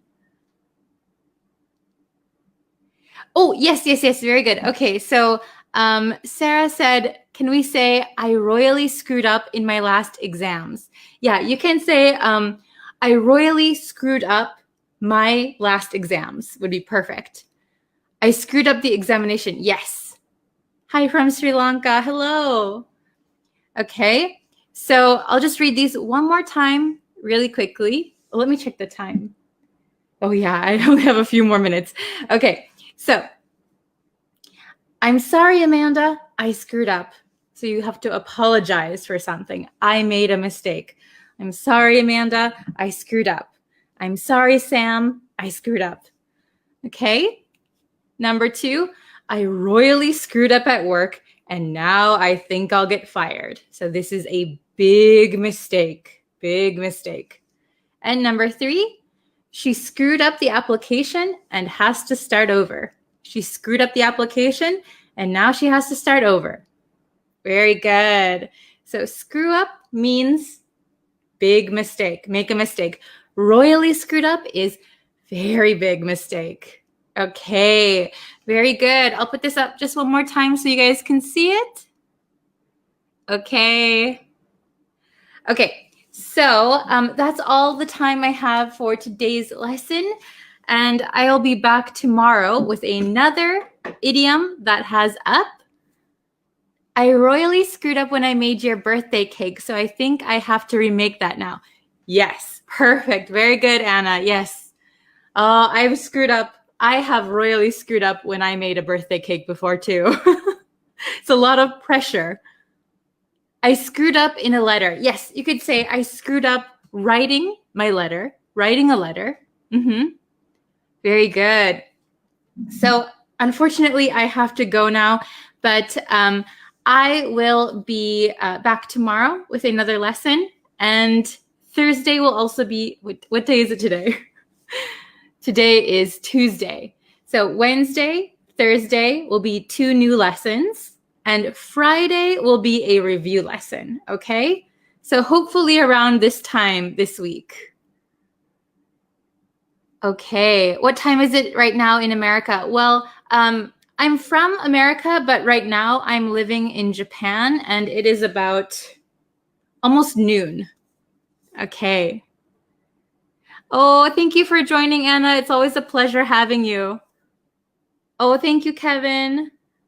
Thank you very much. All right, so I'll see you in tomorrow's lesson. Thank you for watching. See you tomorrow. Bye-bye. Hi, guys. Hi, everyone. Welcome, welcome to a very impromptu live stream.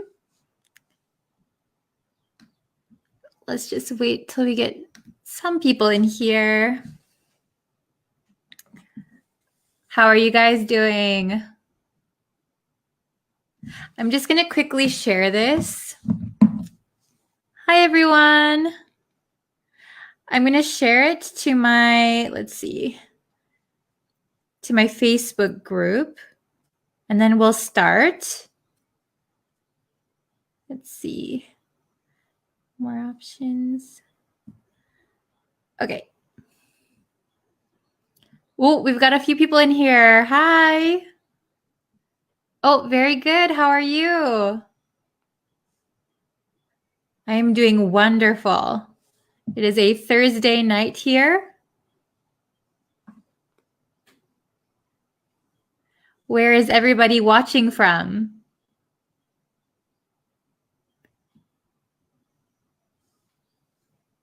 Oh, hello. Good morning.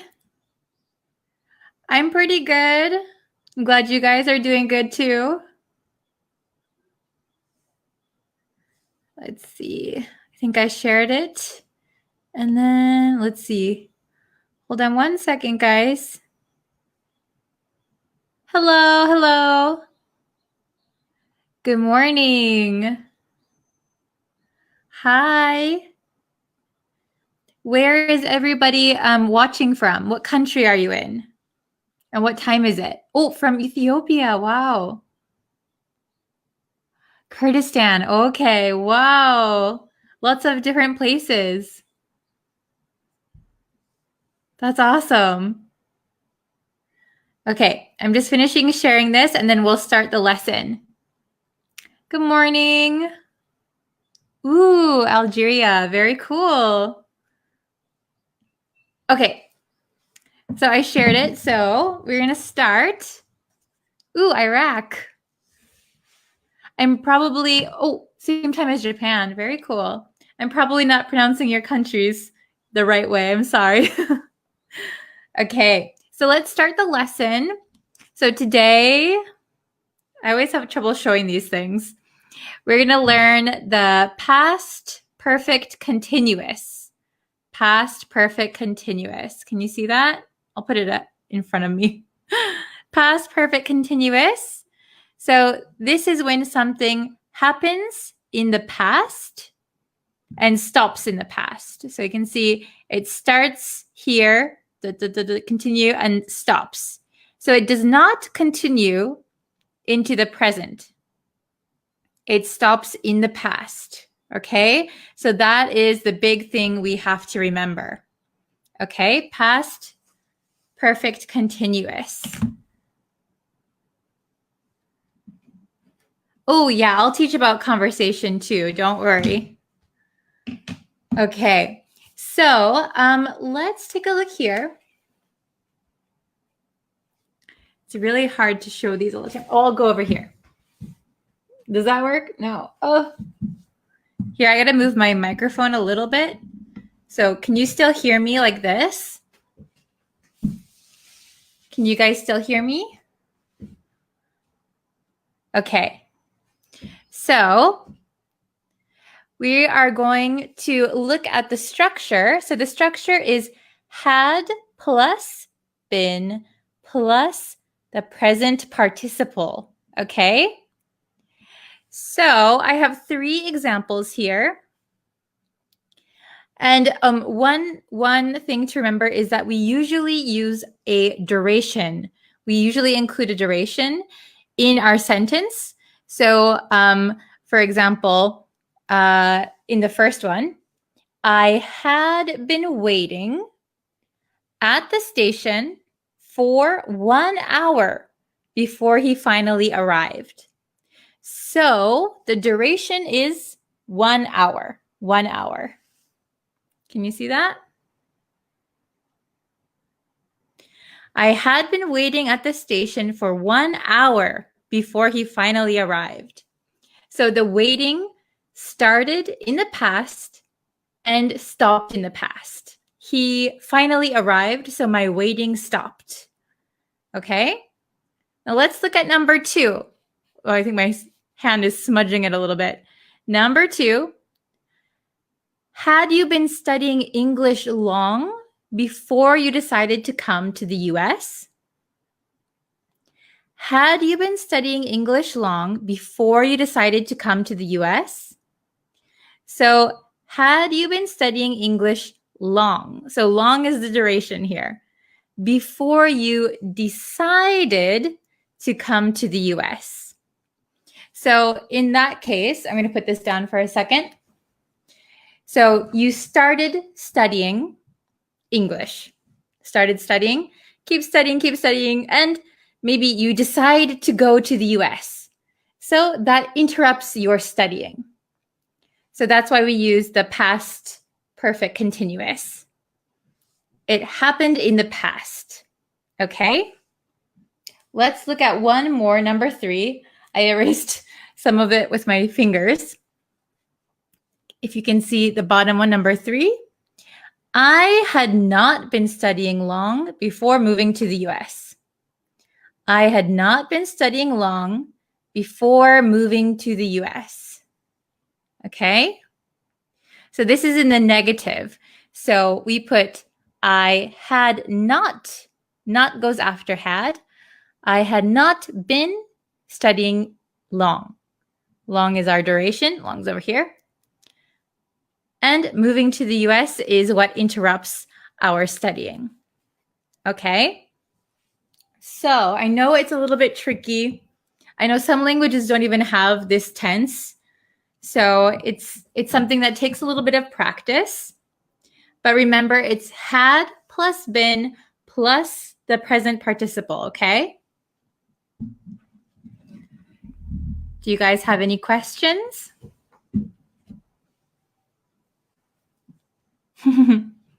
Thanks for your messages. Yeah, so this one takes a little bit of practice, but don't worry. Like if you keep saying it and keep trying, it'll get easier in no time. So just remember that it starts in the past and finishes in the past. So it does not happen in the present. Something interrupts it, or it stops, or it changes. And then you're in the present talking about the past. So it's a little bit tricky. It's a little bit of a tricky one. Okay. No questions. Okay. Oh, thank you so much. Okay, well, if you guys want to study something, please leave it in the comments because I'm always checking your comments. And if you want to learn something specific, I can make a lesson on it. This is just a brief lesson on past perfect continuous. So I will make a longer lesson on the YouTube channel. So go and check out the YouTube channel. I'm posting videos there that are longer and they're more edited, and I prepare a little bit more for them. These live streams are kind of just very impromptu. Okay, well, thank you guys so much for watching. I'm going to try and post a new long lesson on the YouTube channel this weekend. So go check that out. Please subscribe if you're not already. I really appreciate it. We are at, I think, 840 something subscribers, 840 students on the YouTube channel. Oh, and Frederick's here. Thank you for tuning in. Oh, what would you like to know, Frederick? Yeah, please, if you have any any topics or vocabulary or grammar that you really want to study, just mention it in the comments and I'll do my best.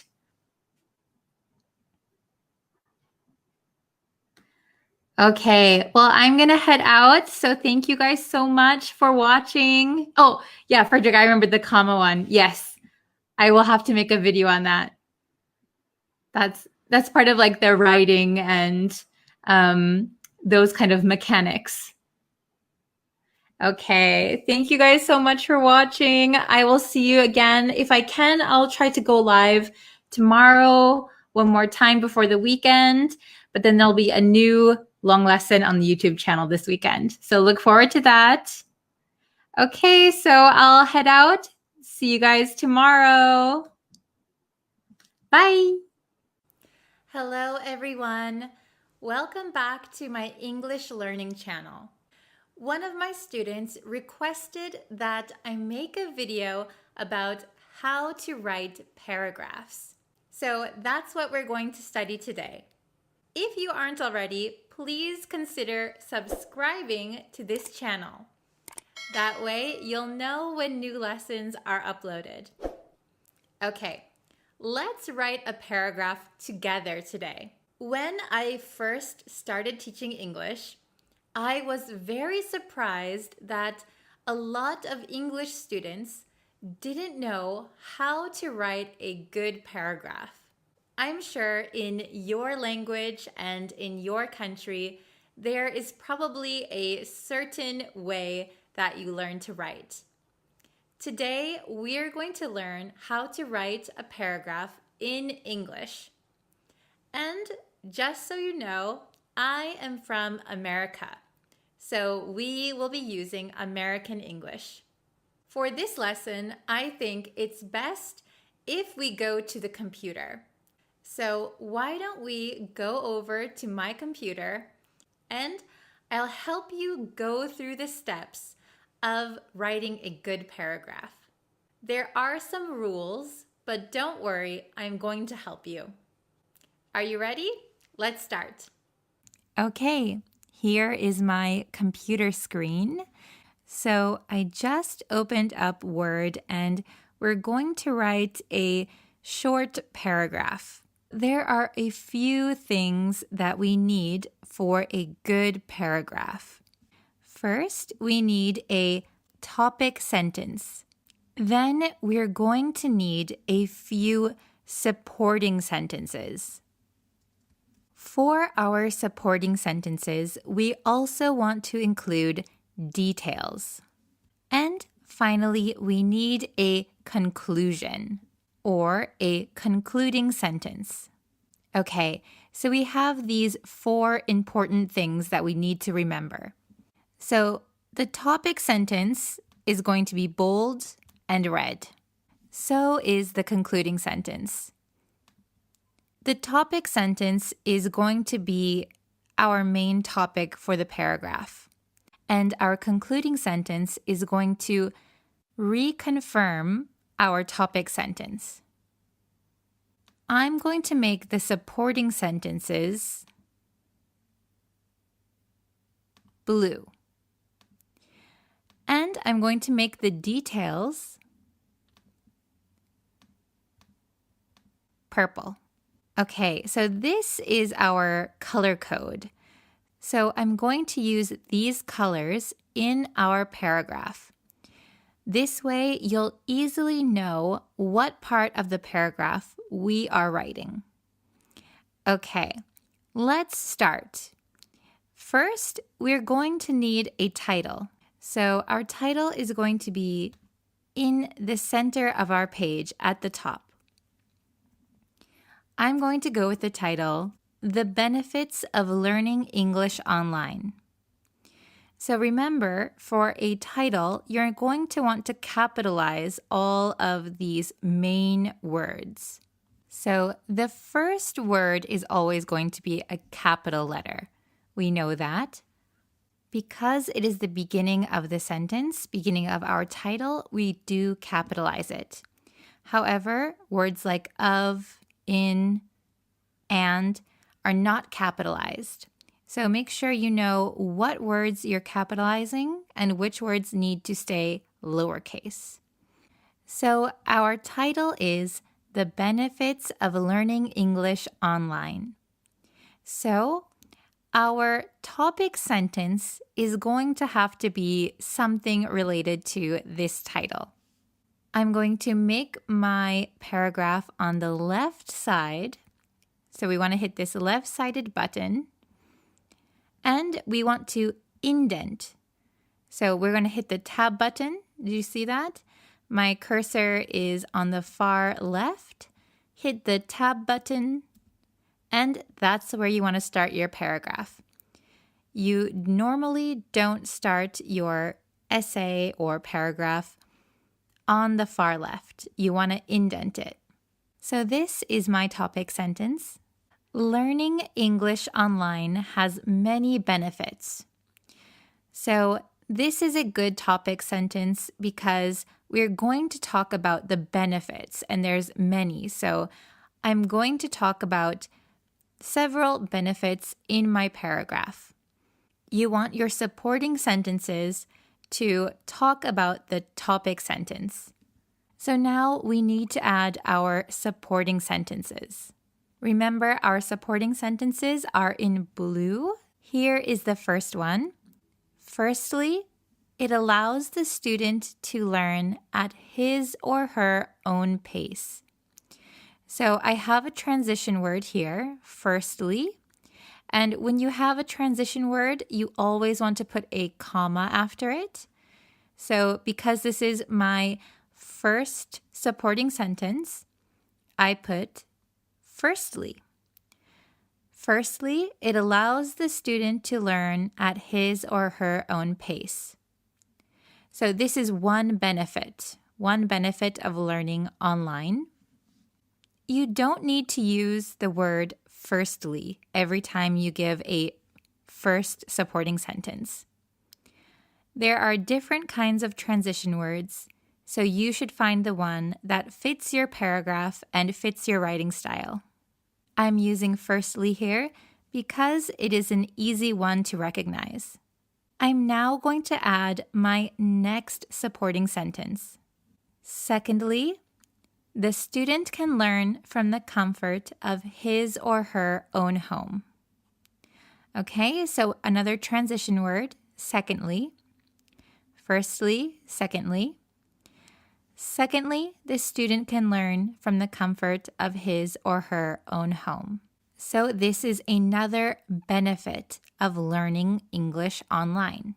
Next, I'm going to put one more supporting sentence in our paragraph. Because this is the last supporting sentence I'm going to write, I used the transition word lastly. Lastly, online English lessons are quite inexpensive compared to language schools. Okay, these are my 3 supporting sentences, and this is a good place to start. However, there's something missing. We also want to give further details. So if you were writing a paper, not just a paragraph, you might use each of these supporting sentences as a paragraph. However, we're going to write only one paragraph today, so I'm going to add one detail for every supporting sentence. So going back to our first supporting sentence, firstly, it allows the student to learn at his or her own pace. And here's our first detail. For example, don't forget the comma. The student can choose the lessons that are most relevant and repeat them as many times as needed. So this is one detail for our benefit of learning at your own pace. Okay? Our second supporting sentence. Secondly, the student can learn from the comfort of his or her own home. Let's think of a good detail for this sentence. So I'm going to choose to write this detail. This is especially beneficial for students who have busy schedules and don't have time to attend English language classes. So this is a good example of why studying from your house is beneficial. Okay, let's look at the last one. Lastly, online English lessons are quite inexpensive compared to language schools. So we have to think of a detail why an inexpensive option is beneficial. So I'm going to write, this is helpful for students who don't want to break the bank to learn English. So this might be a new expression for you. Break the bank. Break the bank means spending a lot of money. So this is helpful for students who don't want to break the bank to learn English. Okay, so it's starting to look like a paragraph now. There is one thing that we still need. Do you remember what it is? We need our concluding sentence. So it needs to reflect what we've written here and our main topic, our topic sentence. So we've been talking about the benefits of learning English online. So I'm going to write my concluding sentence.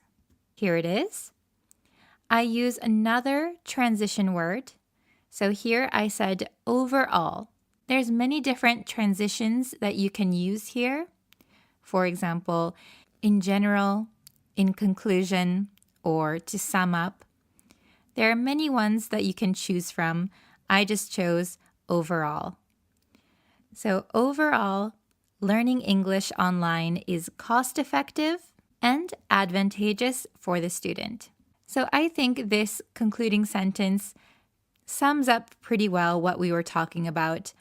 Learning English online, we mentioned that it's an inexpensive option, so it's cost-effective, and advantageous for the student. So advantageous is a synonym of beneficial. Okay, let's go through and read our whole paragraph. The benefits of learning English online. Learning English online has many benefits. Firstly, it allows the student to learn at his or her own pace. For example, the student can choose the lessons that are most relevant and repeat them as many times as needed. Secondly, the student can learn from the comfort of his or her own home. This is especially beneficial for students who have busy schedules and don't have time to attend English language classes. Lastly, online English lessons are quite inexpensive compared to language schools. This is helpful for students who don't want to break the bank to learn English. Overall, learning English online is cost-effective and advantageous for the student. So if you remember these 4 things, a title, a topic sentence, supporting sentences, details, and a concluding sentence, your paragraph is off to a great start. Okay, how was it? Did you guys write your paragraph? If you have more questions, please feel free to ask them in the comments down below. I'll try to answer them as quickly as possible. If you would like extra homework, I have some on my Patreon. I'll leave the link in the description box below. Okay, thank you so much for studying with me today. I hope that you are able to gain some confidence today in writing paragraphs. Thank you so much for watching, and I'll see you in our next lesson. Bye, guys!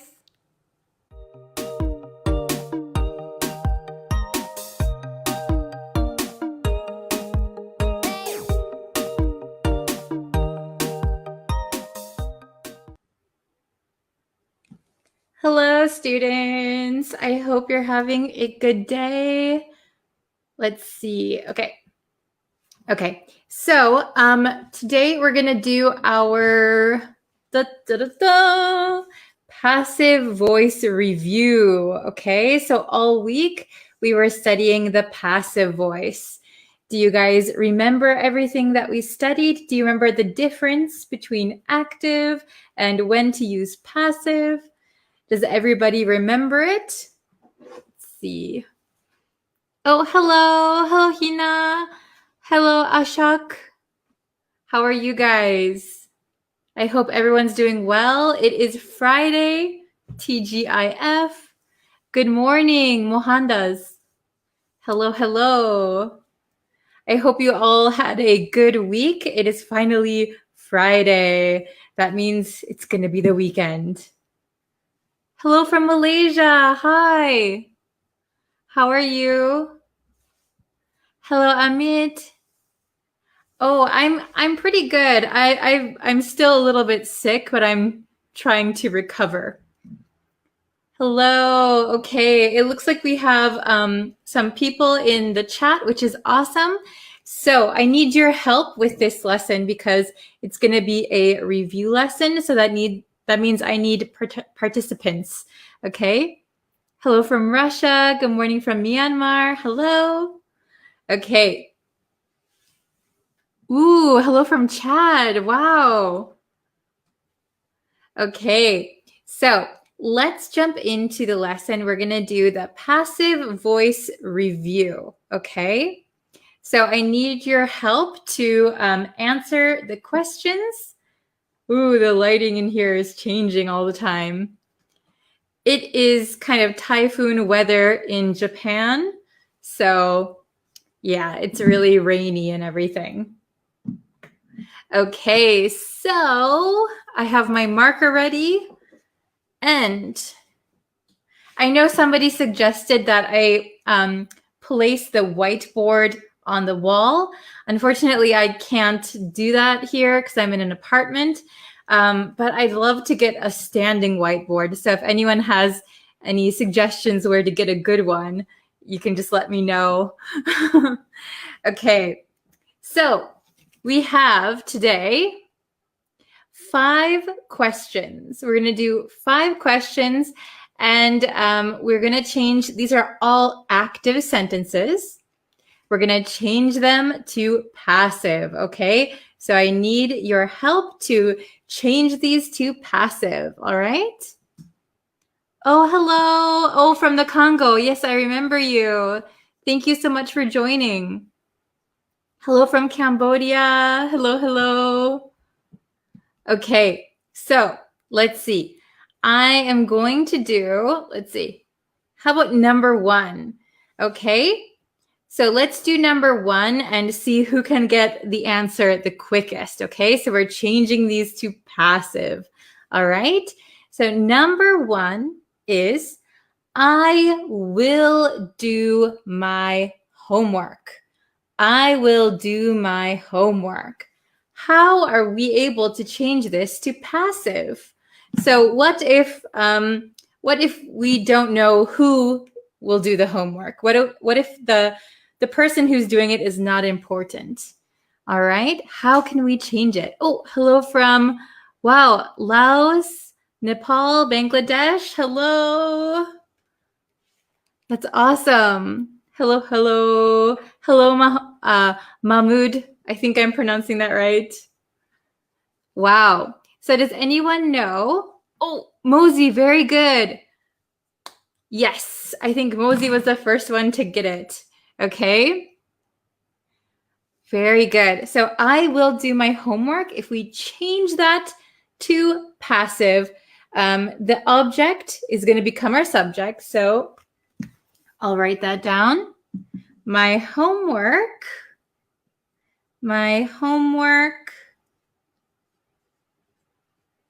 And then here we have will do, right? Will do. My homework will be done is the correct answer. Very good. Oh, Corey, yes, I'll do that. My homework will be done. Oh, very good, Kinmar. Very good. You've gotten most of them. Very good. Okay, so I will do my homework. My homework will be done. And maybe in parentheses, by me, right? My homework will be done by someone. Okay?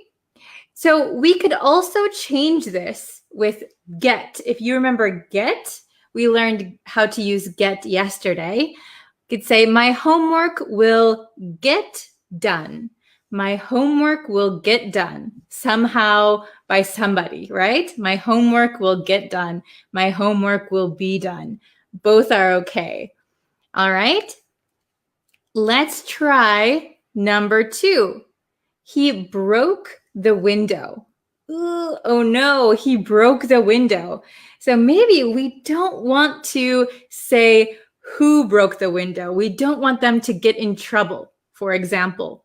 How are we going to change this so we hide this person's identity, right?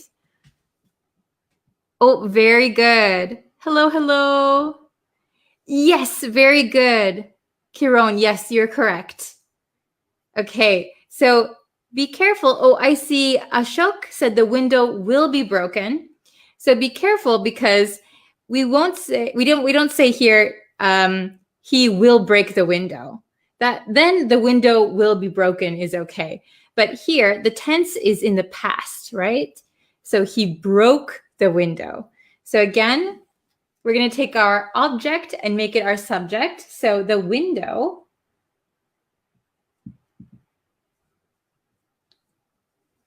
The window, and we're going to take the to be verb in the correct tense. The window was broken. The window was broken. Very good. By him, by someone, right? The window was broken. Oh no. You could also say the window got broken. Maybe you don't know who did it or what did it, how it happened. The window got broken. That's unexpected, right? And a negative thing. Yes, very good, Nana. Very good, Mosey. Very good. The window was broken. Very good. Or the window got broken somehow. Okay. Number 3. My boss deleted my file. My boss deleted my file. Oh, what a terrible boss we have. So maybe this is an accident. Maybe we don't want to call out our boss, right? We don't want to say, hey, boss, you deleted my file. You could be very indirect using the passive voice. Oh my gosh. Oh, very good. I see Sarhan got it. Yes, Ashok, very good. Yes. Very good, very good. Okay, very good, Kinmar. Yes, very good. Okay, so we could say my file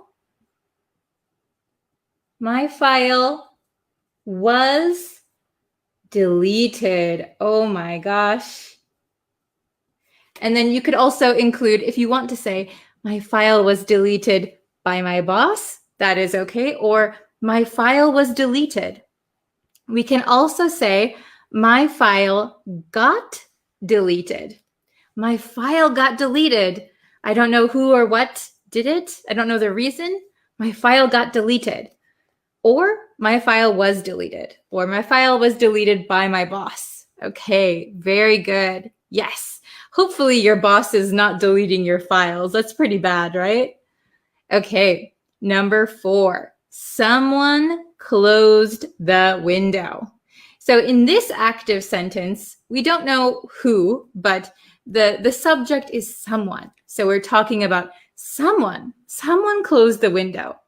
But if we want to talk about the window as the main part of our sentence, how can we change this to passive? Oh, thank you, Mahmoud. You're so sweet. Oh, very good. Okay, someone closed the window. Can you see that? Someone closed the window. Oh, hello. Very good. Oh, very good, Ashok. Yes. So we're going to take our object here, the window. The window was closed. And you could say closed by someone is also okay. The window was closed. Oops, that S does not look good. Okay.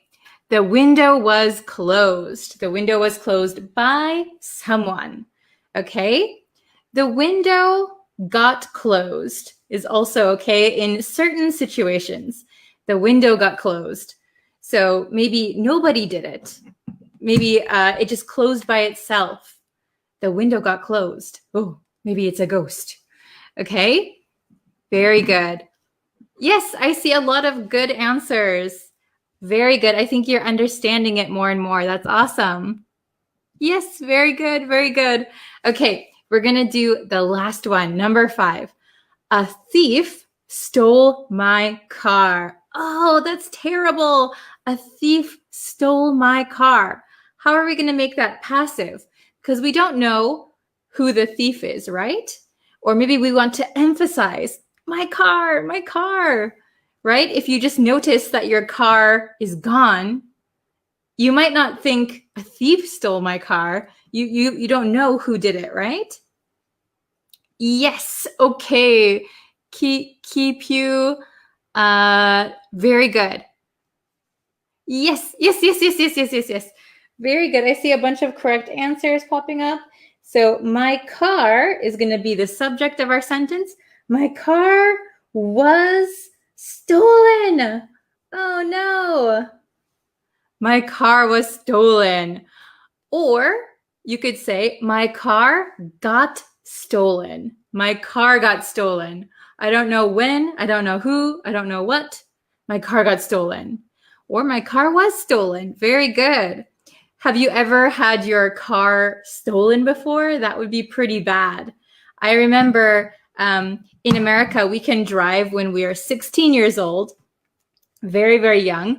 I was driving and I parked my car in a big parking lot at my school. And when I went to go check my car, I couldn't find it. And I called my friend and I said, hey, my car was stolen. My car got stolen. What should I do? But then, you know what? I actually found it. I just parked in a different spot and I was looking in the wrong spot. So I felt so foolish. I felt so silly. My car wasn't stolen. Very good. Okay, so I'm going to go over just the pronunciation really quickly for you guys. So you can repeat at home alone if you like. I don't know if you're in front of people in public, you might not want to, but it's a really good practice. Okay, so my homework will be done. My homework will be done. Or we could say, my homework will get done. My homework will get done. Okay, number 2, he broke the window becomes, the window was broken. The window was broken. The window got broken. The window got broken. Very good. Oh, I just noticed we did window. Oh, how boring. Okay, number 3. My file was deleted. My file was deleted. Or my file got deleted. My file got deleted. Okay. The window was closed. The window was closed. or the window got closed. The window got closed. My car was stolen. My car was stolen. Or my car got stolen. Very good. So Sue Y is asking, is it okay if I don't use by? So in these passive sentences, if you don't want to include the person or whoever did the action, so for example, in this case, my car was stolen, the active sentence has a thief. You could just leave it like this without the thief part. And sometimes this way is more natural. But sometimes if you want to include who was doing the action, you could say, my car was stolen by a thief. But if you include the person who's doing the action, you need to say by. My car was stolen by someone. So the window was closed by someone. My file was deleted by someone. The window was broken by someone. My homework will be done by someone. Hopefully yourself, right? Very good. Okay, so if you guys have questions, feel free to leave them in the comments. I'll try to check them. But yeah, I hope you guys understand the passive voice now, and I hope you have no trouble and you can use it freely as you wish. Okay, very good. Thank you guys so much. And I think there will be some new videos on the YouTube channel this weekend, so please check that out. The YouTube channel is Bree's Practical English. It's the same as this Facebook page. So yes, if you want to subscribe, that really helps me out too. Thank you guys very much. Okay, so I'll leave this up here one more second if you guys need to see it. Okay. All right. So thank you guys so much for tuning into this lesson today. I appreciate it. Our new lessons will start on Monday. I might post something on the weekend. I haven't decided yet. So let me know if you want to see anything interesting. Okay. Thank you guys so much for watching. I appreciate all of you participating. It seems that we're having more and more people in the chat, which is awesome. All right. Thank you guys so much. And I will see you next time. Thank you. All right. Bye-bye. Hello, everyone. This is going to be a very, very quick lesson because I only have a few minutes today. I was really, really busy. I'm so sorry about that. It's going to be a quick lesson. And this one was requested by Wanderlust on YouTube. So thank you so much for requesting this lesson. I hope you're watching today. We're going to learn how to use end up in English. End up. So what does end up mean? Well, end up means that you reach a place or a condition or a situation that was unexpected or unplanned. Good morning. Hello, hello. Hi, everyone. So we're going to learn how to use end up today, and it's going to be a very, very quick lesson. So if you know how to use end up, please feel free to make some example sentences. Hello, Karen. Hello, hello. Hi, everyone. Okay, so going to be a quick lesson. End up. So we have the definition here. Okay, end up. End up means to reach a place, condition, or situation that was not planned or unexpected.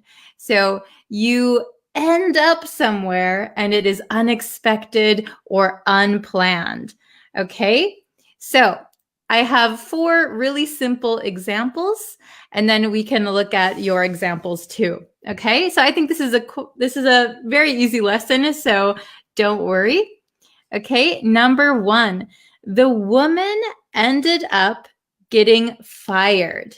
Oh no, the woman ended up getting fired. So in the end, after some events, unexpectedly and unplanned, she got fired. The woman ended up getting fired. So she didn't plan to get fired, and she probably didn't expect to get fired. But after some events, she ended up getting fired. Okay, very good. So number 2, she doesn't want to end up like her mother. She doesn't want to end up like her mother. So maybe in the future, she doesn't want to unexpectedly become like her mother.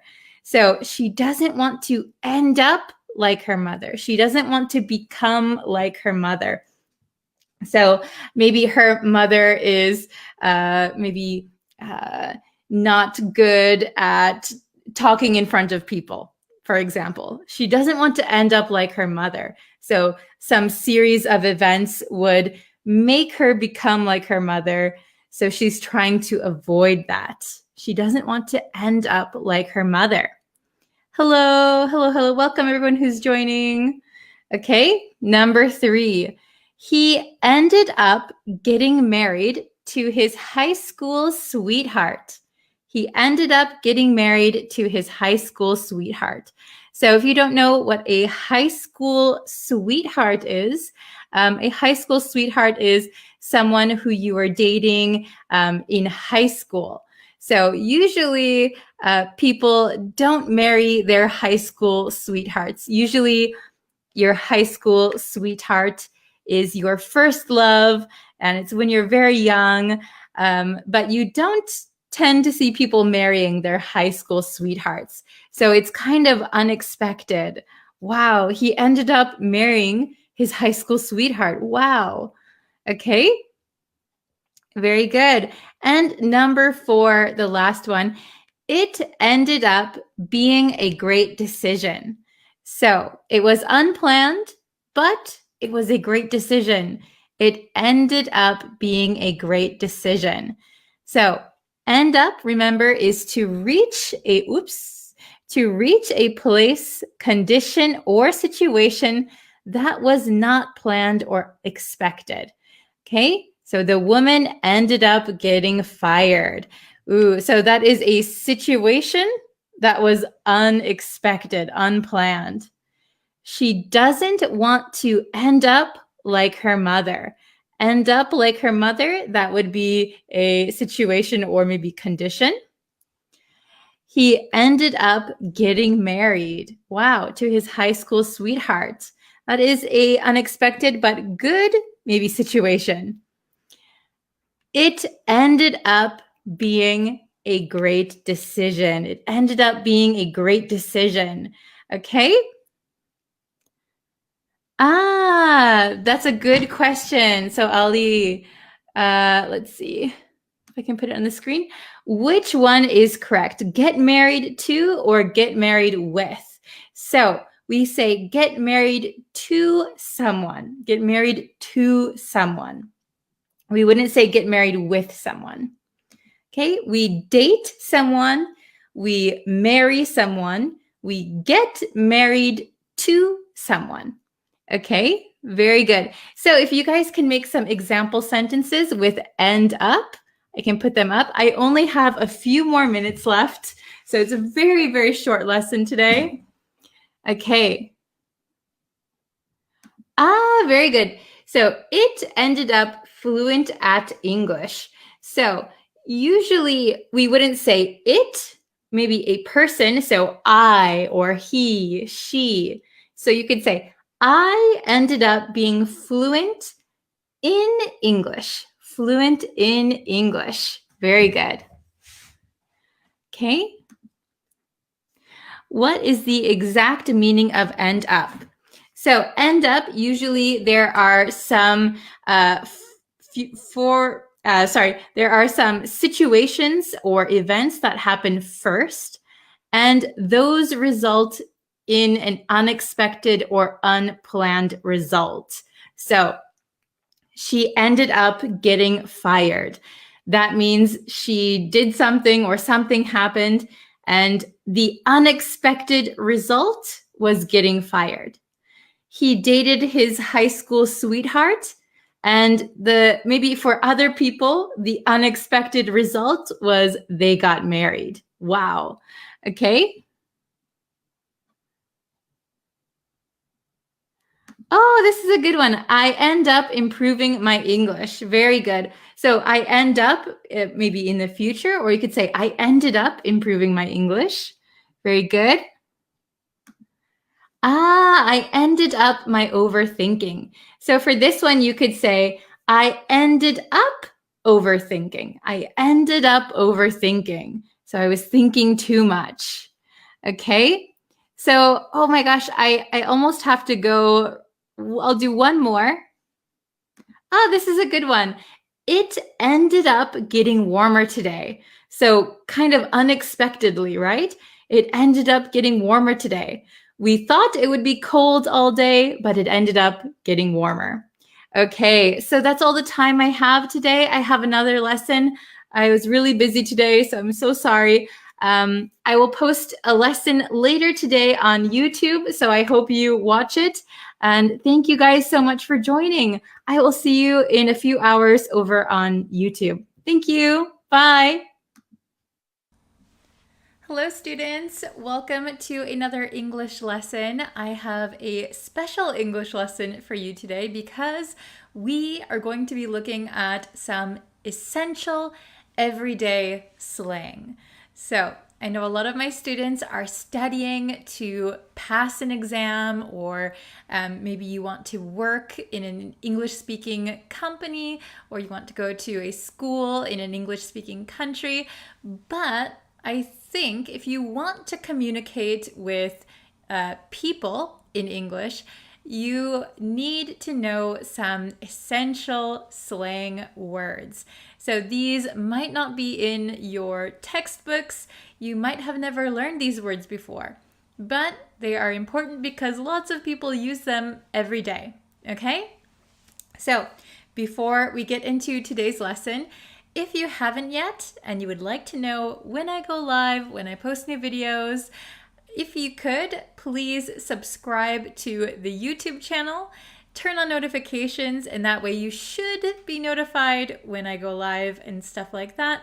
However, YouTube doesn't always send out notifications, so if you come back regularly, you'll see when new lessons are posted too.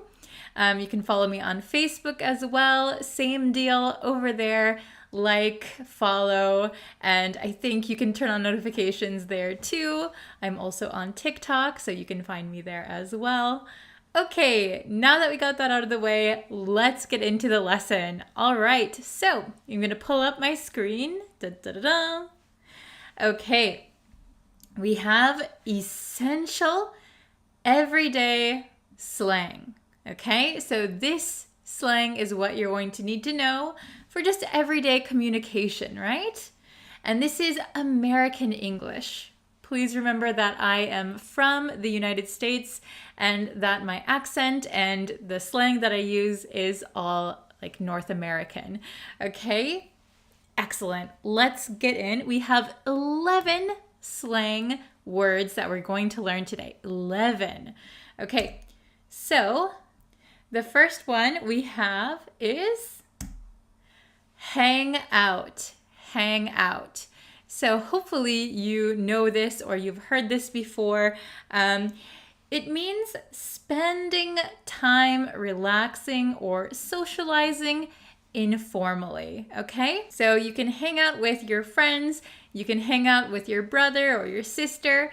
It's just a very relaxed atmosphere. You might not even be doing anything, but just talking or watching TV. That is what we call hanging out, okay?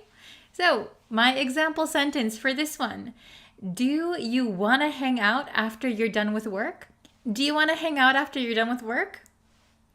You will hear this a lot if you go to America or Canada, maybe even in the UK, I'm not really sure, but hang out just means to casually meet and, spend some time together.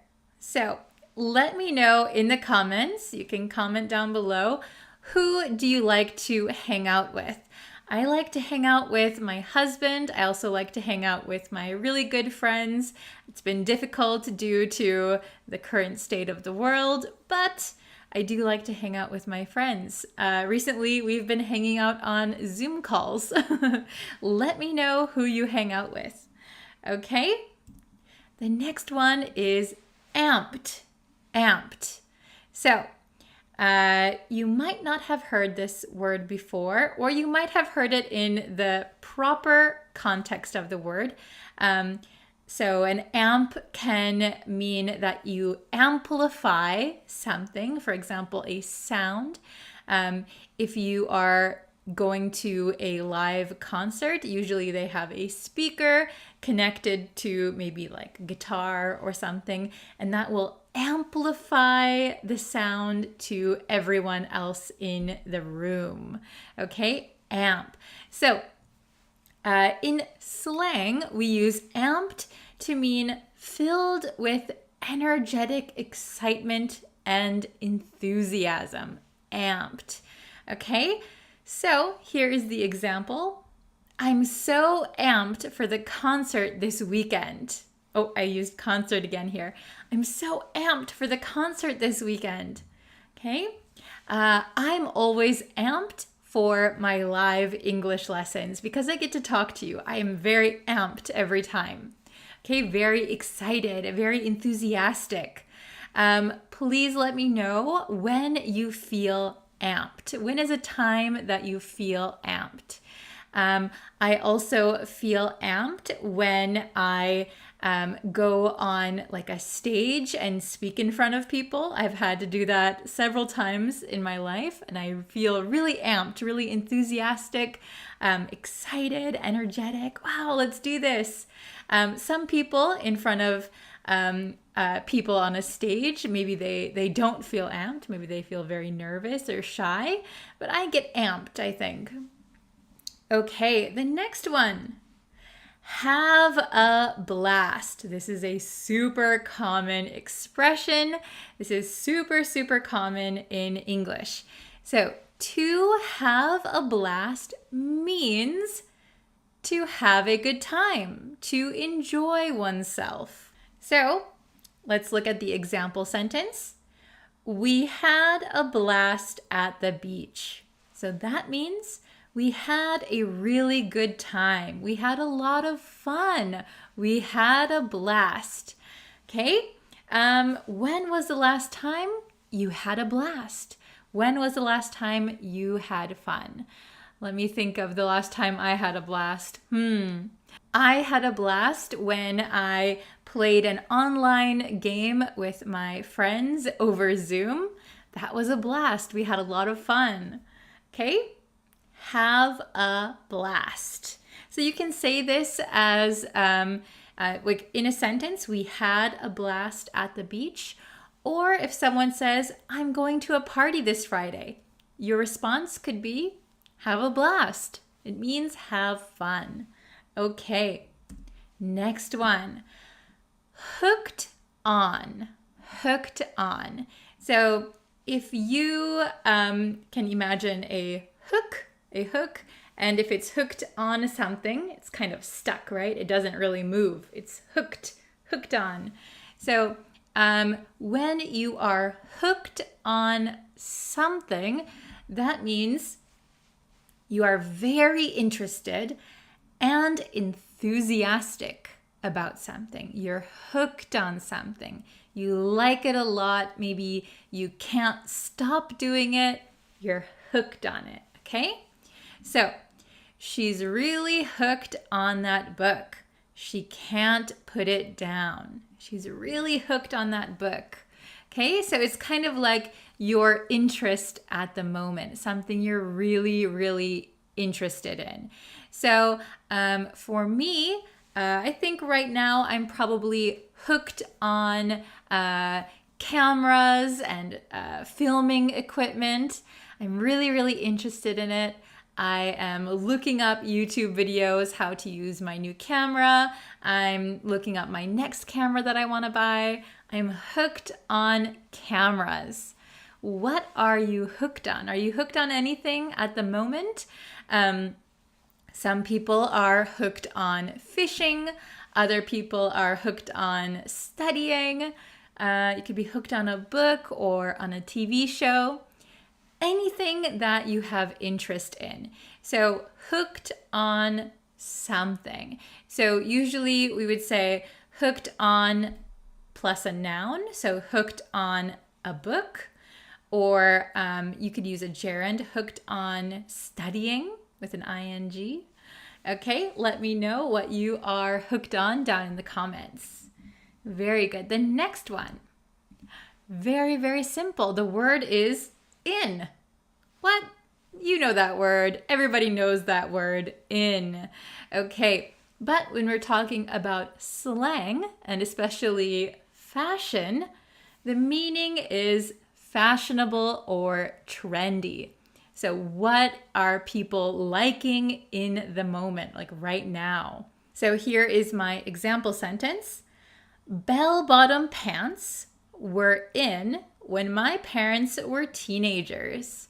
So if you know what bell-bottoms are, or bell-bottom jeans, bell-bottom pants, they're the pants that they have your figure, and then at the leg, they go out and they look like a bell. They look like bells. Bell-bottom pants were very big. We can also say big, very trendy.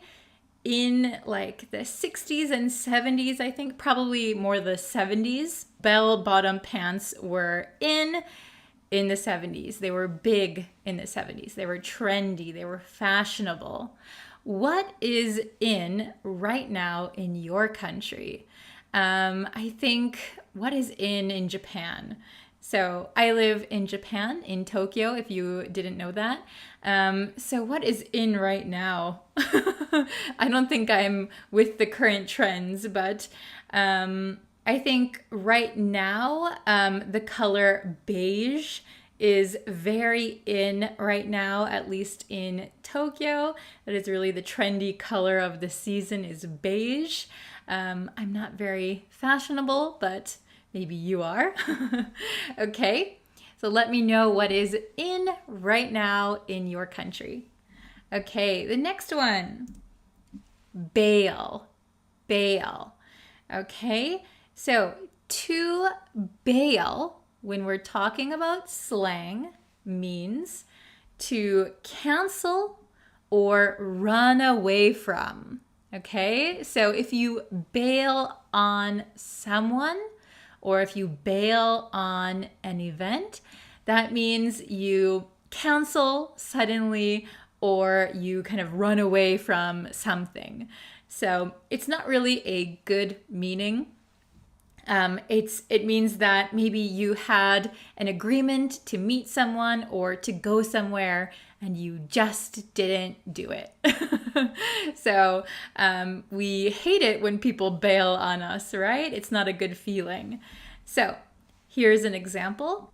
We made plans a month in advance, but he bailed on me at the last second. He bailed on me. So even though we made plans months in advance, he still didn't come. Okay, he bailed on me. So we usually say bail on someone or bail on something. Okay, very good.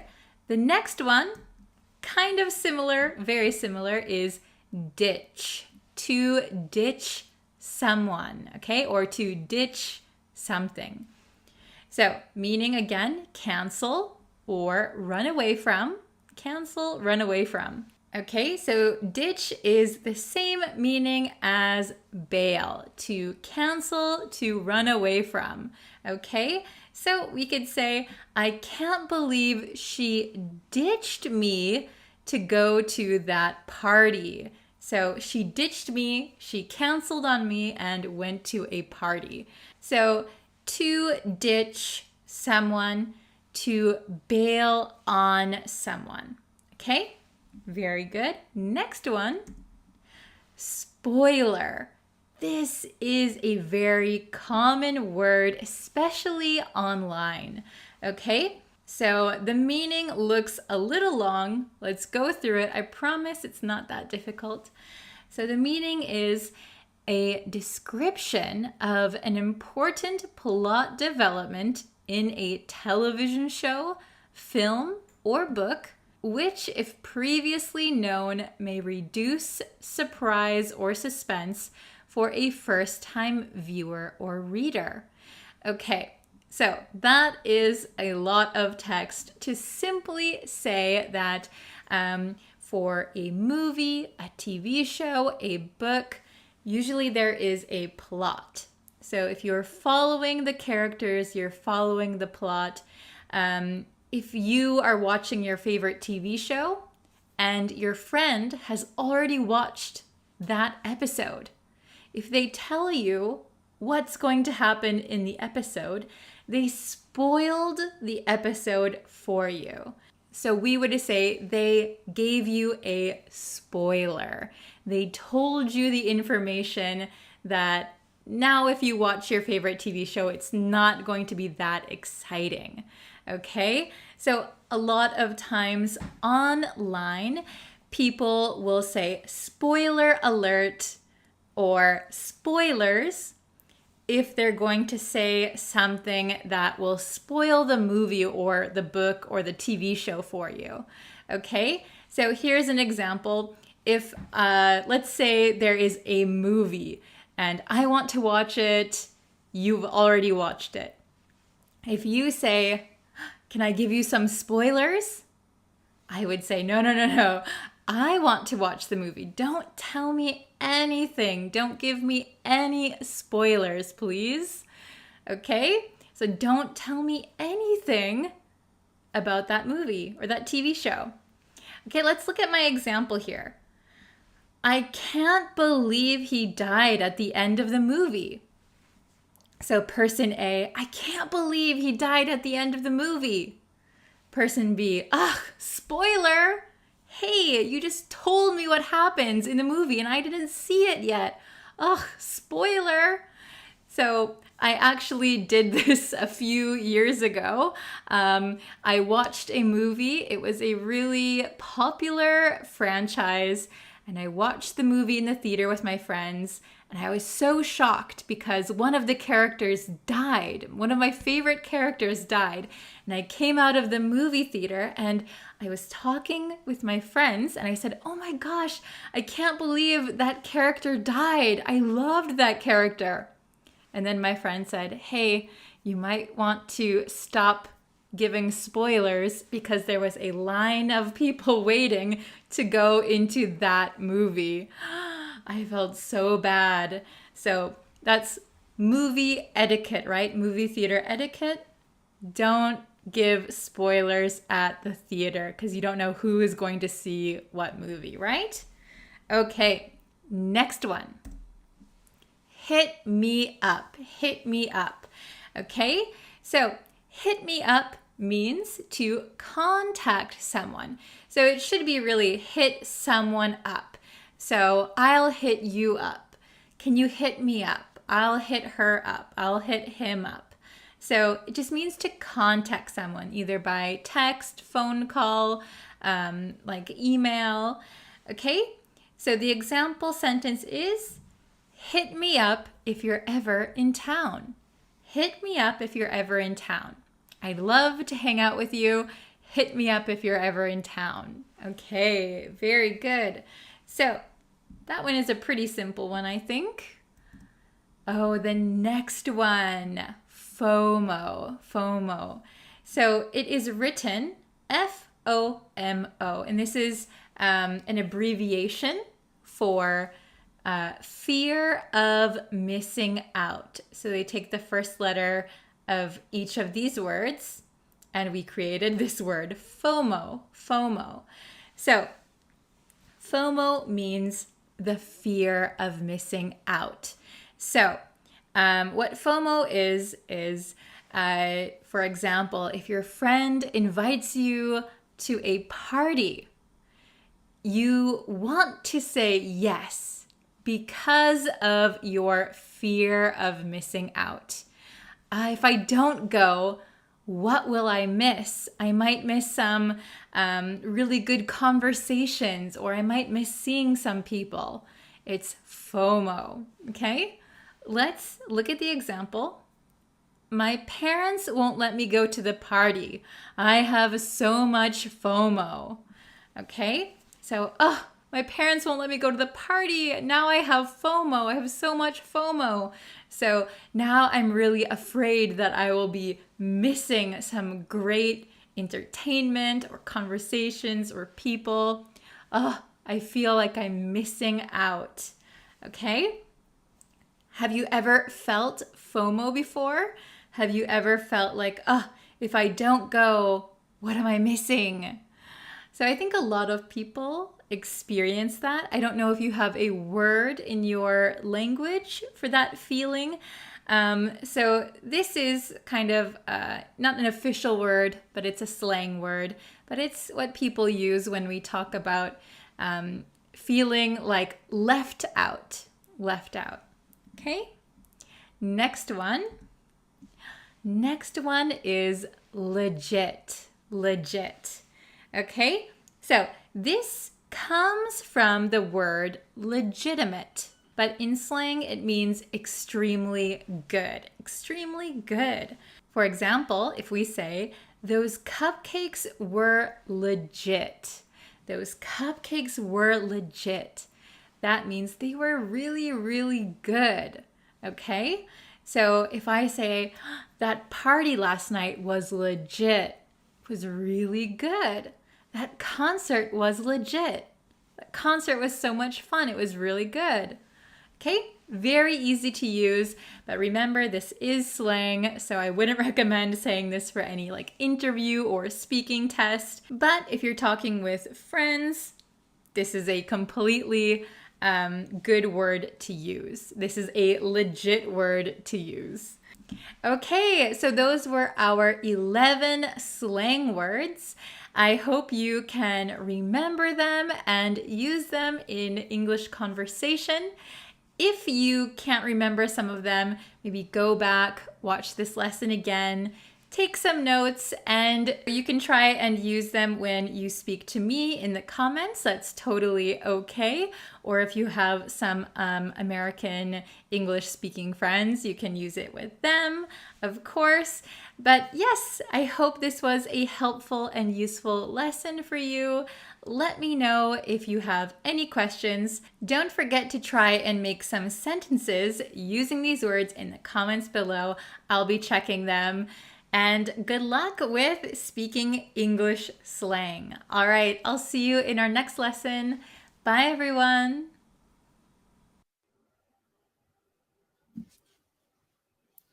Hello, everyone. How are you today? Hello, hello. I hope you are all having a wonderful, wonderful day. Let's see. Oops. Okay. Let me move some stuff around here while people come in the chat. Hello. Okay, so, hello. Hello, English teachers. Hello. So, today, hello, Megha. How are you? Hello, Omer. Hello from Iraq. Hello, Patel. Hello, Haman. Hello, Minnie. Hi, hi, hi. Hello, Jael. Oh, you're going to have a typhoon in the Philippines? Oh, no. Please stay safe. Yeah. I hope it's not too bad where you are. Hello, Sander. Hello, Andon. Hello, hello. Oh, okay. Really quick, there's a question in the chat. So, hey teacher, which one is correct? My school is on Narwana Road, or my school is at Narwana Road. So, in American English, I don't know about in different countries, but in American English, we always say on something something road or on something something street. We can say at the corner of like two streets, but if it's on the road, we say on the road or on the street. So my school is on ABC Street. Very good question. Okay, right off the bat, we had a question. Okay, I hope everybody is doing well. So today, Oh no, you've had Philippines has been having a lot of typhoons recently. Ooh, please, everyone stay safe in the Philippines. Okay, so this week, I don't really have a theme for this week. So I think every day this week we'll try and do like a different lesson and see how that works. But today I picked two idioms that you can use for studying. We use these idioms to talk about studying or education. These are kind of education idioms, okay? So, Sri Lanka is experiencing the second wave of the coronavirus. I'm so sorry to hear that. In Japan, the numbers are kind of steady, but not great, but not as bad as in other countries. And unfortunately, my hometown in the US is now the epicenter of the coronavirus. So my mom works in the hospital and she sees so many patients every day. So please, you guys, be safe, be careful. Actually, I just heard that my dad has it. So it's very worrisome. Yeah. But everyone, I hope you are okay. I hope you guys take care. Please stay healthy and safe. But okay, so let's get into the lesson, all right? Okay, so we're gonna learn these two idioms today, okay? So they both have to do with books, right? So they kind of have to do with studying, all right? So we have hit the books, and we have bookworm. Okay, so have you guys heard of these words before? Hit the books and bookworm.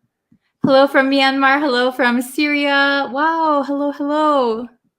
Okay, so let's look at the first one, okay? Hit the books. So if you listen to the pronunciation, we have a T here and then we have a TH here, right? So if you speak very slowly, you could say hit the books. However, we don't really talk slowly in our daily life, right? We talk very, very fast in America. So we're going to say hit. We're going to cut out this T right here.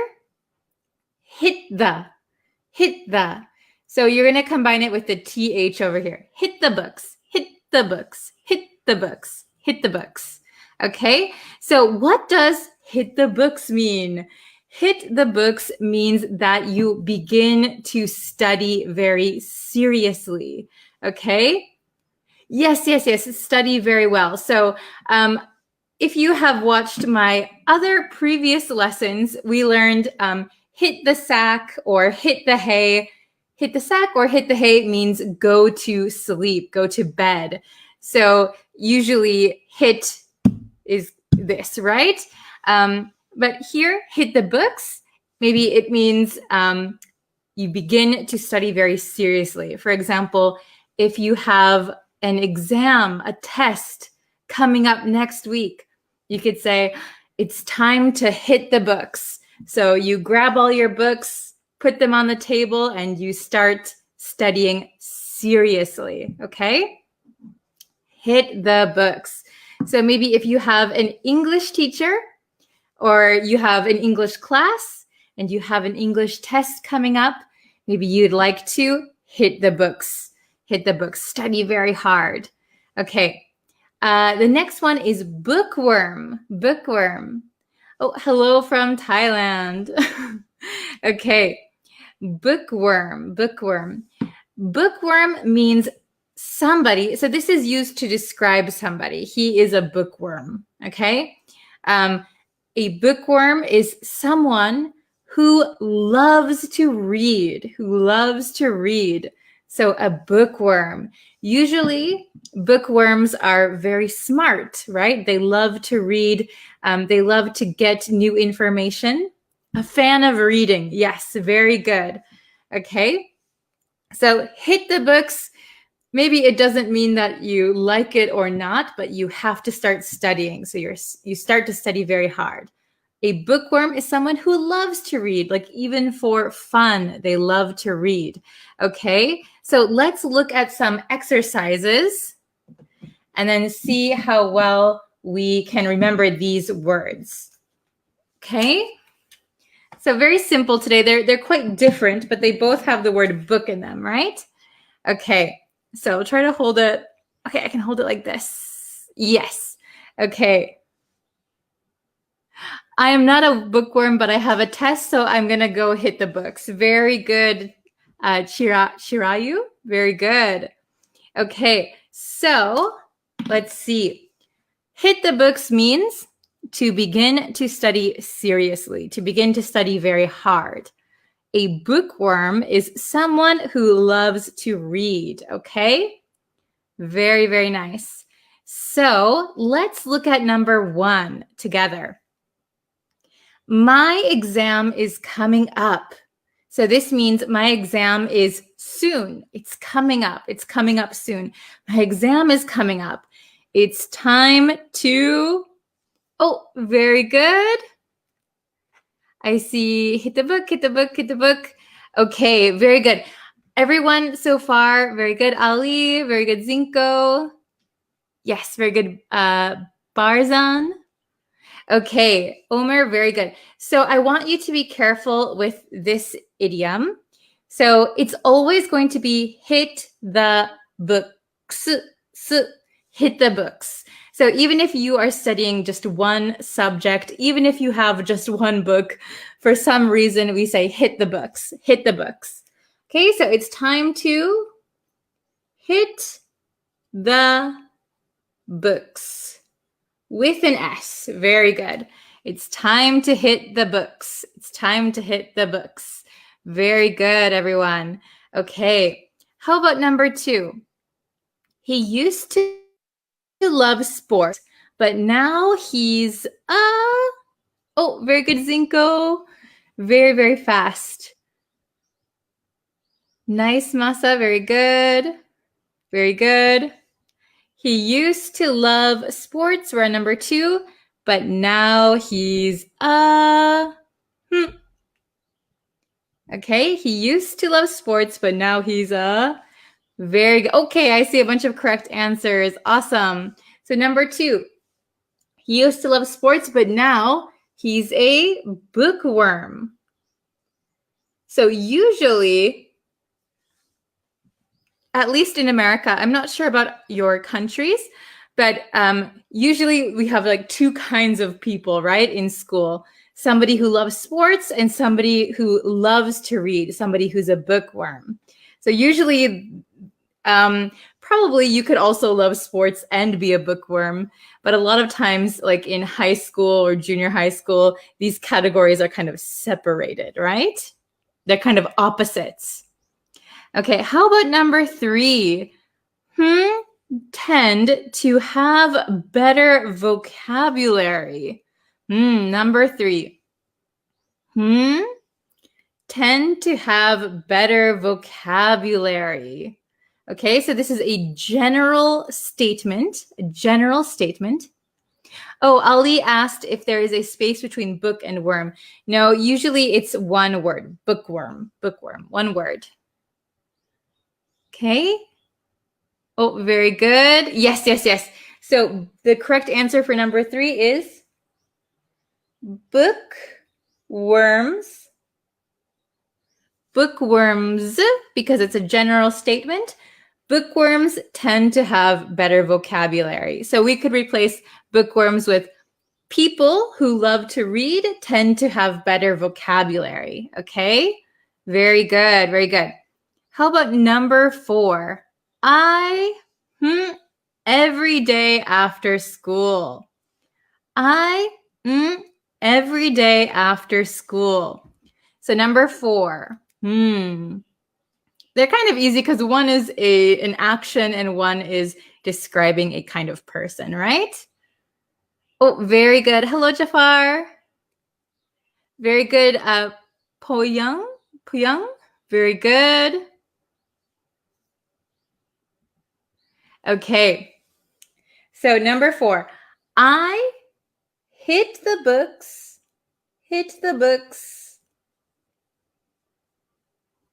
every day after school. Very good. Oh, hello, Anna. Okay, very, very good. I think I saw a question. Okay, very good. I think I missed the question, but if I missed your question, you can put it in the chat again. Okay. So the last one, let's see who can get it first, right? So number 4 was I hit the books. Can you see that? I hit the books every day after school. So I begin studying seriously every day after school. This is a very good student, right? So number 5, since she's she's very smart and doesn't have to as often. English teacher says, I hit the sack after school. Very good. I hit the sack. Chicago is very cold. Yeah, it's getting cold in Japan also. It's very cold and kind of gray skies. Oof. Okay. Oh, I see Ali. Very good. Nessie, Yon. Okay, very good. Barkan, very good. Okay, good job. Okay, so since she's a bookworm, so that means she loves reading. Since she's a bookworm, she's very smart and doesn't have to hit the books as often. Okay, so maybe this person is a student, but since she's a bookworm, she loves reading, she just does it for fun. She's very smart and doesn't have to hit the books or study very seriously as often. So kind of hit the books could also be like cramming. If you know what cramming is. Cramming is trying to fit all the knowledge in your head at the very last minute, right? Very good. So I noticed in some answers that some people are typing hit the book with no S. Remember, even if you are studying one subject, even if you only have one book, the idiom is hit the books with an S. So I have to hit the books tonight. I have a math test tomorrow. I'm going to hit the books after school. Okay? Hit the books. Very, very good. So yeah, cramming, good. So in the comments, could you please tell me, how often do you hit the books? How often do you hit the books and what are you studying? So for example, I study geography and I hit the books every night, if you're a very good student, or every other night. And please tell me if you are a bookworm. Are you a bookworm? Do you love reading or not? Okay, when I was a child, I was such a bookworm. I was a total bookworm. But as I became an adult, I got very, very busy. And now I don't have a lot of time to read, unfortunately.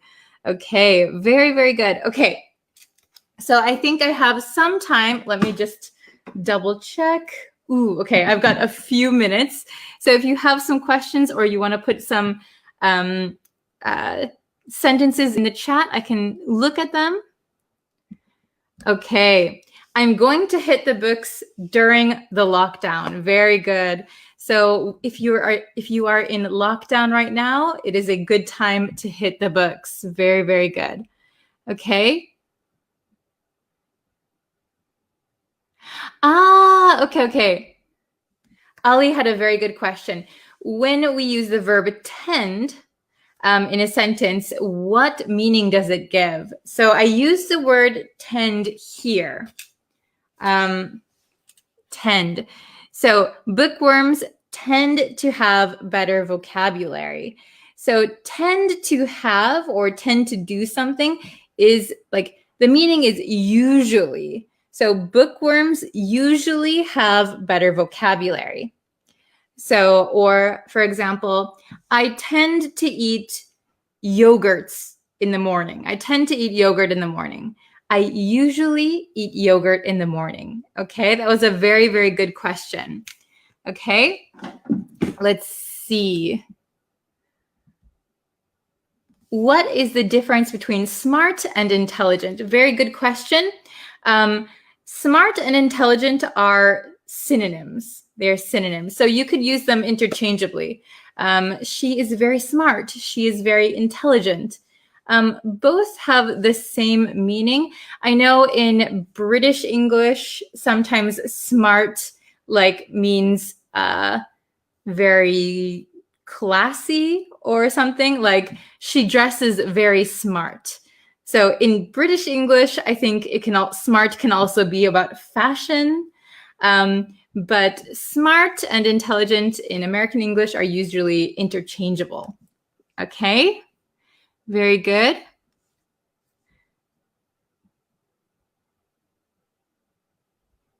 Okay, let's see. I think I can answer about, let me check my time. Ooh, okay, I can answer maybe one more question. Okay. Let's see. And then I'll try to go back and answer your questions also if you have them. Okay. Very much. Oops. I hit the wrong comment. Okay. So burn the midnight oil means the same as hit the books. Okay. So they're very, very similar and they could mean the same thing. However, if you burn the midnight oil, you are specifically studying or working at night and maybe through the night. Hit the books, you could hit the books in the morning, in the afternoon, in the evening. But burning the midnight oil means you are kind of staying up at night to work hard or study. But they're very similar. If you're talking about studying, oh, I hit the books all night, or I burned the midnight oil last night. Okay, very, very good. So sorry, I have to go now. So if you have some questions, I'll try and answer them in the comments. Okay, so sorry I couldn't get to everyone's questions, but I will try and answer them for you in the comments, okay, a little bit later.